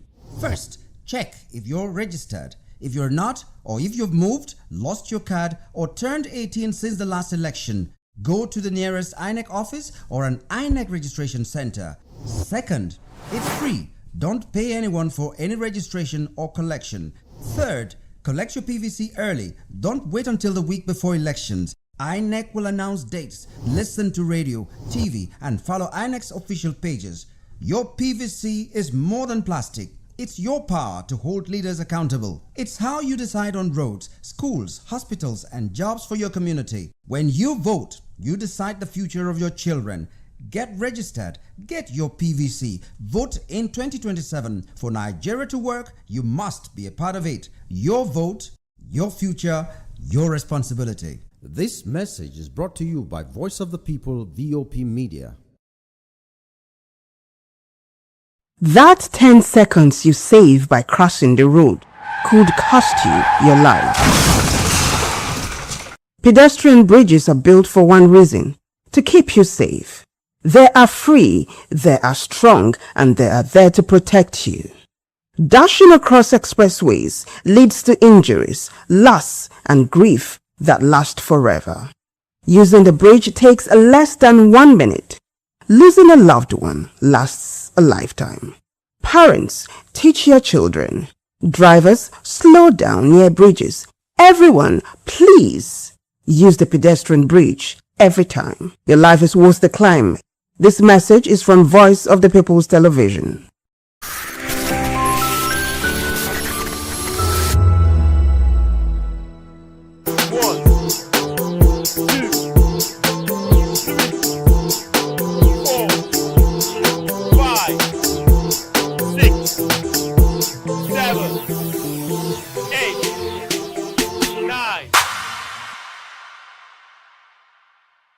One, two, three, four, five, 6, 7, 8, 9, 10.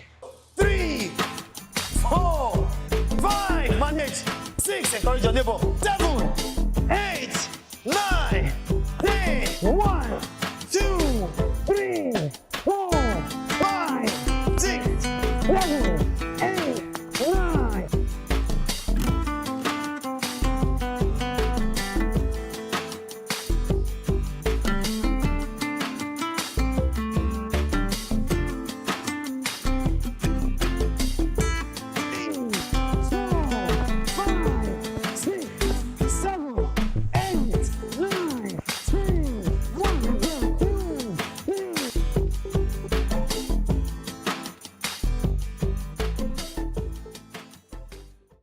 Imagine a place where fitness meets passion.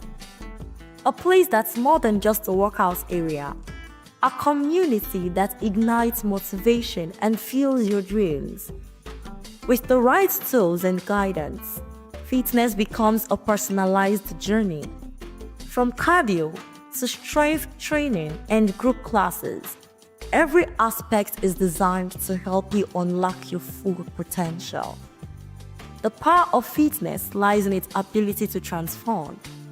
It's about creating a supportive environment where individuals can push their limits, challenge themselves, and reach new heights.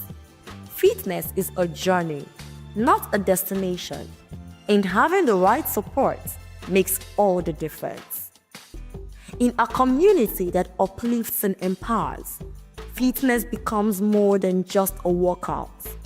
It's about sweating, socializing, and supporting one another in the pursuit of health and wellness, celebrating every victory along the way. Whether you're a seasoned athlete or just starting out, finding the right space can make all the difference. A place that feels your passion for fitness and helps you achieve your goals can be a game changer. 1, 2, 3, 4, 5, 6, 7, 8, 9, 10. 3, 4, 5. Manage. 6. Encourage your neighbor. 7, 8, 9, 10. 1, 2, 3, 4, 5, 6, 7, 8, 9.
Let's go. 9. Let's go. 10.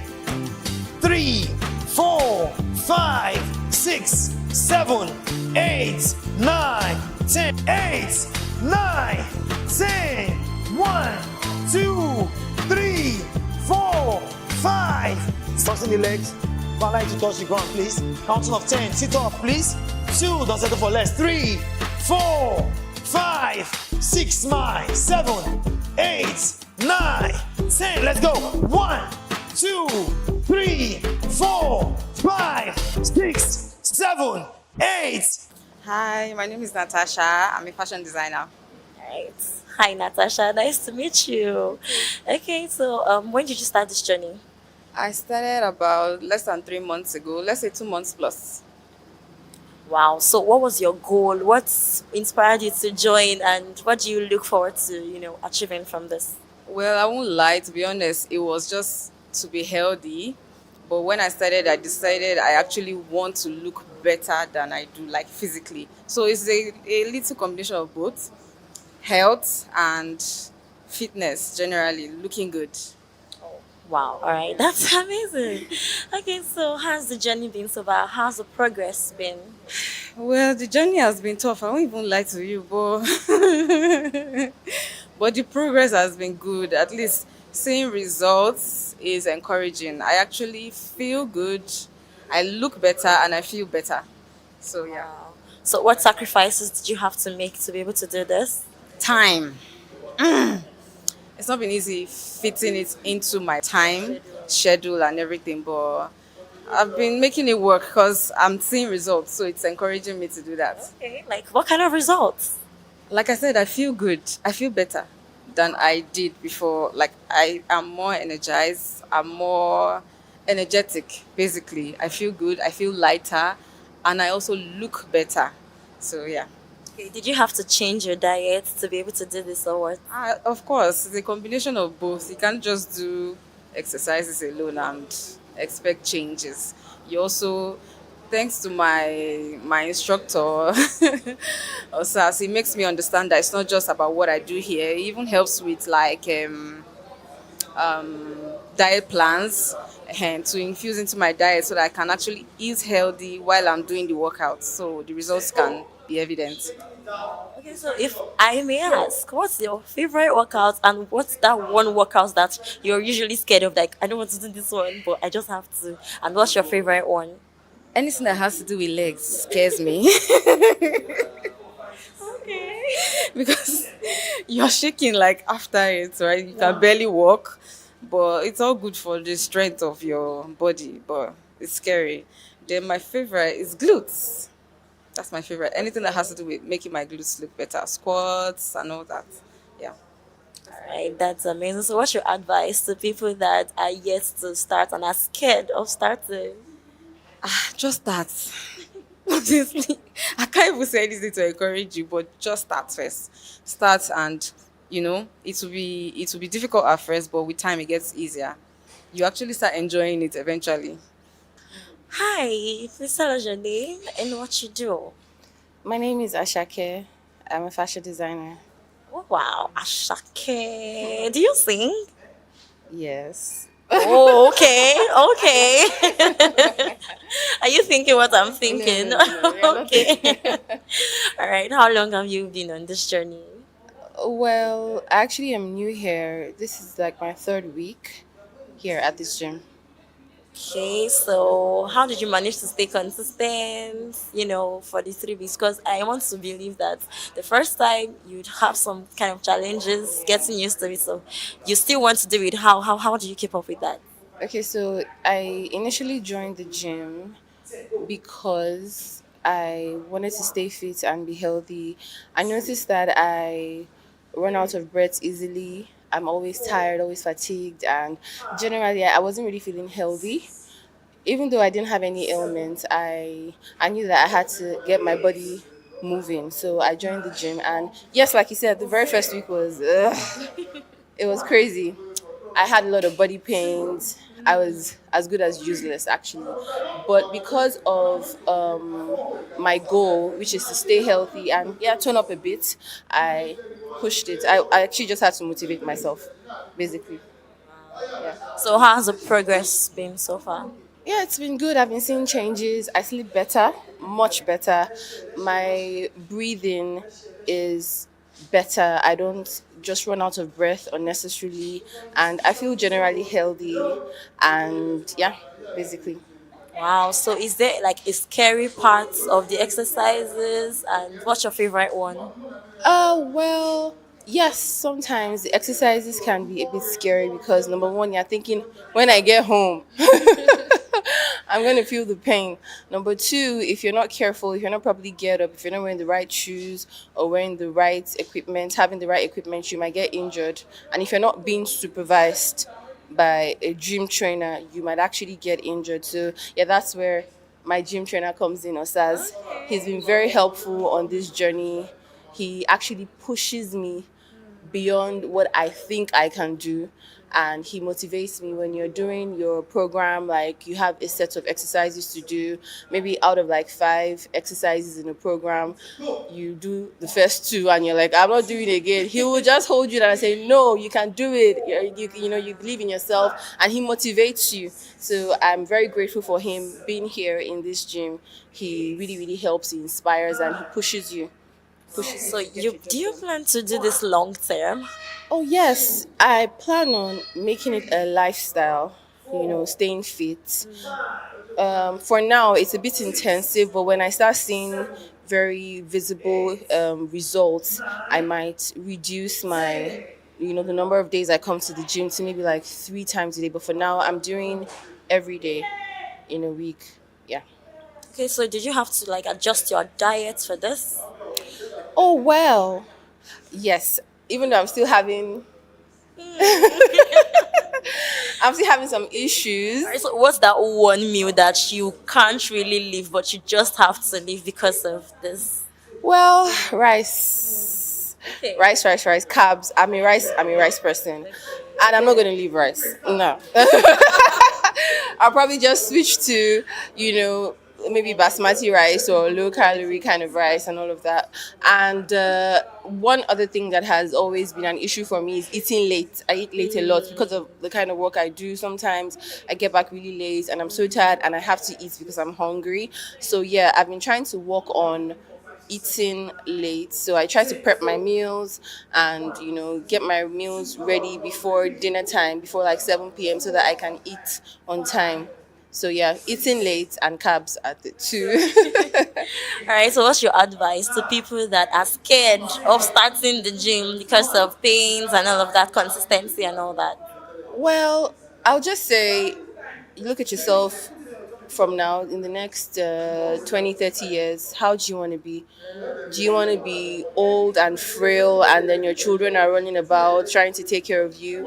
Or do you want to be healthy? You don't want to be a liability to your family. So it's actually about your health first. Before you even talk about looking good, you need to, make sure that your body is feeling good, your body is moving well, your organs are fine, and exercises will help you stay fit. It will help you be healthy. So you just need to prioritize yourself and say, okay, it might not be easy, but you need to push yourself. And it doesn't necessarily need to be too intensive. Not everybody that comes to the gym wants to lose weight. Some people just want to keep fit. Some people just want to stay healthy.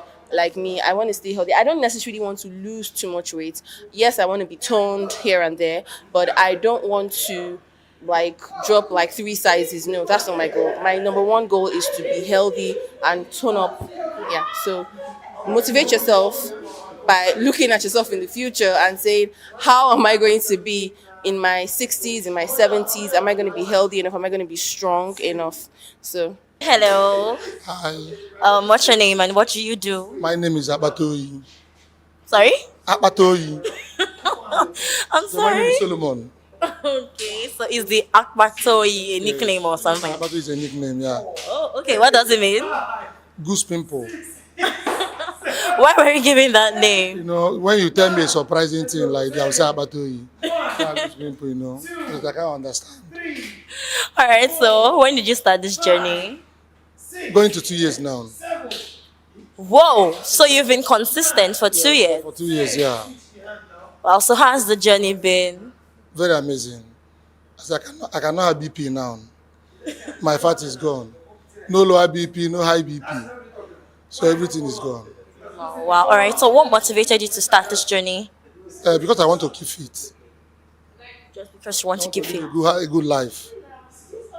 Wow. All right. So, how's the consistency been? Have you had any challenges so far, and how did you deal with it? Okay, no challenge so far. We have been good.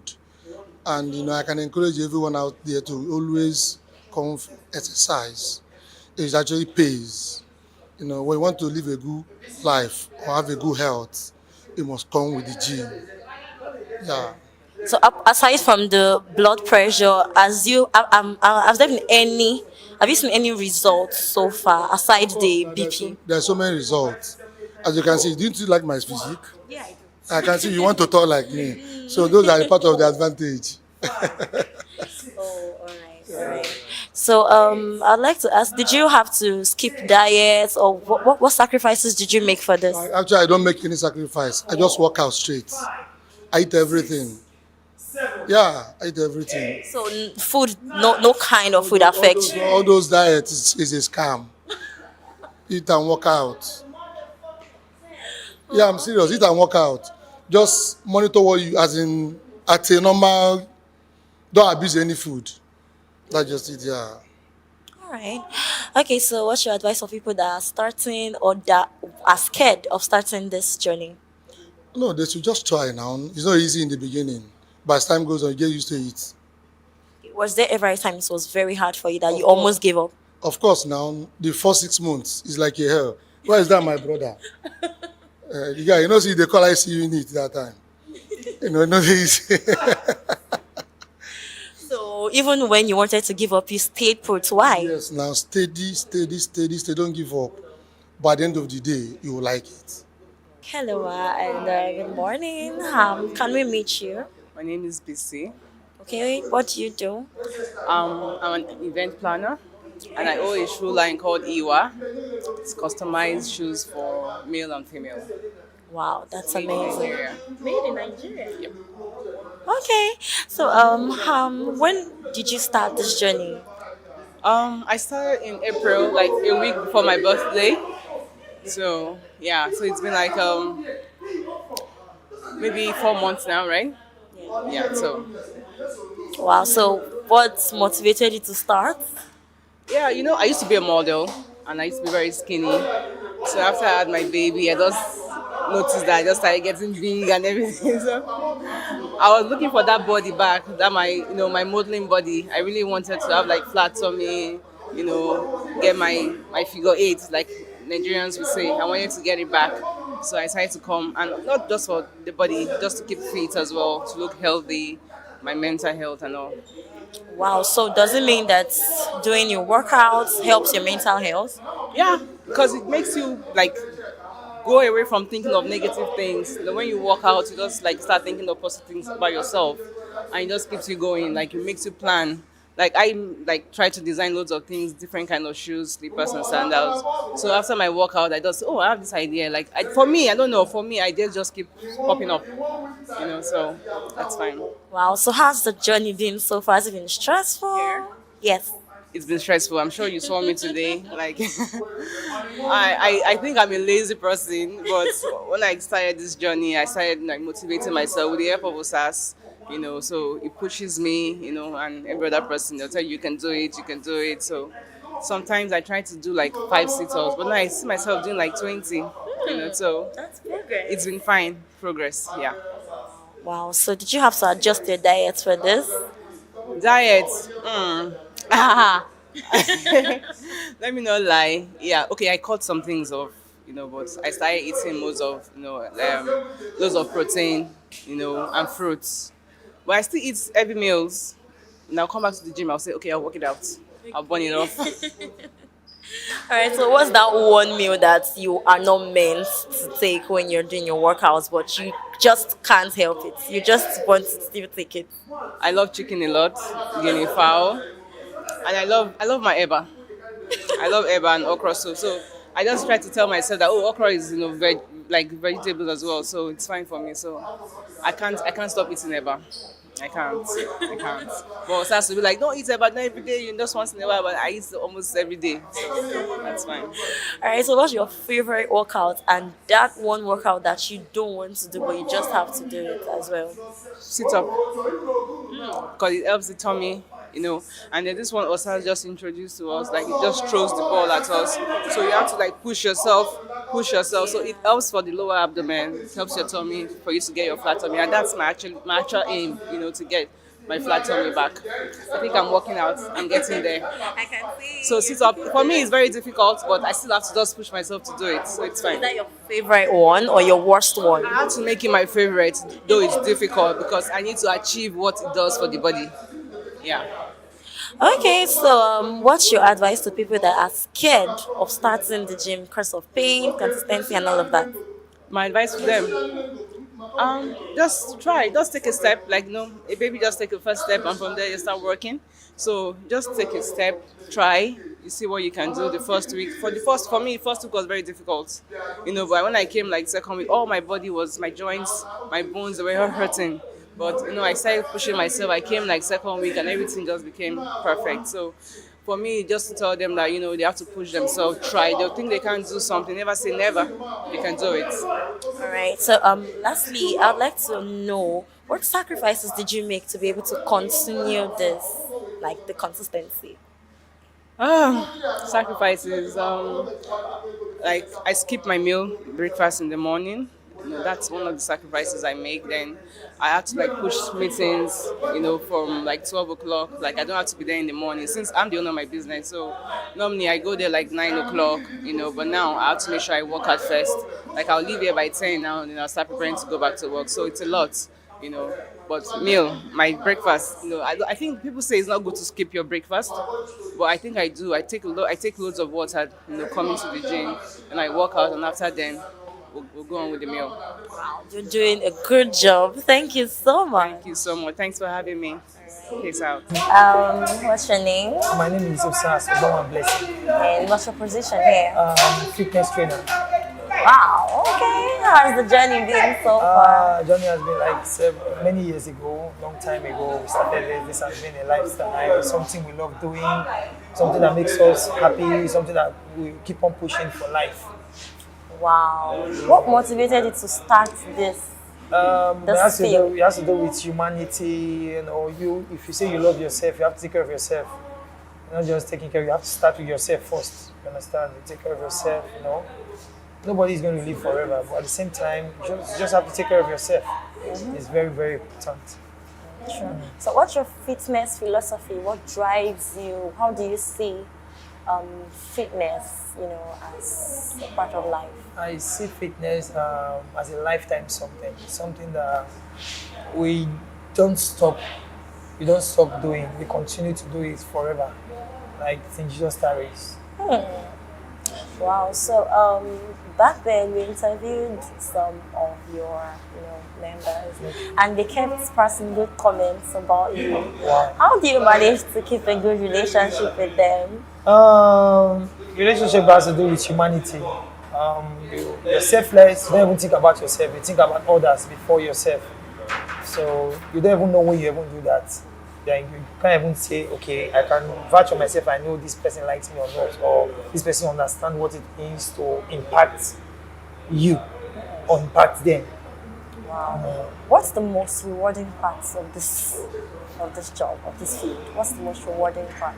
The most rewarding part is not funds, money, or anything. The rewarding part is, as I said earlier, like humanity is the first thing. Like you bringing out yourself to do something for human is the most rewarding part, because when you do it, no matter anywhere they go, they remember, oh, this person actually made me to realize who I am, to realize what I'm supposed to do to my life or to my health.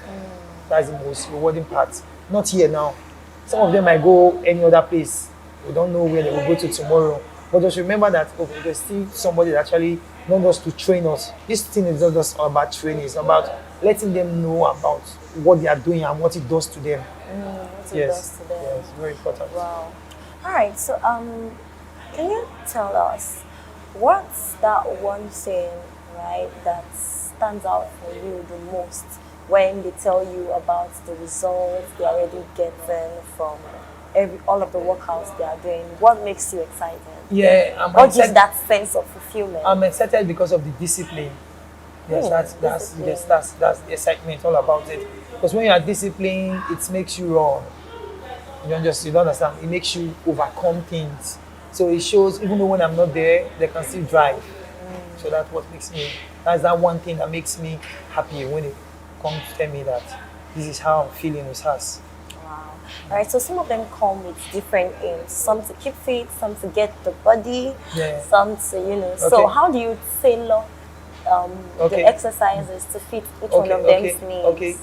Generally, it's all about your health. Talk about your health. Your health has to do with long time something.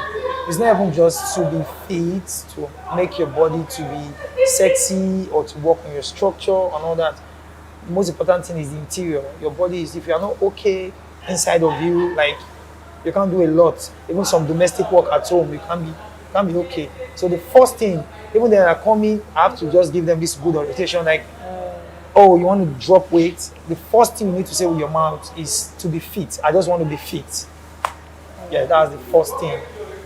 Yeah, that's the first thing. It's not about I just want to drop fat.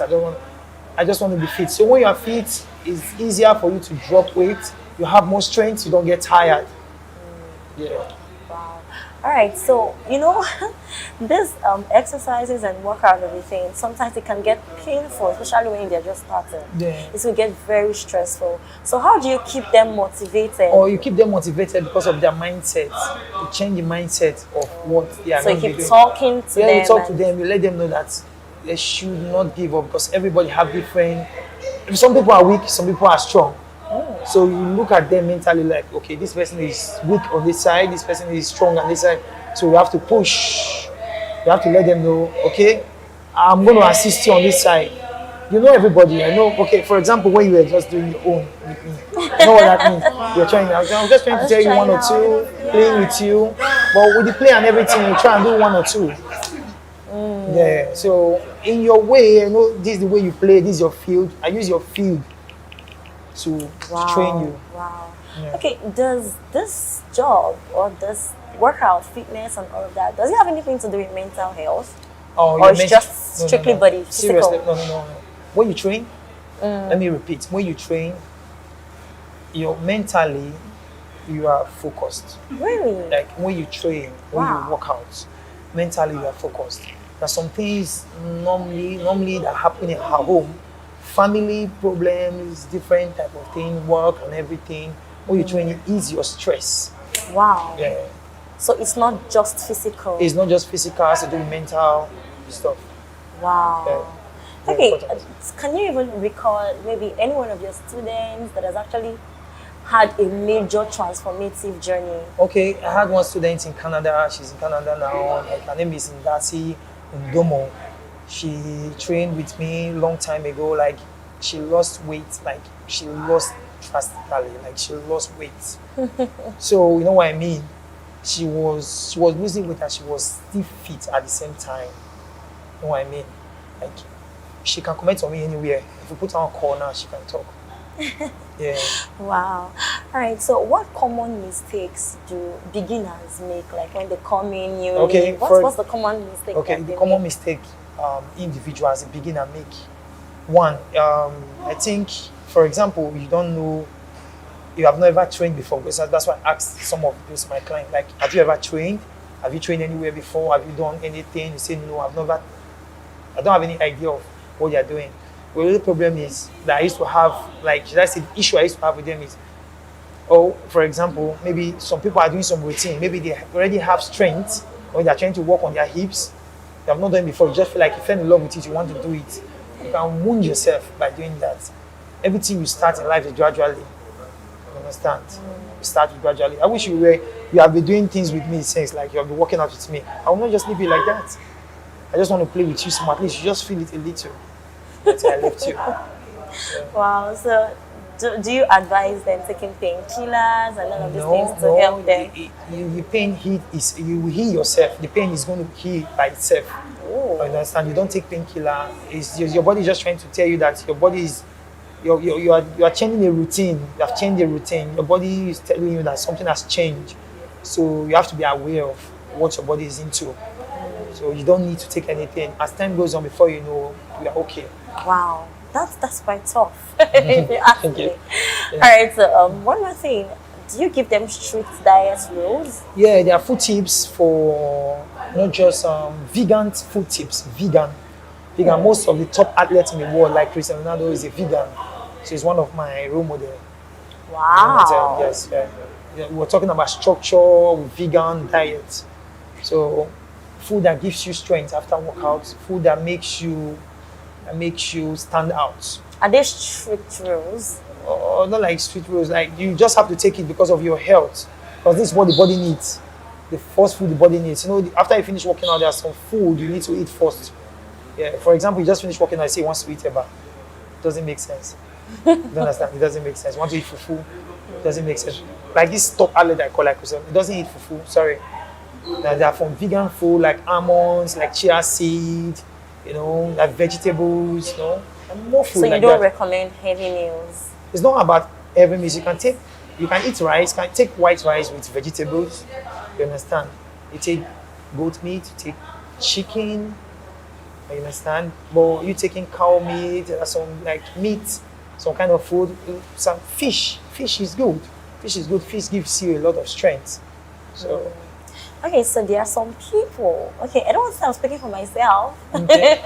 But there are some people that are quite scared to start the fitness journey.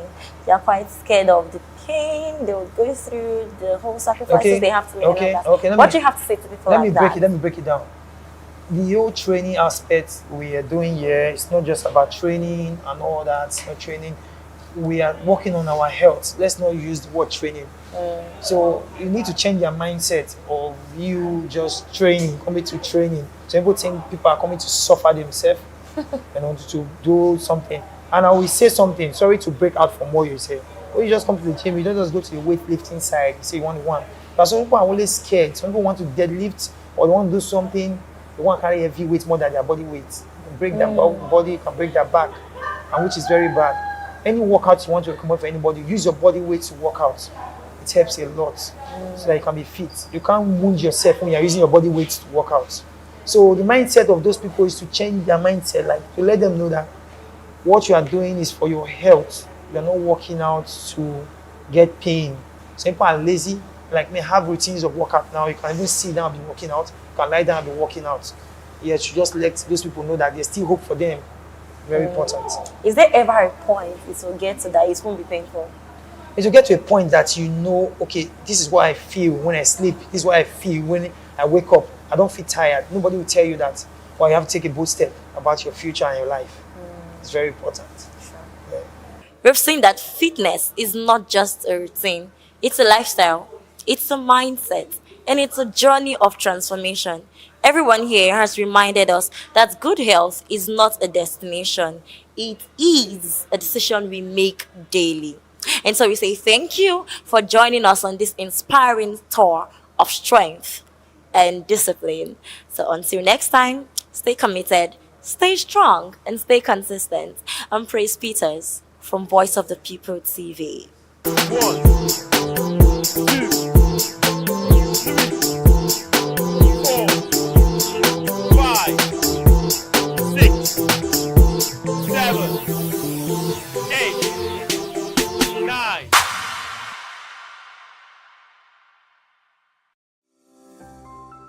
VOP TV. Now you have more than a voice. This is African News on Voice of the People Television, where we don't just bring you the news, we bring you Africa's heartbeat, the policies that shapes our world, and the economy that determines our future. African News on Voice of the People Television. Stay with us. Welcome to the locker room, the home of football talk that matters. I am Jerry Arpillon. Join us every weekday, Monday to Friday at 5 p.m. Nigerian time, as we share the hot takes and hot debates in the exciting world of football. And joining me are the usual suspects, Ikechukwu and Mayowa, as we break down all the hot takes and everything that's happening in the football. Don't just watch football, Leave it with us. Catch us on the Locker Room and Voice of the People television at 5 p.m. Nigerian time. And like I always say, if not 20 minutes off, please the sport. To know the happenings in the maritime sector, join us on the program Maritime Frontiers on VOP TV as we discuss key areas in the maritime sector from aquaculture, maritime transportation, maritime labor regulation, oil and gas exploration, ferry and passenger insurance, marine pollution and prevention, port operations and lots more. Maritime Frontiers, exploring Nigeria's blue economy. The red carpets, awards, the razzmatazz, music, fashion, interviews, and more. Spotlight on Voice of the People television. Let's feed you with all the juicy stories in the global entertainment space, bringing you the glitz and glamour as it is hot. Stay tuned to Spotlight, 1 p.m. Monday to Friday. Spotlight on VOP TV. Entertainment like never before.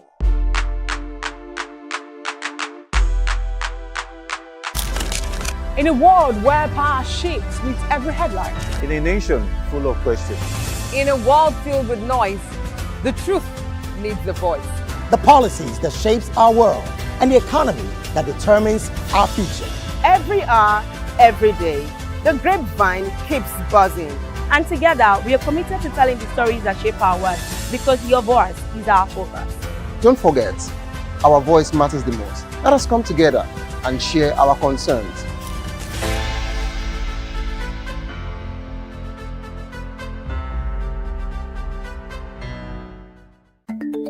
Africa is on the move, a continent of rising voices, untold stories, and powerful transformations. From the streets of Lagos to the heart of Nairobi, from the mines of Congo to the tech labs of Cape Town, the African story is being written every day.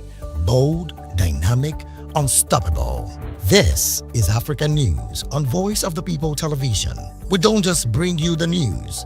We analyze and bring you Africa's heartbeat, the politics that shapes our nations, the economies that drives our future, the cultures that defines who we are, the voice that must be heard. Africa News, Africa's voice, Africa's future. Where Africa speaks, the world listens.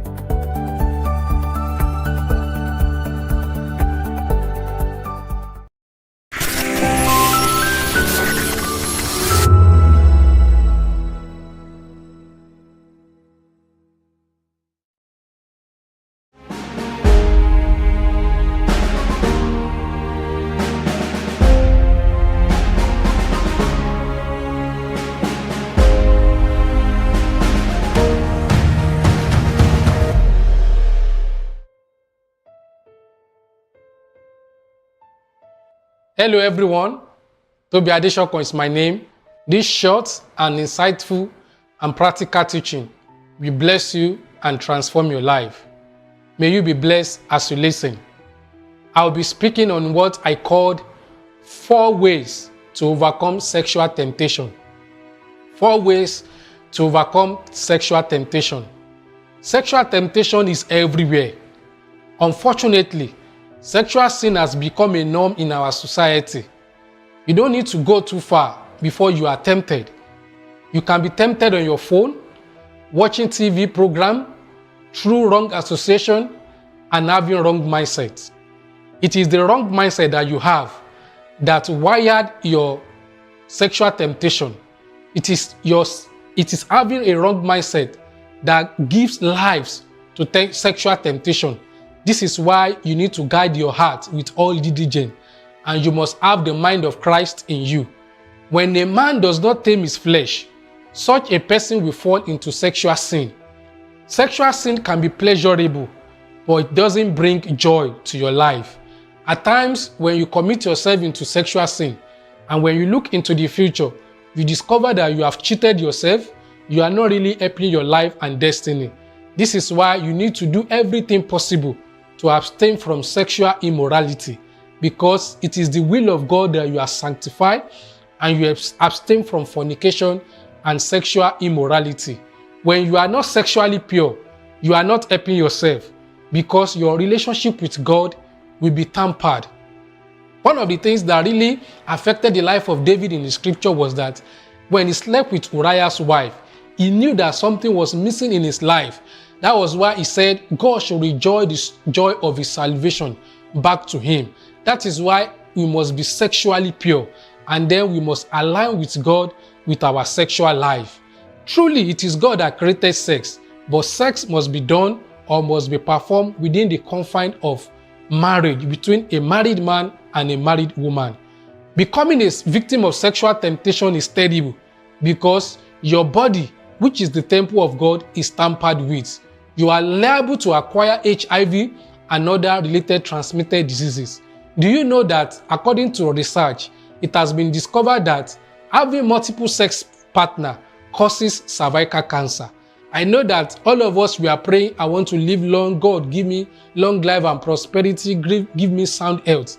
But when you are involved in sexual immorality, it's like you are doing yourself. You are calling for HIV and other related transmitted diseases. You are calling for cervical cancer.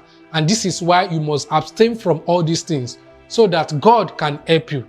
Devil only supplies temptation, but his temptation is useless if there is no lust inside you. Let me repeat that again.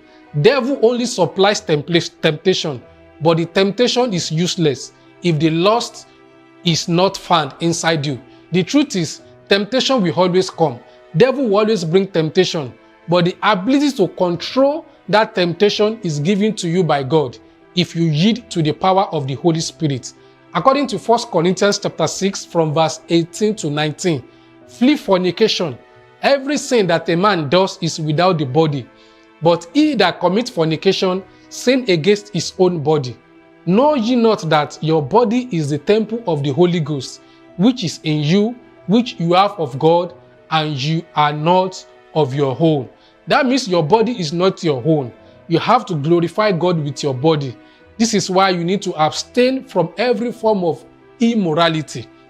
Sex is not just sex, but a commitment. It is a worship and a covenant. Let me repeat that again. Sex is not just sex. It is a commitment, it is a worship, and it's also a covenant. Be careful with sexual sin because few minutes of enjoyment on the altar of sexual immorality can destroy your life. It is sexual immorality that destroyed the life of Samson. It destroyed his life. He couldn't finish his assignment on health because of sexual immorality. It was sexual immorality that wanted to destroy the life of Joseph. However, he fled from it and he was able to become what God destined him to become. Fleeing from sexual sin is one of the signs to know those who are contented and can endure and overcome sexual temptation. Just like what I said, sexual temptation will come, but if you have the power, if you have the grace, through the help of the Holy Spirit, you will overcome it. And by the time you are contented with what you have and you can endure hardness, then you overcome sexual sin. When young people don't have vision, responsibility, and the fear of God, they see fornication as a way of life. Unfortunately, this is what we see in our environment today. We see a lot of visions that are being crashed, that are being destroyed as a result of sexual immorality. Many destinies have been caged and tied down because of sexual sin. Many are like Samson, who have lost their glory on the altar of sexual sin because sex is a covenant. That is why sex is not just casual. It is a covenant between two people that are involved in it. As a result of, there is transmission of blood. It is observed that when people try to satisfy their sexual desires outside of marriage, at times marriages are destroyed, families are scattered, and individual lives are brought under the control of devil. Many marriages have scattered today because some partners are cheating on their spouses. Many husbands have lost virtues, they have lost destinies because of adultery. This is why it is not good to entertain sexual immorality in marriages. They destroy lives and they also destroy destiny. Whether you are caught cheating or not, the very moment you cheat on your spouse, you have lost your integrity. Your spouse will find it difficult to trust you And when the issue of trust is not found in marriage, then what else remains? Then your spouse will be suspecting you. Who are you talking with? Who is that person you are chatting with on phone? Who is that person you are chatting with on Facebook or on Instagram? Is a function of lack of trust. Sexual immorality implies behavior contrary to the word of God, moral values, which may differ according to the society and the group of believers in Christ. Sexual immorality include any sexual deviation such as fornication, adultery, incest, and many more. There are 4 ways to overcome sexual temptation as I'm rounding up gradually, and I will mention them one after the other. The first one is flee from temptation. Often, sexual sin is attractive. It has exciting moments that invite and tempt with seductive and smooth speeches. In most cases, sexual sin is addictive, like any other appetite. The more you feed sexual sin, the more it grows. The more you commit it, the more you feel you need it. The easier it is, you will want to do more, and then the harder it will become to stop. That is one of the challenges about sexual immorality. You feel like having more, and the more you feel like adding more, the more you feel like stopping it. You don't want to stop it, and then the harder it becomes to stop. Fleeing sexual sin is doing all you can to avoid it. Joseph did all he could to overcome sexual sin. One of the ways to flee sexual sin is not staying in a secluded place with the opposite sex. Engage any form of action and make any sacrifice to avoid sexual sin. With the help of the Holy Spirit, I believe anyone can overcome sexual immorality. Number 2, embrace discipline and the fear of God. Discipline means self-imposed laws. If you are not disciplined and the fear of God is not in you, you will become a victim of sexual immorality. Impose on yourself biblical principles that will not encourage you to commit fornication, adultery, incest, and rape. Some of the biblical principles you can imbibe is, my body is the temple of God. Flee every appearances of evil. So all these ones, they will guide you. Another one says it is the will of God that you are sanctified and that man should abstain from sexual fornication or sexual immorality. It is discipline and the fear of God that helped Joseph to overcome fornication. As powerful as Samson was, he fell into fornication because of lack of discipline and the fear of God. This is why everyone must be disciplined like Joseph and powerful like Samson. Number 3, consider your future. Your future is superior to few minutes of enjoyment with sexual sin. At the end of your life, you groan when your flesh and body are consumed in sexual sin. Sexual sin has consequences like acquiring HIV and other related transmitted diseases. You become demonized, lost of virtues and glory. You are guilty when they preach against sexual immorality, evacuation of pregnancy, lack of trust among couples. This is why I always tell people, wise people consider their end before engaging in sexual immorality. Sexual sin is like drinking poison that kills gradually. Number 4, which is the last one. Remember, God is watching. Everything we do and say and think take place in the full view of God. Proverbs chapter 5 verse 21a says, "For the ways of a man are before the eyes of the Lord." This is a warning to everyone. We may be able to deceive others. We can never deceive God. God sees all our actions. Before committing sexual immorality, always have this thought that God is watching me. Let God be at the center of your life. Draw closer to God, and then God will draw closer to you. As we fight for purity, God fight for us and fight with us. Thank you so much for your time. Tobi Adeshokon is my name. Till I come your way again next time for another insightful teaching. Have a blissful day.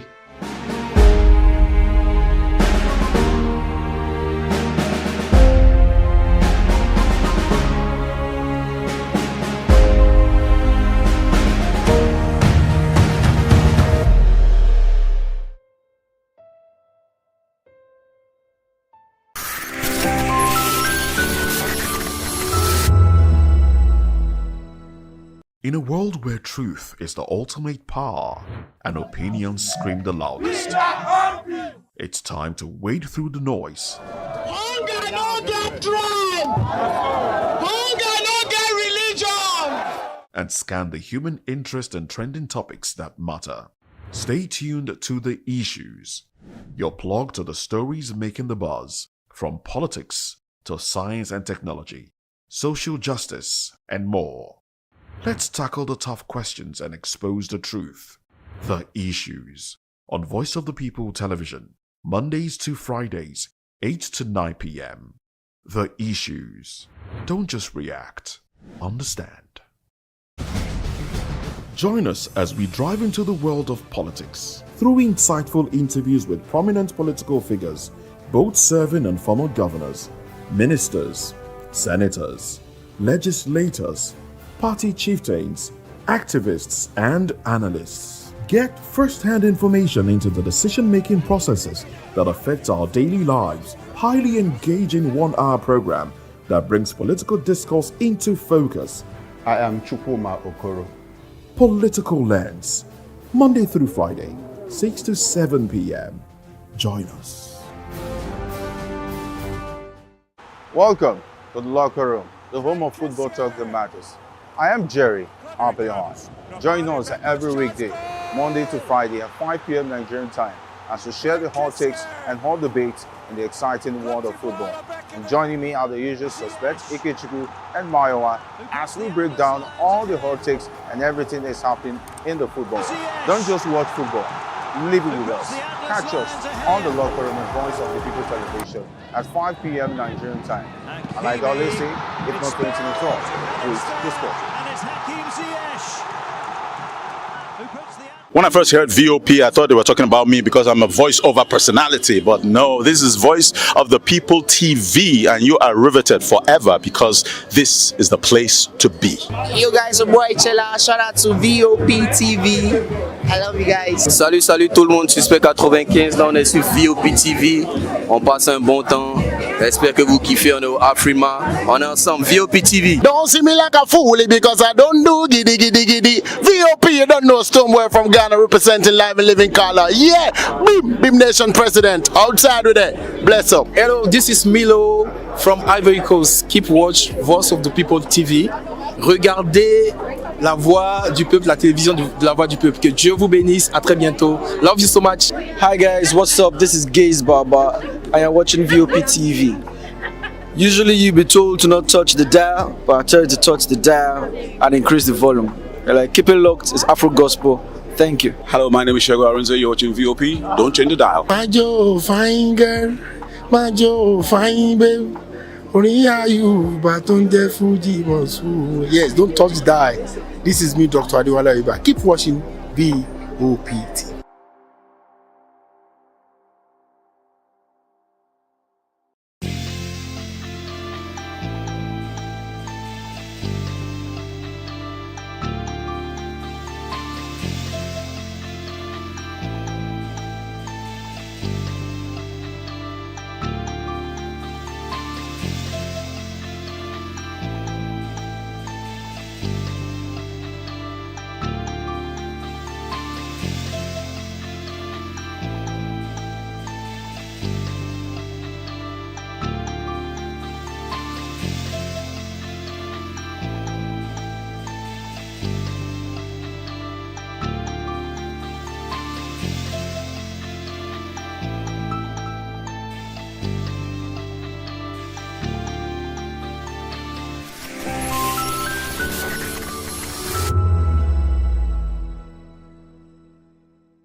Are you looking for where to buy quality and original studio and musical equipment in Nigeria? Welcome to Iruka Online, Nigeria's biggest musical and sound equipment warehouse. Your trusted home for top global brands, reliable low-priced alternatives, and 100% original musical accessories. With over 16 locations nationwide and open 7 days a week, we deliver unbeatable service and customer support you can count on. Shop online online at iruka.com in partnership with world-renowned brands like Wolfdale Pro, Prisoners, Twile Keyboards, Fender and Jackson Guitars, Marshall Amplification, Mapex Acoustic Drum Set, Toe Tech Electronic Drums and Accessories, Evans Drumheads, Ashdown Engineering and many more. Iruka Online, powering your sound with quality you can trust. Behind every broken desk lies a broken promise. Education shapes the nations, but who is asking the right questions? Introducing Edu Dialogue, the show that goes beyond the surface, exposes the cracks, the corruption, and the silence in Nigeria's education system. Edu Dialogue, Saturdays, 3 p.m., only on VOP TV. We break the biggest stories, from missing funds to policy failures. We ask the tough questions and demand real answers. Edu Dialogue, this Saturday, 3 p.m. on Voice of the People Television. This is Health Check, your weekly guide to better living, smarter choices, and trusted answers. From everyday wellness to urgent health issues, we've got you covered. Health Check, only on Voice of the People Television, where your health has a voice.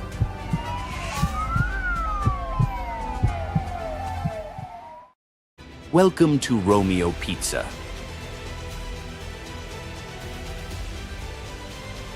Sink your teeth into our freshly baked pizzas.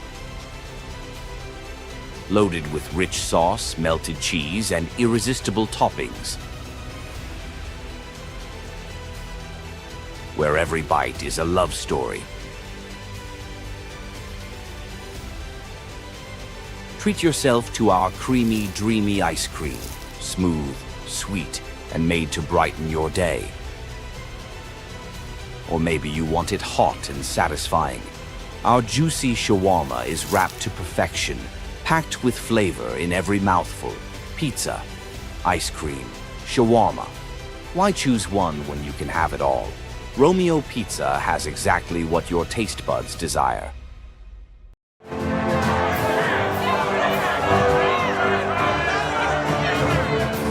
Do you want your voice to be heard?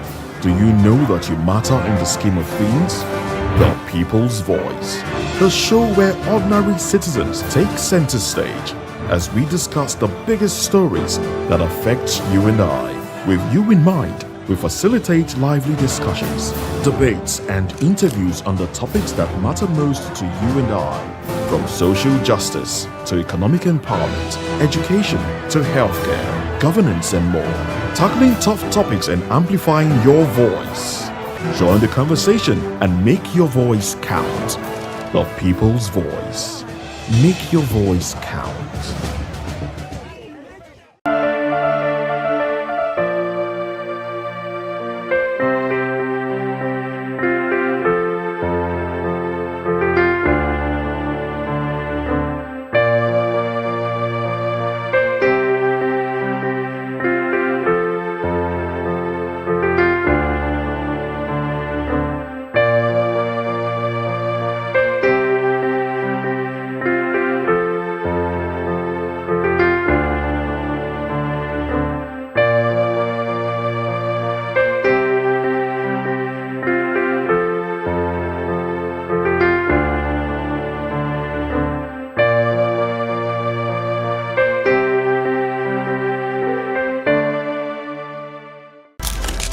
In a world where power shifts with every headline. In a nation full of questions. In a world filled with noise, the truth needs a voice. The policies that shapes our world and the economy that determines our future. Every hour, every day, the grapevine keeps buzzing. And together, we are committed to telling the stories that shape our world because your voice is our focus. Don't forget, our voice matters the most. Let us come together and share our concerns.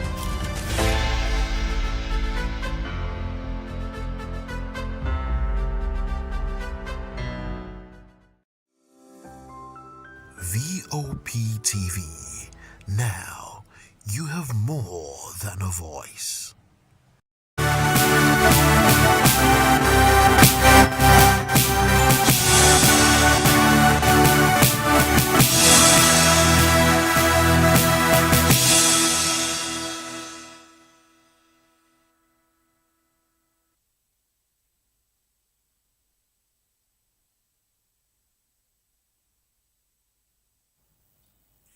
Welcome to News Hour on Voice of the People TV.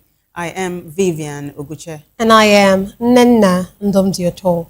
Before we begin the news, kindly visit our website www.vop.ng for fresh and trending news. Here are the headlines. Tinubu approves army expansions to 12 divisions. Also, Reps minority walk out of plenary. 3 get life sentence over Orire school kidnapping. DSS seeks death penalty and appeals life terms. Enugu Air confirms Benin Airport runway incident.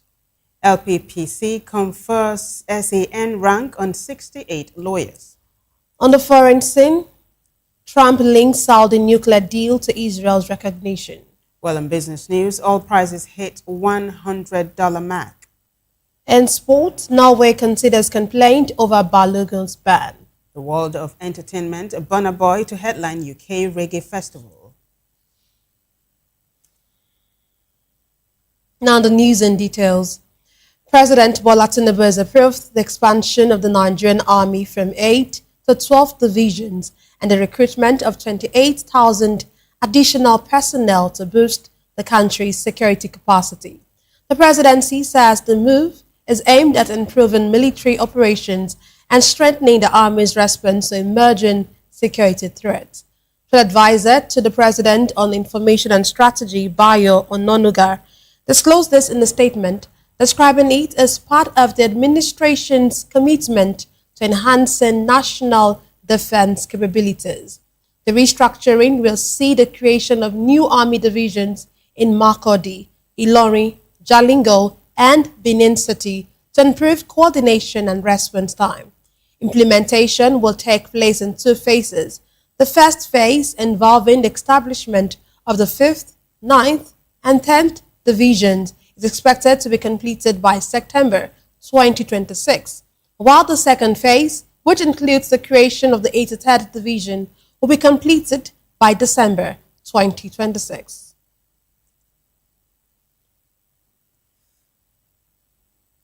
Now, there was a rowdy session at the House of Representatives on Thursday as the Minority Caucus staged a walkout over the passage of a constitutional amendment bill seeking to establish state police. The caucus accused the House leadership of violating constitutional provisions and the chamber's standing orders. Minority Leader Frederick Agbedi and other caucus leaders said their protest was not against state police, but what they described as a breach of parliamentary procedures. Agbedi alleged that the Speaker, while presiding over the Committee of the Whole, ignored constitutional requirements for amending the Constitution. The caucus maintained that members' attendance should be determined through signed registers and not names called during proceedings. It also argued that constitutional amendment bills must be considered clause by clause, with each provision requiring a 2/3 majority vote as provided by the Constitution and House rules.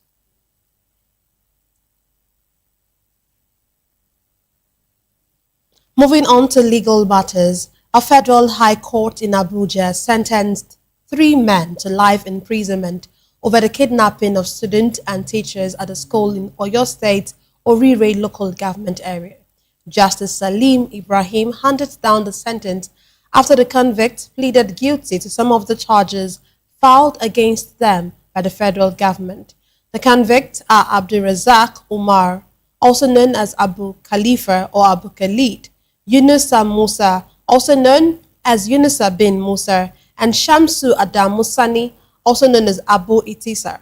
They were arraigned on a 10-count charge bordering on terrorism, kidnapping, concealment, incitement, and illegal mining.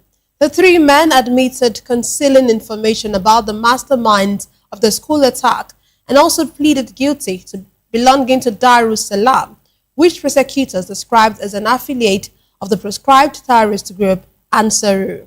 While all three pleaded guilty to counts 4 and 6, Umar also admitted guilt to count 7 through 10, which alleged he trained and instructed terrorists through a WhatsApp group named The Oneness of Allah is the Foundation of Peace.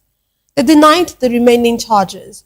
According to the prosecution, the defendants conspired with 3 others between January and May 2026 to kidnap students and teachers in Oyo State and concealed information about the identities and activities of the alleged masterminds, despite knowing about the plot. In the meantime, the Department of State Services, DSS, says it will appeal the life sentences handed to 3 men convicted over the abduction of school pupils and teachers in Oyo State's Urire local government area. The DSS said it is dissatisfied with the judgment, arguing that the punishment does not reflect the gravity of the crimes. According to the agency, the beheading of 2 teachers by members of the terrorist group involved in the abduction, I should say, is a capital offense that should attract the death penalty.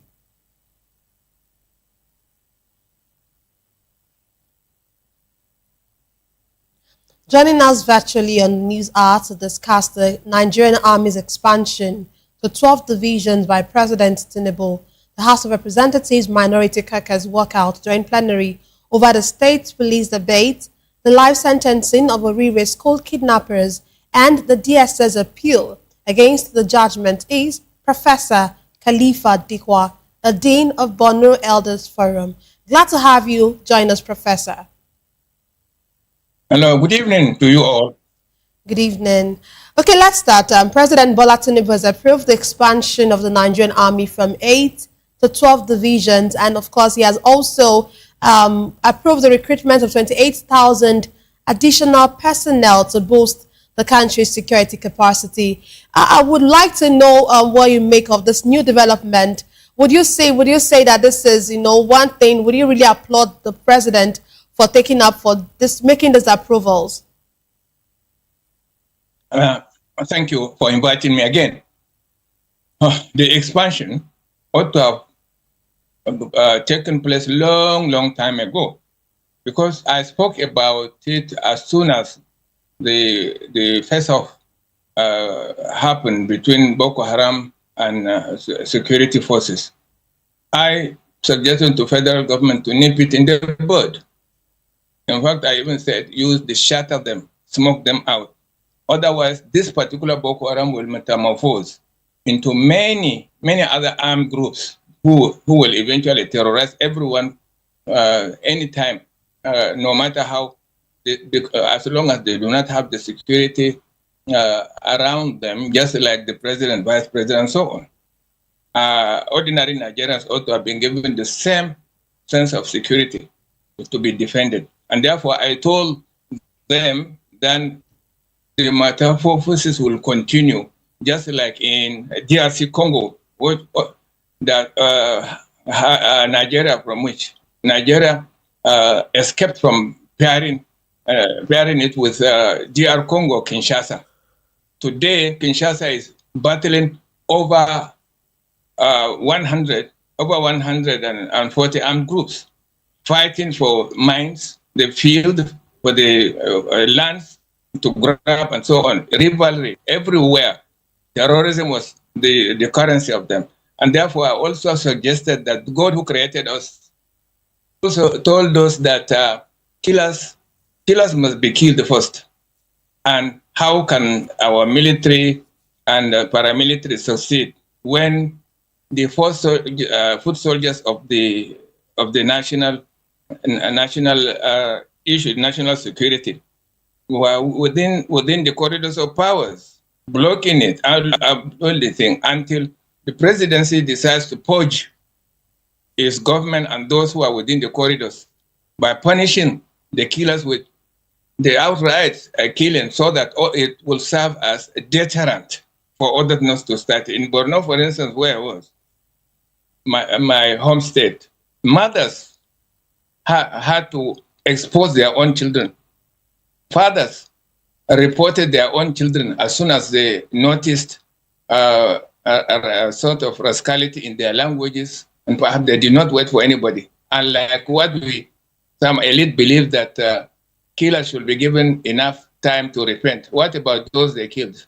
The ideal thing is to send them quickly to join their victims, not delayed. And governors must pass all these laws about capital punishment quickly without playing politics with it.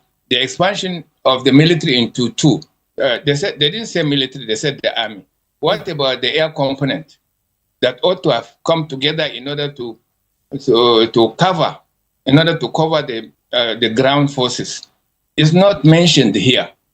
And then again, they're talking of state police and so on. This is a very marvelous thing, but it cannot be horrid because the vetting ought to have been done right from the society where the person lives, through the traditional institutions, from ward up to state level.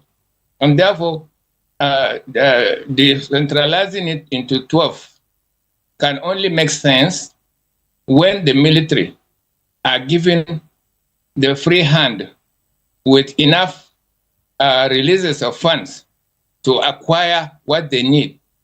And perhaps it became the budget, defense budget appears to be a conduit for siphoning, for sharing money rather than equipping our great armed forces and the police. Why is government not equipping them much better than even the bandits who are receiving their weapons from outside else? Nigeria could afford it. Why budget for defense equipment and so on without releasing enough funds from either CBN or the finance ministry? And I said, no matter the numbers, as long as technology is not used, as long as nobody could just trace back the wrongs done to the previous in Kaduna, and in Kaduna a few months ago, the killing of innocent people in Kalabalke in Borno, and in Yobe, in Zamfara, all over the world. And therefore, as long as our military are not made happy in terms of welfare to what they are doing in the field, sparing, just sacrifice their own lives to defend us. And therefore, the conspiracy, as a president, as long as he does not purge the list of friends or the office of government or those within government, he is also complicit because he's overlooking the threat to lives to other Nigerians. And therefore, those who divert money, the budgeted for defense, should be impeached, punished. Therefore, without equipping them with the adequate and modern equipment, it is impossible to make headways in Nigerian fight for terrorism. Let me come This is the basic truth. Today we know that. Yes, please go ahead. Thank you so much, Professor. So you said this is a good move, but it's not robust, is what I hear you say. Earlier on in your submission, you mentioned the metamorphosis of terrorism. In fact, just today we heard that 23 farmers were killed in Zamfara by bandits. This is something you pick bones with, you know, the nomenclature. Would you say this bandits is a mutation of Boko Haram or terrorists? How would you explain this before we wrap this up? The bandits of Boko Haram, the original Boko Haram is no longer there, being replaced by others. The names are there with a terrible ideology of killing everybody and grab their lands. That is what the Magna Carta of the common enemies of this country. And therefore, the army officials or Air Force officials will be given the freedom to talk about their challenges rather than making their own leaders to protect the government by saying that the government has provided enough funds for them and so on, which is a fallacy. And therefore, unless the presidency and the ministers and other friends of government are complicit, are receiving money, millions, then they should do the needful. They should do the needful immediately and end it. And we all know there are still bragging about the cooperation between Nigeria and US. I'm challenging them to show us one country, to name just one country where the presence of American and French and so on truncated insurgency in Africa. None has come up today. And I wrote this one back in 2009, 15 years or so, 15 years ago, that unless it is nipped in the bud, based on the researches I did in other African countries, Somalia, Kenya, and others. I said it. It was created by the Western intelligence, which is already out there as a public document. As soon as I returned, I said it, but government did not see it worthy of doing what I advised them to do, rather than attacking us, asking small boys to deny what was factual. And therefore, everywhere, those who have the colonializing the former Africans still believe that Africans do not have to have access to enjoy their own natural resources given to them by God himself. And therefore, it is a business, it is an industry. They call it kidnapping, or they are all terrorists. Terrorists, even by those who are in government, not giving the enough funding to the security apparatus to acquire the rights and modern weapons. They are equally terrorists in government. They are complicit. And therefore, one person killing others, as soon as it is confirmed by law, by court, they should be sent quickly to join their own victims, because those the people, those they killed, had also a right to live. And therefore, to spare it and to discourage the younger ones from joining armed organizations is be sending them quickly, and then take care of their own spouses in the cities and so on. And therefore, we cannot have it both sides. Not giving them, giving our own military enough funds to buy the adequate weaponry, and those who are in the bush collecting ransom, they are the same, because they are both engaged in terrorist activities, financial terrorism as the government. It is in government because people tend to just run away from other terroristic ways by accusing directly the government in place, be it federal or state. And therefore, those things cannot fester without the cooperation of those who are at the top, who are fearful, who could be blackmailed. The way I told Tinubu the day he, just within the same week of his infamous declaration that what do you call it? Subsidies are gone, which saw everything collapsing. Transport increasing by 300%, 400, Okay. and even the floating, the imbecilic floating of the naira, that now instead of selling fuel at 100 and something, now the fuel is more than 1,200 naira. Okay, It is a shame, and it is happening right under the people from my own generation of 60s and 70s who are in position of influence to do the right thing. We had the best of education free of charge. But why are they watching, staying aloof to the plight of the people of without background, without enough funds to acquire those things? And therefore, Professor. disarming the people are without arms. Yes, please. Okay, well, thank you for your responses so far. But let me take you back to this legal matter that the Federal High Court, I know you spoke a bit about it. You spoke a bit about when you said that, these people should actually be killed. But I wanted to speak more on that. Yes. These three men who were accomplices, really, of the Orire kidnap have been sent to life imprisonment. And the DSS is saying that no, that they are going to actually, they don't want this particular judgment. Is not what they want. They want something higher than, or stronger than this, probably a death penalty. So I'm sure you align with this, right? Exactly. A death penalty, and to be executed within hours of findings. that they are complicit or they are guilty of doing so. Don't keep them to eat free food. Don't give them accommodation in centers for correction of mindset and so on. Let them go, and so that those who are behind will not find comfort in enjoying insurgency or terrorist organization. Even though government itself, as a policy, encourage the youngsters to join bad companies because they were forced out of school.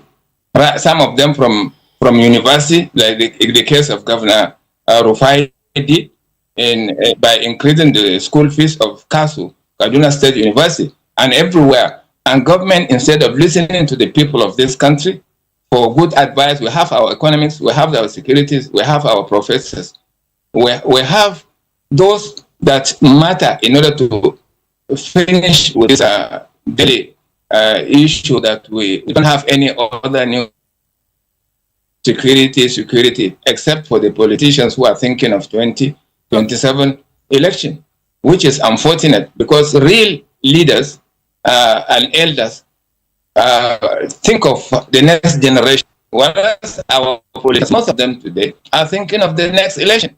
And therefore, I don't want us to give them, to pamper them. Government must not pamper killers. Okay, Professor Once they are Dikwa. caught and found guilty in a court of law, hang them quickly. That is what I want. Professor Dikwa, you said Yes. no pampering. Do not pamper criminals, is what I hear you say. Thank you so much. You have been brilliant, Yes.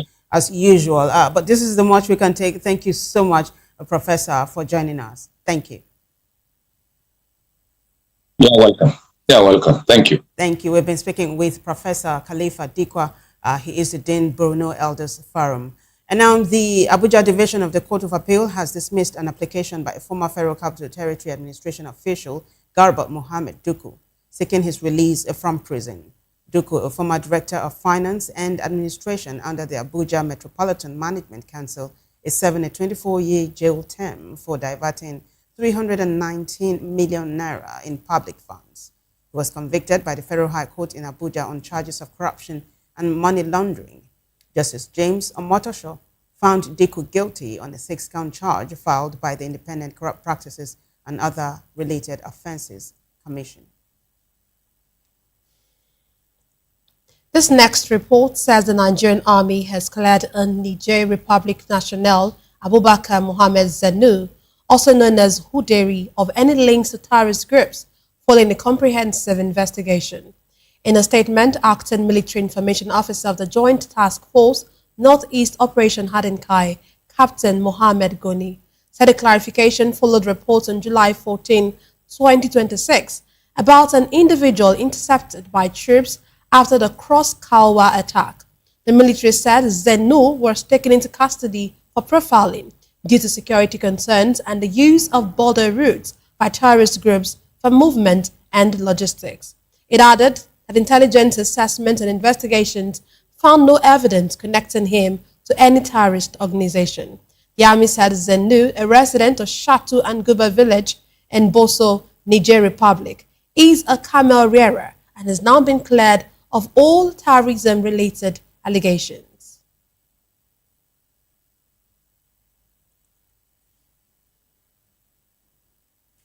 The gruesome killing of a vigilante commander and 3 other persons in the Mokoba, Bema, Ndone local government area of Rivers State has once again raised serious concerns over the worsening security situation in the area.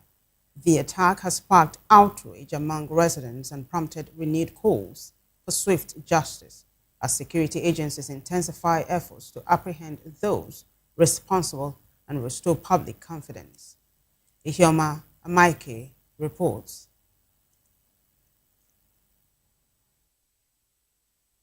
OSPAC official, Ozemena Stephen Wokochan, and 3 other persons during an attack in Omok on July 22nd, 2026, which also left 1 person injured and receiving treatment. Yesterday, as of 5 minutes after 5 p.m., we received call that some hoodlums drove into the community and started shooting at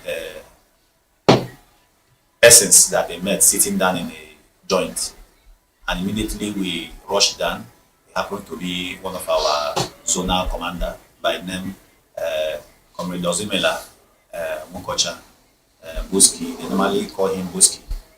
So we met him lie dead with 4 other women, innocent women that they killed that yesterday. We try seeing how we can save their life, but the injury was so bad that they couldn't make it.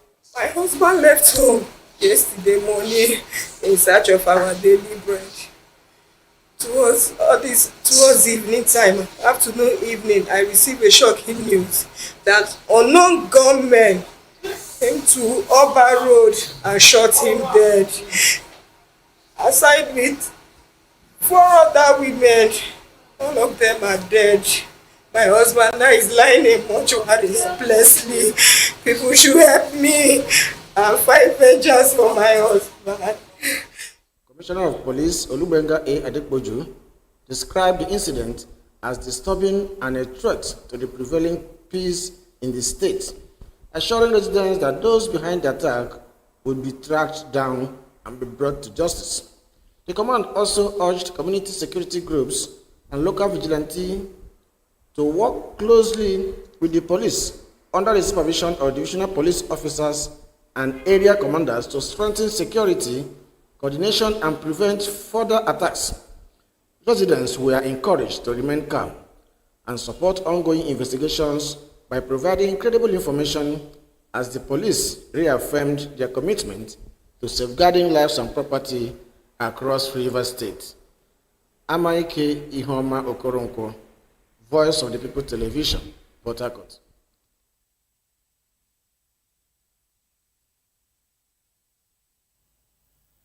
Thank you very much, Ihoma. In another development, Enugu Air has confirmed that one of its aircraft was involved in a runway incursion after landing at Benin Airport, assuring that all passengers and crew are safe. The airline said all passengers disembarked without injuries or casualties, while the aircraft has been secured and aviation authorities notified. It added that an assessment of the aircraft and circumstances surrounding the incident is ongoing. Enugu Air warned that the incident may cause temporary changes to some flight schedules, with affected passengers to be contacted and assisted. The airline reaffirmed its commitment to passenger safety as investigations continue. Meanwhile, Air Peace has suspended all flights to and from Benin Airport following the temporary closure of the runway after a runway incursion.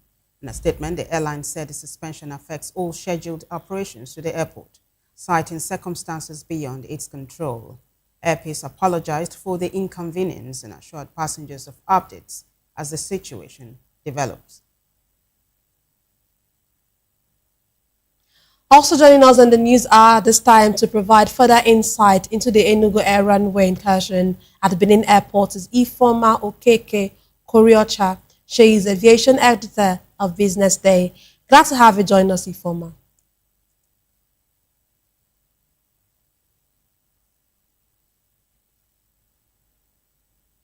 Can you hear me, please? If you can hear me, please unmute your device.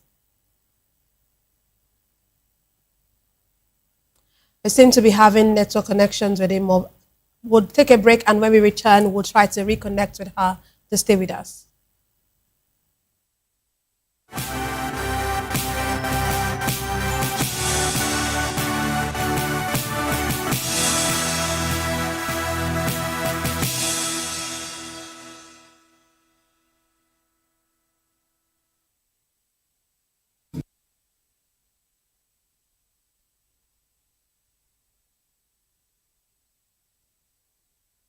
In a world where truth is the ultimate power and opinions scream the loudest, it's time to wade through the noise. Hunger no get tribe!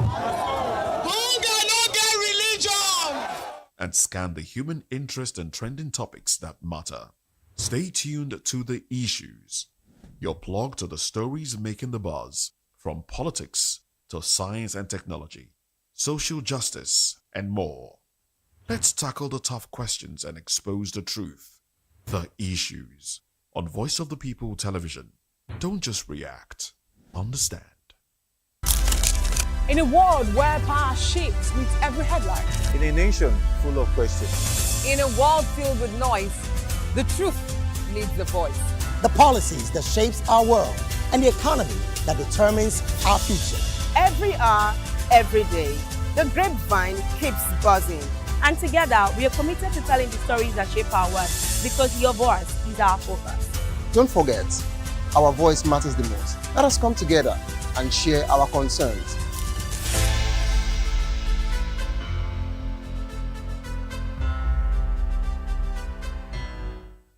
Join us on People's Voice, where we amplify the voice of those that matters the most. Join the conversation.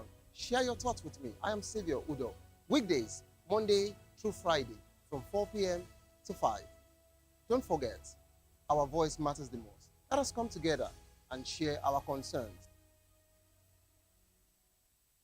Welcome to the locker room, the home of football talk that matters.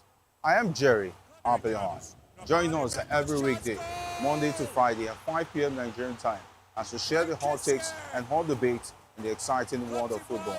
And joining me are the usual suspects, Ikechukwu and Mayowa, as we break down all the hot takes and everything that's happening in the football. Don't just watch football, live it with us. Catch us on the locker room and Voice of the People Television at 5 p.m. Nigerian time. And like I always say, if not going to talk, please discuss.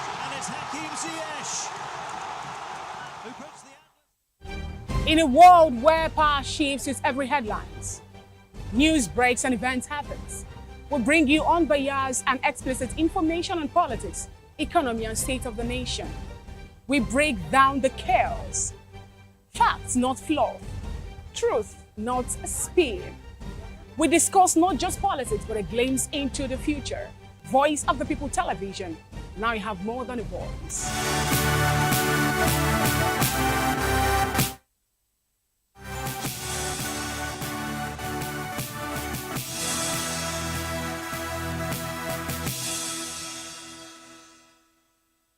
Glad to have you back. We sincerely apologize for being unable to join our analyst. Moving on in the news, the Zone 5 Police Command Headquarters in Benin City, Edo State, has honored retiring Assistant Inspector General of Police, Saman Dogo Garba, with a ceremonial pull-out parade to mark the end of his service.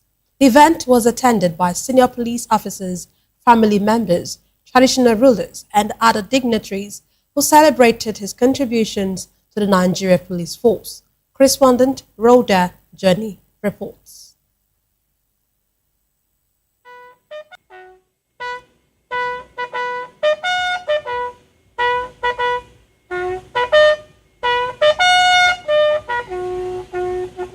The Zone 5 Police Command Headquarters in Benin City, Edo State, has held a ceremonial pull-out parade in honor of the retiring Assistant Inspector General of Police, Seman Dogo Garba, marking the end of his service in the Nigeria Police Force. The zone oversees police operations in Edo and Delta states. The event was attended by senior police officers, retired officers, government officials, traditional rulers, family members, and other guests. In his farewell remarks, AIG Selman appreciated officers, colleagues, and stakeholders for their support throughout his career. Your decision to organize this farewell ceremony is a demonstration of the strong bond of brotherhood, professionalism we have shared over the years. I receive this honor with great humility and act filled with gratitude. Serving as the Assistant Inspector General of Police in charge of Zone 5, I've been one of the greatest privileges of my career. Together, we have confronted numerous security challenges, strengthening interagency collaboration, enhanced community policing, and worked tirelessly to ensure that the people of Edo and Delta State live in peaceful and security. The ceremony featured the inspection of the Guard of Honor, inspection of the pulling out parade, and 3 attaches in honor of the retiring AIG. His colleagues, friends, and other guests who spoke during interviews described him as a disciplined and committed officer, while highlighting his contributions to the Nigeria Police Force. He's a very professional, gentle officer, highly experienced, and somebody that have contributed to the security of our great nation.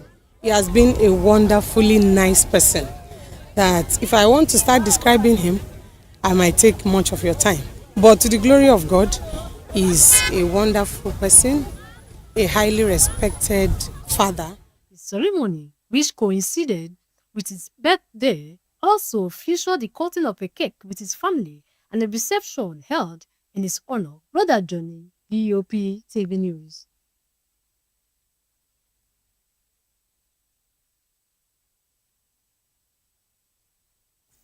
Rhoda, thank you. Well, in a world where academic excellence continues to inspire, one story stands out as a testament to resilience, determination, and the power of education. From growing up as an orphan to becoming the best graduating master's student in the Department of Mass Communication at the University of Lagos, Voice of the People television reporter and presenter Matthew Ogunswada has been recognized by the National Open University of Nigeria Alumni Association. VOP-TV's Praise Peter reports. It is a moment of celebration as Voice of the People television reporter and presenter Matthew Ogunswada receives recognition from the National Open University of Nigeria Alumni Association following his emergence as the best graduating master's student in the Department of Mass Communication, University of Lagos, where he earned the distinction in January 2026. Speaking at the presentation, the alumni chairman describes Matthew as a worthy ambassador of the institution, saying the honor recognizes his hard work, dedication, and commitment to excellence. We have been following up our graduates through their datas, and we came to recognize you through the announcement of your exceptional performance from University of Lagos. Any graduate from National Open University, by his or her alumni, it is important that we recognize them while they are moving forward in their career. Head of Programs at Voice of the People Television, Joy Egbo, also commends Matthew's commitments to excellence and encourages young people to remain focused on their goals. I don't have doubts. I know that Matthew Ogunswada will be outstanding any day, anytime. I remember the first time he came to VOP TV. I was actually not going to take him because of his pinchomic nature, but his referrer told me, he said, go ahead, you won't be disappointed. And I said, okay, let me give it a try. And he came on board, and since then, I must confess, I've not been disappointed. He's been doing well. Reflecting on the recognition, Matthew Ogunswada expresses gratitude to God and everyone who supports his journey, encouraging others to trust God, remain resilient, and never give up on their dreams. I'm grateful to God, and I'm also grateful to the alumnus body of the National Open University of Nigeria for this prestigious recognition. Seeing an alumnus of the school emerging top at the University of Lagos is no mean feat, and of course that is not possible. That is only possible by the grace of God. Looking back at my journey when I was in the National Open University of Nigeria as a teacher, earning 7,000, 10,000, to sponsoring myself, to denying myself of hunger, and then making the determination that I want to be educated. I went through that route, and I did that for almost a year plus. I remember there was a season where I had to defer my semester to be able to continue with my study because of financial issues, and I had to graduate in 2023. I was supposed to graduate in 2022, but I graduated in 2023. So my story is just a story of hope. It's a story of resilience to becoming the BGS at the University of Lagos Masters Convocation. It's not a mean feat, but it's only by the grace of God. And I just want to encourage every youth out there and everyone, don't stop investing in quality education. Beyond the honor lies a story of dedication, perseverance, and excellence, encouraging young people to remain committed to their dreams. Praise Peters, reporting for Voice of the People Television.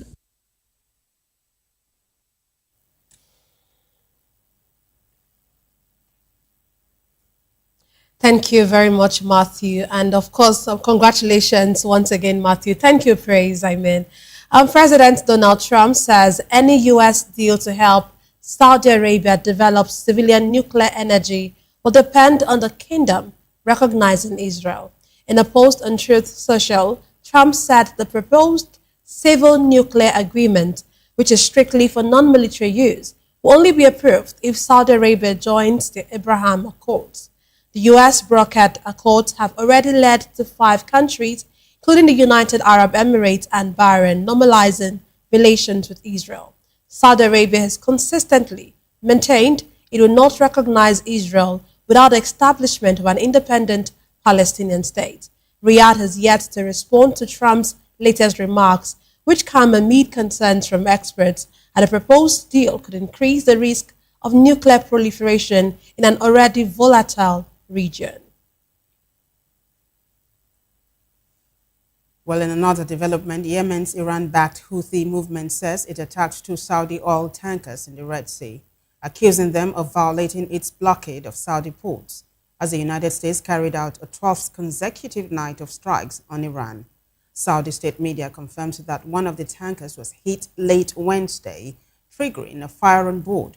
U.S. President Donald Trump warned the Houthis that any further attacks would prompt major military punishment against both the group and Iran. Iranian state media reported that 2 people were killed in Wednesday night's U.S. strikes, while Jordan and Kuwait said they intercepted Iranian missiles and drones. Iran's Revolutionary Guards also said a tanker caught fire after an explosion in the Strait of Hormuz, a key global shipping route.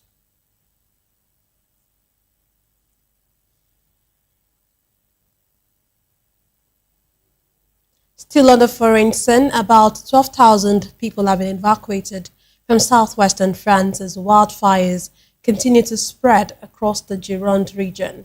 Authorities are also relocating another 8,800 residents as a precaution. Fire officials say more than 7,600 acres have been destroyed around the Bay of Akakan. Many of those evacuated were tourists staying at campsites on the Lega Cap Ferret Peninsula, with additional campsite evacuations ordered as the fires advanced. Wildfires have also broken out in Spain and Italy, where residents were evacuated near Toledo, south of Madrid, while a firefighter died after falling ill battling a blaze in Sicily.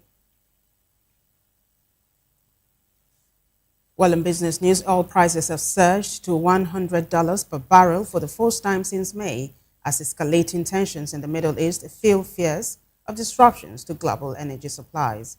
Brent crude, the international benchmark, rose more than 6% on Thursday after several days of gains following intensified U.S. military strikes on Iran. Prices climbed further after Yemen's Houthi rebels attacked oil tankers in the Red Sea, threatening a key export route Saudi Arabia uses to bypass the Strait of Hormuz.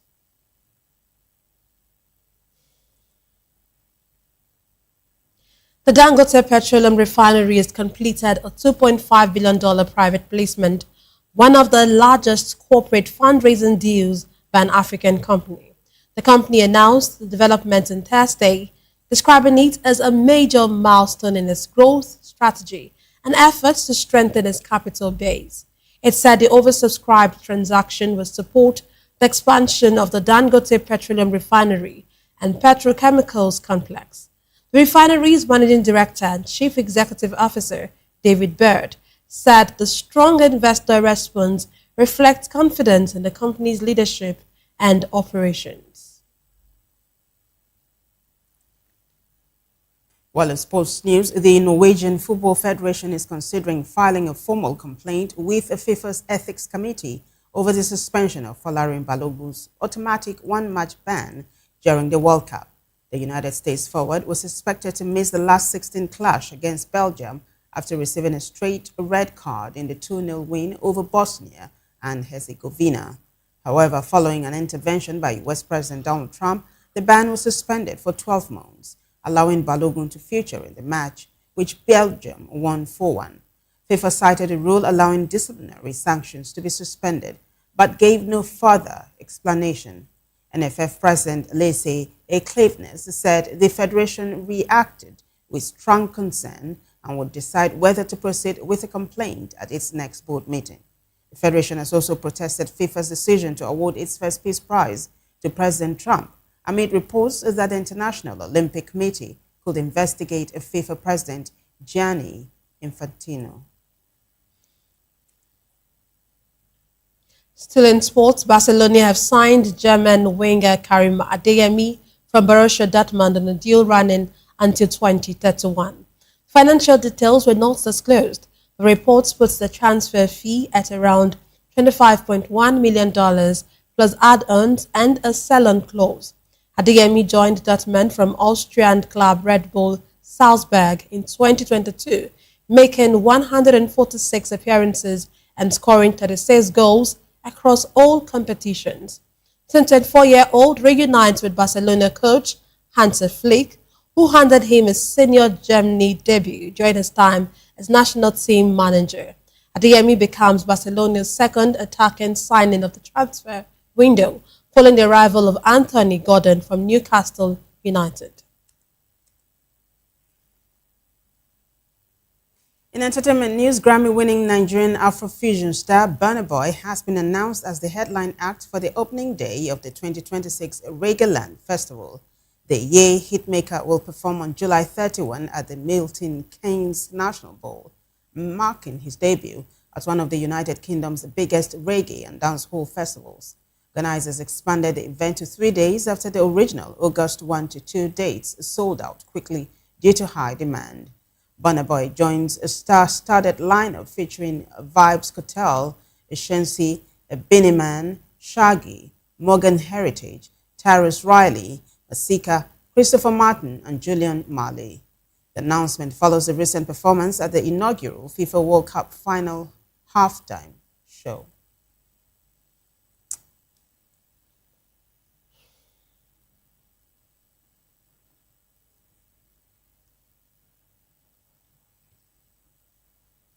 Well, it's a wrap for us on News Hour, but before we go, a quick look at the headlines. I will tell you that Tinubu has approved army expansion to 12 divisions. Also, Reps minority walk out of plenary. 3 get life sentence over Oriri school kidnapping. DSS seeks death penalty and appeals life terms. Enugu Air confirms Benin Airport runway incident. LPPC confers SAN rank on 68 lawyers. Well, on the foreign scene, we told you that Trump has linked Saudi nuclear deal to Israel recognition. In business, oil prices hit $100 mark. Well, in sports news, Norway considers complaint over Balogun ban. And in the world of entertainment, Burna Boy to headline UK Reggae Festival. Do well to subscribe to our YouTube channel. On YouTube, we are Voice of the People Television. And on other social media platforms, we are at VOP TV Live.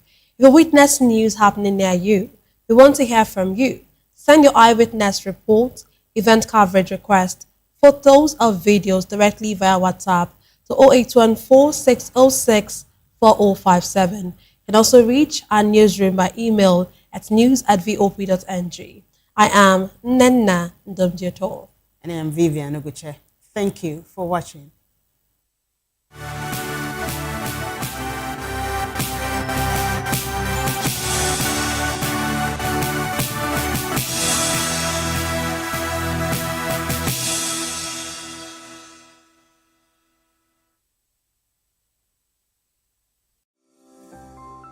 VOP TV. Now, you have more than a voice. In a world where truth is the ultimate power and opinions scream the loudest, it's time to wade through the noise. Hunger no get tribe. Hunger no get religion. And scan the human interest and trending topics that matter. Stay tuned to The Issues, your plug to the stories making the buzz, from politics to science and technology, social justice, and more. Let's tackle the tough questions and expose the truth. The Issues, on Voice of the People Television, Mondays to Fridays, 8 to 9 p.m. The Issues. Don't just react, understand. Join us as we drive into the world of politics through insightful interviews with prominent political figures, both serving and former governors, ministers, senators, legislators, party chieftains, activists, and analysts. Get first-hand information into the decision-making processes that affect our daily lives. Highly engaging one-hour program that brings political discourse into focus. I am Chukwuma Okoro. Political Lens, Monday through Friday, 6 to 7 p.m. Join us.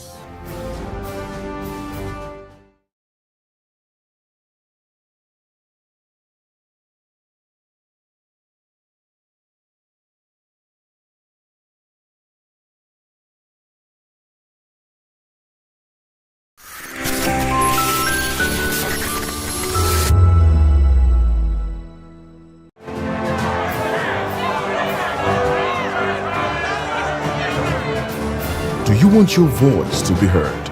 Do you know that you matter in the scheme of things? The People's Voice, the show where ordinary citizens take center stage as we discuss the biggest stories that affect you and I. With you in mind, we facilitate lively discussions, debates, and interviews on the topics that matter most to you and I. From social justice to economic empowerment, education to healthcare, governance, and more. Tackling tough topics and amplifying your voice. Join the conversation and make your voice count. The People's Voice. Make your voice count. To know the happenings in the People Television, where your health has a voice.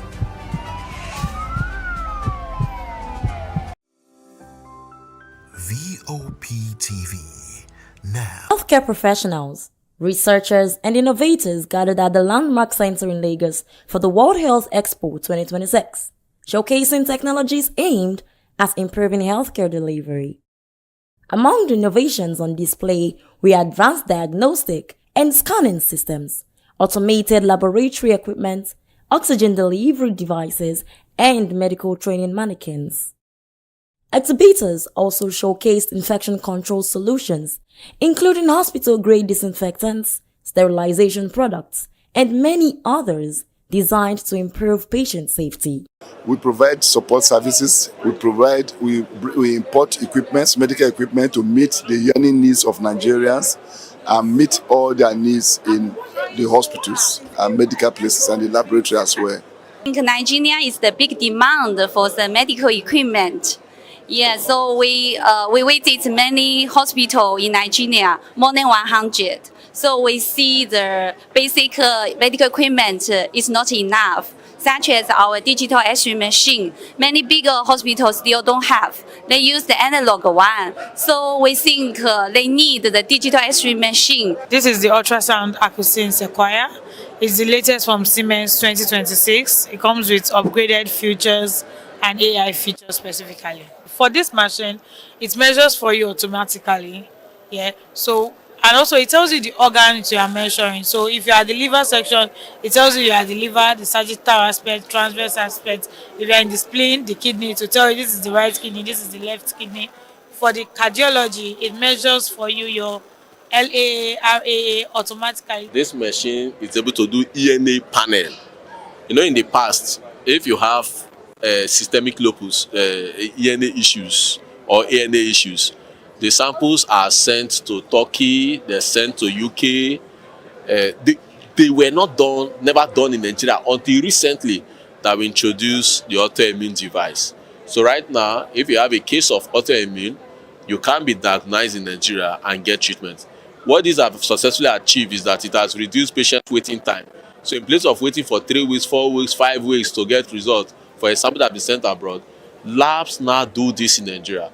So you can walk into a lab that offers this service and get a shorter waiting time, thus improving the patient outcome. GSR represents 27 leading medical equipment technology brands that are leaders in their area of specialty. So for example, Canon Medical for imaging equipment, CT, X-ray, ultrasound, MRI, Electa for linear accelerators for cancer treatment, Gettinger AB for everything you need in your operating theaters, in your ICU, from the ventilators So our solutions start from when a patient enters the hospital, from the ambulance that brings him to the hospital, to the stretcher he's on, to the bed he would lie down on, to when he gets into theater for surgery, the table he's on, the anesthesia machine, the instrumentation, everything around that, till he goes back to the ward and goes home on a wheelchair or walking out. We have equipment that can support the continuum of care from beginning to the end. Stakeholders say the expo reflects Africa's growing embrace of precision medicine, medical automation, and technology-driven healthcare solutions. Today I've gone around, I've seen machines, equipment that have AI in our robotics coming into their software. So they are futuristic machines. And this program, like I said, bring in time pass. Nigeria is always where we have things that happen 10 years in other places before they come to us. These days, this program, they are bringing this technology very close to us. So it's really helping us in the health sector. They add that continued investment in innovation and capacity building will help improve healthcare access and outcomes across the continent. Today marks the final day of the World Health Expo 2026. Bringing to an end 3 days of innovation, collaboration, and discussions aimed at strengthening the medical healthcare systems and improved patient outcomes. Stakeholders are now living with new partnerships, fresh insights, and renewed commitments to bringing healthcare delivery across the continent. From the Landmark Center, Lagos, I am Praise Peters, reporting for Voice of the People Television.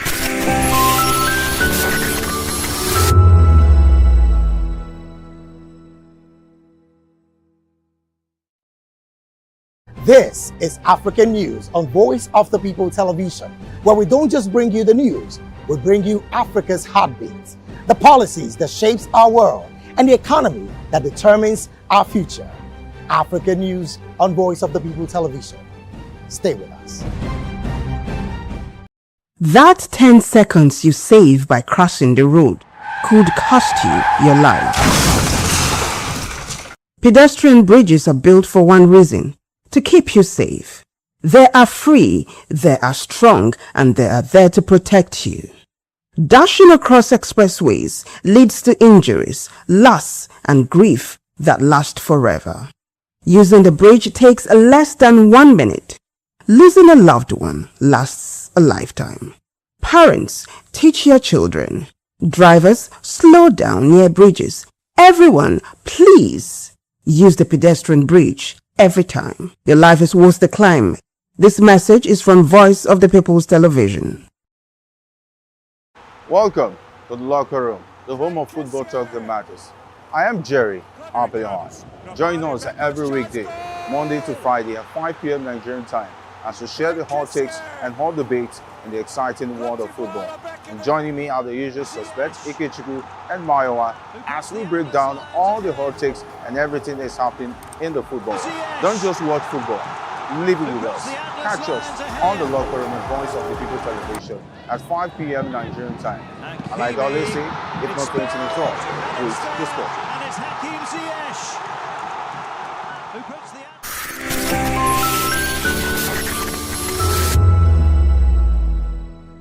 In a world where truth is the ultimate power and opinions scream the loudest, it's time to wade through the noise. Hunger no get tribe!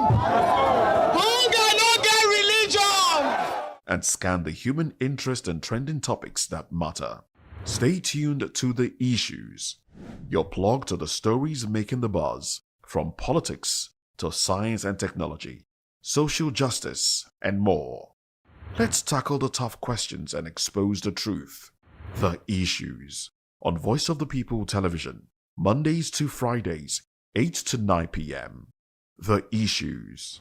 Don't just react, understand. Big news is here. Your favorite Voice of the People television station is now on free to air on Nigecomsat. All you need to do is align your dish using the following: orbit position 40.5 degrees east, 12.685 GHz, 30,000 kilobytes per second. polarized vertical, frequency 2 12.731 GHz, symbol rate 26,250 kilobyte per second, polarization H. This works on any decoder. Catch up to 100 channels, sports, movies, news, all for free. This is with better quality at no extra cost. VOP TV on Free TV. Now you have more than a voice. We bring you fresh ideas and conversations, shaping the future of learning in Nigeria and beyond.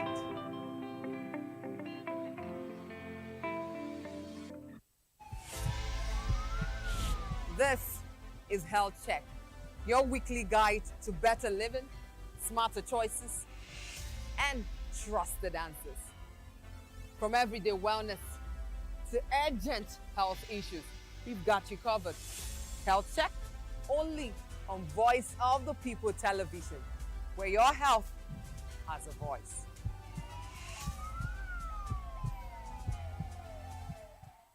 Welcome to Romeo Pizza.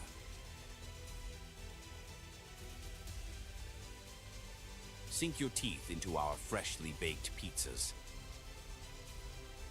Loaded with rich sauce, melted cheese, and irresistible toppings. Where every bite is a love story. Treat yourself to our creamy, dreamy ice cream. Smooth, sweet, and made to brighten your day.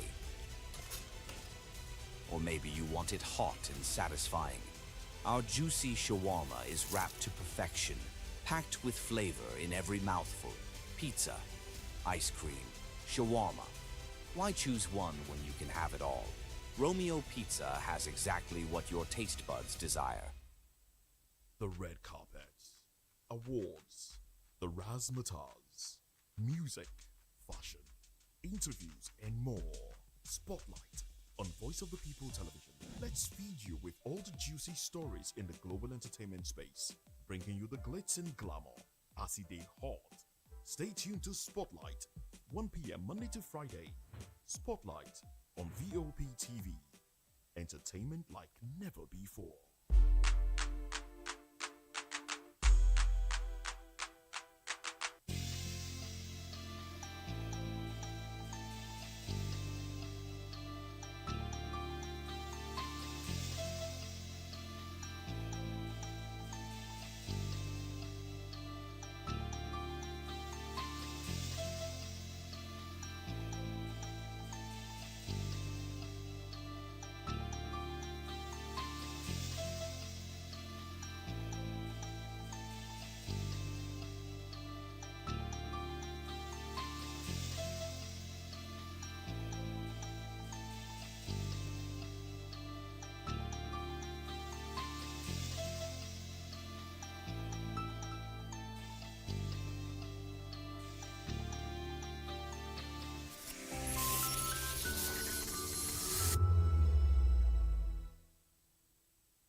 Hey guys, it's your girl Arika the Dimples, aka Risky Baby, and you are watching VOP TV. Do not go anywhere. Where are you going to? Stay here. Calm down. Stay here if you're not.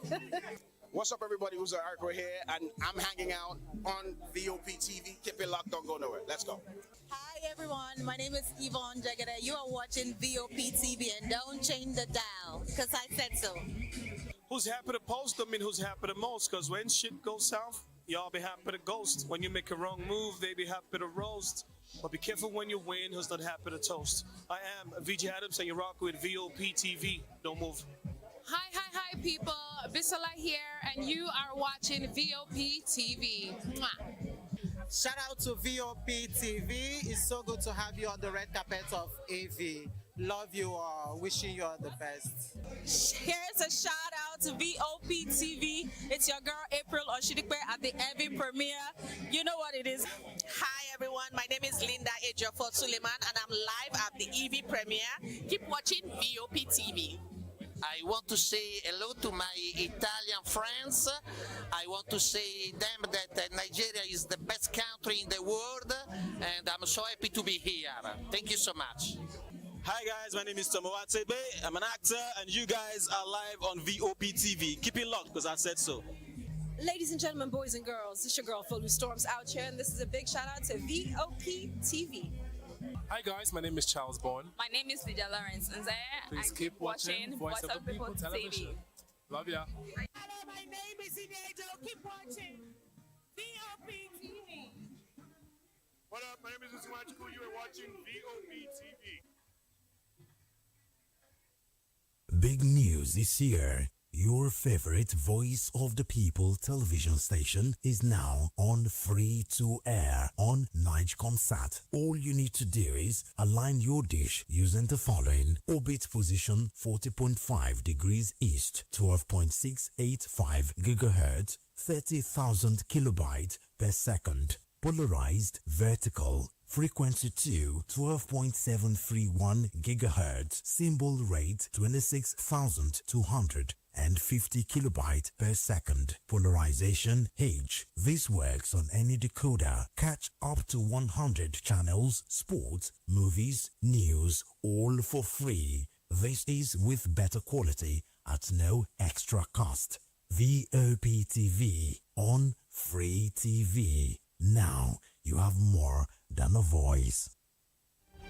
In a world where power shifts its every headlines, news breaks and events happens, we bring you unbiased and explicit information on politics, economy and state of the nation. We break down the chaos. Facts, not fluff. Truth, not a spin. We discuss not just politics, but a glimpse into the future. Voice of the People Television. Now you have more than a voice. Join us on People's Voice, where we amplify the voice of those that matters the most. Join the conversation. Share your thoughts with me. I am Savior Udo. Weekdays, Monday through Friday, from 4 p.m. to 5. Don't forget, our voice matters the most. Let us come together and share our concerns.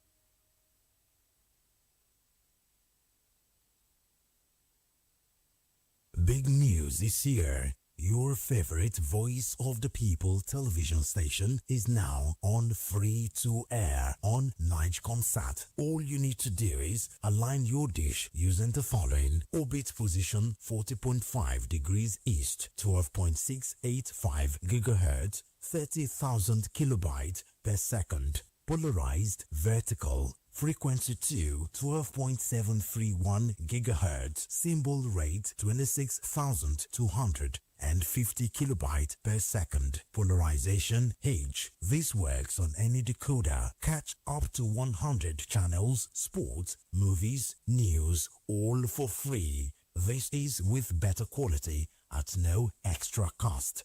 VOP TV on Free TV. Now you have more than a voice.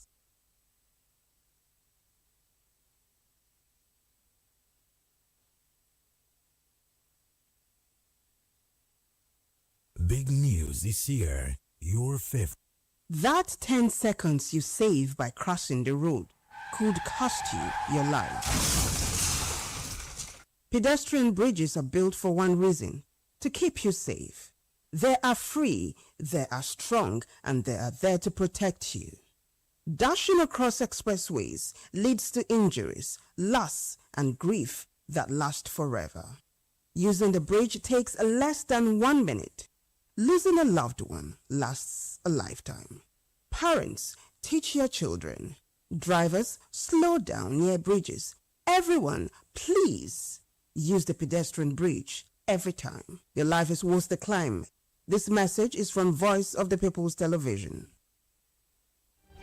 In a world where power shifts its every headlines, news breaks and events happens, we bring you unbiased and explicit information on politics, economy and state of the nation. We break down the chaos. Facts, not fluff. Truth, not a spin. We discuss not just politics, but a glimpse into the future. Voice of the People Television. Now you have more than a voice. Join us on People's Voice, where we amplify the voice of those that matters the most. Join the conversation. Share your thoughts with me. I am Savior Udo. Weekdays, Monday through Friday, from 4 p.m. to 5. Don't forget, our voice matters the most. Let us come together and share our concerns. The rains are here. They bring relief, green fields, and fresh water. But they can also bring danger if we are not careful. Rule 1. Avoid flood waters.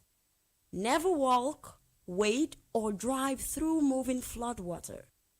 Fast-moving water can sweep you off your feet, and that water may hide open drains, sharp objects, or live electric cables. Rule 2. Stay away from weak structures and slopes. Heavy rain can weaken buildings, walls, and hillsides. Avoid sitting on the old buildings, billboards, or trees. If your area is prone to landslides, report cracks or soil movement to emergency agencies immediately. Rule 3. Protect yourself from lightning and accidents. Stay indoors during thunderstorms. Avoid open fields, tall trees, and metal objects. If you must travel, drive slowly. Use your headlights and never use an umbrella near power lines or while riding. And Rule 4. Stay healthy. Clear your gutters to stop mosquitoes that causes malaria. Boil or filter your drinking water. Keep food covered to avoid cholera and typhoid. And wash your hands often. This rainy season, stay alert, stay prepared, stay alive. This message is brought to you by Voice of the People Television.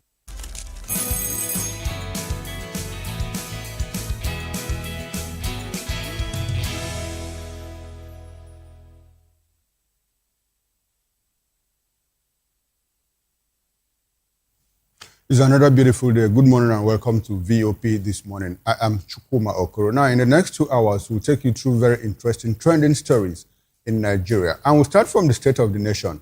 National Treasury, not Bodilon's vault. Article attacks Tinubu over 22.15 billion naira palace projects.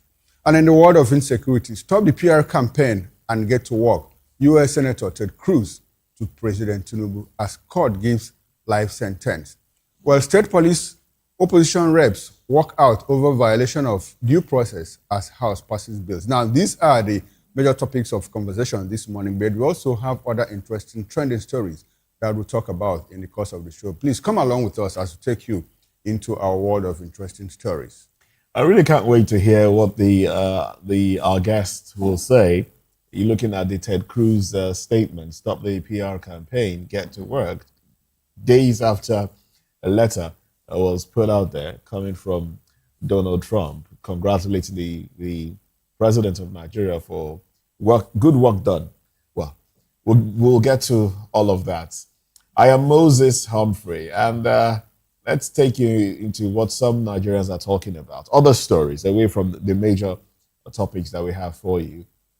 Now, Customs spokesman Abdullahi Maiwada has clarified that the service is not currently conducting any recruitment exercise, stressing that the purported advert on social media, websites and all, is the handiwork of fraudsters seeking to extort money from unsuspecting Nigerians. The agency, that's the customs agency, warned applicants against paying fees or sharing personal details with scammers, emphasizing that all legitimate recruitment processes are publicly announced through official channels, such as the customs website, verified social media handles, and national newspapers.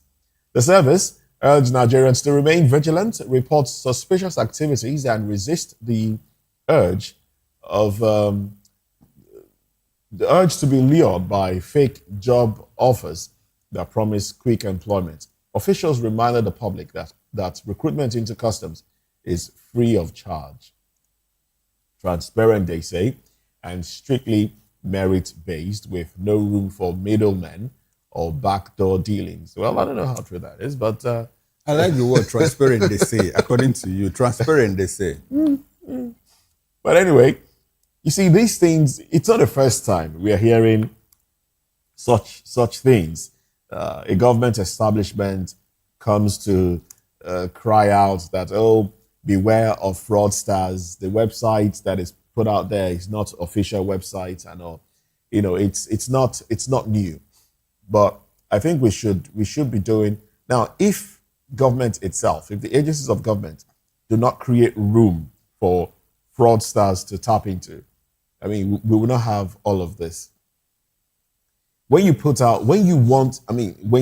to employ, ensure that your information is made public on national TV, on the papers, not just on social media. Put out this, the website to that people should visit on national TV. I mean, for a government agency, there would be some sort of cut in advert fees, especially when you use government-owned TV and radio stations. So you put out these things, let people know, and then let people know that, oh, this is the specific website. Because what fraudsters do, they tweak something in the website, make it confusing. And again, if we don't have issues of employment being delayed, people having to buy employment and all of that, fraudsters would not have an opportunity to cheat the people.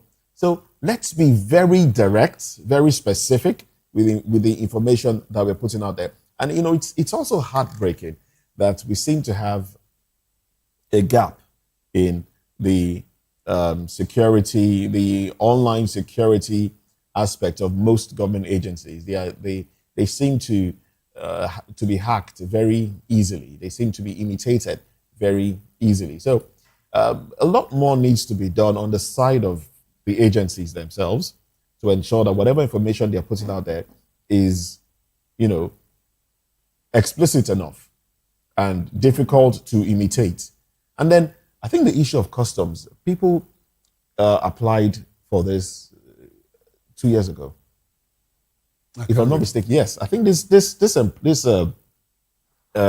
was an employment in 2024 where people, it was put out there, and then there was no closure to it per se because people were not told if the process had been completed and if people had been employed.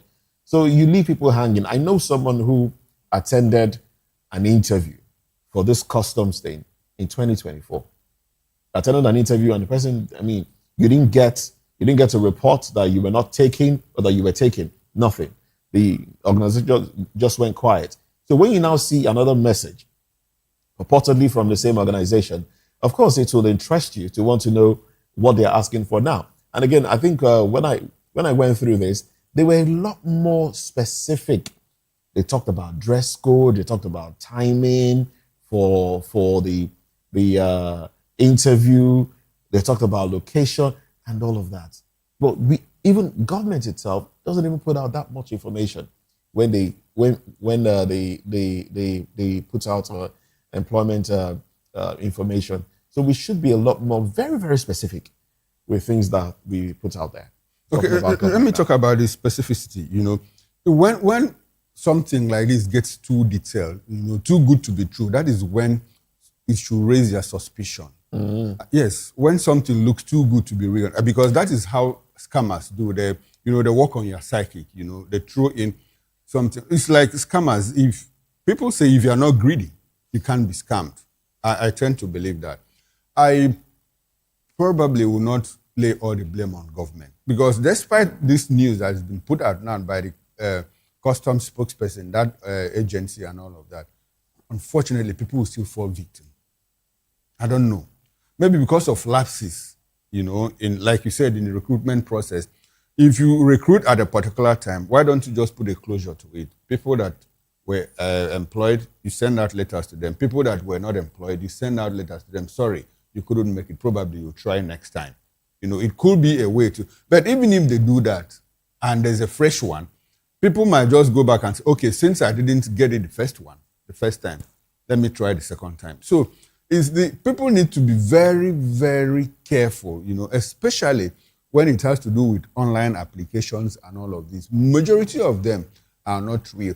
We should have a way of checking, whether the portal or the site that you are visiting is a very, very correct one.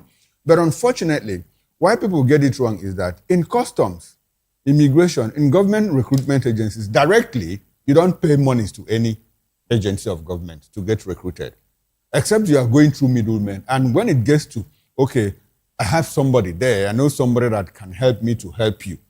That is, at that time, you should suspect it because you know that it's now under the table arrangement and anything can happen. So as a matter of fact, people should be more careful. Like I said, unfortunately, in this situation, people will still fall victim. Moses, even if they take like 200 pages of newspaper adverts, 2,000 slots of radio messages, and 3,000 slots of television messages, people will still fall prey to this. Why? It speaks to the fact that there is no employment. So people want to get into employment, especially when it is customs. Because you believe that, well, if you get into customs, you are going to be working hand in glove with smugglers. And so if they smuggle rice, they'll give you part of it. You are laughing. Because I wasn't thinking of it from that No, but that is what it is. You know why people get into customs? People don't get into customs because they like to wear that uniform. Because they know that there is money to be made. If you go back to your local community, the customs person probably is one of the wealthiest people. Because why? Not because he is very well paid, but because he has a way of making money. If you go to immigration, the same thing. Agencies of government. People get into agencies of government not because they want to render service to people. No, because they know it's a shortcut to wealth. And so when we have built society, our values around wealth and all of that, around these agencies, people tend to try as hard as they can, to say, well, let me try and get into this agency. Probably his family is poor and he says, well, if I manage to get into customs or immigration or even NSCDC and get to the top, I might be able to erase the face of poverty in my family. And so it speaks to the unemployment in the land too. Yeah. If people were really employed, if people had work to do, personal work in private sector and all of that, nobody will start looking for a way to get into customs to receive probably 300,000 or more a month at the entry level. And so it speaks to the fact that there is unemployment in the land. It's a shortcut to wealth because you have other means of getting money as a custom officer, not directly from your salary, but by hook and crook and all of that. And so that is what it is. Government needs to do more. You see that every problem we discuss finds its way back to the failure of leadership. Anyhow you look at it. If you turn it 360 degrees, it turns, back to what? The failure of leadership. So it's a call on our government to do right. Build back the economy. If people have soaring income and all of that, if our purchasing power is high, if our PPP, purchasing power parity, is high, crime will reduce, people will live normal lives and all of that. And if the environment is conducive for business, naturally, businesses will thrive. Our GDP will grow, standard of living will improve and all of that, and everybody will be good. But no, we have a situation where government is, another short route to getting money is getting into politics. And so everybody is trying to find a way to get into politics. Because the moment you get federal or state government appointment, you are sure that in the next 4 years that you are served, that you are okay. And you'll even have enough money to take care of yourself and your family. So government, you need to do well for Nigerians. Let's move away from that and talk about what is happening in another agency of government, talking about the National Agency for Food and Drug Administration, NAFDAC, has begun an aggressive nationwide mop-up operation targeting alcohol beverages packaged in sachets and polythene bags, PET bottles, were below 200 milliliters, enforcing federal government's ban on their production, importation, and sales. The crackdown unfolding simultaneously across Nigeria's 6 geopolitical zones follows the closure of factories found violating the directive, while enforcement teams are storming markets, bars, supermarkets, motor parks, and retail outlets, seizing and destroying banned products while warning the offenders, including manufacturers, importers, distributors, retailers, hawkers, and transporters, face user sanctions and prosecution by NAFDAC Director General, Professor Christiana Edeyeye. Well, in all of this, it's a good thing. We've been through this before. I think that was early this year or late last year when NAFDAC came out and rolled out that they said, no, you have to shut down a certain level of sachet alcohol beverages and all of that. And it was heavy then because there was a pushback. Yeah. There's a union. The union said, no, we cannot because, I mean, we are licensed to do that. It doesn't constitute hazards to people. And that time we talked about how, because it is affordable, it is low end, drivers, students, kids. Now, that's the focus, actually, the fact that kids are exposed children are exposed to it, and they can easily conceal it. So that's the concern. I think that's where NAFDAC is taking this from, to ensure that these things do not remain in the market because children can consume them.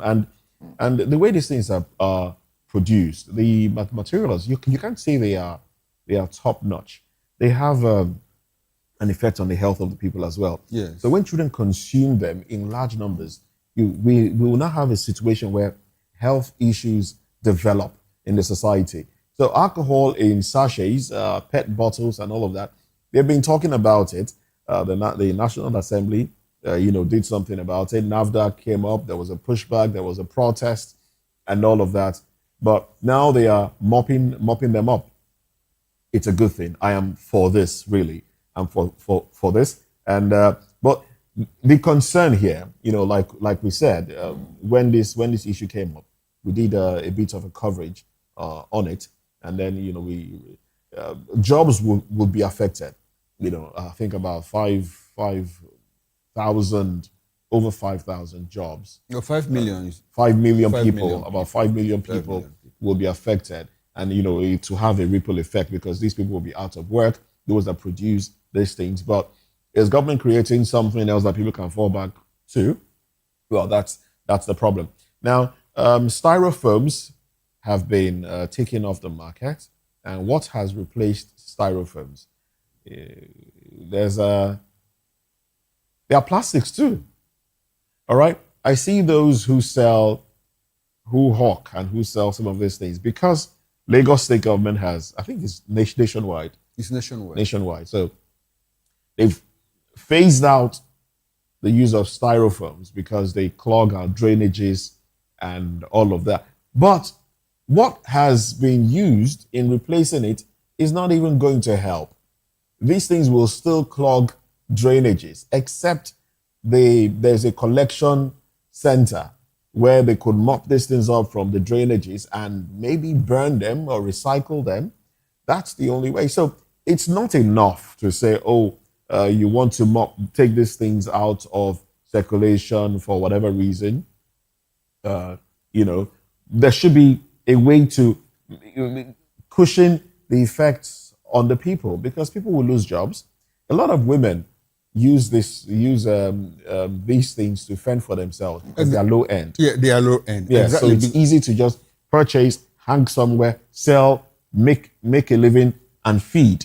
But now that you prevent them from, so there is that concern. No, they can sell other things. They can sell beverages that are not harmful, as a matter of fact. You see, my concern is I don't know when this mop-up exercise started. Because if you walk out from the studio now and cross the road, if you walk into like 3, 4, 5 corner shops along the major road, you will see, even in the. But like they said, it's not a one-off. It's, so they will not start a one. with It's a major continuous. You even markets. see people. In fact, on my way to the studio this morning, I saw one young girl carrying this thing, and her own is even a mixture of abu. You know what they call abu, the local herbs and all of that, and these other ones. They mix them. They mix them. So, and I was wondering when did this mop-up start? And I think the mop-up just yesterday in my area, corner shops there, I even saw these things, and I'm wondering, well, they just started. They just started. We always have the issue of enforcement. Now, do they have the manpower to do that? Because when you are enforcing in this street, people on the other street will get information, and when you leave, they'll simply bring back their products and display. Wow. So it's a difficult thing. Let it be continuous. Do they have the manpower to do that? Nationwide, 6 geopolitical zones. Now, are they going to use probably third parties to enforce and all of that? I think the focus should be the parks, really. The motor parks. The motor parks, yes. The motor parks are few and far between. I mean, if you walk through shops, you see practically almost all the shops have them. Provision shops.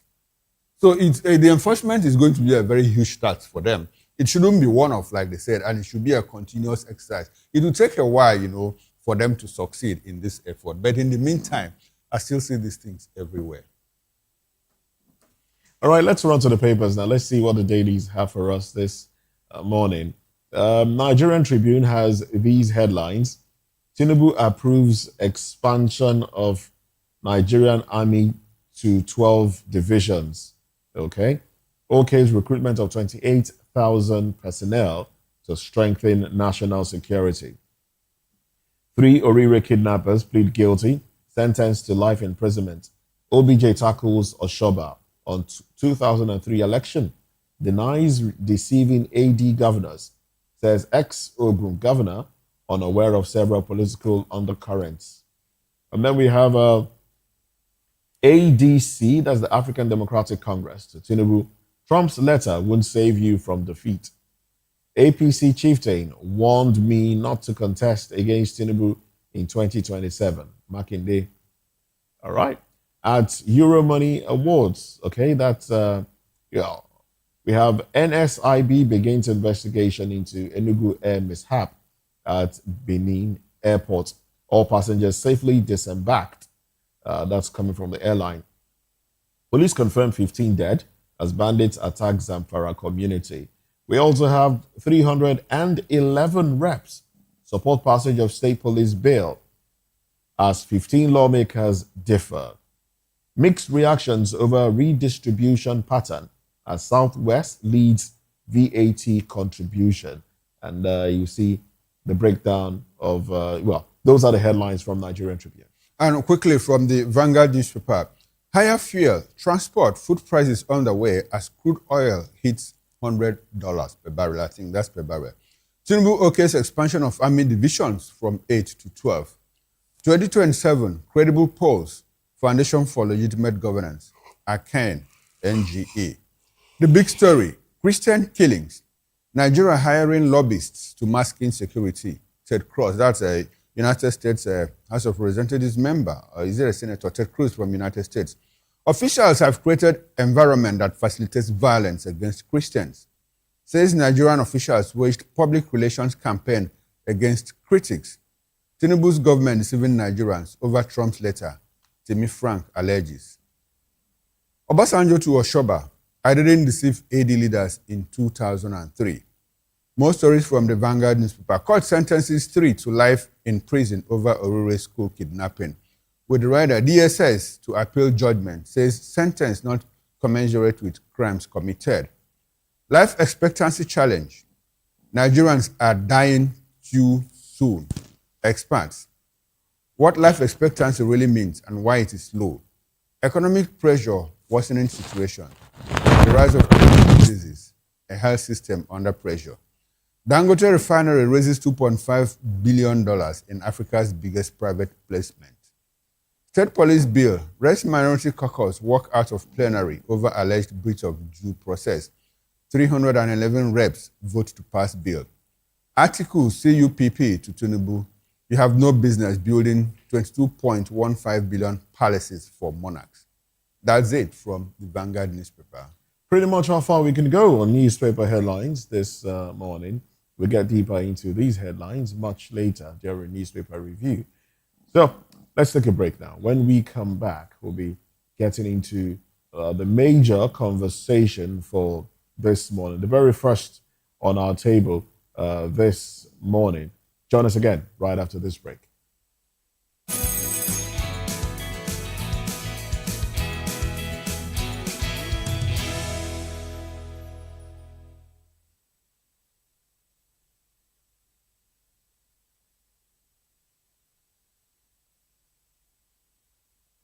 That 10 seconds you save by crossing the road could cost you your life.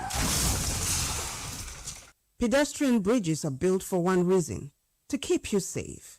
They are free, they are strong, and they are there to protect you. Dashing across expressways leads to injuries, loss, and grief that last forever. Using the bridge takes less than 1 minute. Losing a loved one lasts a lifetime. Parents, teach your children. Drivers, slow down near bridges. Everyone, please use the pedestrian bridge every time. Your life is worth the climb. This message is from Voice of the People's Television. Big news is here. Your favorite Voice of the People television station is now on free to air on Nigecomsat. All you need to do is align your dish using the following: orbit position 40.5 degrees east, 12.685 gigahertz, 30,000 kilobytes per second. Polarized vertical. Frequency 2, 12.731 gigahertz. Symbol rate 26,250 kilobytes per second. Polarization H. This works on any decoder. Catch up to 100 channels, sports, movies, news, all for free. This is with better quality at no extra cost. VOP TV on Free TV. Now you have more than a voice. In a world where power shifts its every headlines, news breaks and events happens, we bring you unbiased and explicit information on politics, economy and state of the nation. We break down the chaos. Facts not flaw. Truth not a spin. We discuss not just politics but a glimpse into the future. Voice of the People Television. Now you have more than a voice. Join us on People's Voice, where we amplify the voice of those that matters the most. Join the conversation. Share your thoughts with me. I am Savior Udo. Weekdays, Monday through Friday, from 4 p.m. to 5. Don't forget, our voice matters the most. Let us come together and share our concerns. The rains are here. They bring relief, green fields, and fresh water. But they can also bring danger if we are not careful. Rule 1. Avoid flood waters. Never walk, wade, or drive through moving flood water. Fast-moving water can sweep you off your feet, and that water may hide open drains, sharp objects, or live electric cables. Rule 2. Stay away from weak structures and slopes. Heavy rain can weaken buildings, walls, and hillsides. Avoid sitting on the old buildings, billboards, or trees. If your area is prone to landslides, report cracks or soil movement to emergency agencies immediately. Rule 3.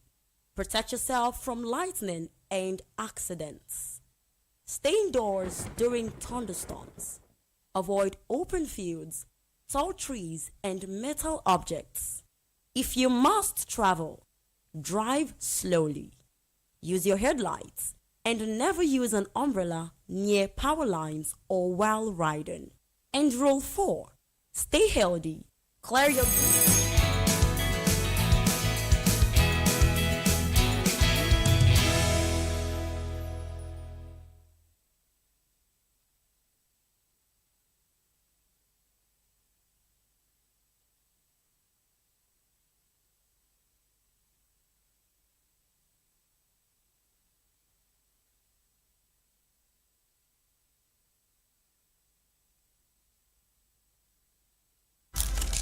In a world where power shifts with every headline.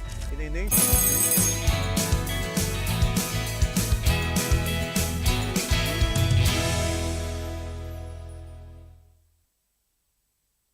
Welcome back and thanks for staying with us. If you are just joining us, this is VOP This Morning. Now, former Vice President Atiku Abubakar has launched a critique of President Tinubu's administration, condemning the approval of 22.15 billion naira for palace projects and branding it a misuse of Nigeria's national treasury. In a fiery statement, Atiku declared that the country's coffers are not Babylon's vault, referencing Tinubu's Lagos political stronghold, and accused the government of prioritizing lavish expenditures while ordinary Nigerians grapple with economic hardship. This attack follows Atiku's earlier query over the administration's handling of 12.8 trillion naira service-wide vote, which he described as opaque and unconstitutional, and his demand that Tinubu apologize to Nigerians and resign over the controversial Presidential Fiscal Policy and Tax Reforms Committee (PFIPC) saga. Well, the presidency has defended the allocations, insisting they are legitimate and tied to cultural heritage projects. But critics argue the spend reflects a deeper pattern of fiscal recklessness and disregard for transparency, while civil society groups and opposition voices have seized on article's remarks, warning that unchecked executive spending could worsen Nigeria's debt crisis and erode public trust. Supporters of Tinubu, however, dismiss article's attacks as politically motivated, pointing to his own record in government. Well, we've been joined in the studio here by Mr. Dele Fanimo. He will help us make sense of this. We'll also be joined in the course of the program by guests from our outstations. In the meantime, let's stay with Mr. Dele Fanimo. Dele, palace projects, money for churches and mosques, all in this administration. Nigerians are kicking. Atiku Abubakar is saying, well, apologize to Nigerians. What will an apology do? Is he going to bring back the money to the National Treasury or what? Let's have your broad reaction to this development. Well, let's tackle the message without due consideration to the messenger. Yes. Now, the point is, I, as a person, have never been an apostle of government spending money for private endeavors, like holy pilgrimage to Jerusalem, holy pilgrimage to Mecca, and this building of mosque or church. It's a personal thing. And there is no reason why government should even have anything to do with such project. As far as I'm concerned, traditional rulers, they have their subject, they have their domain, they have other sources of raising money. For instance, my community, Akure, has one of the ancient palaces. As a matter of fact, when it was difficult for the community to raise funds to renovate, we lobbied the UNESCO, and today it's an heritage site managed by UNESCO. But that has not reduced the commitment of the community to that palace. We have renovated the modern part to the taste of an average person. So why didn't we wait for government to renovate that palace? Same thing in Ondo Town and some other places that I've seen. Even CCII, Central Council of Ibadan Indigenes, the umbrella socio-cultural body of clubs in your state, in Ibadan, they came together and built a new befitting palace for the Olubadan. Away from the old palace, there was no government intervention in that. So why should we pander to traditional institutions by using state funds to do what private people should be able to do? So as to that, I don't support any fund being used, particularly taxpayers' funds, being used to build or renovate churches or mosques, and even traditional palaces. I am not a supporter of that. All right, let's go to Barrister Eze Eluchie, who joins us virtually now. Good morning to you. Welcome to the conversation. We'd like to establish communication with you, so please do unmute your device.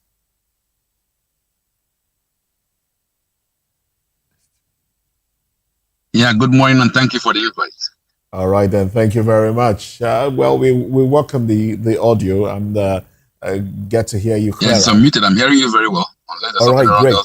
Great. So we're talking about 12.15 billion naira for palace projects and the rest of them. Nigerians have been talking. I think this information came out sometime last week. Sometime last week. And Nigerians have been talking, monies for churches, monies for mosque, and a few other things. Just a few questions for you from the position of the law. Is there something we don't know about Nigeria's constitution, Nigeria's law?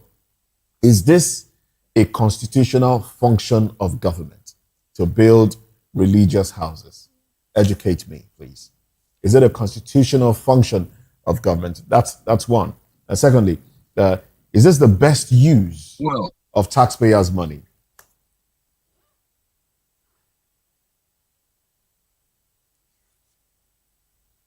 thank you very much. With regards to the constitutional issues you've raised, it's actually against the Nigerian constitution for the government to expend public funds on any particular religion, because Nigeria constitutionally is not do not have a state religion, because there are over 1,000 religions in Nigeria. It is actually discriminatory for this regime to focus on only the Christians and the Muslims. There are 1,001 other religions, and there are even atheists in Nigeria. So that is why the Nigerian Constitution provides that there will be no state religion. And by expanding funds or resources on Christian churches and Islamic mosques, this government has shown bias against a multiplicity of Nigerians. That is on the constitutional issue, but it's not really a constitutional matter. Nigerians owe a world of gratitude to Atiku Abubakar for his persistence in exposing the scams this government is involved with. The 12 trillion naira that was mentioned that is just not even specified in the budget is astounding.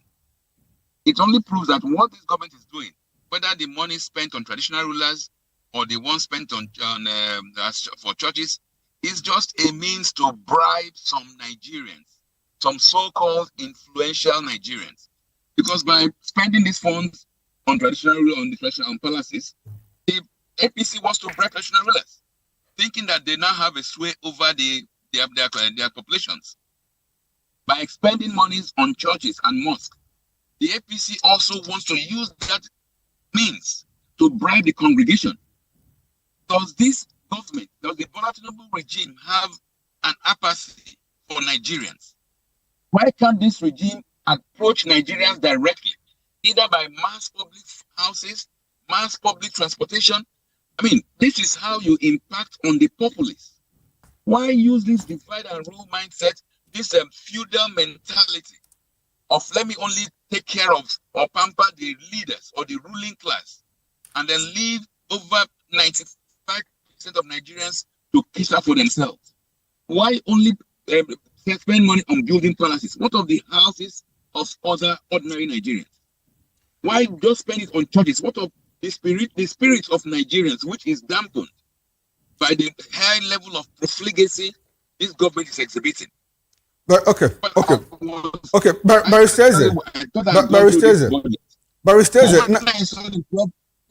Yes. Okay, thank you very much, sir. Yes. Let me stay with you. Now, the presidency has defended the action and says, well, this is an attempt, this is an effort to preserve our cultural heritage. Do you disagree with them on that? I mean, we see a lot of returning of artifacts from parts of the world, especially Europe, just to say, well, this is our African identity, and this government is trying to protect that. Do you have a problem with that? Oh, certainly. Because in most cases, there is nothing traditional or cultural or historical being preserved.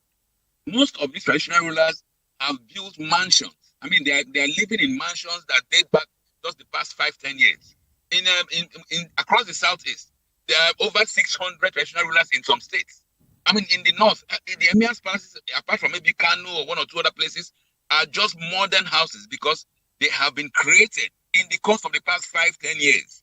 So there's absolutely nothing like preserving the cultural artifacts being involved in this case. And where that is the issue, like Mr. Afanimo just highlighted, there are mechanisms for addressing such that does not require dipping hand into the public till, which this government has failed to do for the basic and cause and purpose of government, which is the security and welfare of the population, not security and welfare of traditional rulers and church or mosque leaders, but security and welfare of the Nigerian population. Mr. Ezeliche, let me...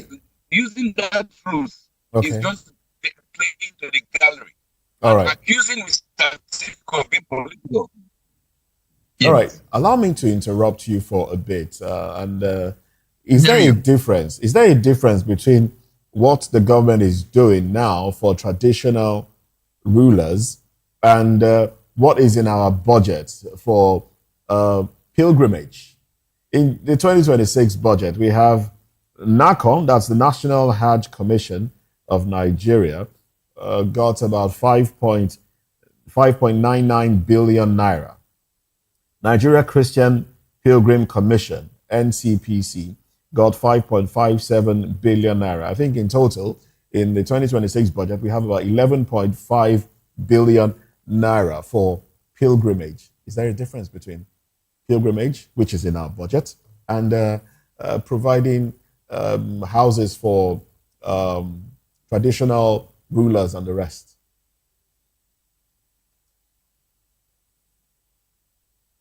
Now, this is quite a continuation of the scam called Nigeria. Why do I say that? Even in the Quran, there is a procedure for going on pilgrimage. You have to save up for it and pray over it and go by yourself. When public funds are used to sponsor your own pilgrimage, you have barely wasted your time in Mecca. And for the Christians, there is even no provision for this so-called tourism to Israel, because I've had the opportunity of even going there, not with Nigerian funds, but with Israeli government funds. Most of the things put there are just things that never existed, just to attract tourists and then scam them of their money, of whatever they have. So both the money is being spent for the pilgrimage to Mecca and the ones being spent for pilgrimage to Israel are just more like conduits for wasting funds, and they are unconstitutional. Because if you spend these funds for Christians and Muslims, what of the Ahmadiyya worshippers? What of the Shango worshippers? What of the other people who worship different gods in their various places? So the Nigerian government is neck deep in unconstitutionality. And that's why some of us keep on saying this constitution is part of the problem. Why would they be wasting some such funds? And they don't even give a damn to the Nigerians who need it. What is wrong in assisting Nigerians by providing mass transit, by even subsidizing fuel that would have subsidized the cost of living and the cost of produce in the country? Rather than do that, this government says they are taking away whatever can affect or positively impact on the masses, and rather expend such on themselves.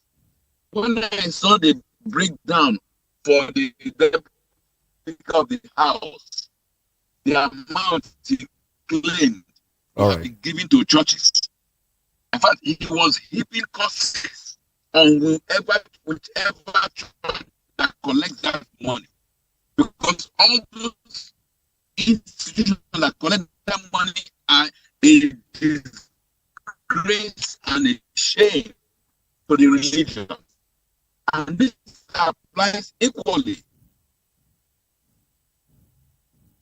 All right then. All right. Unfortunately, we've lost our connection to Mr. Eze Eluche. But let's go to another virtual guest, Destiny Enabulele, who joins us virtually, of course. Well, thank you very much for joining the conversation. Good morning. Yeah, Mr. Moses. Good morning. Good to have you. Good to have you. Thanks for having me. Thank you. Now, where should government draw the line between supporting faith-based social services and financing religion itself? Mr. Moses, to be very frank, I think the man in the saddle of leadership, the ruiners in Aso Rock, they are taking Nigeria. Sorry, I didn't get that. Did you say rulers or ruiners? Ruiners in Abuja, in Aso Rock, they are taking Nigerians for a fool. You see, let us be very sincere. We have had some, in my very rich Benin language, gidigbo projects. A project that you cannot understand, that is beyond your comprehension, that has been budgeted for. This is not the first time, or rather, these are not the only projects that is amorphous in nature. You call it heard that they budgeted for World Cup, that we Nigerians did not participate. They budgeted for Amajiri, and they are constructing roads with Amajiri budget is somewhere else in the West. See, this government, see, anytime I'm talking about these ruiners presently, I'm agitated. I'm agitated. I don't know why. I've never had any iota of belief or to say that they will take us to the Eldorado or perhaps create the path in getting to Eldorado. I'm a little bit confused, but not that of the state governor. But I'm confused. That is the gospel truth. You see, the issue of religion, or culture. You see, this. Let me dwell on tradition. They get funds directly as local government get funds. Some of them. I wouldn't want to mention names. Get funds as local government get funds. Even some of them equally get funds from their local government within their domain. There are certain percentage.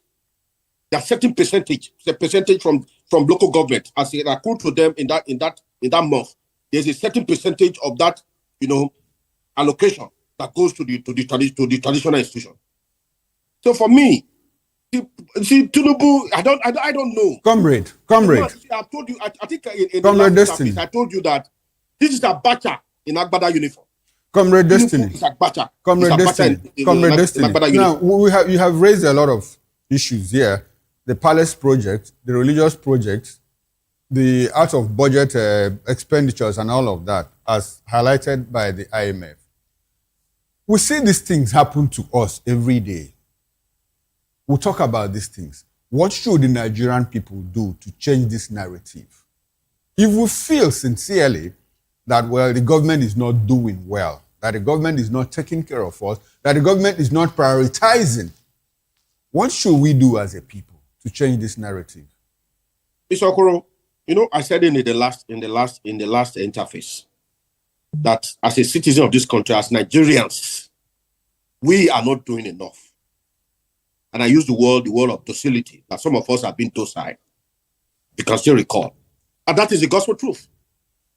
And it is not the willing act of the average Nigerians. I must exonerate them. I must excuse them from these, I don't care. Because see, these present ruiners in Aso Rock, they have so studied Nigerians. You see, when they were coming as in 2015, they saw the dummy to us. And they rode in the back of the civil society, the gullible Nigerians, like some of us, to now attain the office. And they've so studied us. If you look at what is happening now, Nigerians they know that when we are hungry, they will go for anything.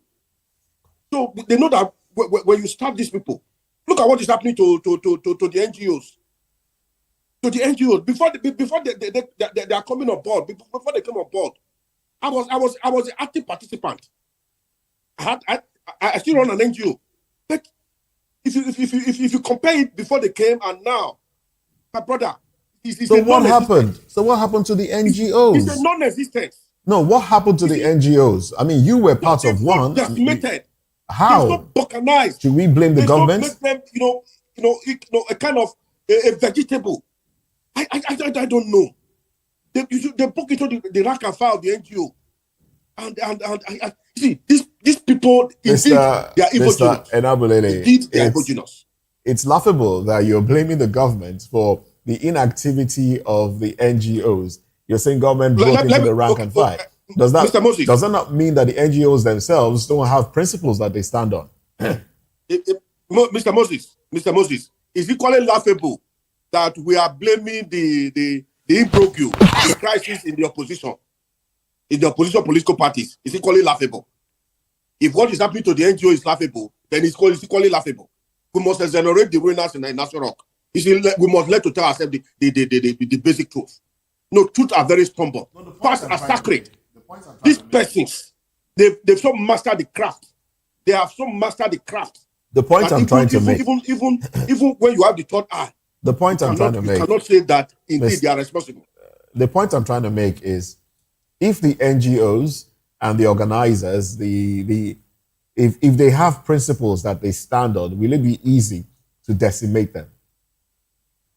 You see, it's beyond that. You see, every man has a price. That is every man has a price. You see, I'm a realist. I say the way things are. Every man has a price. So you see, this man that once presided over Lagos State, he has so studied the Nigerian psyche. He understands what they want to hear, and he sells it to them. My colleague asked you a question. My colleague asked you a question. He said, "What should we do? What should Nigerians do?" Are you saying because every man has a price, Nigerians have been cowed or Nigerians have been bought over? Which one? You see, Mr. Moses, can you hear me? Yes, clearly. You see, Mr. Moses, you see, if you go around the streets of Nigerians are suffering. They are hungry. A man that has not eaten will not have the voice. Will not have the voice. And you can see what they are doing now. They are trying to cajole, permit me, to buy the traditional rulers because they are aware, like in my own state, they are aware that we revered our traditional institutions. So once Comrade Destiny. Let me know with this. Sorry. Let me know with this. Okay. What they're able to capture the traditional institution and the religious, bodies. Kamans once said that religion is an opium of the people. Masses. Yes. And they are aware they've so mastered the craft. Okay. And they want to come from that angle. All right. My question is this: don't you think that the hunger, the poverty that you are talking about, should be the kickstarter for a change that people desire?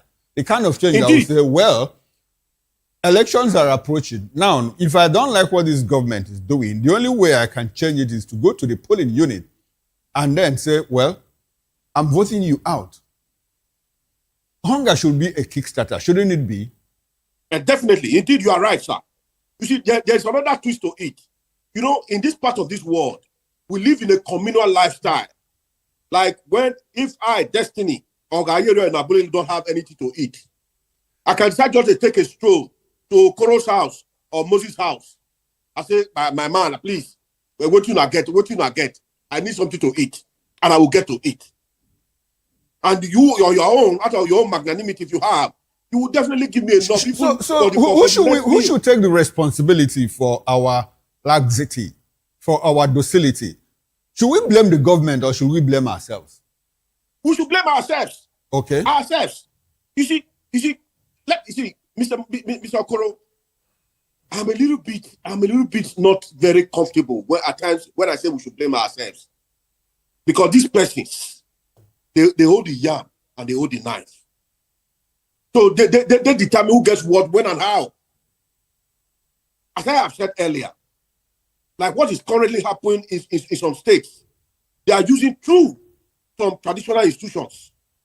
So when you go to some churches, they will tell you, don't judge your leaders so that you will not be judged. Okay. All right. That is another. All right, comrade. As we wrap up this conversation, I'd like to ask you now. Former Vice President Atiku Abubakar has asked the President Bola Ahmed Tinubu apologize to Nigerians and resign. How do you react to that? Is that a solution to the problem? My brother, you see, resignation is a sign of accountability. But in this part of this world, resignation is seen as a suicidal mission. That is the gospel truth. So at times, when I see some of us begin to speak, according to Professor Patrick's, we begin to speak the language of a wedding in a funeral, I'm a little bit confused. Because as it currently stand, Nigeria, as it currently stand, the entity, is a funeral. We begin to speak the language of a wedding, which is not very palatable. We should speak the language of a funeral in a funeral. Nigerians were not doing that. So for me, as I already said, all Nigerians must sit tight And they are aware. That is why you see them. They are causing crisis in all the political, parties, so that they will not get their stand, so that they will not get their balance to challenge them, campaign, to reach out.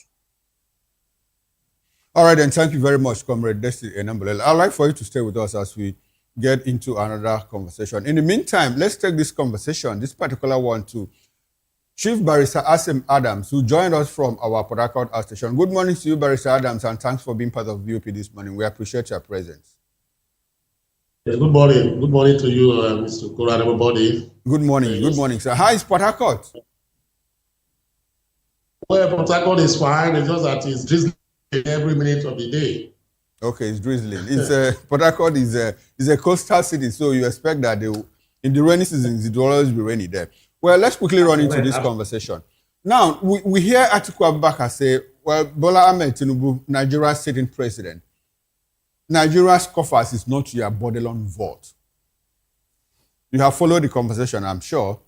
A certain amount of money earmarked for palaces, rebuilding, mosques and churches, and the Deputy Speaker of the House of Representatives got a lot of money for his constituency in Abia State out of budget expenditure, according to what IMF told us. How do you react to this development, especially considering that in the midst of poverty, in the midst of hunger, in the midst of insecurity, we have a government that is prioritizing palaces, churches, and mosques instead of schools, hospitals, and infrastructure? How do you react to that? How do you assess this government if you consider this misplacement of priority, according to Atiku Abubakar? Mr. Kuro, thank you so much. You see, when thieves or a thievery gang begin to fight themselves amongst themselves, then very soon the Nigerian nation or the Nigerian peoples will soon be liberated. Because when you say the kettle calling the pot black, and gang of armed robbers came to your community and they are fighting themselves, what do? I'll be clapping for them and I'll be praying that they neutralize themselves. That is my take on this issue between Atiku and Tinubu. Now, let me tell you, from 1999 to date, this particular clique, the ferocious oligarchic cabal, they've held Nigeria down by its jugular vein. When it is convenient, they speak the truth. When it's not convenient, they just turn a blind eye. Let me periscope. 1999, to tell you how they have plundered our economy while we are in sufferance. And Nigerian people are continuously suffering. 76 million US dollars under Obasanjo Atiku administration. What they call bilateral air surveillance agreement. Where is the money today? You have $16.5 billion. Where is the money today? You go around to the next whatever as the case may be. Out of the Basa Agreement 76, it was alleged that Obasanjo took 68.8, just like that, the way Tinubu is doing right now. Then $6.9 billion was taken by Atiku by his vice. These are on record. It's still a dead probe. The same thing happening now. So what is the difference? But Barrister Adams, the only thing that people say is not that he's even angry that the money has been taken. He's angry that it is not even the duty of Tinubu to take that money, that it is the states and local governments that should disburse and dispense of this kind of money. But Barrister Adams, Barrister Adams, why do you use professional rulers? Okay, I'm surprised that you are reducing. I'm surprised that can you hear me, sir? I'm surprised that you are reducing this to a class struggle. First of all, intra-class struggle between a certain class themselves, the upper class, that is Atiku Abubakar and Tinubu and all of them. And another class, the us versus them, the we against them. What is the place of the Nigerian people in all of this? I mean, I just told you that hospitals are not functioning, schools are not working, state school initiative, monies have been earmarked. We don't even see the outcomes. And you are saying that it's a class struggle between, an intra-class struggle between a particular class. What is the place of the Nigerian people in all of this? It's like you didn't listen to my periscope. I said these things are going on while Nigerians are sufferers. I made that illustration that Nigerians are suffering. Let me break it down. Instead of making sufferers, what we call long suffering. I am trying to tell you that it has been there, and the people have been, shortchanged constantly. And I want to, open up something that a lot of us are not saying. He's not even blaming the man that I should even blame more. He's saying that he is not the one that should disburse those kind of monies outside that particular whatever. That is the state government and local government. So the question I'm asking, the validity of this is that why must even state and local government begin to build palaces where the people are suffering? Why can't they build hospitals? Why can't they build schools? Why can't they build health centers? You are building palaces. In River State where I am, one of the biggest palaces I've ever seen in Nigeria today is here, built by the state government for a traditional ruler here. So the question I'm asking, in the community where the multi-billion naira contract was given to build a house, there is no single hospital there. Barrister Adams, Barrister Adams, now we understand. We understand the problems. We understand the problems. Can you hear me, sir? So we are being shortchanged. Okay, so that's what I'm saying. We are being shortchanged as the Nigerian people. I'm happy that you brought in the people part of it now. My straightforward question again to you is, what do we do to get out of this quagmire? Because it looks like it's an ongoing endeavor on the part of the other class against us. What should we as a people do to get out of this bind? What needs to be done is what I call ethical revolution, electoral revolution. The Nigerian people must come together now. There's an opportunity. We cannot remove government by force. We can only remove a failing and failed government through the voter or the ballot box. So we should be conscientized, and Nigerians should be energized, but not fraternized. For us to do what now? Go back on that particular day or the period they have allocated for the election. We must come out crying and voting. When we shed tears and voting, the people it will resonate to them that Nigerian people are bleeding. Let the old, let the weak, let the young, let the little one that is able to vote come back and vote on that day and vote out bad government and governance. That is the only clarion call I'm giving out. The people must be angry enough to pour onto the streets. The way I'm angry right now is the same way we should come out in a very angry mode with bandanas on our heads and with tears in our eyes to say we are voting for the right government to sweep out this bludgeoning, oligarchic cabal that has foisted these perfidious shibboleths on us economically. Well, some people will say that the people have been conquered. Mr.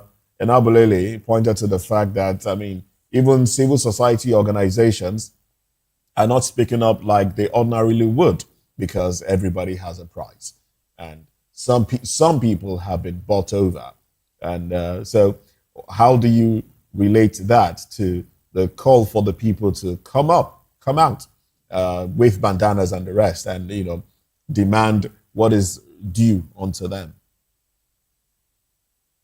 You see, yes, I agree with my brother over there that it's like we are being conquered, that we are being held bound by what I refer to as the Stockholm syndrome. If you know this Stockholm syndrome and how that particular story came out in Sweden some decades ago. People were in captivity and they were helping those who put them in captivity, but there was a rescue. So very soon Nigeria will be rescued. As I speak to you, I am telling you that very soon Nigeria will be rescued. The whole of us cannot be talking at the same time, but there are those whose consciences have been built up that can come up and initiate and bring a revolution that will liberate Nigerians. And it's 2027. As I speak to you, I so much believe in it. Because the mood of the nation, we all agreed about the problem of Nigeria. And we all agreed that there should be a change. At this point in time, people should not be affiliated to their political parties, but people should be patriotic and show consciousness to liberate Nigeria at this point in time. That is why you find that I am now a member of the alternative. The alternative is a group of Nigerians who are professionals with conscience, trying to rescue Nigeria from the vice grip of this, cabal that is littering the political ecosystem. They are all in the political parties. They are all in the political parties. If you find out what I'm talking about, if the monies that these people have been taking out stupendously has been used for the decades that they've been in power to bring the goodies of Nigeria, by now Nigeria will have been an Eldorado or close to an Eldorado. I can go outside section 80, 81, 82, 83, section 162 of the Constitution and begin to do that monies like that because he has a precedent that he is relying on. And that precedent cannot be questioned. That is why you see that any government that will come to power subsequently, 2027, we see follow that precedent that is shibboleth and a perfidy. You understand? So Nigerians must stand up to liberate this cabal, liberate us of this cabal dream. That is what I'm talking about. All right. People are being shortchanged. All this drama they are doing. All and right, people that say this one I take money, this one I don't take money. Where's my see? We are being shortchanged. That is the bottom line of my thought this morning. All right, the people are being shortchanged. All right, thank you very much, Barrister Sim Adams. As we coast home now on this conversation, let me go back to, or do we still have Barrister Eze Eluche with us? All right, so Barrister Eze Eluche, we're talking about, Barrister Sim just mentioned him being part of the alternatives. We have other groups. We have the Patriots as well, now the alternatives, and a few others, that have spoken up at some time, at some point. But consistency seems to be the issue. How do you wrap up this conversation? And what's your take on Nigerians, coming together, forming some sort of pressure groups? Thank you very much. I do not agree with Barrister Adams' views regarding Mr. Abubakar Atiku, that he had been once in the system. The reality is this: you even need to be in the system to understand the system. So we should appreciate him again for what he's exposing. And at times, it's when you've been in the system that you now have the pain to want to correct it. If they are professionals or if there are some people who have been in the system who want to help to affect the change, they should be welcome and they should be incorporated because they're all Nigerians. And this also extends also to Mr. P2B. These were all people who are in the system, but who are now feeling the pains of Nigerians and want to affect a change. With regards to saying professionals like such as patriots and my brother, no. As we know these people. It's like these NGOs, the CSOs, those who made so much noise, Democrats and all that stuff. The reality is this: Nigerians feel the pain. So the best route to even gauge this pain or free and fair elections. To insist that your votes count, not for any group, anywhere, under whatever guise. They will say that they are professionals, they are more educated. Who says that education equals to good governance? Who says that because you have a PhD or because you are a lawyer, you'll be a better administrator? Most of the people who are ruling us now have multiple degrees, and they have ruined this country. So I do not agree that there is need for professionals or whatever. The electoral process will determine, even if it's somebody who didn't go to pass through the schools and has is patriotic, can affect the change. So that is the simple thing. I don't agree with what he was saying about those who are in the system. P2B and Atiku Abubakar are in the system, and they want to correct the change, and they should be given the opportunity. Any which one of them. All right, thank you very much. Mr. Enabulele, let's have your concluding thoughts on this before we move on to another conversation. Moses, once again, I know as I have always canvassed, as 2027 draws closer, Nigerians, as they go all out to gym every week, they must set aside 1 hour to practice madness in preparation for 2027. I wonder how the people will do that when you admitted here that the people are hungry. So when the people are hungry and have no food, will they have the energy to do that? Mr. Moses, what we are doing now, it is to reawaken their consciousness. You know, there's a saying that faith comes by hearing, and by hearing always. So it's not a one-off thing. We must, continuously remind them that they are being imprisoned in their father's house. You see, when you are a freeborn and you are being treated as an outcast, are being seen as a pariah, and there's someone that is coming to continuously educate you, enlighten you, bring you up to speed. That look, this is your father's house. You're not a bastard. I'm sorry for using such word. Then your consciousness will rise to challenge the status quo. Nigerians must rise up. This is the only country we have. We cannot afford to give it to these ruiners that has ruined Lagos and is trying to translate everything, template from A to Z in the national polity. That's the way he's ruling. Perhaps some of us said what happened to his former finance minister. We had what happened. You can't be borrowing as if you're being locked up in what my grandmother would refer to as bade. No, when you are in a bade, when you are being kidnapped, you try to get money from anybody to get your release. That's the way this man is ruling us. This one is ruling this country. For me, he's ruling this country. I don't know about you. For me, he's ruling this country. All right, and we must rise up to take the bull by the horn. It's the only ones. You talk, you die. You not talk, you die. So for me, the boy is in our court, and we must do the needful. All right then. Very passionately said. Mr. Fanimo, please. Let's have your concluding thoughts. And my concluding thought is that the state does not have any reason to sponsor private pilgrimage, renovation of palaces and all that. Then on the issue of taking back our country, for now, I don't see Atiku as part of the equation of anybody that can save this country from what we are experiencing now. Because his antecedent does not speak to that. You don't think he's a changed man? You don't think he's a repented man? Leopard will not change his spot. Is he a leopard? Well, it's figurative. Okay. Yeah. All right then. Well, let's move on to another conversation.